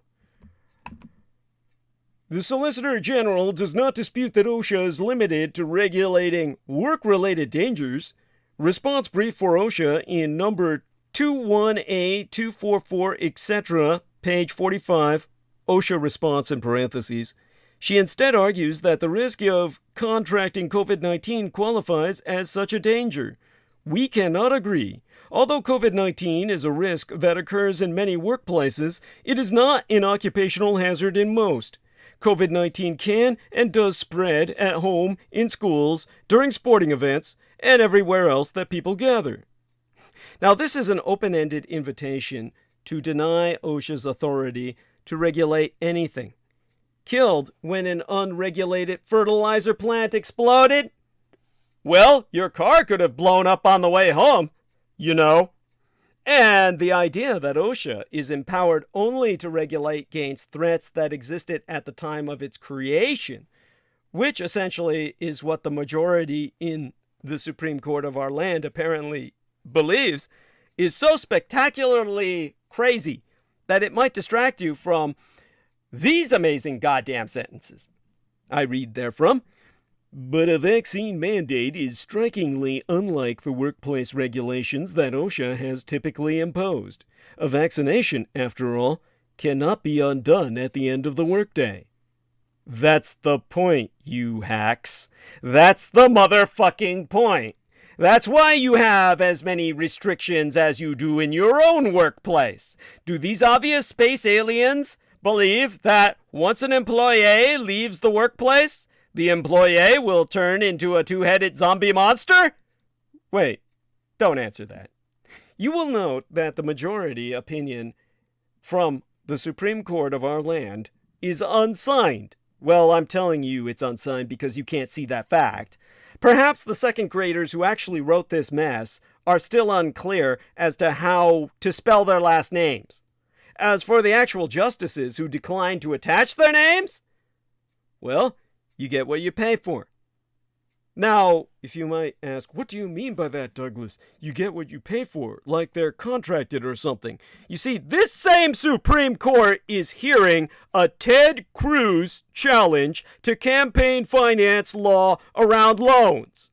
So a Supreme Court selected by big money will rule on whether big money is corruptive. And of course, tail gunner Ted Cancun Cruz has wormed his way to the center of the plot. Mindest ye, this is the same Ted Cruz who touts the Ray Epps conspiracy after calling out the January 6th insurrectionists as terrorists. Ted Cruz now carries the mark of the beast in the insanosphere. The Texas senator can dabble in conspiracy theories about January 6th all he wants, but he once put a toe over the red line of true belief. A couple of weeks ago, Senator Ted Cruz, Republican of Texas, made the capital mistake of calling the people who invaded and vandalized our capital terrorists. My dear young tail gunner, that simply is not done. He was severely chastised on TV by Tucker Carlson, no less, which resulted in Cruz's retreating to his default posture, groveling. The way I phrased things yesterday, it was sloppy, and it was frankly dumb. But Carlson wasn't satisfied, and further upbraided Cancun Cruz, who, we should all remember, is a United States freaking fucking senator. So at a Senate Judiciary Committee hearing on Tuesday, was it? Cruz had another opportunity to rehabilitate his modern conservative bona fides. The subject was domestic terrorism, and one of the witnesses was Jill Sanborn, a national security expertess for the FBI. So Cruz brought out one of the right's more odoriferous new conspiracy theories that a former president of the Arizona Oath Keepers named Ray Epps was an FBI provocateur who helped gin up the rioters on January 6th. This already has been merrily deconstructed from here to Saturn's rings, but fealty to the bullshit is the coin of the realm in Cruz's politics these days. So he cleverly maneuvered Sanborn with questions she said she could not answer. This will be interpreted all over the lunosphere, and in Cruz's future fundraising appeals as stonewalling Cruz's masterful interrogation. This is the latest deflection strategy as the walls close in. It will be evidence enough for some people that Sanborn declined to give up the details of an ongoing investigation.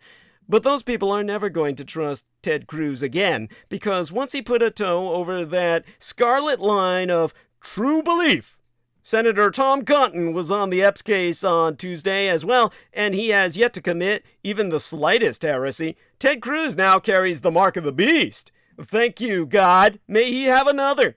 Now, regardless, on Tuesday evening, when hardly anyone was watching, Senator Sheldon Whitehouse, Democrat of Rhode Island, took to the floor of the Senate to rail once again against the influence of dark money on the federal judiciary and its influence specifically on the new, carefully engineered 6-3 reactionary majority on the Supreme Court of these United States.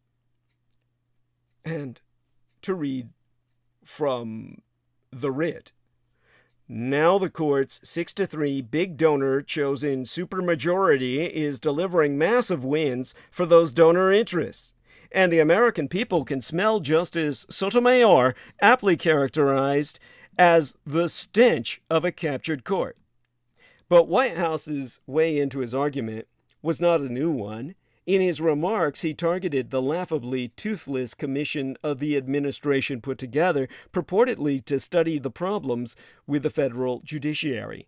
These problems, of course, have been caused in great measure by the deluge of dark money into the confirmation process, most of it coming from an economic and ideological sources that have extensive business before the court.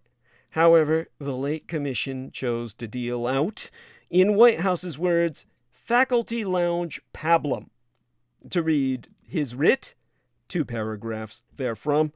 Yes, they gestured towards the need for a code of ethics for the justices, which makes sense because Supreme Court justices have the lowest ethics standard of any top federal official. But pointing that out is a little bit like pointing out a flat tire on a totaled car. Consider the facts the commission ignored. A private, partisan, anonymously funded organization, the Federalist Society, handpicked the last 3 Supreme Court justices. President Trump and his White House counsel admitted they had outsourced, their word, the Federalist Society to the White House. Senator Hatch, our former colleague, former chairman of the Judiciary, was asked if this role was outsourced to the Federalist Society, and he said, damn right. No other democracy in the world has had such a ridiculous system for selecting judges. That's bad. It gets worse.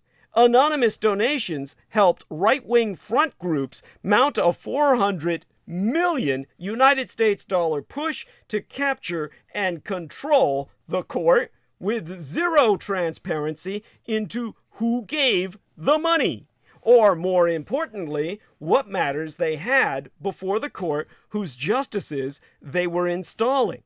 That's disgraceful. And trust me, nobody spends 400 million US dollars without a motive. Now, White House's case is so plain as to almost beggar argument. As he himself noted, the previous administration was not shy about admitting flat out the truth of what White House said. This is the guy's name is White House, believe it or not. I'm not referencing the White House in the office or architectural sense. This is the individual who wrote the column I'm reading from. Now, the most recent former president didn't know enough about the law and jurisprudence to throw a cat, as the great Sean O'Faolain once put it in another context.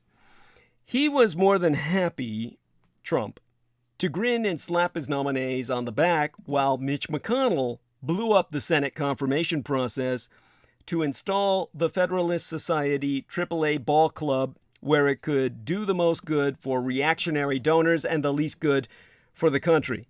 After all, the foul flood of money that has rotted the foundations of all our institutions began while the former president was still firing people on his TV show.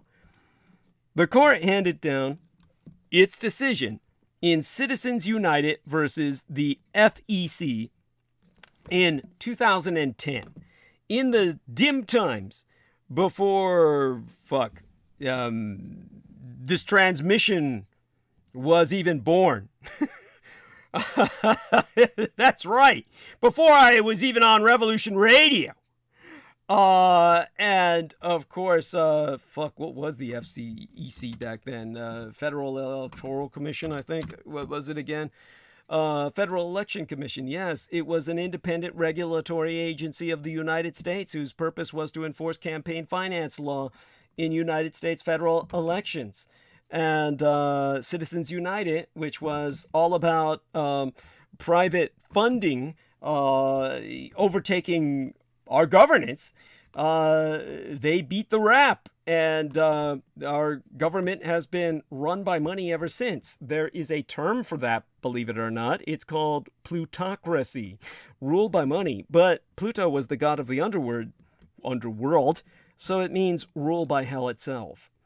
Now, in fact, along with shredding voting rights, demolishing campaign finance laws has been one of Chief Justice John Roberts' primary enthusiasms since he first made his bones in conservative legal circles.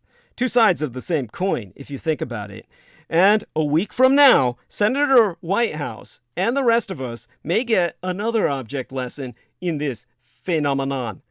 Next Wednesday, midweek, the Supreme Court will hear the case of FEC, or the Federal Electoral Commission, versus Ted Cruz for Senate.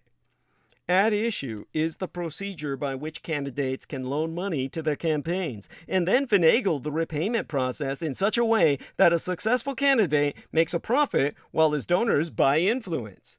Now, Ian Millhiser at Vox explains how it works. I will read two paragraphs from his column. When a campaign receives a pre-election donation, that donation is typically subject to strict rules preventing it from being spent to enrich the candidate. After the election has occurred, however, donors who give money to help pay off a loan from the candidate effectively funnel that money straight to the candidate, who by that point could be a powerful elected official. A lawmaker with sufficiently clever accountants, moreover, could effectively structure such a loan to allow lobbyists and other donors to help the lawmaker directly profit from it. According to the Los Angeles Times, for example, in 1998, Representative Grace Napolitano, a Democrat from California, made a $150,000 loan to her campaign at 18% interest, though she later reduced that interest rate to 10%. As of 2009, Napolitano reportedly raised $221,780 to repay that loan, $158,000 of which was classified as interest. So in 11 years, the loan reportedly earned Napolitano nearly 72,000 United States dollars in profits. Sweet! Cometh now tail gunner Ted Cruz, who wants to do away with these rules and limitations on loan repayments to candidates for federal offices.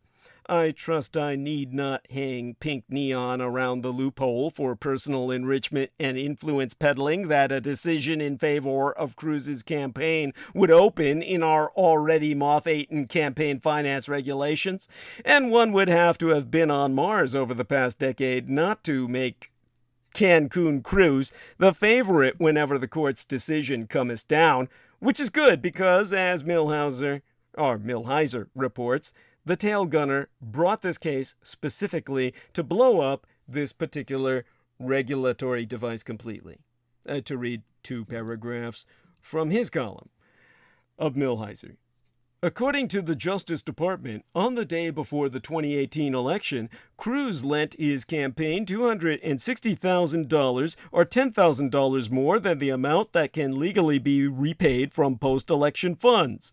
Moreover, while a federal regulation permits Cruz's campaign to pay back all of that money using funds raised before the election, so long as it did so no later than 20 days after the election, the campaign waited until after this deadline had passed to pay back $250,000 of the $260,000 loan. And just in case there's any doubt why Ted Cruz and his campaign entered into this unusual arrangement, Cruz and his campaign do not contest that the sole and exclusive motivation behind Senator Cruz's actions in making the 2018 loan and the committee's actions in waiting to repay them was to establish the factual basis for this challenge. Cruz was essentially willing to risk $10,000 of his own money for an opportunity to knock down a federal anti-corruption law. And in a couple of years, if he's still in office, and if rising seas haven't taken Rhode Island off toward Labrador, Sheldon Whitehouse will get up on the Senate floor and demonstrate again the corrupting influence of money on the process of appointing a Supreme Court that then will be tasked with passing judgment on the corrupting influence of money. And the water wheel of sewage goes round and round. So, what do we teach law students when we have no faith in the Supreme Court? At the start of this new semester, we face a sobering reality. As I have been involved in the past with academics who were allowed to conduct a monitored level of research using some Department of Defense facilities only to the most peripheral degree. I encountered mostly law and political science professors. I myself majored in poli-sci, the science of ideology, when I attended UC San Francisco, or rather the University of San Francisco, USF. What was it? Fuck, no. I was there too when I was in, of all things, ROTC, Reserve Officers Training Corps, believe it or not, and that was after my dishonorable discharge. No, it was San Francisco State University. I majored and achieved my baccalaureate in ideology, or rather political science, specifically the study of ideology.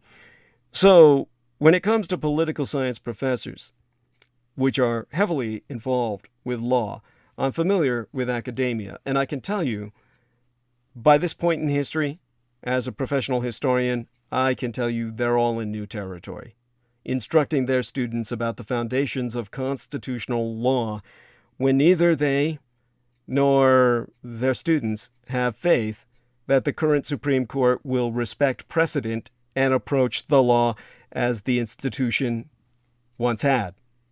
Because it is now clear that the court, the Supreme Court of our land, with 6 reactionaries, 3 appointed by Donald John Trump himself personally, have a very different attitude toward interpreting the Constitution and preserving fundamental rights than anyone ever has. Students see a court about to overrule or gut Roe v. Wade, Roe versus Wade, half a 100-year-old precedent, for no reason other than that the conservatives have the votes to do so. They see a majority of the justices, these students incoming for this new semester do, eager to advance Republican ideology in blocking vaccine or testing requirements for large businesses. They see the reactionary majority mandating government aid to religious schools and grossly expanding gun rights while revoking rights for human beings, even when it means, in either case, departing from decades of all prior decisions. Incoming students see a court where major rulings are issued without briefing and oral arguments on a shadow docket, including 5-4 decisions limiting the power of governors to impose restrictions on religious gatherings to stop the spread of COVID. Today's students aren't alone in losing faith in our Supreme Court of this land. A recent Gallup poll proved the institution at its lowest level of public confidence in decades. Only 40% of Americans approve of the job it is doing, and every single one of them is a registered Republican. And 53% of Americans disapprove.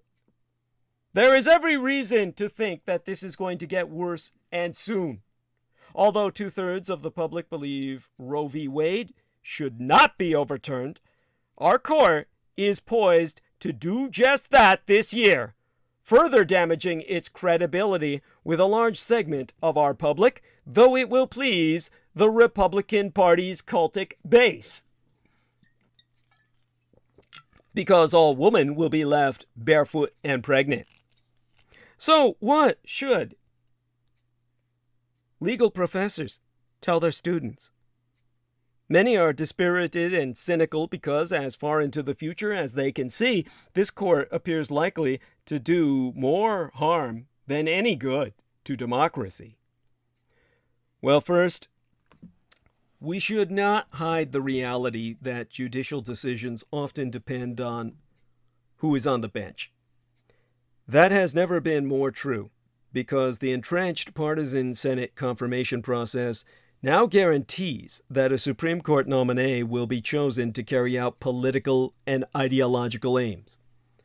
For the first time in American history, the ideology of the justices precisely corresponds to the political party of the president who appointed them. All 6 reactionaries were appointed by Republican presidents, and all 3 liberals were appointed by Democratic presidents. Until recently, there were moderate liberals, such as John Paul Stevens and David H. Souter, appointed by Republicans, and there were moderate conservatives, such as Byron White and Felix Frankfurter, who had been appointed by Democrats. Donald John Trump picked 3 of the most ideologically reactionary judges and glued them forever onto the federal bench. If students of the rule of law are to one day become effective litigators on constitutional rights, they will need to understand the ideologies of the justices interpreting the law. In the past, we certainly discussed the ideology of the justices with our teachers, but we must focus on it far more now, as the ideological differences between the Republican-appointed justices and judges and those appointed by Democratic presidents are greater than they have ever been. Second, we must remind students that there have been other bleak times in constitutional law when rights were contracted.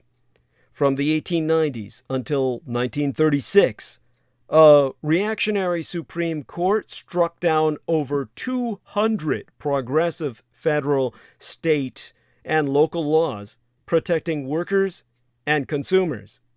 In the late 1940s and early 1950s, the court refused to stand up to the hysteria of McCarthyism. The current Supreme Court will not last forever, though it may feel like that to students entering legal studies today. Third, we should direct focus on other avenues for change. Students need to look more to state courts and legislatures, at least in some parts of the country, as a way to advance liberty and equality. Exempli gratiae. The Massachusetts legislature passed a law known as the Roe Act, protecting a woman's right to abortion under state law no matter what the Supreme Court decides. We need to teach our students today how to use the power of local governments to protect fair housing, public education, and public health. Fourth, we must encourage them to look at the sweep of history itself. In the early 1960s, the decade into which I myself first laid my eyes upon this sorry world, almost half of the states in Union had Jim Crow segregation laws. There were few women going to law school at all, and every state had a law criminally prohibiting same-sex sexual activity. The Right Reverend Dr. Martin Luther King Jr. was right when he said that the arc of the moral universe is long and it bends toward justice, if we work for it. There really are just 2 choices: give up or fight harder, even if there will be a lot of losses along the way. If we can instill in students a desire to defend justice, even if victory is distant, it will be a good semester, no matter what the Supreme Court decides. Now, this segues us back to the Right Reverend Dr. Martin Luther King Jr., who warned of the white moderate 60 years agone. His lesson holds true with a twist. Those white moderates MLK warned us about. What started as scribbles in the margins of a smuggled-in newspaper in response to white clergymen condemning civil rights protests, King's letter from Birmingham jail warned that the great stumbling block in the stride toward freedom is the white moderate. I have almost reached the regrettable conclusion that the Negro's great stumbling block in the stride toward freedom is not the white citizen's consular or the Ku Klux Klaner, but the white moderate, who is more devoted to order than to justice. This was true in August of 1963, the year in which my late sister was born into this world. It remains true in January 2022, but with a 21st century twist. In 1963, as my sister was being delivered from my mother's womb into this vale of tears, Dr. Martin Luther King Jr. wrote those words in the isolation of a Birmingham jail where he was imprisoned for defying a court injunction to protest the city's segregation ordinance. In an open letter, initially scrawled in the margins of a newspaper, Dr. King addressed a group of fellow clergymen who claimed to support the Black Freedom Movement but criticized nonviolent civil disobedience as a tactic to confront the evils of segregation.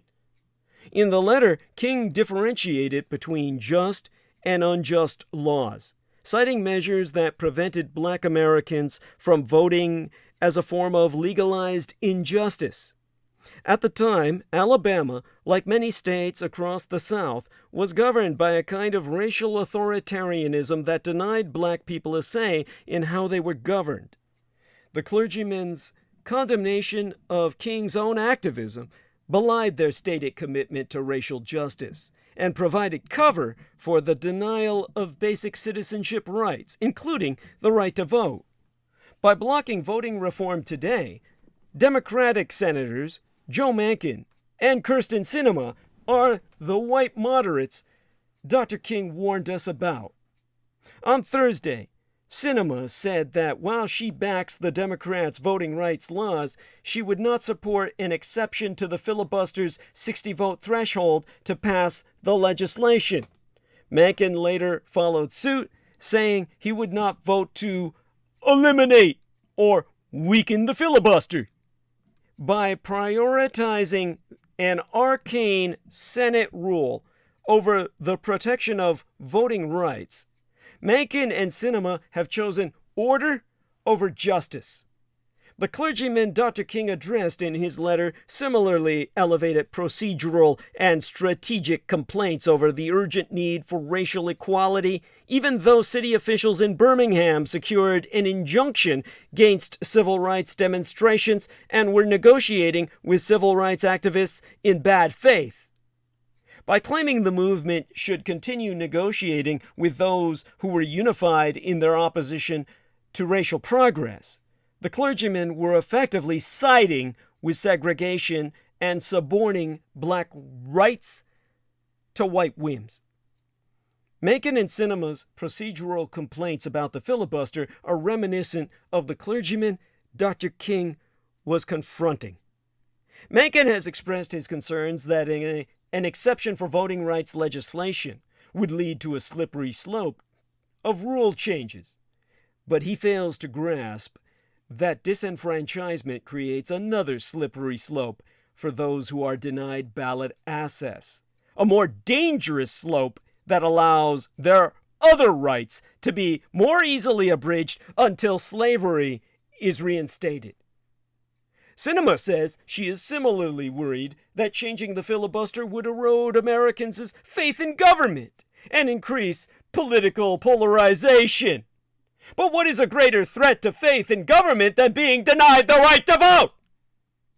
Together, these Democratic senators' stance conveniently ignores the fact that Republicans and Democrats have changed Senate rules when it serves their political agenda. Mitch McConnell changed the filibuster in 2017, paving the way for 3 conservative Supreme Court justices to be confirmed with simple majorities. Democrats also changed the rules in 2013, moving to eliminate the filibuster for most presidential nominations. Given that both parties have shown their willingness to change the Senate rules to reach their goals, Manchin and Sinema's refusal prioritizes fealty to the filibuster over minority voting rights. Fidelity to anti-democratic procedures that target minority rights is always reprehensible. But this is especially true when these United States faces an assault on voting rights that hasn't been seen since the end of Reconstruction. Senator Reverend Warnock of Georgia, an intellectual and spiritual heir to Dr. King, as a pastor at Ebenezer Baptist Church in Atlanta, has laid out the stakes for months, noting the filibuster protects Republican senators' minority rights while those same senators block the rights of minority voters. Warnock also noted, in a bipartisan move, senators used a filibuster carve-out to raise the debt ceiling in December, but were unwilling to do so for basic democratic rights. Even the events of January 6th, 2021 haven't been enough to convince Republicans of the need for voting and electoral reforms. Commentators disagree if the attack on the Capitol was an insurrection, an attempted coup d'etat, an uprising, or a riot. But experts increasingly warn the threat to our multiracial democracy has only increased since the attack on our Capitol. Following January 6th, many congressional Republicans have refused to break with former President Donald Trump and call out his lies about electoral fraud for fear of retaliation. Fearful of electoral repercussions and with no legislative agenda going into the 2022 midterms, Republicans are preoccupied instead on securing their power by gaining an unfair advantage through voter restriction laws. Even Republican Representative Liz Cheney, who has spracketh out against Trump's big lie, has shied away from criticizing voter restriction laws Republican-led state legislatures have passed, casting it instead as a states' rights approach to voting that empowers the very anti-democratic forces she claims to oppose. In 2021, more than 440 bills that include provisions that restrict voting access were introduced in 49 states, nigh every single state and union, according to the Brennan Center for Justice that I'm sourcing.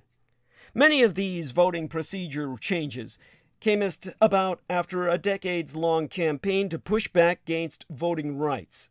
There was the Southern strategy, which used neutral-sounding, colorblind rhetoric and policy to turn back civil rights movement gains and target the Voting Rights Act itself. Then in 2013, the Supreme Court overturned a provision of the Voting Rights Act that required states to receive clearance from the Justice Department or a federal court in Washington before making changes to voting procedures. This cleared the way for the current wave of voter suppression. Republican voters have also taken an anti-democratic turn. Only 28% of Republican voters, stoked by a reactionary media infrastructure rife with misinformation, believe Biden's 2020 win was even legitimate. Republicans' assault on democratic norms hasn't stopped at state-level attempts to undermine voting rights. They have also attacked local voting administration. Conspiracy theories about election irregularities and in-person voter fraud inspired a crop of conservative activists to run for election administration roles at the state and local levels. It didn't help that some officials who were committed to fair elections were subject to a number of violent threats after Trump repeatedly spread lies about electoral fraud. Understandably, in the face of these threats against their families and themselves, some officials have chosen to step down rather than put themselves and their families at further risk. The voting rights bills Manchin and Sinema are blocking would help to alleviate some of the most egregious problems with our country's current anti-democratic push. The John Lewis Voting Rights Advancement Act would update provisions of the 1965 Voting Rights Act, weakened by our corrupted Supreme Court, once again requiring pre-clearance for potentially discriminatory election changes. The Freedom to Vote Act would expand voting access by, among other things, establishing minimum periods of early voting and making Election Day a national holiday. These reforms are nonpartisan, and it appears Republican opposition is based on the recognition that democracy itself hurts the Red Party's electoral chances. America's multiracial democracy is a recent and fragile invention. It's when our country was truly born. And Dr. King was, after all, protesting for the protection of rights supposedly guaranteed by the 15th Amendment, but denied for nearly 100 years through anti-democratic schemes that barred Black Americans from voting at all. The passage of the 1965 Voting Rights Act in the year before I was born finally guaranteed Black voting rights and led to dramatic increases in both voting and substantive representation. But reactionaries on the Supreme Court have substantially undermined that law, and now voting rights are once again under attack by Republicans in a bid to maintain and secure all power and ultimately reinstate slavery for non-white Americans, who will, as Donald Trump suggested, indeed insisted, no longer be citizens, but instead aliens on American soil once the 14th Amendment is revoked. Mencken and Sinema's claim they want a bipartisan solution to voting rights is, at best, a refusal to face political reality. At worst, their so-called moderate position of defending the filibuster gives cover to an anti-democratic extremism reminiscent of many of the worst movements and moments in American history. To paraphrase the late Dr. King, by choosing order over justice, they remain the nation's great stumbling block in the stride toward a fully inclusive democracy. America is a lot more diverse than it was in the 1960s, the decade into which I was delivered from my mother's womb into this world of misery. And the makeup of those stumbling, paternalistic moderates King excoriated for being more devoted to order than to justice, and for living by the myth of time, has expanded beyond just white people. We see this in my own golden-gated San Francisco, amid the floodwaters, where our Black African-American mayoress, London Breed, recently dusted off antiquated policing tactics in her call for more surveillance and arrests in the Tenderloin, the most dangerous district in all the world, other than Hunters Point, San Francisco. But the Tenderloin was the ghetto into which I was raised. Her answer to entrenched crises of homelessness, drug addiction, and poverty surprised many. And as I've spracketh on before, it shouldn't have. London Breed is, and has always been, a moderate. Her brief alignment with the progressive voices who called for down-to-the-studs criminal justice reform in 2020 doesn't change that fact. London Breed's Tenderloin strategy has been welcomed by her fellow moderates, who also embrace a conservative fallacy that the pandemic-related crime wave that increased to tsunami proportions everywhere, especially in Republican voting counties, is because of criminal justice reform policies and police defunding that never happened. This flawed narrative is baked into the Republican and moderate-led recall against a district attorney who refocused his office's prosecutorial resources on serious crimes instead of quality of life offenses. Unlike the Southern moderates to whom Reverend King addressed his letter, the jailed minister wrote that he could not commend police for keeping order by trampling the rights and bodies of Birmingham's black residents. King wrote that Birmingham police had arrested him for parading without a permit. He could have been writing about San Francisco, a city where black people are 5% of the residential population and yet nearly 50% of our jail population. Outside of the city and county of San Francisco, we are one of the few places that is both a city and a county. We've seen what one or two moderates can do to undermine progressive efforts.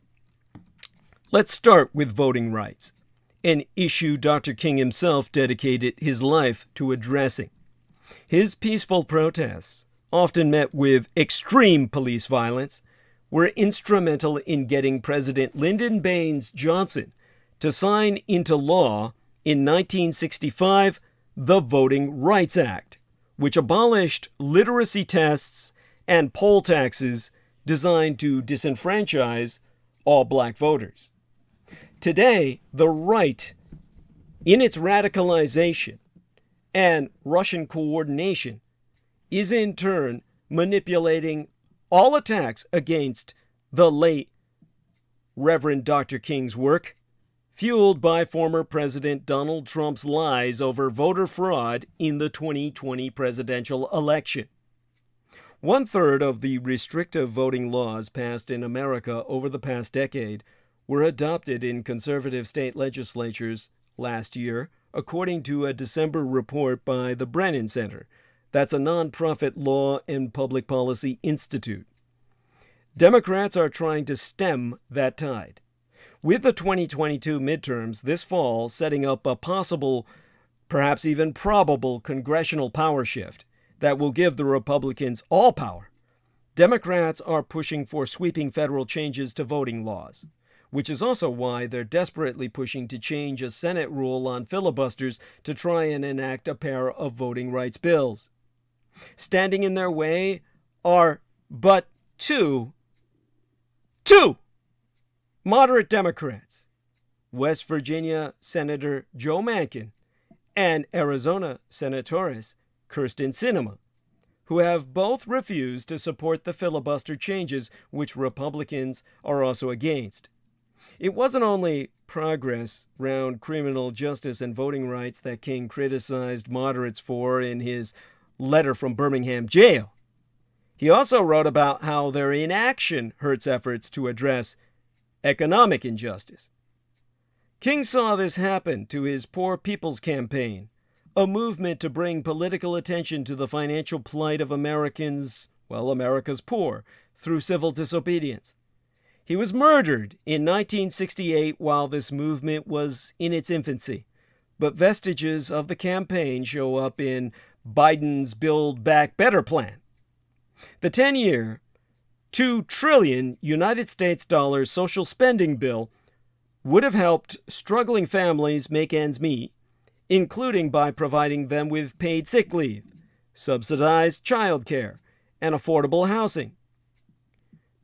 The Right Reverend Dr. King's Poor People's Campaign also asked the federal government prioritize the creation of low-income housing. But when Republicans refused to cross party lines to vote for Biden's plan, the bill was stuck on a 50-50 split in the Senate for months. And the person who ultimately got to decide its fate was Joe Manchin. And Manchin told news media about his disdain for America moving towards an entitlement mentality in September. 3 months later, he made it known he would never support the bill's most recent iteration, thus dashing all hopes Democrats ever had of passing it. America has changed a lot since the late Reverend Dr. King wrote his letter in Birmingham. Yet the descriptions he applied to moderates still ring true. They preach social change, but hinder radical approaches to attain it. They choose comfort over discomfort and often uphold racist systems while masquerading behind a facade of good intentions. Ultimately, Dr. King chastised himself for thinking moderates would ever see the world his way. He wrote, "Maybe I was too optimistic. Almost 60 years anon, maybe all progressives still are.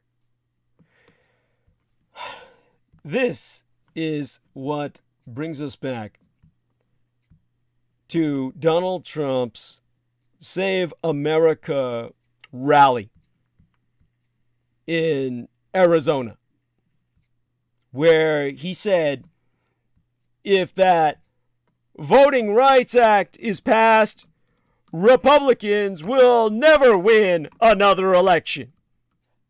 You know, he's right, and he's not lying, because they never will, because the majority of us are not Republican.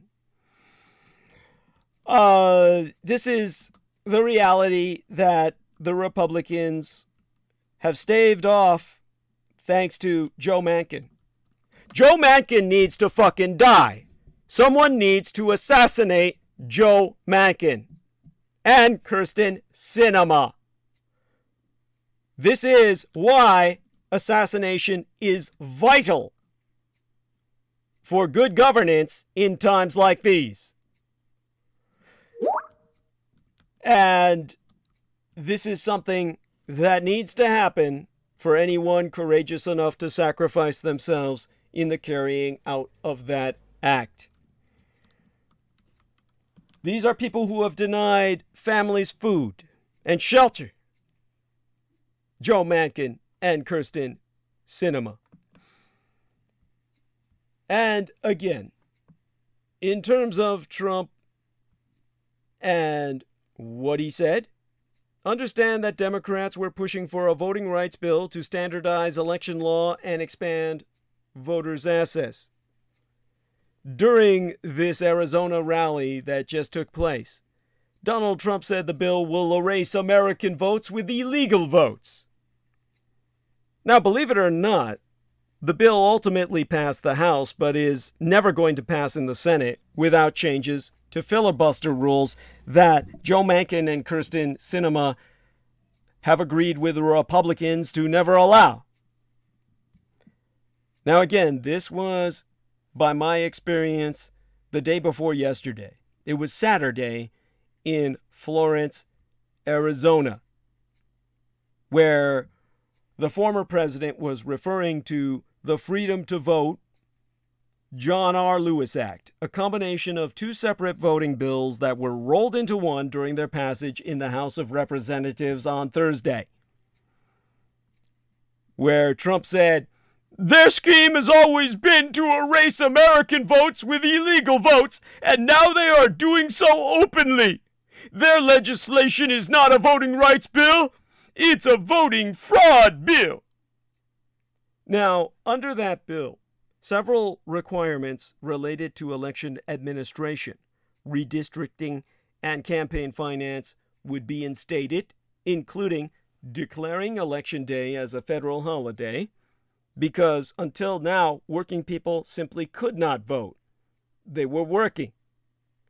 And another point would be restoring rights to formerly incarcerated people convicted of felonies, prohibiting partisan gerrymandering by requiring states to use criteria when drawing new congressional districts, creating more protections and allocating resources to serve voters with disabilities and overseas and military voters, as well as accepting a wide range of forms of non-photographic identification in places where ID is required to vote. This bill was intended to improve voter access, period. Democrats and Republicans often believe high voter turnouts help Democrats, but that assumption is not necessarily true. While Senate Majority Leader Chuck Schumer has vowed to hold a vote on the bill, the legislation will require 60 votes to pass and will be completely blocked by Republicans unless changes are made to the chamber's filibuster rules, a move that is currently opposed by Democratic Senators Joe Manchin and Kyrsten Sinema, who must be assassinated. They must die so that the rest of us can remain free. They want slavery to be reinstated. They're part of the old Dixiecrat core. And for that reason, they must be killed in order that your children's children can live free. Now that brings us back to the Save America rally in Florence, Arizona. Trump was in Arizona, one of the states at the center of his big election fraud lie.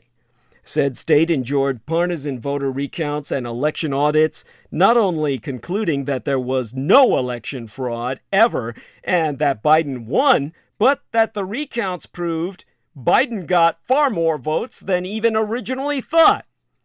Democrats won in Arizona because of historically high voter turnout, not electoral fraud. But that doesn't stop the Trump lies. Trump played all the hits, and they still suck. Turns out, like the sun, there's nothing new under the spray tan either. Trump's Arizona speech proves his shock comic act has jumped the shark. Stoking the culture wars, he claimed babies can be killed after birth. And white people are discriminated against for COVID-19 treatment and called for a ban on transgender athletes. You know, the national security threat that existentially keeps us all up all night long, wondering if the competitor against our daughters in school is actually a boy. And of course, you stay up all night worrying about that. Now, let's make some points here. Donald Trump made provocative comments about abortion and transgender people at a rally in Arizona. He falsely claimed that Democratic politicians say that babies can be killed even after birth. He also spraketh about transgender people and promised to ban men from participating in women's sports because that threatens civilization. At his Arizona rally, Trump claimed the left is denigrating white people to determine who lives and who dies. Really? Really? This, when all states have published guidance that non-white race is the risk factor for severe illness and death from COVID-19. And Donald Trump had the temerity to say that if you're white, you go right to the back of the line for COVID-19 treatments. He had to take his one accomplishment, vaccines, and racialize it. So, this, while Democrats are pushing for a voting rights bill to standardize election law and expand voter access, and during that same rally, Donald Trump says the bill will erase American votes with illegal votes, and the bill, having passed the House, will never pass in the Senate without changes to filibuster rules that aren't going to happen unless we kill off these two white moderates that the late Reverend Dr. Martin Luther King Jr. himself warned us about. Now, former President Donald Trump stuck to his favorite topics at his Arizona rally, the size of his crowd and false claims that the election was stolen. And within minutes of taking the stage on Saturday, after he bragged about crowd size, Trump claimed the proof is all over the place that the election was stolen. It was not. Trump claims he couldn't have lost the 2020 presidential election because his Arizona rally boasted thousands of attendees and had cars that stretch out for 25 miles. None of this having anything to do with voter turnout. Trump accurately said, "The big lie is a lot of bullshit," though not in the way he thinks. While referencing an election he definitively lost, Trump falsely claimed, "I ran twice. I won twice. We did much better the second time. The people are hungry for the truth. They want their country back." And encouraging his crowd to vote, Trump told them, "Get out and vote. Make sure it's not a rigged vote, please." Now, at one point, to keep attendees' attention, a cast of supporting characters were spotlighted, such as Kari Lake, a Trump-endorsed candidate for Arizona governess who used to be a local news anchoress. The photo of her in the New York Times shows her wearing some sort of a cape, which I think we can all find mysterious. No wonder they used her. Trump pulled Arizona gubernatorial candidate and former news anchoress Kari Lake on stage, where she proclaimed, without irony, that the founding fathers would have supported Trump, the president who subverted democracy and the rule of law at almost every opportunity.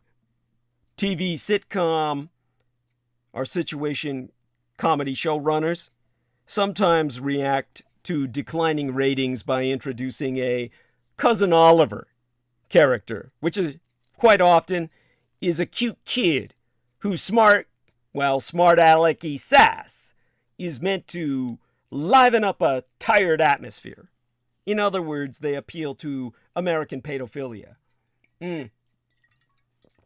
You bring in a raunchy pretty boy or a little girl who speaks sexy talk, and everybody tunes in. Sometimes it works.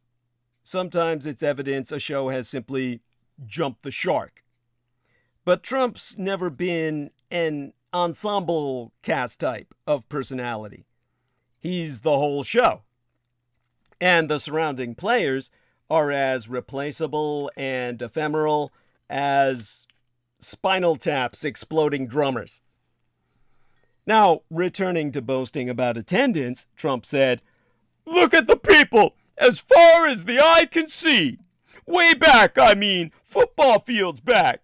Nobody's ever had a movement like this. Nobody's ever had spirit like this or a crowd like this." Later in the speech, Trump circled back to crowd size, marveling at the number of people at the Capitol on January 6th, lauding a crowd that threatened elected lawmakers who were conducting what was supposed to be a peaceful transfer of power.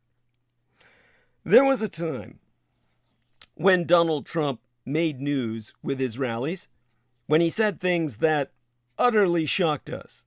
Who could forget the firestorm he started, for example, when he went after Colin Kaepernick and other NFL players who knelt during the national anthem in 2017, or earlier that year when he called Barack Obama the founder of ISIS. Trump's performance in Arizona the night before last, his first rally in months, and his much-hyped chance to respond to the one-year anniversary of the January 6th Capitol riot was neither shocking nor terribly newsworthy. It didn't even merit a mention on the Washington Post's homepage Sunday morning, meaning this morning as far as I'm concerned by my experience, but yesterday technically since we're after midnight in the Pacific time zone now. The New York Times only used Trump's speech as a peg to write a broader story under the headline, "Trump rally underscores GOP tension over how to win in 2022. A few years ago, Trump rallies spawned breathless coverage and drove multiple news cycles. But the New York Times' story isn't even about the rally, and their mentioning it is mostly perfunctory. The Arizona rally was the unofficial kickoff of Trump's 2024 campaign. But this time around, Trump will have to work harder to break through. And not just because the media is less likely to give him ample airtime free of charge. Call it the Andrew Dice Clay conundrum. If your entire shtick is based on shock value, eventually the audience grows inured, and the lack of substance becometh embarrassingly plain. Trump made assertions in Arizona Saturday night that might once have garnered buzz. On Sunday morning, at least. But they're getting little play. In its write-up of the rally, Politico said Trump issued a blistering response to Democrats and that he opened his speech by falsely claiming proof that the 2020 election was rigged.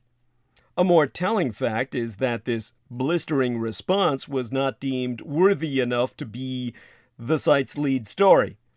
What might have spawned outrage and wagging tongues a few years prior now elicits a collective chorus of yawns. Here's the thing about moving the Overton window. The process of shifting standards and assumptions matters greatly at the societal level. It's bad when news consumers become desensitized to a former president erroneously claiming an election was stolen. It also cannibalizes one of Trump's greatest assets, his ability to shock and awe. His shtick is tired, and that can often equate to a professional death sentence.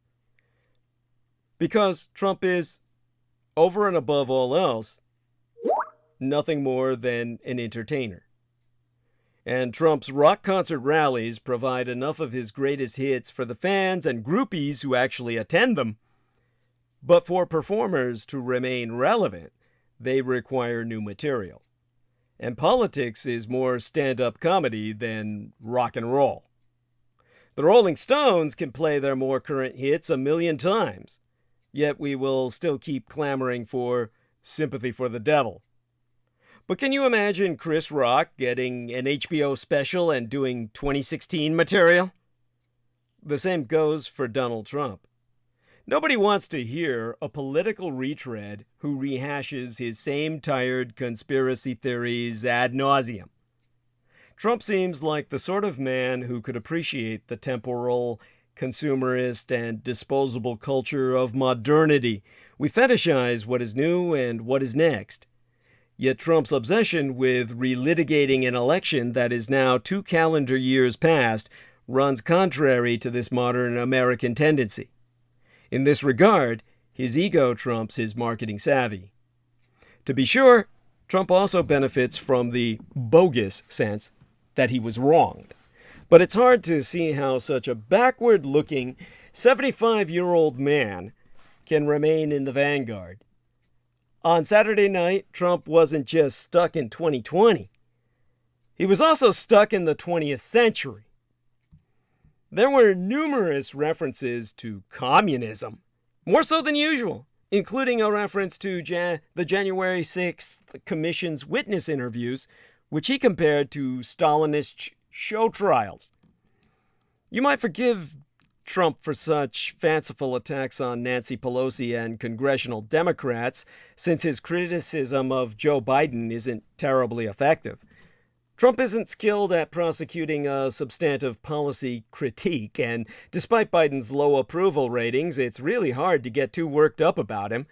The best Trump could do was mock him for seeming dazed and confused. All this is to say, the new material didn't kill on Saturday night. The theme was, Make America Great Again! Again! Even Trump's apparel hinted at the likely sequel. He donned a red Make America Great Again hat that partially obscured his eyes most of the night, but it wasn't the iconic version from the 2016 election. He was attempting to have it both ways by playing his greatest hits and floating some new material. But does lightning ever really strike twice? For every Godfather 2 masterpiece, there's dozens of Ghostbusters 2 failed sequels. We'd be fools to count Trump out entirely. If anyone in American lore is capable of a third act, it's him. But he needs new material and fast, because if his Arizona rally shows anything, it's that the old routine just doesn't land anymore. Even before the former president took the stage, a parade of cronies warmed up the crowd with religious overtones, a promise to jail Anthony Fauci, and unfounded allegations of electoral fraud. Mike Lindell, the My Pillow guy turned election fraud investigator, promised that the 2020 presidential election would be overturned. Explaining why Trump hadn't yet been gloriously returned to his rightful place in the White House, LaNoelle said that it would happen on God's timing, not our timing. LaNoelle then made a seemingly impossible claim that the entire 2022 election will be conducted manually and, presumably, will be hand-counted. LaNoelle said, "I will promise you this, there's not going to be any election done with machines or computers done in 2022. The proverbial Luddite." And Representative Paul Gosar, the Republican from Arizona, didn't make that same promise, but he did inject, "Let's go, Brandon!" into his speech. As Brandon Young says, he wants his goddamn name back. He then pushed a conspiracy theory favored by Steve Bannon, as well as far-right Russo-collaborationist red Republican insurgent representatives Marjorie Taylor Greene and Matt Gaetz, that the federal government was behind all the January 6th violence. The former president also bashed Dr. Anthony Fauci as the audience erupted into a chorus of "Lock him up! Lock him up!" At a congressional hearing this week, Dr. Fauci spracketh emotionally about how his family faces persistent death threats because of the way the Republican Party has so demonized him. The former president then seeded racial resentments in remarks that twisted the facts on public health policy and exaggerated the effects of racially conscious antiviral treatment guidelines in New York, falsely declaring that public health authorities are denying the COVID-19 vaccine to white people because of their race. During the rally, former President Donald Trump claimed that white people are being discriminated against in the allotment of COVID-19 treatments. He claims that white people are not being given treatments for COVID-19 are untrue. The former president referenced a recent Wall Street Journal opinion article titled "New York's Race-Based Preferential COVID Treatments." The article says that COVID-19 treatments such as monoclonal antibodies and oral antivirals are in short supply, and that New York State has published guidelines outlining how to allocate them to those most in need. The guidelines state that non-white race or Hispanic Latino ethnicity should be considered a risk factor because of long-standing systemic health and social inequities that increase the risk of severe illness and death from COVID-19. The health departments of Utah and Minnesota have published similar guidelines.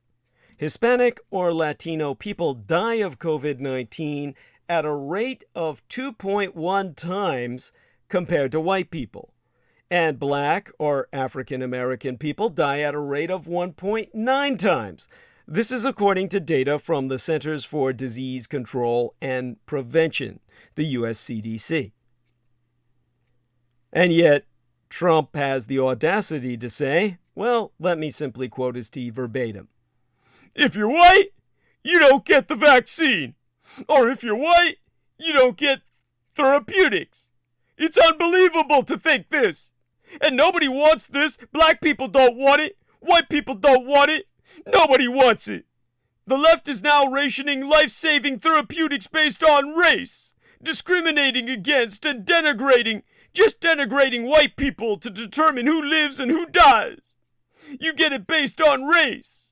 In fact, in New York State, if you're white, you have to go to the back of the line to get medical help. If you're white, you go right to the back of the line." It's still unclear what the former president meant by his claims that white people don't get the vaccine. Bloomberg reports that in nearly half of the states in Union, Black and Hispanic vaccination rates lag white ones by 10 percentage points or more. In the clip of Trump's speech that I reviewed, aired by the right-wing Right Side Broadcasting Network, several black people can be seen in the crowd behind him wearing "Blacks for Trump" prominently behind him. I mean, t-shirts. Blacks for Trump on their t-shirts, all cheering. Because at Trump rallies, people wearing Blacks for Trump t-shirts are always positioned prominently behind him. And taking advantage of these dumbass house niggers, his colored coon cadre, former President Donald Trump stoked the culture wars, making provocative comments about the Democratic Party's stances on transgender people and abortion. To quote his T, "We're done taking lectures on science from a party that tells us women are men, and the babies. And this is a fact. The babies can be killed even after birth. They used to talk late term. Now they're talking about just go check out your governor of Virginia, your former governor of Virginia, and it's all just fine with them. Babies can be killed after birth." Now, I'm assuming Trump was likely referring to disproved allegations that then Governor of Virginia, Ralph Northam, promoted infanticide in an interview in 2019. In the interview, Northam spraketh about cases where a fetus might be non-viable or severely deformed and what might happen after birth. A spokesperson for Northam clarified at the time that the governor had absolutely not been referring to the euthanasia of infants born after a failed abortion. Abortion has long been a hot-button issue to voters, particularly Republicans, and Republican state legislators around the country have been passing increasingly restrictive abortion laws. While still a private citizen, Donald Trump was once vocal about his pro-choice stance, but said he ultimately changed his mind and became anti-abortion. Trump also made multiple references to transgender people at the Arizona rally, including his claims that the Democratic Party says, "Men are women, women are men." Elsewhere in his speech, Trump promised to ban men from participating in women's sports. Whether transgender athletes should be allowed to compete in women's sports has recently become a lightning rod issue. Trump's comments about transgender people reflect his approach towards transgender rights during his time as president, which the Biden administration has described as discriminatory, to say the least. His administration banned transgender service members from joining the U.S. military, which President Joe Biden later overturned. All that being said, the rally, much like the one that preceded it, was but a rehash of the big lie. The same dangerous rhetoric that encouraged Trump supporters to launch a violent attack on our Capitol on January 6th, posing a real threat to our democracy.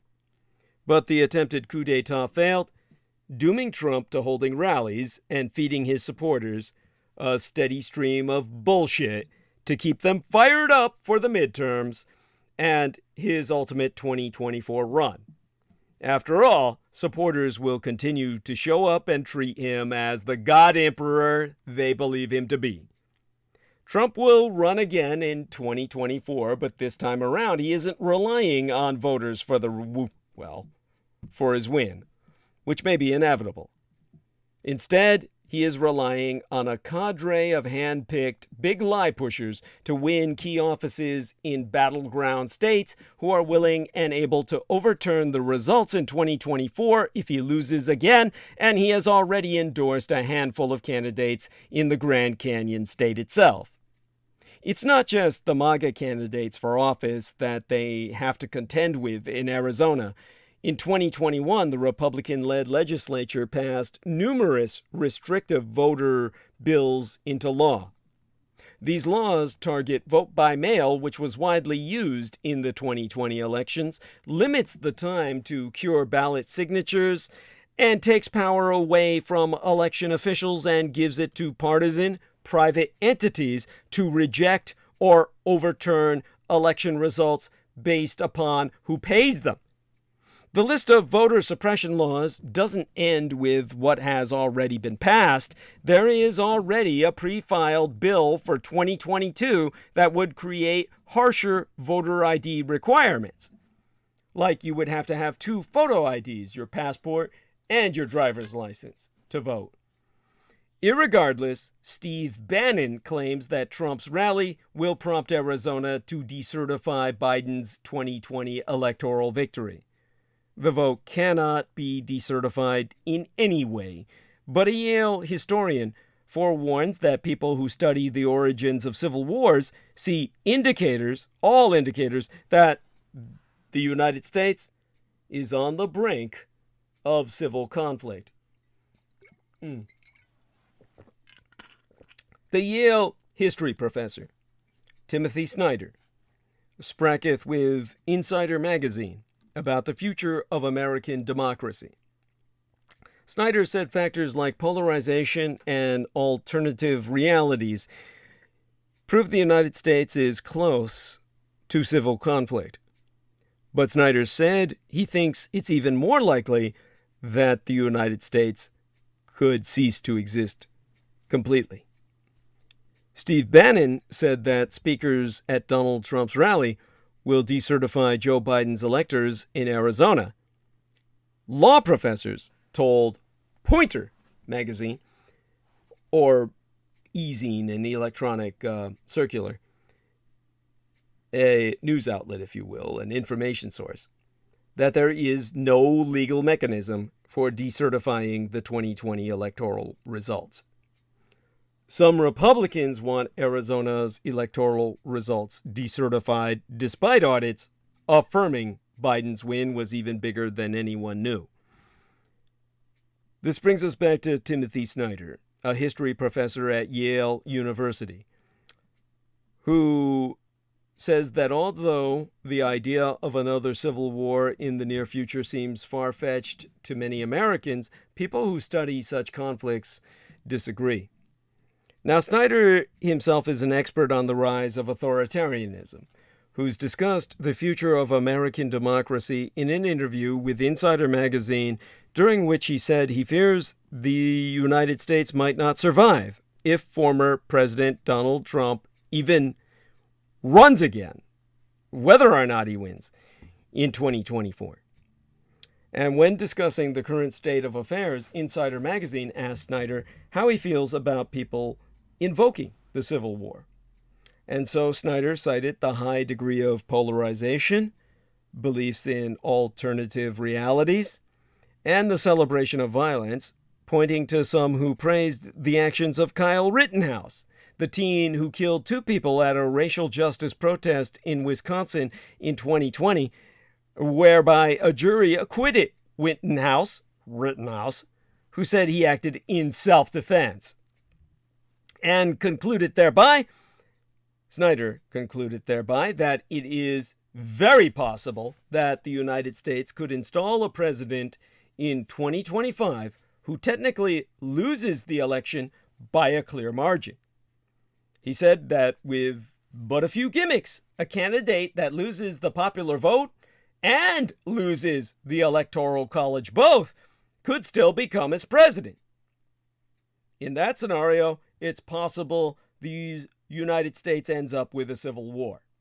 But Snyder said he thinks that scenario would more likely lead to the complete dissolution of these United States. So to quote his T at length and verbatim, he said, "First of all, I just want to say that for the people who actually study the origins of civil wars, not just in these United States, but as a class of events, America doesn't look good right now. Those social scientists who actually work on this topic neutrally see indicators in the United States which suggest that we are on the brink of some kind of conflict. A few states just have to withhold their electoral votes. The House of Representatives then votes. according to state delegations. The Supreme Court then blesses the whole configuration, and then all of a sudden, you have an installed president of the United States. It's a kind of conflict that ends with governors seeking some kind of safe haven for their own states. It's a kind of conflict that ends with Americans moving from one part of the country to another to be with people with whom they feel safer. It's the kind of conflict that ends with some kind of basic political reconstruction where the United States, as we know it, doesn't have to exist. Now, on Saturday, the same day as the Save America rally in Arizona, former White House chief strategist Steve Bannon released a new episode of his War Room podcast, in which he claimed that the former president's rally this Martin Luther King Jr. Day weekend held to desecrate this civil rights holiday.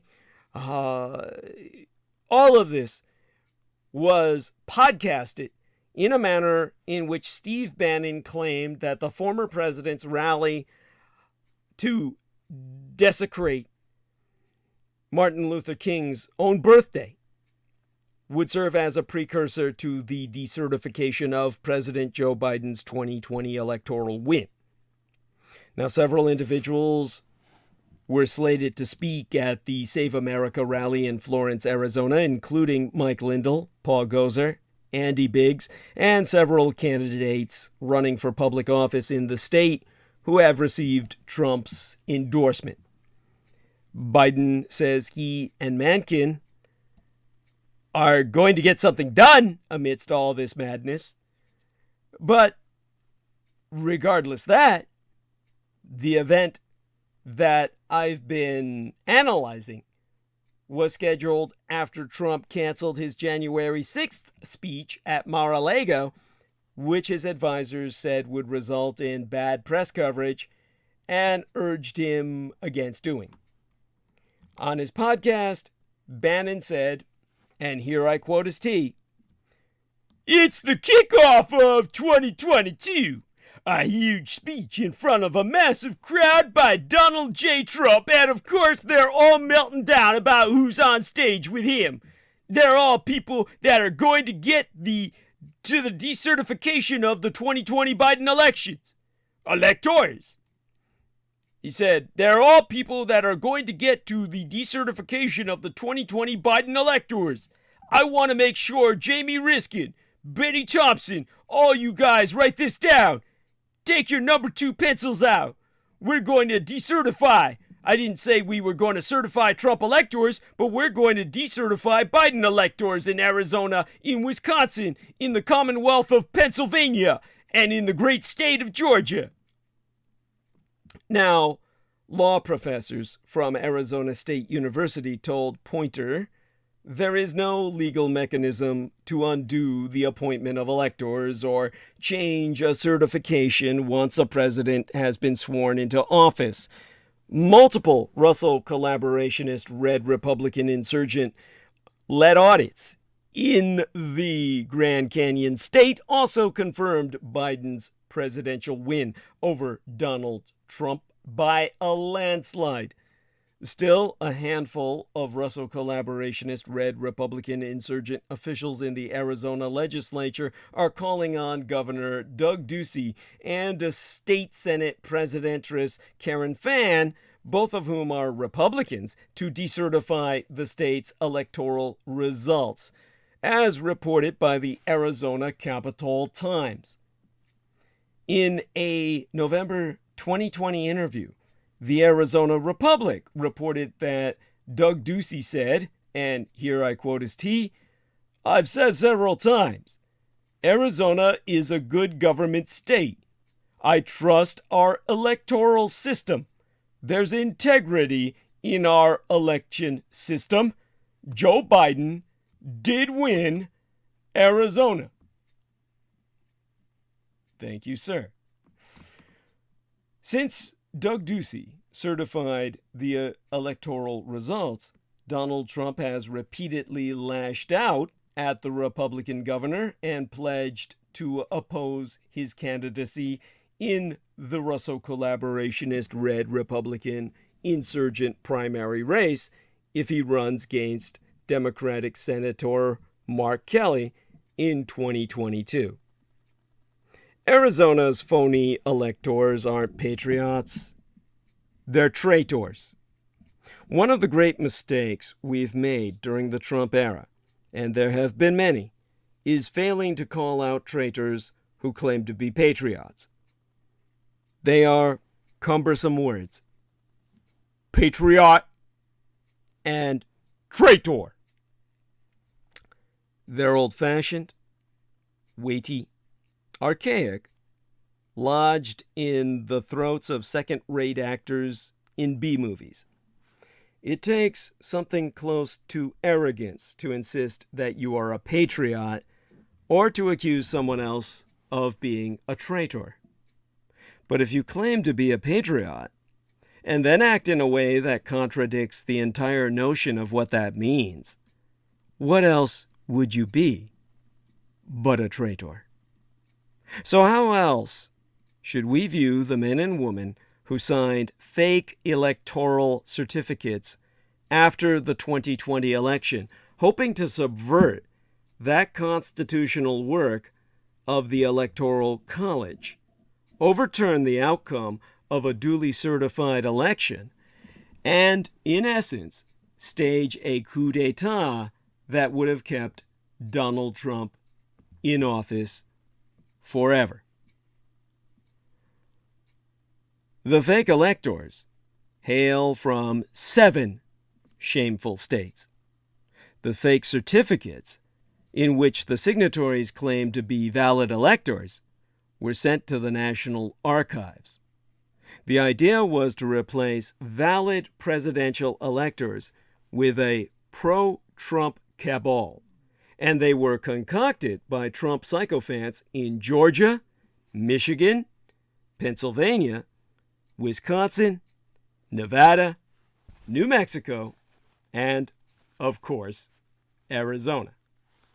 They claimed it as a patriotic gesture, and they were written off eventually as a publicity stunt.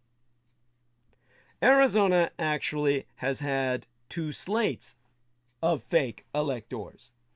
The Arizona Republic's Ronald Hansen wrote about them a month after the election.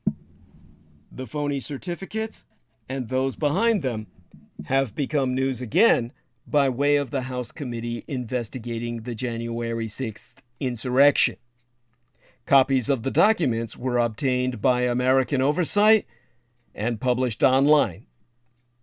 Why did those from Arizona sign?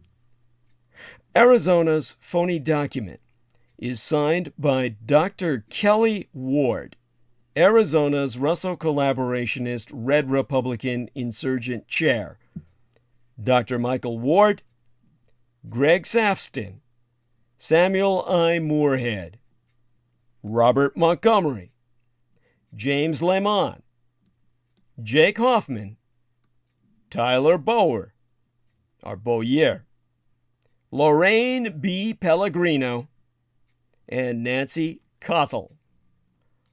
All of these cocks and cunts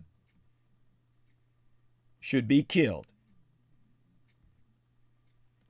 They should be executed in public. Earlier this week, State Representative Jake Hoffman, who signed the bogus certificate, dodged and weaved away from a 12 News photojournalist and from the Republic's Richard Rulas, who were interested in finding out why he'd signed the fake declaration. We either learn something from the dark days surrounding January 6th, or we repeat them. January 6th was an insurrection. Words have meaning. The events of January 6th have been described by Senator Schumer as a date that will live in infamy, hearkening back to FDR's words after the Japanese Empire's preemptive surgical strategic strike on Pearl Harbor. Others have compared January 6th with 9/11. Some historians declared it to be the worst act of rebellion since the nation's founding, while others believe there's been nothing like it since the Civil War. The news media and the general left all use insurrection to describe January 6th within context of precedent, because historically, Shays' rebellion from 1786 through 1787, the Whiskey Rebellion of 1790, and Fry's Rebellion of 1799 were its precedent acts of insurrection. And by way of historical parallels, the Capitol rioters but mirrored the red shirts of the post-Civil War Wilmington insurrection of 1898. This month, yesteryear, as rioters broke into the Capitol building in Washington, D.C., and a nation watched in disbelief, Americans got a real-time lesson in a startling concept: insurrection. But the Wilmington community, at least those people enlightened about its history, already got this lesson in seditious behavior when they learned about the 1898 Wilmington Massacre. Watching coverage of yesteryear's chaos at the heart of this nation's capital, it was hard for some not to draw parallels between the unrest emboldened by President Donald Trump himself to overturn an election he lost and the massacre that laid siege to Wilmington 124 years agone. Journalists wrote of 1898 as they documented the violence in Washington, D.C., live on social media. Later in the evening, on his late-night NBC show, Seth Meyers set aside the jokes to speak to his hundreds of thousands of viewers about the stark similarities between the events in Washington and Wilmington. Chris Hayes also mentioned 1898 in his MSNBC broadcast. By the end of the day, the two disgraceful events had a fatal commonality. Both claimed lives. One treacherous vet woman who betrayed her oath of service was shot and killed, and 3 other traitors died of medical emergencies on site the yesteryear insurrection. Far more tragically, in 1898, an untold number of African Americans were murdered in the streets of Wilmington by white neighbors who shot them with impunity by the dozens.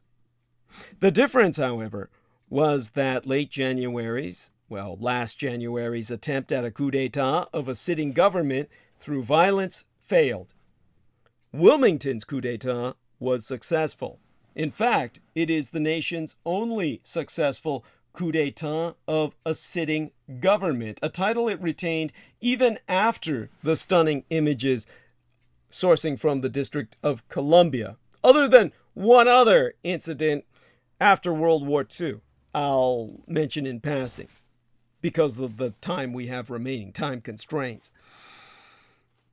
For a nation that woke up the morning after looking for answers, there is a real possibility the full extent of what happened in Washington still won't come to light in the coming days or even months of the January 6th Commission.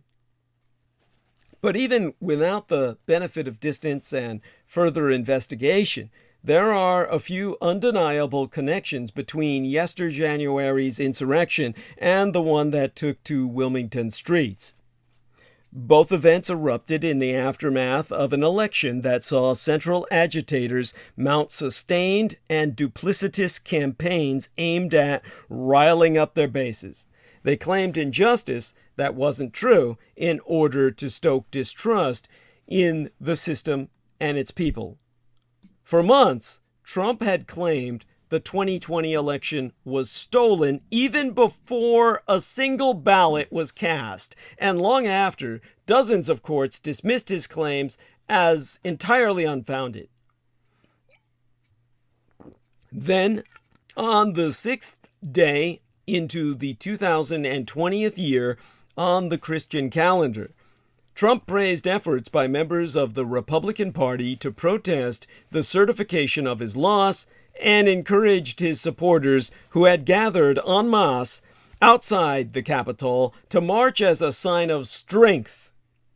And not satisfied with the sweeping power they had stolen through voter intimidation and suppression on Election Day, the white supremacists who led the charge on November 10th, 1898, threatened African American residents with violence unless they fled town, and kill any who did not.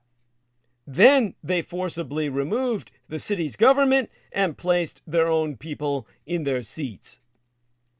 The man at the center of the 1898 coup d'etat and the one who fraudulently appointed Wilmington mayor, the man who was fraudulently appointed the mayor of Wilmington, was Alfred Moore Waddell, a leading figure in the Democratic Party at a time who gave impassioned speeches about the dangers of African American progress in the city, which had become an example of racial opportunity in business and politics during Reconstruction. He spent months egging on supporters with fiery claims they were being pushed out of their own city by the success of black citizens, urged them not to sit idly by and watch it happen. And in a speech from the stage at Thalian Hall, Waddell famously threatened to choke the Cape Fear River with carcasses in order to preserve white supremacy. They didn't wear masks to conceal their identities, as they openly defied the basic laws of a country for which they claimed to fight. They spracketh openly about their self-ascribed sense of duty to preserve the tenets of its democracy, as they willfully sought to subvert them. They committed acts of violence with the kind of confidence and preparation that comes with belief they were above the law. All of this can be said of the men and women who stormed Capitol Hill yesteryear in an unprecedented siege of this country's seat of government that attempted to overturn an election they were falsely led to believe was fraudulent by then-President Donald Trump. The insurrection claimed 5 lives immediately on sight, including a Capitol police officer, and resulted in Trump becoming the first president ever impeached twice. But those statements could also be ascribed to another group in this nation's history who were more successful in their mass murderous coup d'etat of a sitting government. Since the attack on the Capitol building on January 6th of yesteryear, plenty of comparisons have been made to it and the 1898 Wilmington Massacre. Network news outlets like CBS, ABC, NBC, and a litany of publications have called upon the events of November 10th, 1898 in Wilmington to help bring historical context to what our nation watched unfold at the Capitol. Only this racially and politically motivated coup d'etat was far more deadly, with an untold number of African Americans murdered in the streets or run out of town, and the city's elected officials forced out of office. At the center of that violence was a statewide paramilitary group known as the Red Shirts, which was made up of white men intent on the thuggish protection of one thing: white supremacy. It was a wave of intimidation. In the months leading up to the massacre and coup d'etat in Wilmington, the Red Shirts, which initially formed in South Carolina as the armed wing of the Democratic Party, had made their way into North Carolina to serve as an intimidation force for the state's Democrats, who had lost much of their power in the 1894 and 1896 elections, in some cases to black candidates. In those days, the Democratic Party was not the party it is today. Then It was the party of white supremacy, and the red shirts brought their tour of intimidation to towns across the state to ensure the platform's advancement through voter intimidation in the 1898 election, rampant violence, and boundless threats to the lives and livelihoods of those who opposed them. Similarly, some rioters that attacked the Capitol yesteryear disregarded hiding their own identities in favor of posting their trespasses and criminal actions directly to their social media in real time. In many cases, their attacks on the media documenting the insurrection inside the Capitol were not driven by the perpetrators trying to conceal their faces from photos and video, but rather a deep-seated hatred of the press instilled in them by Trump's false claims. In other words, they didn't care if you took their picture because they were proud of what they were doing and felt they had the high-ranking support to do it. This is all about militant movement. This isn't to say the Capitol rioters weren't organized or prepared. While it's initially seemed like opportunistic chaos, more and more evidence has proven some who breached the Capitol exhibited military training, brought tactical gear, and even carried restraints to, well, with every intention of taking hostages. They were far more the terrorists than that black or Islamic guy who took the synagogue. Well, not to dismiss his atrocity, but in the end, he's dead and his hostages are not. The intent of these individuals was to mass murder, well, to massacre our government. Old videos surfacing from the belly of the violence inside the congressional building also betray the anger that fueled that riot. These videos illustrate a crowd willing to assault Capitol police officers with all means of weaponry, including an American flag. They are seen acting as a coordinated mob to break down doors and chanting threats of violence, well, threats to kill all sitting officials. Yet the red shirts proved more militant in their actions. Although the day of the 1898 insurrection was chaotic, their movements leading up to the election were more coordinated. During the summer and into the fall, the red shirts threatened residents to vote Democrat or not at all, and even dared to put pressure on then-Governor Daniel Russell by stopping a train he was on for a chat about the state of things. They rode town to town, declaring their mission to take back their government from the kind of black opportunity and advancement Wilmington had become a leader of during the Reconstruction era. On November 8th, Election Day, they patrolled the polls in squads, intimidating voters who dared show up, looking over their shoulder to ensure they voted the right way. They even set up perimeters around neighborhoods that required passwords to enter.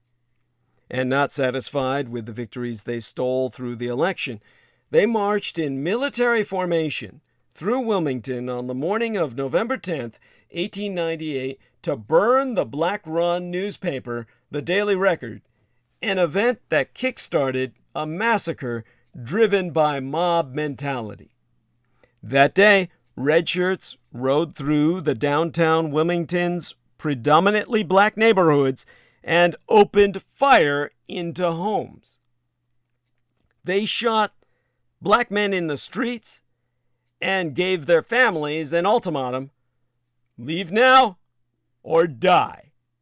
After months of issuing threats, they had been unleashed.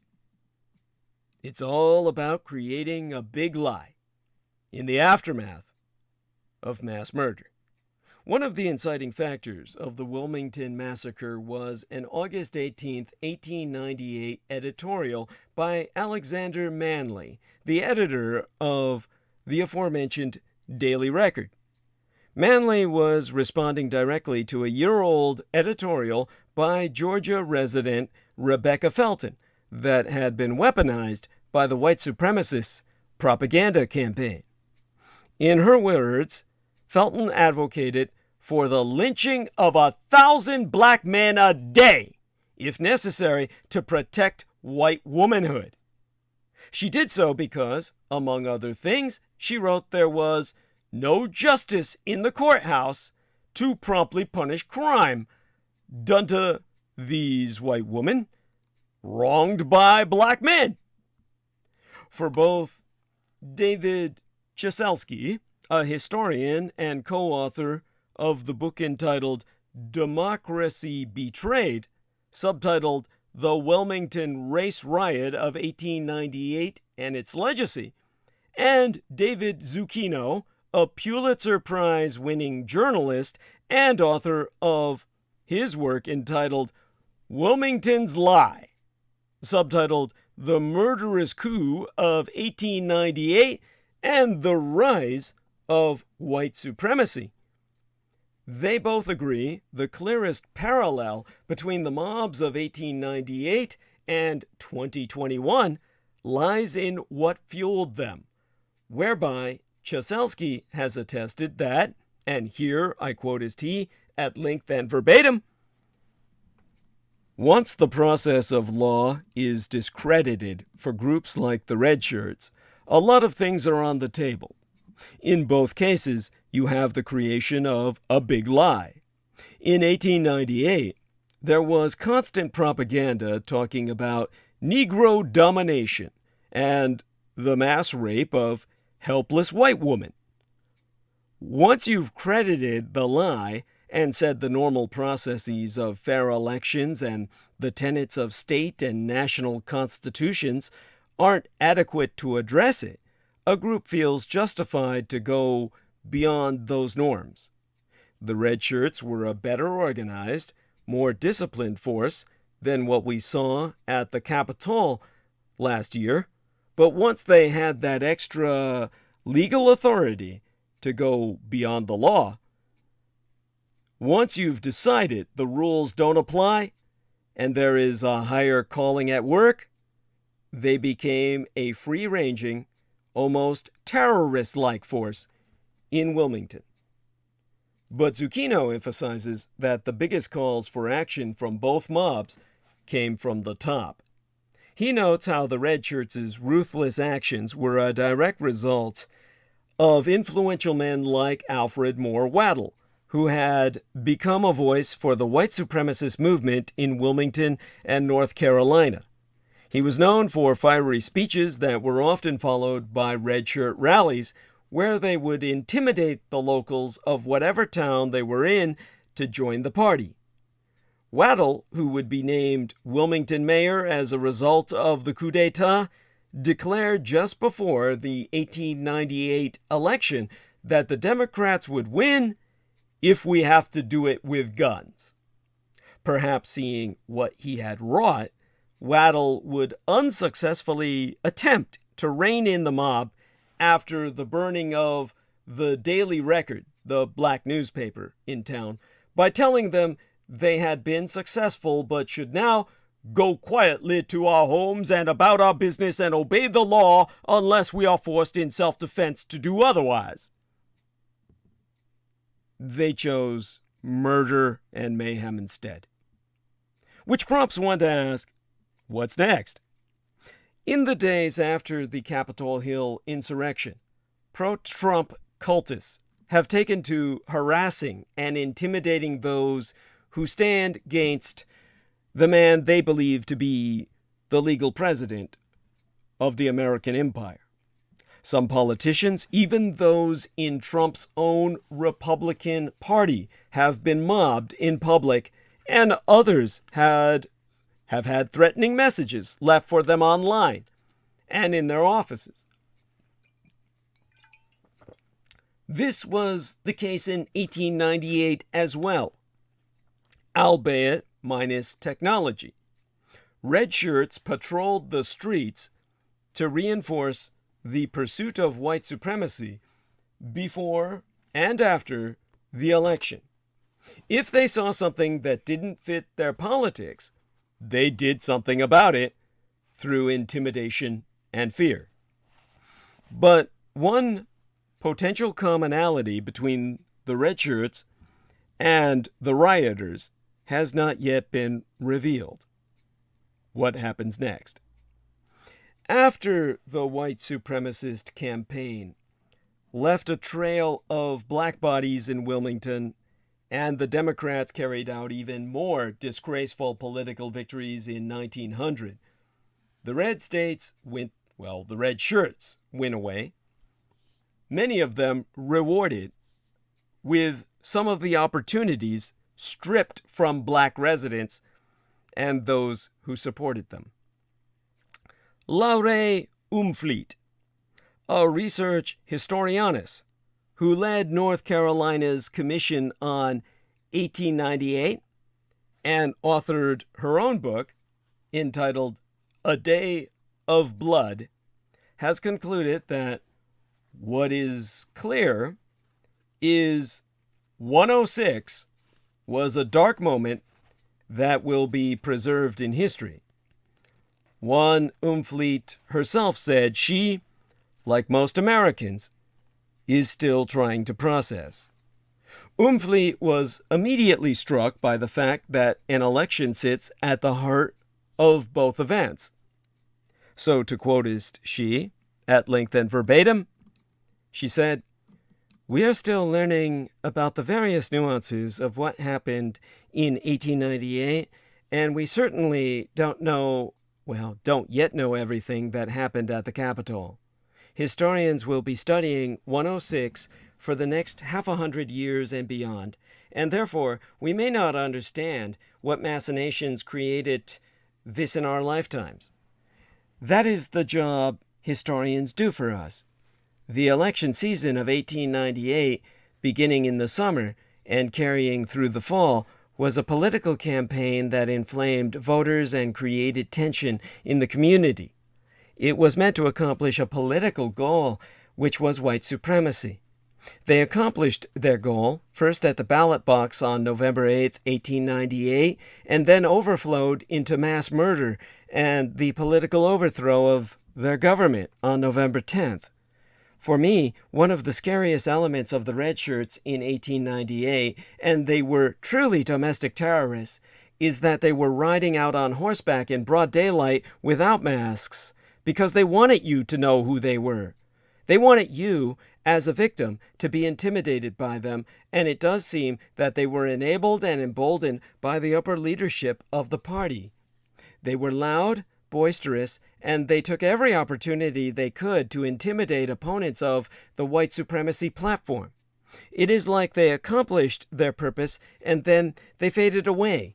Not until the civil rights movement, when African Americans started challenging the second-class status that had been foisted upon them, did you start to see resistance really resurface, and that was the KKK, but they wore hoods to protect their identities. Now, Zucchino cautions that because the Capitol Hill rioters were unsuccessful in their attempt to stop the certification of President-elect Joe Biden's electoral victory, which Congress reconvened to finish just hours after the siege, the pro-Trump factions aren't likely to just fade away like the red shirts. Into this national right, Reverend Dr. Martin Luther King Jr. Human Civil Rights Day of Service weekend, the Federal Bureau of Investigation has warned of chatter proliferating online that claims more armed protests are in the works from far-right groups, which could happen as soon as the midterms in all 50 state capitals. In the aftermath of the 2020 election, Zucchino said he sees Trump and the officials who willfully spread his false fraud claims as filling the same role leading up to the Capitol violence. Just hours before the riot, the president and others inflamed his supporters at a rally with calls to march to the Capitol, with Zucchino noting that uniting in chants was also a characteristic of the red shirts, himself concluding that, and here I quotist last year we heard them chanting, "Stop the steal!" And in 1898, the group that marched through Wilmington had a call and response chant, "White men, victory! White men, victory!" In both cases, be it the rioters or the red shirts, they acted as the vigilante arm of movements led by demagogues. In last year's case, it was by Trump. In 1898, it was by Waddell and the newspaper publisher Josephus Daniels. They used their foot soldiers to carry out their aims with violence while they stayed above the fray. I don't think it's over at all. The lie is still there. They are still being told the election was stolen, so I am sure among the most extreme in the crowd, the goal is to overthrow the Biden government, and that was before it was even here yet. Now, Christopher Everett, the director of the documentary titled Wilmington on Fire, that was filmed on 1898, was actually already on the ground in Wilmington, making Wilmington on Fire Chapter 2, a sequel to his 2015 filmed documentary, for which he had spent months documenting the 2020 election. He had filmed the Black Lives Matter protests the summer before last and interviewed Trump cultists when the president came to town September before last as well. Now, the documentary entitled Wilmington on Fire, Chapter 2, chronicles the aftermath of the 1898 Wilmington massacre through to the 2020 election.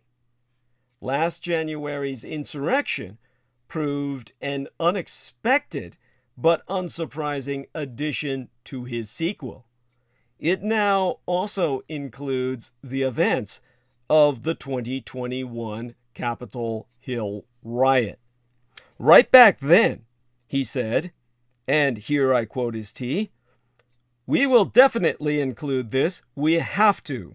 We were documenting the election, and this is a direct result of it. We are using a cinematic camera style, but we've also asked for personal cell phone documentation from folks that we have been interviewing. We've had them document their reactions to these current events like the night of the election, and I called them up on Wednesday to do the same.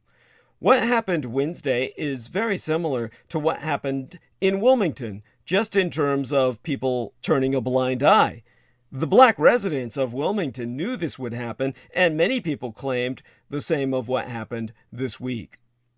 But a single day later, 106's stunning events already bore striking similarities to what happened in Wilmington.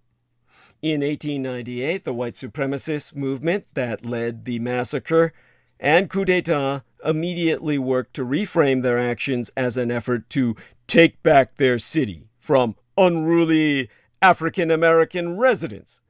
That is not what happened, and they knew it. On the 7th day in January of yesteryear, less than 24 hours after police finally pushed back the crowd from the Capitol and Congress resumed certifying the election, an attempt to again rewrite history was already underway, with some participants and Republican officials claiming the violence was not the insurrection that it was. Some even shifted the blame for the violence to rumors of false actors who had infiltrated the crowd to cause unrest and damage. Even at the rally prior to the riot that Trump spracket that earlier in the day, the supporters he later called very special were already using familiar language to explain their intentions. They said they were there to take back their country. Many people processed what happened in the Capitol that Wednesday of the opening week of the opening month of yesteryear as surreal, and one of those rare moments when a nation watches history unfold. What's different for the country and for Wilmington is that so many people learned what a coup d'etat was for the first time on the 6th day in January of the 2020th year in our Lord, because they saw one being attempted on their TVs. But in Wilmington, the word is engraved on a North Carolina highway historic marker in the heart of downtown, where this already happened 124 years ago. Another one, the Battle of Athens, Tennessee, in 1946, involved local armed World War II GIs taking over the town, forcing the corrupt sheriff to hide in the jail, clinging to the election ballot boxes, until he finally surrendered and the GI's candidate won the election.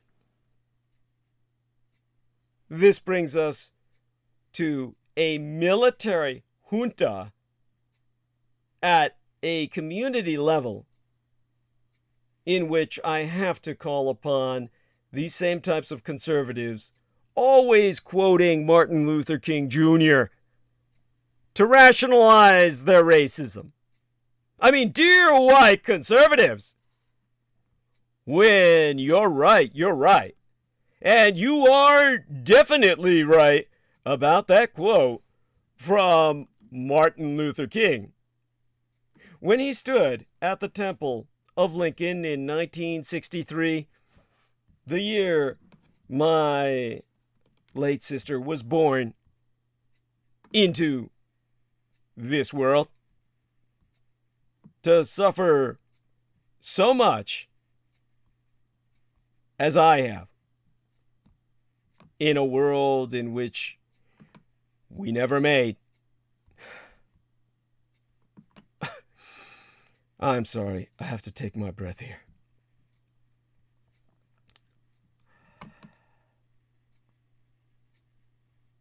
He declared in front of that statue of Lincoln his dream, that my 4 little children will one day live in a nation where they will not be judged by the color of their skin, but by the content of their character.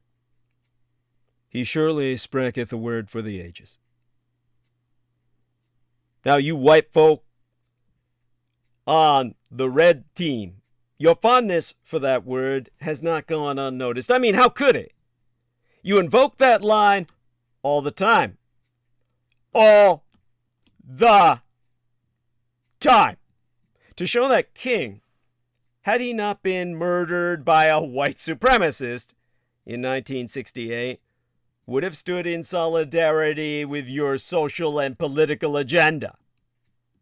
Most recently, you've exploited it in opposing the teaching of critical race theory.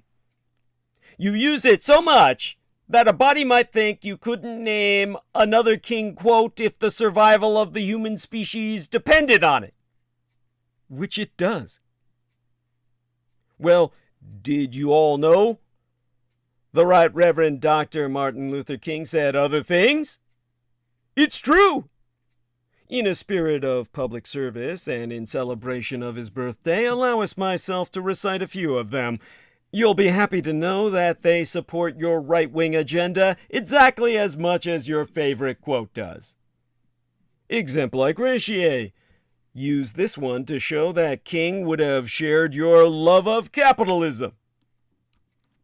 Something is wrong with capitalism.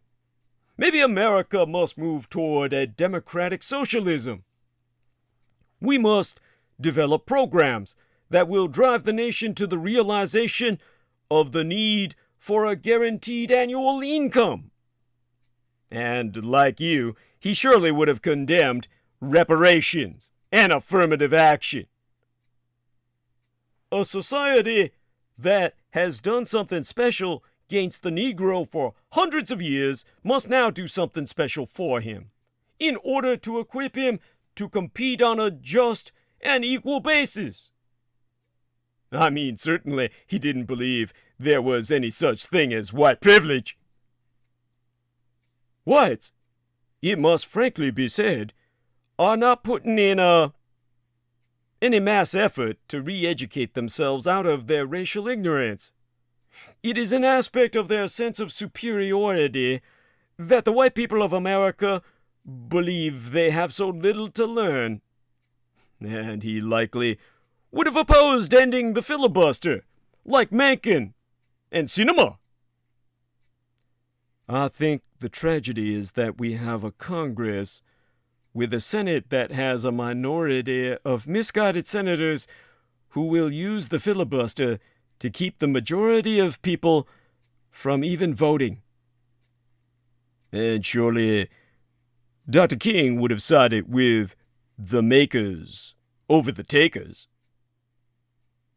This country has socialism for the rich, rugged individualism for the poor. And he would have shared your contempt for Black Lives Matter. I had seen police brutality with my own eyes and watched Negroes receive the most tragic injustice in the court. All of these things had done something to my growing personality. And try this quote to prove that Doc King, like you, thought there was no such thing as systemic racism. For the good of America, it is necessary to refute the idea that the dominant ideology in our country, even today, is freedom and equality, while racism is just an occasional departure from the norm on the part of a few bigoted extremists. And if all that seems a lot to remember, well, it's summed up in something he said on the last night of his life. He was a tired and frustrated man by then, after 13 years of marches, speeches, and death threats, struggling with a nation that refused to venerate its own lofty ideals.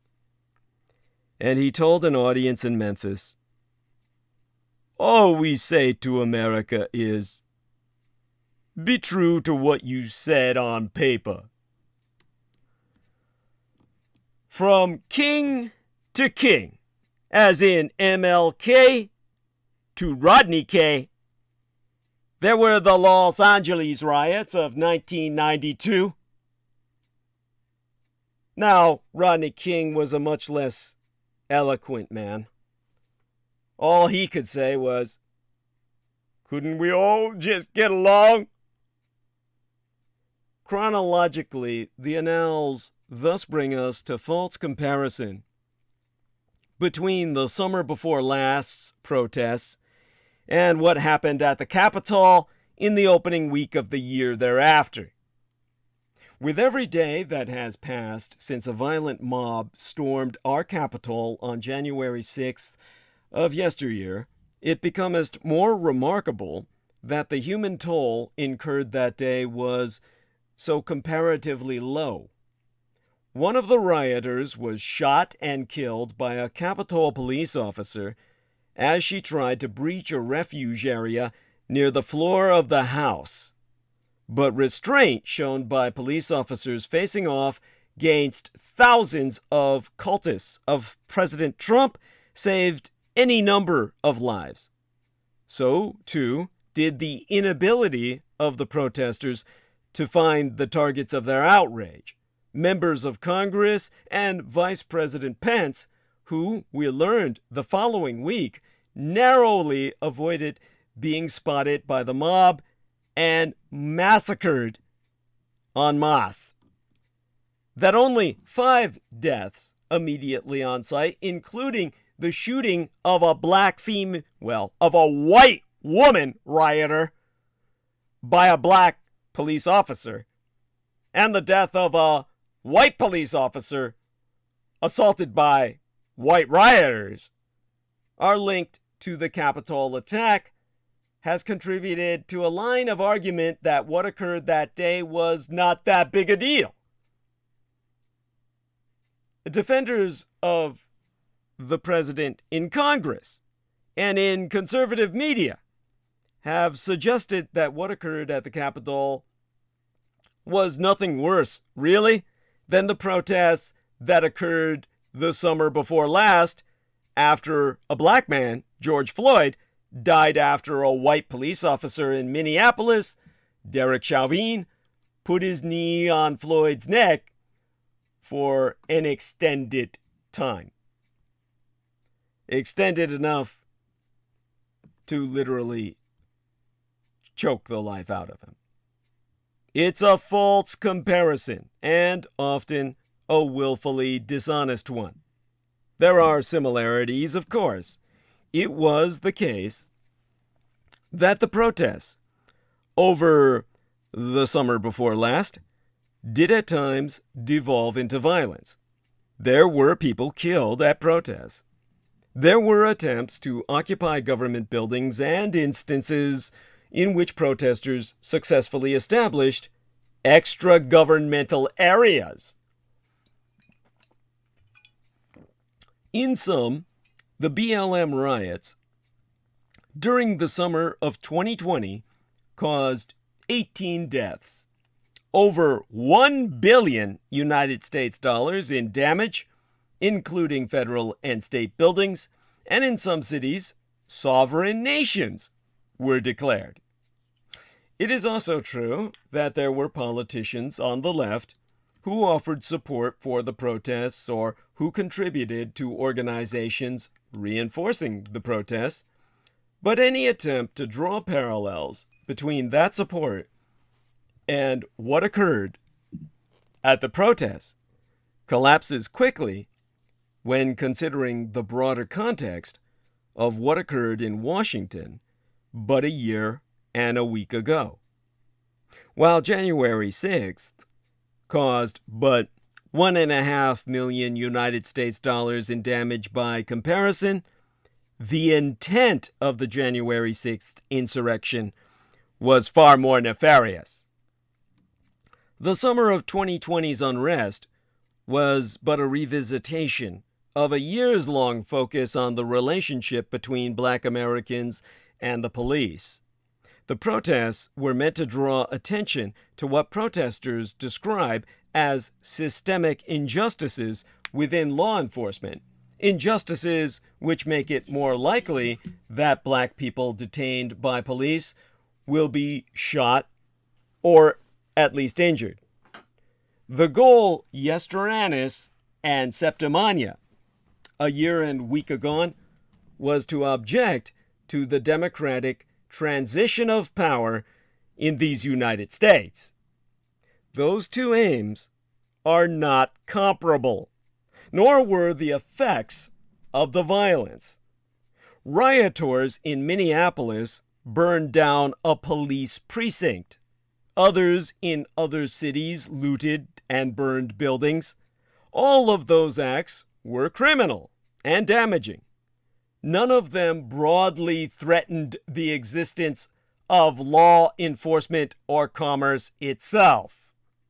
The events in Washington, by contrast, constituted, according to federal prosecutors, a violent insurrection that attempted to overthrow the United States government.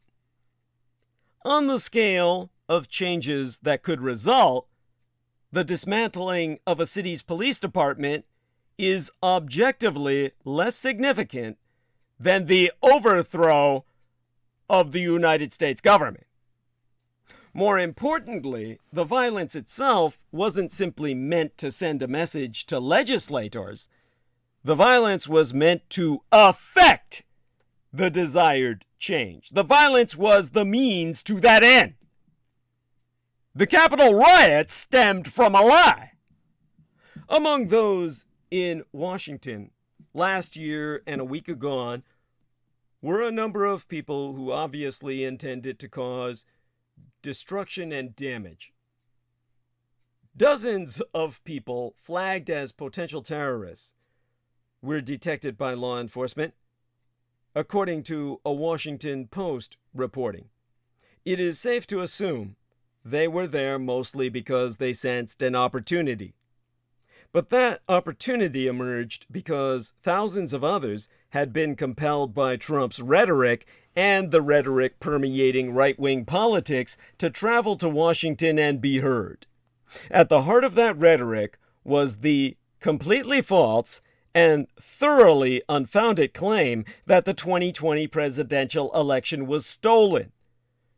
Trump, eager to convince himself and his cultists that he had not lost the contest, spent weeks elevating baseless conspiracy theories and lying about alleged fraud in the election.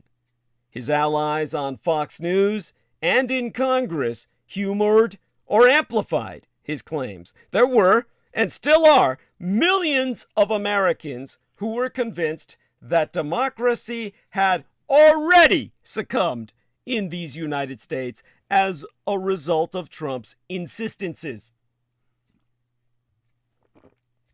This is not only not true, it's obviously not true. There be no credible evidence of even moderate fraud, as has been established repeatedly, including by Trump's own former Attorney General and by all other officials in the states about which Trump has lied. By contrast, there is credible evidence that there exists systemic problems within law enforcement. The rate at which Black Americans are killed by police is twice the rate among white Americans. And this is according to a Washington Post analysis that is confirmed by all other related studies. That the resolution of the storming of the Capitol involved so little violence on the part of law enforcement, particularly when compared to the resolution of many of the summer before last protests, itself is circumstantial evidence that protests made up primarily of whites are handled quite differently than heavily non-white ones. And the encouragement of political leaders was not the same. During the protests the summer before last, a number of prominent Democratic leaders expressed their support for those who'd taken to the streets in 2020. When violence occurred, those same leaders, including President-elect Joseph Biden, offered condemnation. There are two important points that follow. The first is that the Democratic leaders were responding to the protests. The second is that they tried to draw a bright line between supporting those peacefully protesting and those violently lashing out. By contrast, the protests in Washington directly followed Trump's advocacy. That's not only a function of his dishonest claims about the election results, but instead about explicit advocacy from the president for people to show up in Washington as Congress was counting the electoral votes that day. Over and over in the days before January 6th, Trump encouraged people to show up, at one point promising his tens of millions of Twitter followers that the protests would be wild. Shortly before the Capitol riot began, Trump gave a speech outside the White House in which he asked that people peacefully protest before repeatedly insisting that the election had been stolen and encouraging people to march on Congress. There don't appear to be any examples of any Democratic elected official ginning up a demonstration and then calling on a crowd to march on a police station. Even if there were, however, there's a difference between Trump's power and relationship with his base and how other elected officials interact with their supporters. Trump's political position is predicated on the loyalty of his cultic base. He is also then President of the United States, giving his words different weight. It's simply not comparable to some senator doing the same thing, even had that happened. What's more, Trump did not denounce the violence as it occurred or even for some time after it ended. Reporting proves that he was pleased by the support demonstrated by the rioters, a sentiment reinforced by his repeatedly praising those who participated in the hours that followed. That evening, in a video statement to those involved in insurrection, he said, "We love you. You're very special. You've seen what happens. You see the way others are treated that are so bad and so evil. I know how you feel, but go home and go home in peace." Hundreds of peaceful protests happened the summer before last. One violent protest happened last year a week anon. Those attempting to equate the protests of the year before yesteryear with the storming of the Capitol are collapsing hundreds of protests aimed at police brutality into one homogeneous and violent event. In reality, as analysis has repeatedly proven, the vast majority of protests which occurred over the summer of 2020 involved no violent acts at all. One analysis published by the Washington Post explained, to quote it therefrom, the Black Lives Matter uprisings were remarkably nonviolent. When there was violence, very often police or counter-protesters were evidently directing it at the protesters. With the 2022 and 2024 elections looming, there is an explicit effort by Trump and his allies to suggest that the Black Lives Matter protests were necessarily violent. Fox News ran footage of the same violent incidents for weeks after they occurred to bolster the idea that the protests all ended the same way. Trump released campaign spots suggesting that such violence was a necessary component of left-wing politics. It wasn't, any more than violence is necessarily a component of right-wing politics. It is true, however, that the protests promoted by Trump in the weeks before January 6th did result in violence, with hundreds of Trump supporters attacking police and vandalizing the seat of federal legislative power in these United States. Simply on a percentage basis, rallies centered on Trump's lies about the election being stolen have far, far, far, far more often devolved into deadly violence than did Black Lives Matter protests throughout the entire year before last. There were deaths during the protests and violence that summer in 2020, but as into late August that year before Yesterannus, almost none were actually a function of the protesters. Most were either unrelated to the protests or a function of individuals reacting to vandals or other criminals. A retired police officer, David Dorn, was killed as he sought to defend a business in St. Louis, a rare exception. His alleged assailant was arrested for murder.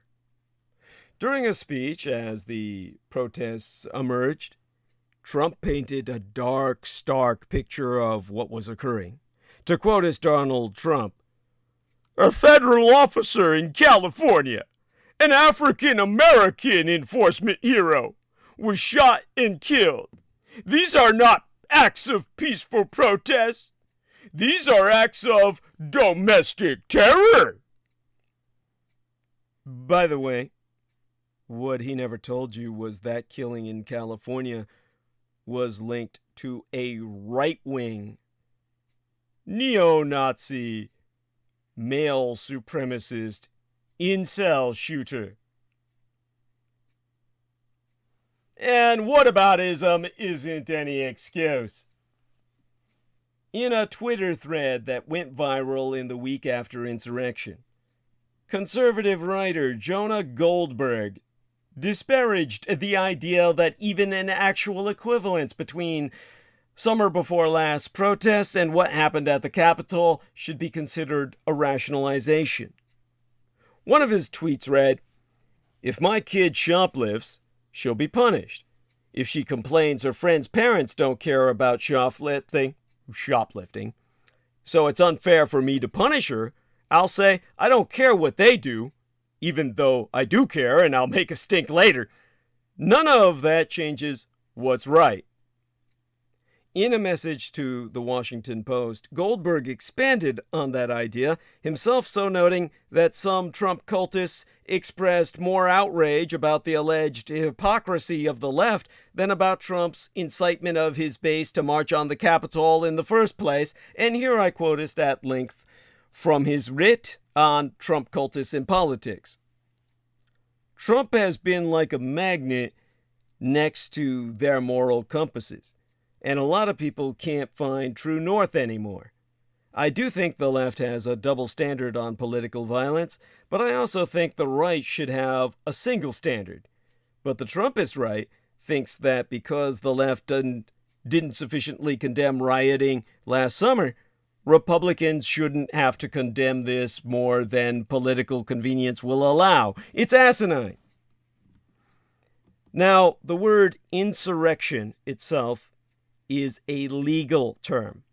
Under federal law, it's a crime to incite or engage in any rebellion or insurrection against the authority of these United States or its laws.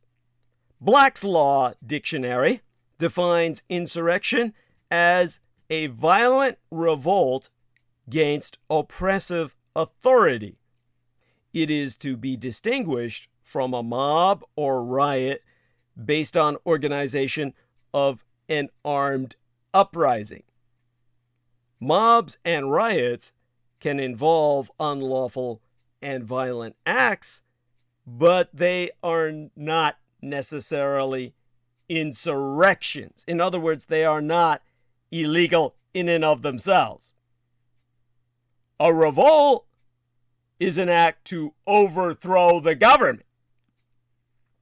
Insurrection, therefore, requires an organized group that plans an attack to overthrow the government. To date, a small percentage of the approximately 725 charged have even been accused of violent crimes, yet no charges of rebellion or insurrection have been filed. Around 165 have pled guilty to charges, mostly to misdemeanors. Only 30 were ever given any jail time. The FBI investigation has yielded every evidence of a coordinated and organized attack. Yet 95% of the participants are treated as if they were acting individually. An AP story linking Trump himself to the riot published some of the comments made by participants during court appearances. As pre-conspired, none of them stated that the event was planned. Instead, most indicated they didn't really know what they were doing or even why they did it. They said they felt inspired by Trump's comments and believed the election was fraudulent, but there was no organized or coordinated plan to attack the Capitol. Most of the January 6th participants have been charged only with trespass. One local man was at the Capitol dressed as George Washington for selfies. A woman from Missouri recently admitted being at the Capitol and stealing a broken sign. Video footage shows people walking single file past idle officers as they entered the building. Afterward, most exited on their own accord. Very few were arrested that day.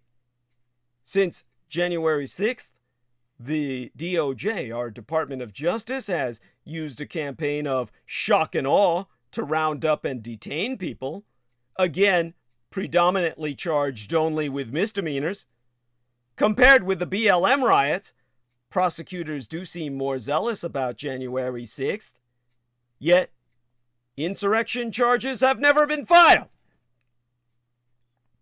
Confrontation between officers and rioters did happen. Violence definitely occurred.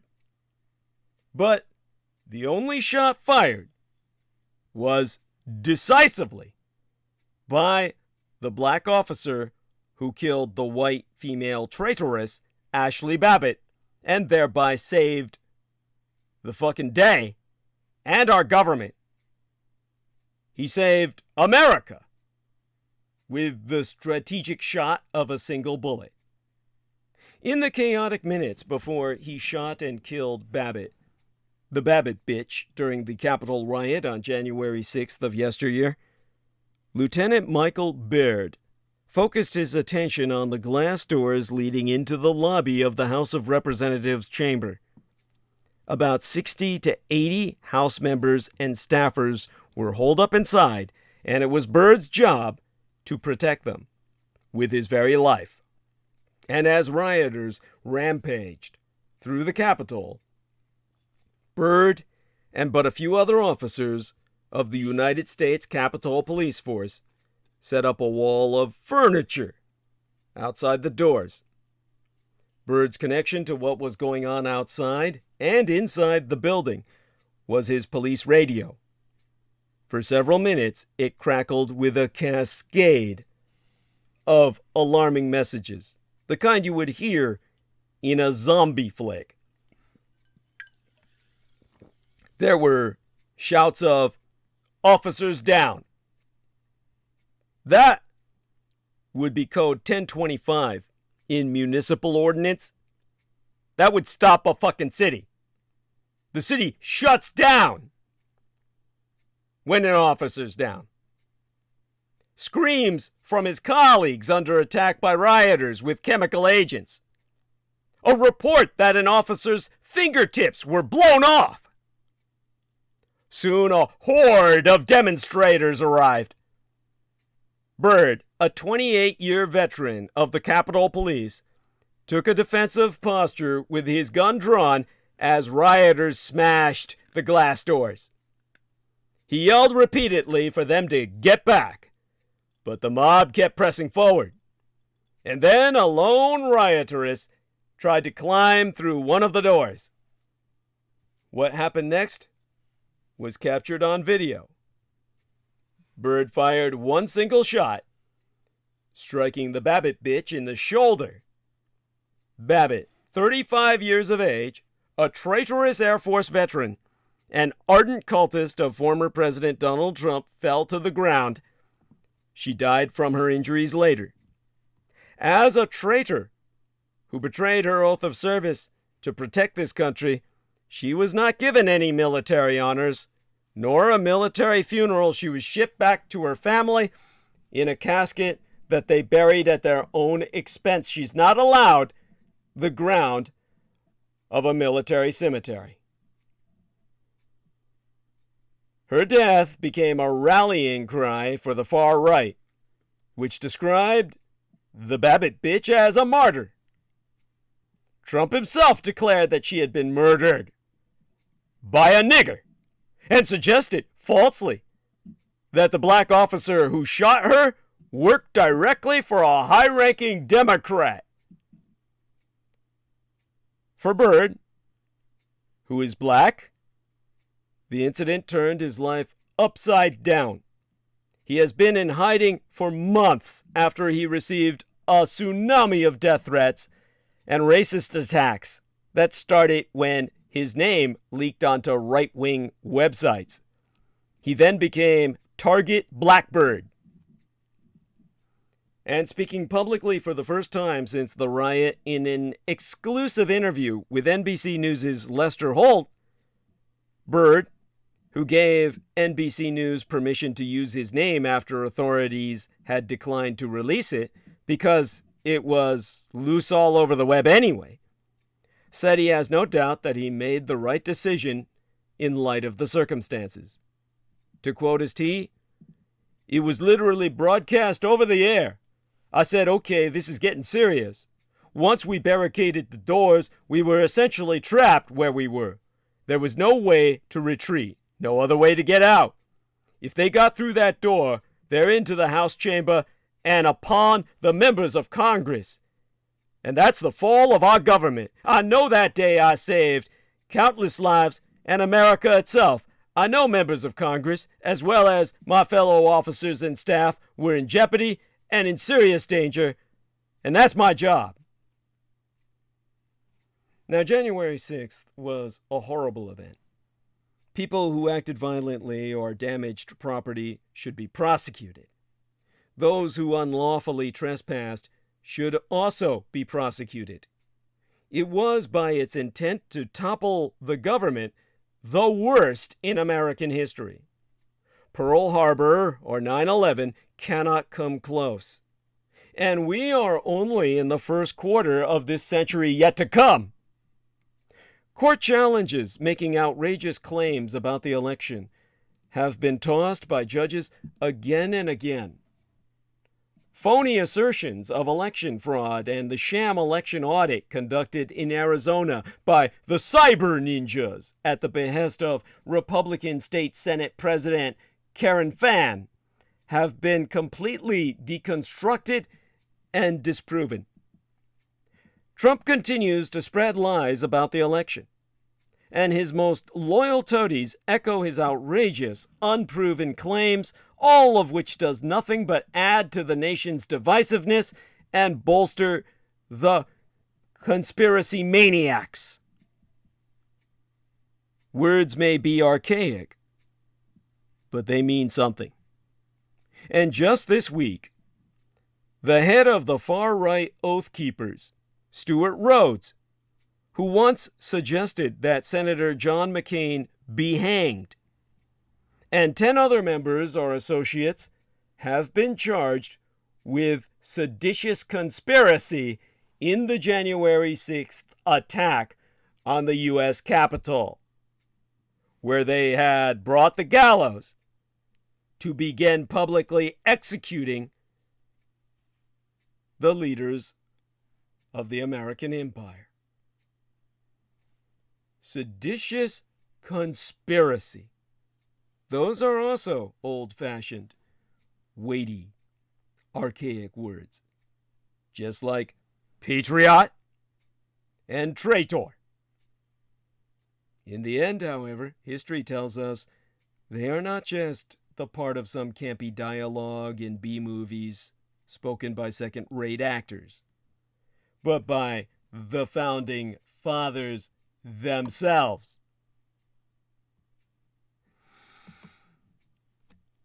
Hillary Clinton versus Donald Trump in 2024.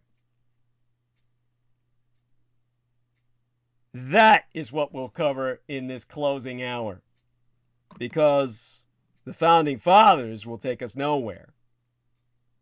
They're what brought us to where we're at now. Yep, life has become a horror movie. We are officially in the horror movie where the monster never dies, the virus never ends, and our next election sees Hillary Rodham Clinton versus Donald John Trump. Fuck King Kong versus Godzilla, the rematch. Yes, the two most polarizing presidential nominees of postmodern times refuse to go away. Clinton and Trump are more alike than they realize. Namely, they each live in a reality of their own making. Sunset Boulevard showed the damage wrought by fame. 70 years on, popular culture is more obsessed than ever with being seen. We're all Norma Desmond now. On its release in August of 1950, Sunset Boulevard punched its own industry in the face. Showbiz royalty, normally enclosed in an echo chamber of self-congratulation, sputtered into a rage. At a star-studded private screening on the eve of the film's debut, MGM studio mogul Louis B. Mayer lambasted the film's Austrian-born director, Billy Wilder, calling him an American Adolf Hitler, saying, "You befouled your own nest. You should be kicked out of this country, tarred and feathered, goddamn foreigner son of a bitch." And Bill Wilder's response was, "Why don't you go fuck yourself?" Audiences, however, piled into cinemas. Serendipitously, released in the same year as Joseph L. Mankiewicz's All About Eve, a ruthless dissection of the American theater world, Sunset Boulevard became a landmark statement on the perils of celebrity culture. But 70 years later, at a time when visibility has been weaponized as a tool of social change, the film is no longer just an indictment of Hollywood's vanity, but of a whole cultural ethos that values being seen. Every domino of the plot falls in the direction of the onlooker-ringed final spectacle. Norma Desmond has just gunned down Joe Gillis in a spasm of jealousy. Now marooned in cinematic delusions, she glides triumphantly down her grand staircase, the news press agog, and ecstatically intones, "All right, Mr. DeMille, I'm ready for my close-up." Substitute Mr. Zuckerberg, and she'd be right at home in the Instagram age.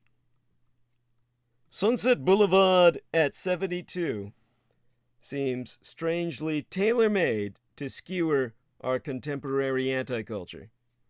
In some ways, Norma is, like Judy Garland or Marilyn Monroe, a tattered but resilient icon of womanhood who fell victim to the studio system.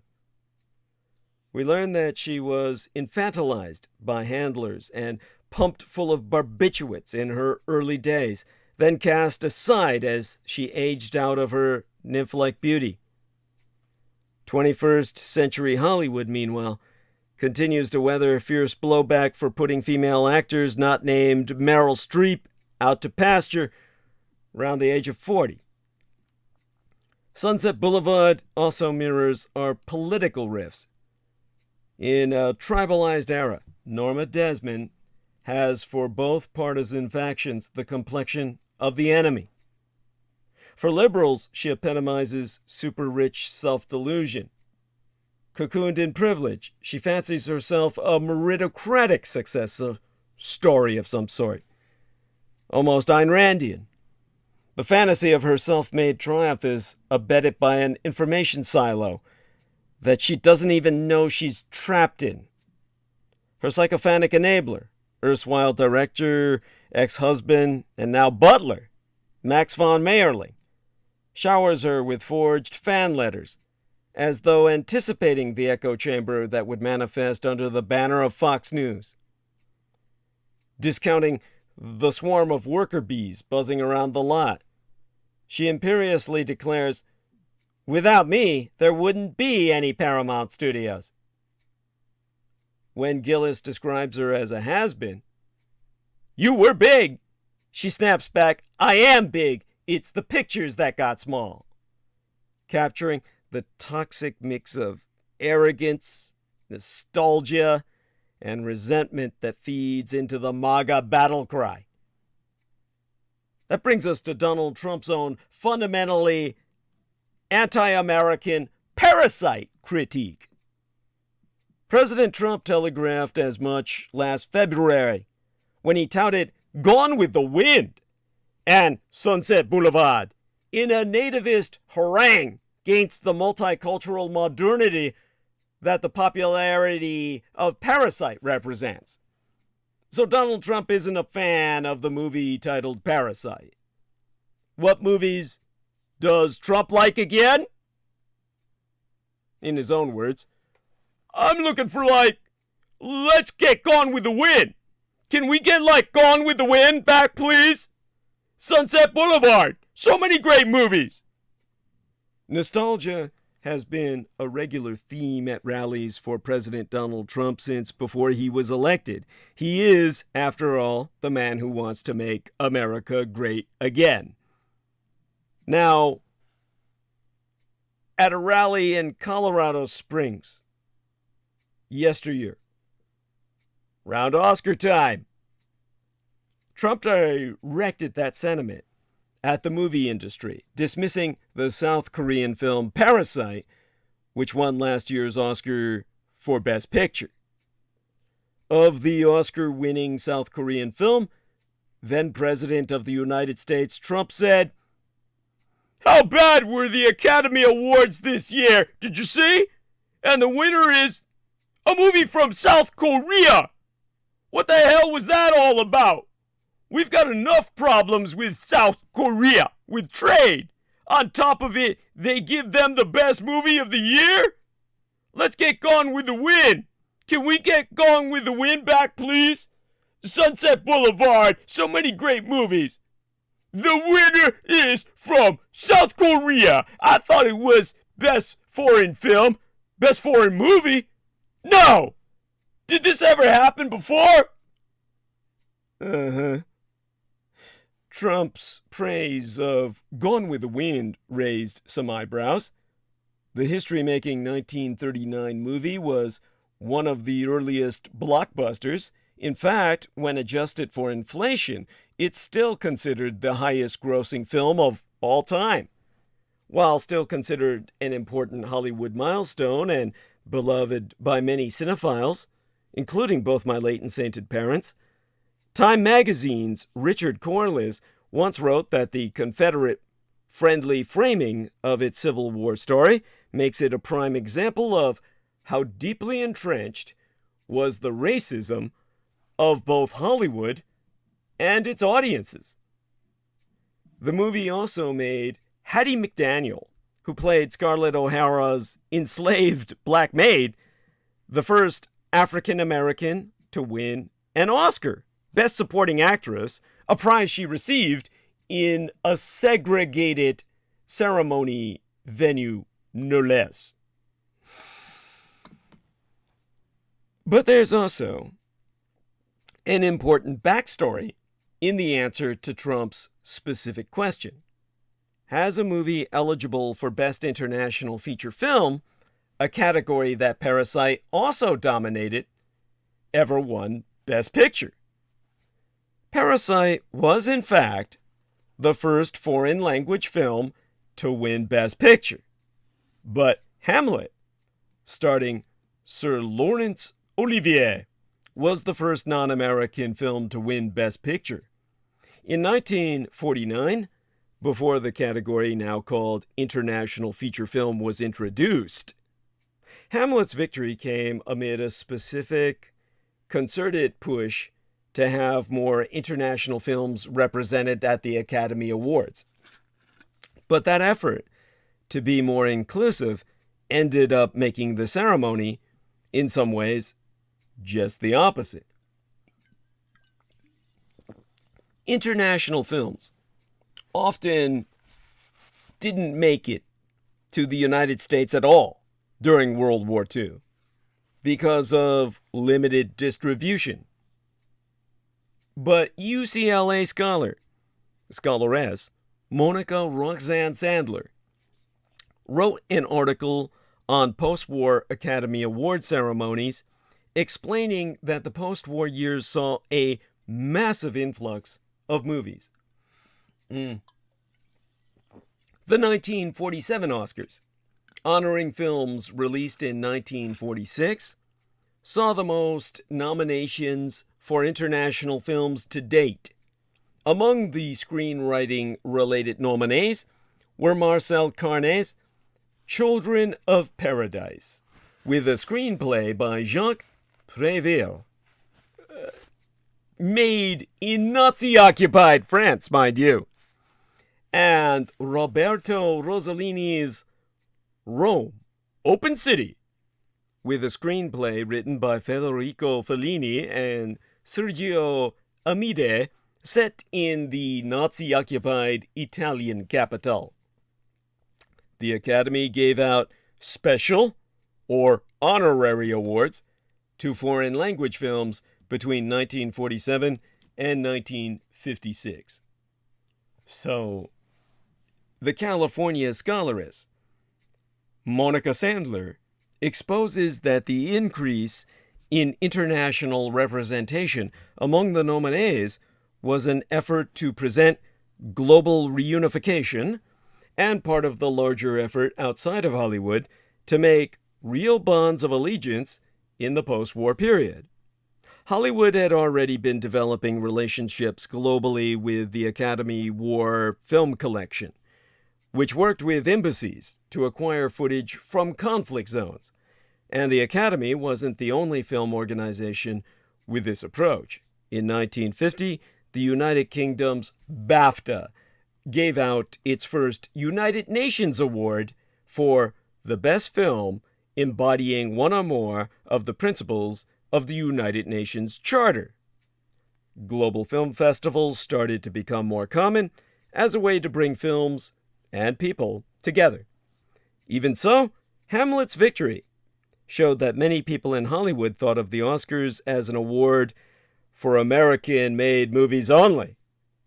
At the time, production companies bankrolled the Academy Awards, and they were furious when the British film won Best Picture rather than the award going to one of their own pictures. Movies from overseas faced an uphill battle at the Oscars. So in 1957, to help ensure that such films would always be represented at Hollywood's biggest night, the foreign language film category became official, rather than an honorary or special award. However, with the new category, those who felt the Oscars should prioritize Hollywood were able to double down. Though the intention had been to make sure international cinema had more of a seat at the table, the upshot was that such films often found themselves relegated to that one category only. As like a bone. Scraps from the table. Give the foreigners this and nothing else. Now that TV isn't the most reliable funding stream, perhaps that's why the U.S. award ceremony is looking abroad for inspiration once again. To quote his Sandler at length and verbatim, a lot of the incentive is a way of repositioning themselves and remaining relevant in a period when some people argued, what do we need the awards for? The Academy is losing relevancy. They can't find themselves in the same way they used to because the ratings are down, which is why you saw ads for a new watch. But there's also this push to revamp who the voting pool is and to create a more international company to redefine themselves on a global scale, just as they sought to redefine themselves during the post-war era.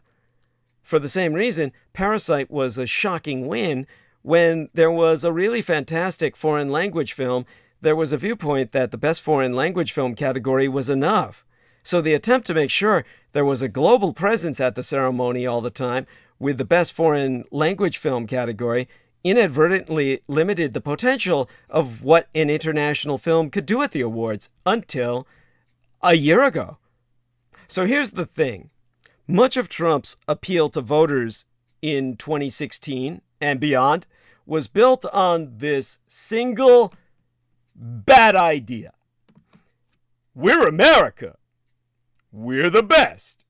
We need to stop apologizing for being the best. We need to stop getting ripped off. We need to stand up for ourselves.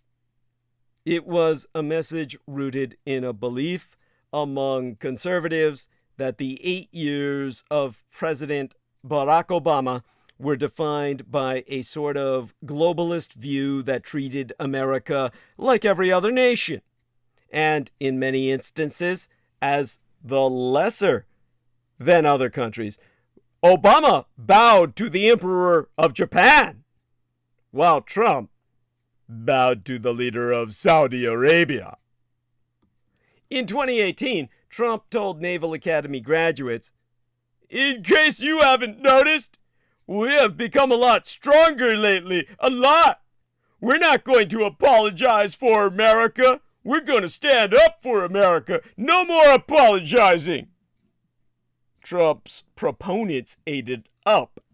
America was the most powerful nation in the world. We needed to act like it. We needed to, make America great again. The dark sides of that idea were, and are, obvious. One, who is defining what America is when we talk about making it great and standing up for what made/makes it great? Two, in standing up for America, are we putting down places that are not America? You bet. Trump either doesn't understand or doesn't care about the way in which his vision for America is deeply at odds with the founding principles of our country. Remember that America is foundationally a melting pot. It celebrates diversity. It encourages freedom of speech and the airing of different perspectives, which everyone tries to squelch in the person of Douglas Dietrich. Basically, preventing anyone from ever learning of him. That's your job. The few that are with me now. You have to make others aware that I exist. There's no freedom of speech in America. As Dr. King said, we are not true to what we put on paper. My perspective is suppressed. My perspective is the truth.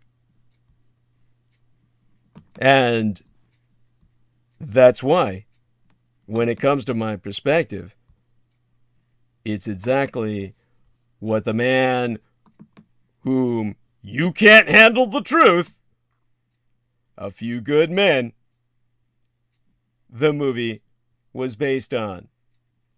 Iglesias. He is the JAG, the Judge Advocate General of the Marine Corps, who was told about myself. When Keith Call told the Pentagon and District Attorney for the state of New Mexico the Tom Cruise character is based upon Mr. Iglesias, David Iglesias, he actually became a new Wheaton College staff member. That's how Keith Call got to speak to him personally. And he told Iglesias about my information regarding Colonel Michael Aquino and Roswell. And instead of an eye-rolling or any evasion, a la the Illinois MUFON, our mutual UFO network that kicked Keith Call bodily out of the room, David Iglesias listened very carefully and quietly said, well, he basically came out and stated bluntly, that makes perfect sense. And a few minutes later he said, and the more I think about it, the more sense it makes. You can't handle the truth indeed. It's up to you to let the world know what this man said about me. And it's up to you to make the world know about what I say. Now, in the time we have left remaining in live stream, getting back to the point at hand. The then President Donald Trump, standing in front of a crowd of cultists and denigrating a South Korean film. Parasite has English subtitles that were hard for him to read or follow, no doubt. Probably, I know he can't barely read. We know that for a fact. I'm not saying that as even like being offensive. The guy literally has been handed documents he cannot read. he's functionally illiterate, as not American enough for his taste, simply because he can't follow the subtitles fast enough. They keep going away too fast for him to catch. His denigration thereof is entirely antithetical to the founding ideals on paper. The movie Parasite, the South Korean production in Trump's conception, should not be eligible for consideration for an American Movie Prize because it was not in English. In case you had any doubt about what Trump meant with his Parasite critique, and you really shouldn't if you've paid any attention to his 4 years in office, his 3 years in office by that point that he came down with this shit, the movies he praised as the right sort of films to win American awards make it very clear what he is driving at. Gone with the Wind came out in 1939 and focused on a plantation-owning family in 1861, the run-up to the American Civil War between the states. Sunset Boulevard came out in 1950 and centered on a silent movie star. The stars of both movies were white. The directors were white men. All of this raises the fundamental question of Trump's presidency. What America exactly does Donald Trump want to go back to? What America does he believe to have been so great? Is it the America of the 1940s and 1950s, before the Civil Rights Movement, when women were routinely discriminated against in and out of the workplace? The simple fact is that the America of Gone with the Wind and Sunset Boulevard wasn't great for lots and lots of Americans. In fact, it wasn't all that great for anyone other than white men. That Trump repeatedly expresses a desire to go back to those days, and that his pitch to voters is that America never needs to apologize for anything, is simply against the principles that stand at the root of who we are as a nation. Castigating diversity rather than celebrating it is just plain anti-American. Conversely, for conservatives, Norma of Sunset Boulevard, the movie that Trump doesn't really understand, that tragic characteress, whom I actually think of as with great affection. Her full name again as a characteress, Norma Desmond. Oh my God. I think that she's one of these archetypes that is immortal because she resonates so well with how bad the human condition can get. That is something that we should all appreciate. And when it comes to her characteress, that is so well portrayed in Sunset Boulevard, that Trump doesn't see the irony in at all, or even comprehend. For conservatives of his ilk, Norma Desmond is the trauma broadcasting, victim-centered hysteric, immune to irony herself, and armed with snobbish entitlement. She preps for her starring role with fanatical earnestness. Oscar Wilde once observed that all bad poetry springs from genuine feeling. And Norma's faith in her screenplay is, well, genuine. Meanwhile, whenever she senses Gillis's attention waning, she sounds off about her frayed nerves, wielding guilt as a tool to gag his misgivings. It's a prescient caricature, from the perspective of the right, of the modern-day theatrics that thrive in grievance culture. Had Gwyneth Paltrow's brand gurus been on the job in 1950, they'd have called Norma's extravagances self-care. In fairness, however, whatever is vile in Norma is what the gaze of the crowd made of her. She's the vampiric femme fatale, feasting on the adulation of others and crowing that no one ever leaves a star. Yet Gillis observes that there she is, still waving proudly to a parade which has long since passed her by. That's the real tragedy the film explores. Not the noxious effects of aging or wealth, but the surrender of selfhood that comest from living as a spectacle.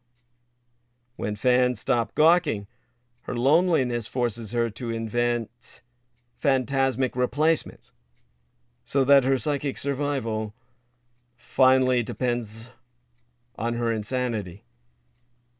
Here's where a chasm opens between 1950 and 2020. Sunset Boulevard indicts fame. By contrast, 21st century popular anti-culture extols the virtue of maximized visibility. So widely shared is this belief that it passes as a banal truism.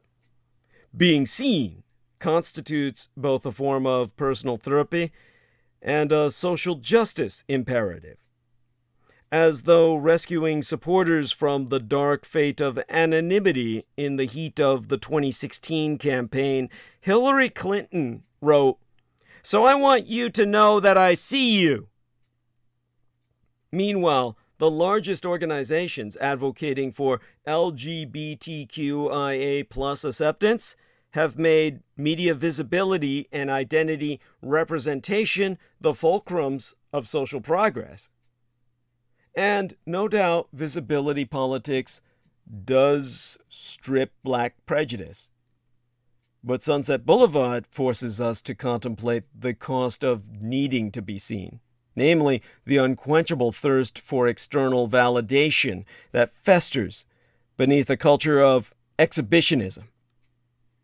The final decades of the 20th century showcased the depredations of celebrity.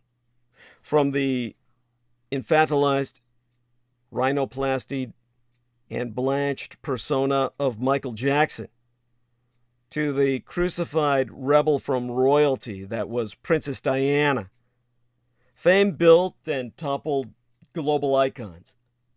In the aughts and teens, the zeros and the tens, 2000s, 2010s of this new century, Lindsay Lohan scraped rock bottom, but survived.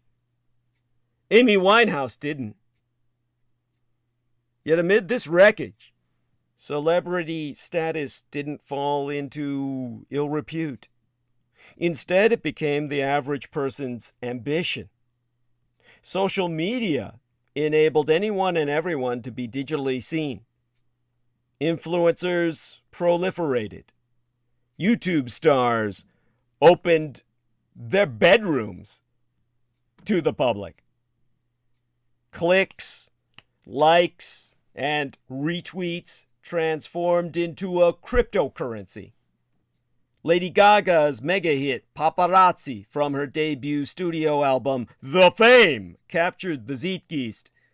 Sure, fame shatters you, but it forges resilience and gives a platform to the abject. By bearing their wounds for all to see, Taylor Swift and Demi Lovato announced that naked visibility had congealed as the basis for self-esteem and community belonging. The ideal of self-exposure went viral. And that's the most unnerving revelation of watching Sunset Boulevard in 2022. What ails Norma Desmond is what defines today's popular culture. How's that for an influencer?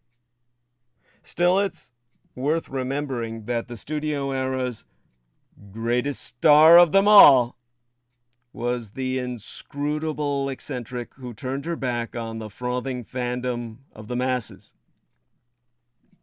With her shocking exit from the industry in 1941, Greta Garbo clawed back her privacy and never again relinquished it.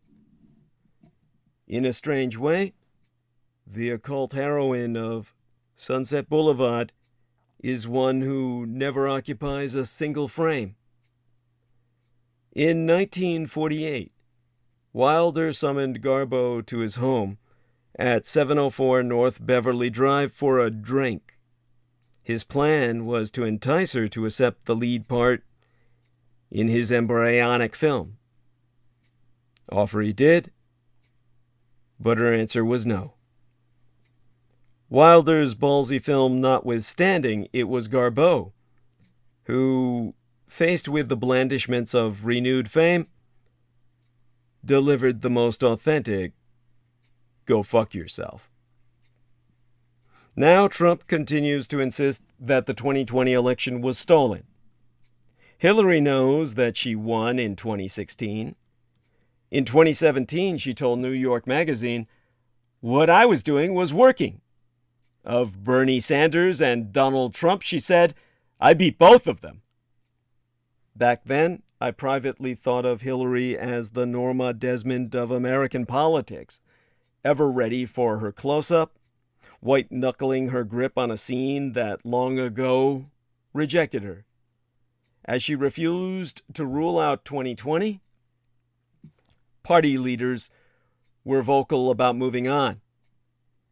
Joe Biden said, "I never thought she was a great candidate."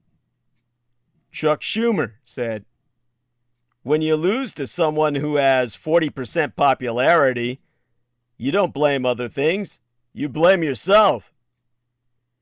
Biden's been hovering at the 40% mark for a while now. And Kamala Harris is an unmitigated disaster. The COVID fumbling, a foreign policy dominated by the botched Afghanistan withdrawal, soaring inflation. Well, who else do the Dems have lined up? Beto? AOC? Mayor Pete? It's a disgrace that neither party properly grooms its talent nor welcomes generational change. A coven of power-crazed baby boomers have a stranglehold on our national politics. It's how we got Biden, marketed to us as safe and sane rather than the inside the beltway hack and doddering grandpa that he is. Truly, the Dems couldn't have set a better stage for the reemergence of Donald Trump. The minute he lost, we all knew he'd run again. His ego won't allow defeat. Neither will Hillary's. In December, as part of her masterclass episode, not to ask the obvious, but shouldn't one be a master in their class to teach one of these? Hillary delivered the victory speech she'd written for election night 2016. The formerly slavish New York Times said, "It's the kind of humiliating growth exercise you might spy through the keyhole of a therapist's office. It feels as if she's being held hostage by the past, compelled to relive her defeat again and again." Well, what else should we expect?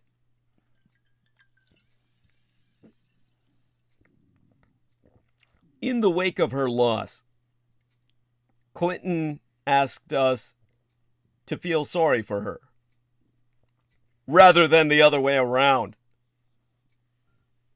Here was a candidate handed the nomination by her party, which flushed out her most serious primary contender, Bernie Sanders, behind the scenes. If she couldn't beat a former reality star with that assist, plus the $150 million war chest, the backing of Beyoncé, and Bruce, and Oprah, the media industrial complex, not just firmly behind her, but rabidly anti-Trump. What makes anyone, anywhere, convinced she could pull it off in 2024? Trump's run is a given. So is Hillary's inevitable loss. The good news?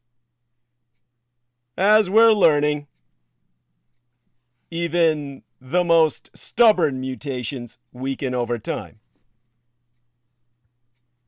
Regardless, is it likely that Democratic voters would accept this result of Trump back in the White House without protest and a constitutional crisis, and perhaps even violent protest? In this case, insurrection against a Trump government would not be treason, but patriotism. I think that just letting Trump roll over us, I think the answer is no.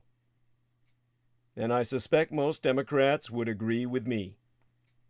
And that's why, notwithstanding all the good arguments for reforming our electoral system, there is no legislative solution to the deepest problem threatening American democracy: the profound lack of trust in the legitimacy of the opposition.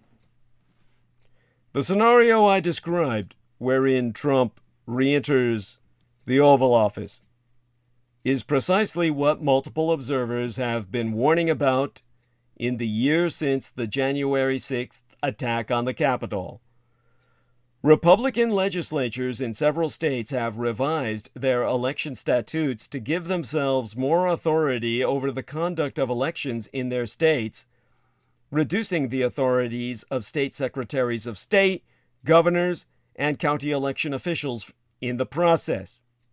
From the perspective of anyone who isn't a Republican, these moves look like preparation to commit fraud and to do so with legal impunity.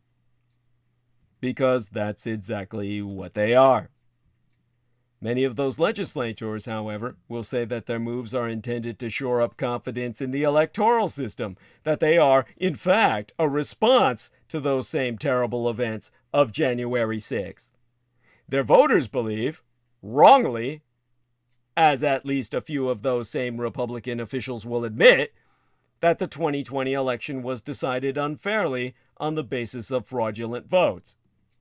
At a minimum, more and more mainstream Republicans are arguing voting procedures were capriciously changed by biased election officials and judges using the pandemic as an excuse in a way that unfairly advantaged Democrats. Therefore, they need to take these kinds of steps to convince their voters that the election will be conducted fairly. Perhaps they are right that this is what it would take to convince their voters. If they are, however, they will succeed only by undermining the confidence of the other party in those same electoral results. The same, sadly, is likely true of proposed Democratic attempts to shore up confidence in the electoral system. It seems to have been largely forgotten, but in 2020, despite extraordinary strain, the system worked. As independent observers have attested, no meaningful fraud marred the election. Turnout was extremely high for both parties despite pandemic conditions, attesting to the lack of effective voter suppression as well. Republican office holders at all levels of government were pressed to find fraud that did not exist, to decertify valid results, and otherwise to undermine the integrity of the election. They overwhelmingly resisted that pressure. The same is true of the judicial branch, which rejected out of hand the Trump campaign's spurious legal challenges. None of that, however, was sufficient to persuade tens of millions of Trump cultists that their candidate actually lost. On the contrary, when forced to choose between President Trump's baseless assertions and the conclusions of those Republicans duly charged with overseeing the election, these voters chose Mr. Trump over members of their own party who acted with integrity. The rioters on January 6th turned to violence because they believed that the election was stolen, and they believed that despite all the authorities, Democrats and Republicans, actually responsible for running it, saying otherwise. That's not a problem that can be solved by tinkering with the mechanics of elections oversight. It's entirely possible that worthwhile reforms to limit political grandstanding could fuel distrust by Democrats in the legitimacy of elections. Take the Electoral Count Act, a particular focus of concern because of John Eastman's memo suggesting, absurdly, that it granted Vice President Mike Pence the authority to unilaterally set aside certified electoral votes. The act was originally passed to prevent a repeat of the disputed election of 1876, during which Congress, previously responsible for resolving such disputes, deadlocked over which electors to approve from 3 states that submitted dueling slates. The act reduced Congress's role and aimed to provide clear rules for how and when states must approve their slates to avoid disputes. Those provisions can and should be clarified to eliminate the possibility that a future vice president might do what Mike Pence refused to, or that future representatives and senators could baselessly undermine popular confidence in election integrity, as numerous Republicans have done in the wake of the last election. But what any such reform would do is push more authority back down to the state level or over to the judicial branch. What happens if those actors behave in a corruptly partisan manner? With key state legislatures in Republican hands, and with the Supreme Court dominated by Republican appointees inclined to give latitude to those same state legislatures in setting electoral rules, it's not hard to imagine many Democrats in 2024 concluding that by reforming the act, they had disarmed themselves. Some Democrats, therefore, have called for federalizing America's unusually decentralized national elections. We have decentralized national elections that many Democrats feel should be federalized to override the possibility of partisan state legislature interference in either the conduct of the election or the vote count and certification of the winners. Because the Constitution vests a great deal of authority at the state level, some of these proposals might well face constitutional challenges, but even if they passed muster, what would they achieve? They would invest more power in Congress, which might well be in Republican hands. How confident would Democrats be in an election in 2024 ultimately overseen by Kevin McCarthy in the House and Mitch McConnell in the Senate? Nor would investing that power in another state-level authority be assured to fare better. After the 2020 election, Georgia's Secretary of State, Brad Raffensperger, a Republican, was a hero for refusing to compromise his integrity. But in the 2000 election, the independent authority responsible for running the election in Florida was Secretary of State Katherine Harris, a Republican who was widely distrusted by Democrats for what they saw as favoritism to George W. Bush.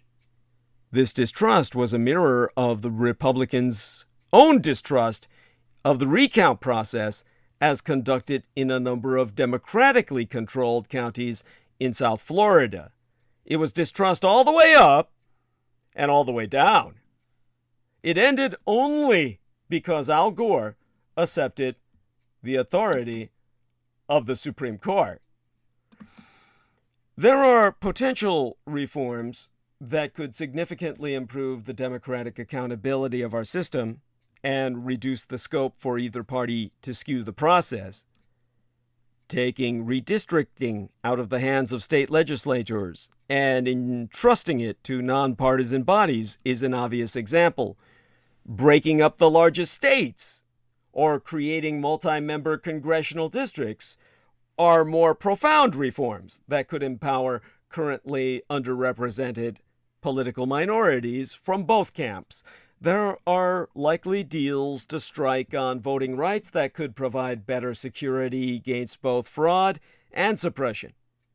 Such reforms, however, will never be trusted if they are enacted on a purely partisan basis to plainly partisan ends. Even if they are responding to real distortions and are formally neutral, they will be perceived and opposed as illegitimate partisan grabs if they are not undertaken cooperatively. They won't break the cycle of distrust or prevent a recurrence of January 6th any more than widespread agreement among nonpartisan observers that the 2020 election was fair did so. Because the problem is not that America is incapable of conducting an election with integrity. We just did, under some of the most difficult conditions. The problem is that too many Americans, predominantly Republicans today, but perhaps Democrats tomorrow, simply do not believe or accept the results, and that their leaders, again, predominantly Republicans today, but perhaps Democrats tomorrow, are willing and eager to cater to that mistaken conviction. That's a problem that cannot be legislated away. It can be resolved only by the parties themselves committing that demagogy will stop at the election's edge. Until that happens, American democracy will be in crisis, no matter what laws we pass to protect it. Now, with our next transmission, which will be within hours as far as I'm concerned, on Wednesday, I will start by telling you what we can do to save American democracy. Shane Bridges says, "Good morning, Douglas." Good morning to you, sir. What will it take to save American democracy? Stop Trump from stealing the election next time. There's no foolproof solution, but there are a few things that could help. And we're 1 year removed from the chaos of January 6th, 2021, and perhaps 3 years away from further chaos in January 2025. I'll help you bridge that gap when I host our next transmission, Wednesday night. Be there. We'll see if I find enough time to address that wonderful lady, Leza Dyer-Cross.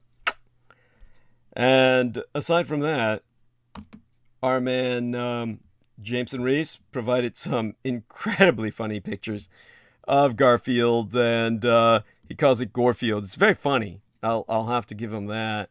And with that, I need to remind everyone, I need your help to get through the month.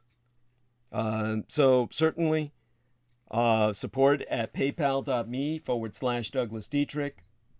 I am your only hope to get through the dark times ahead that we're plunging into even as I speak. All of this caused by our enemy on American soil, the Red States Republican Party. And of course, we're going to obey the rule of law until law is no longer just, which is now effectively the case with the Republican-backed Supreme Court of these United States. And as such, we'll know that the end of obeying law is near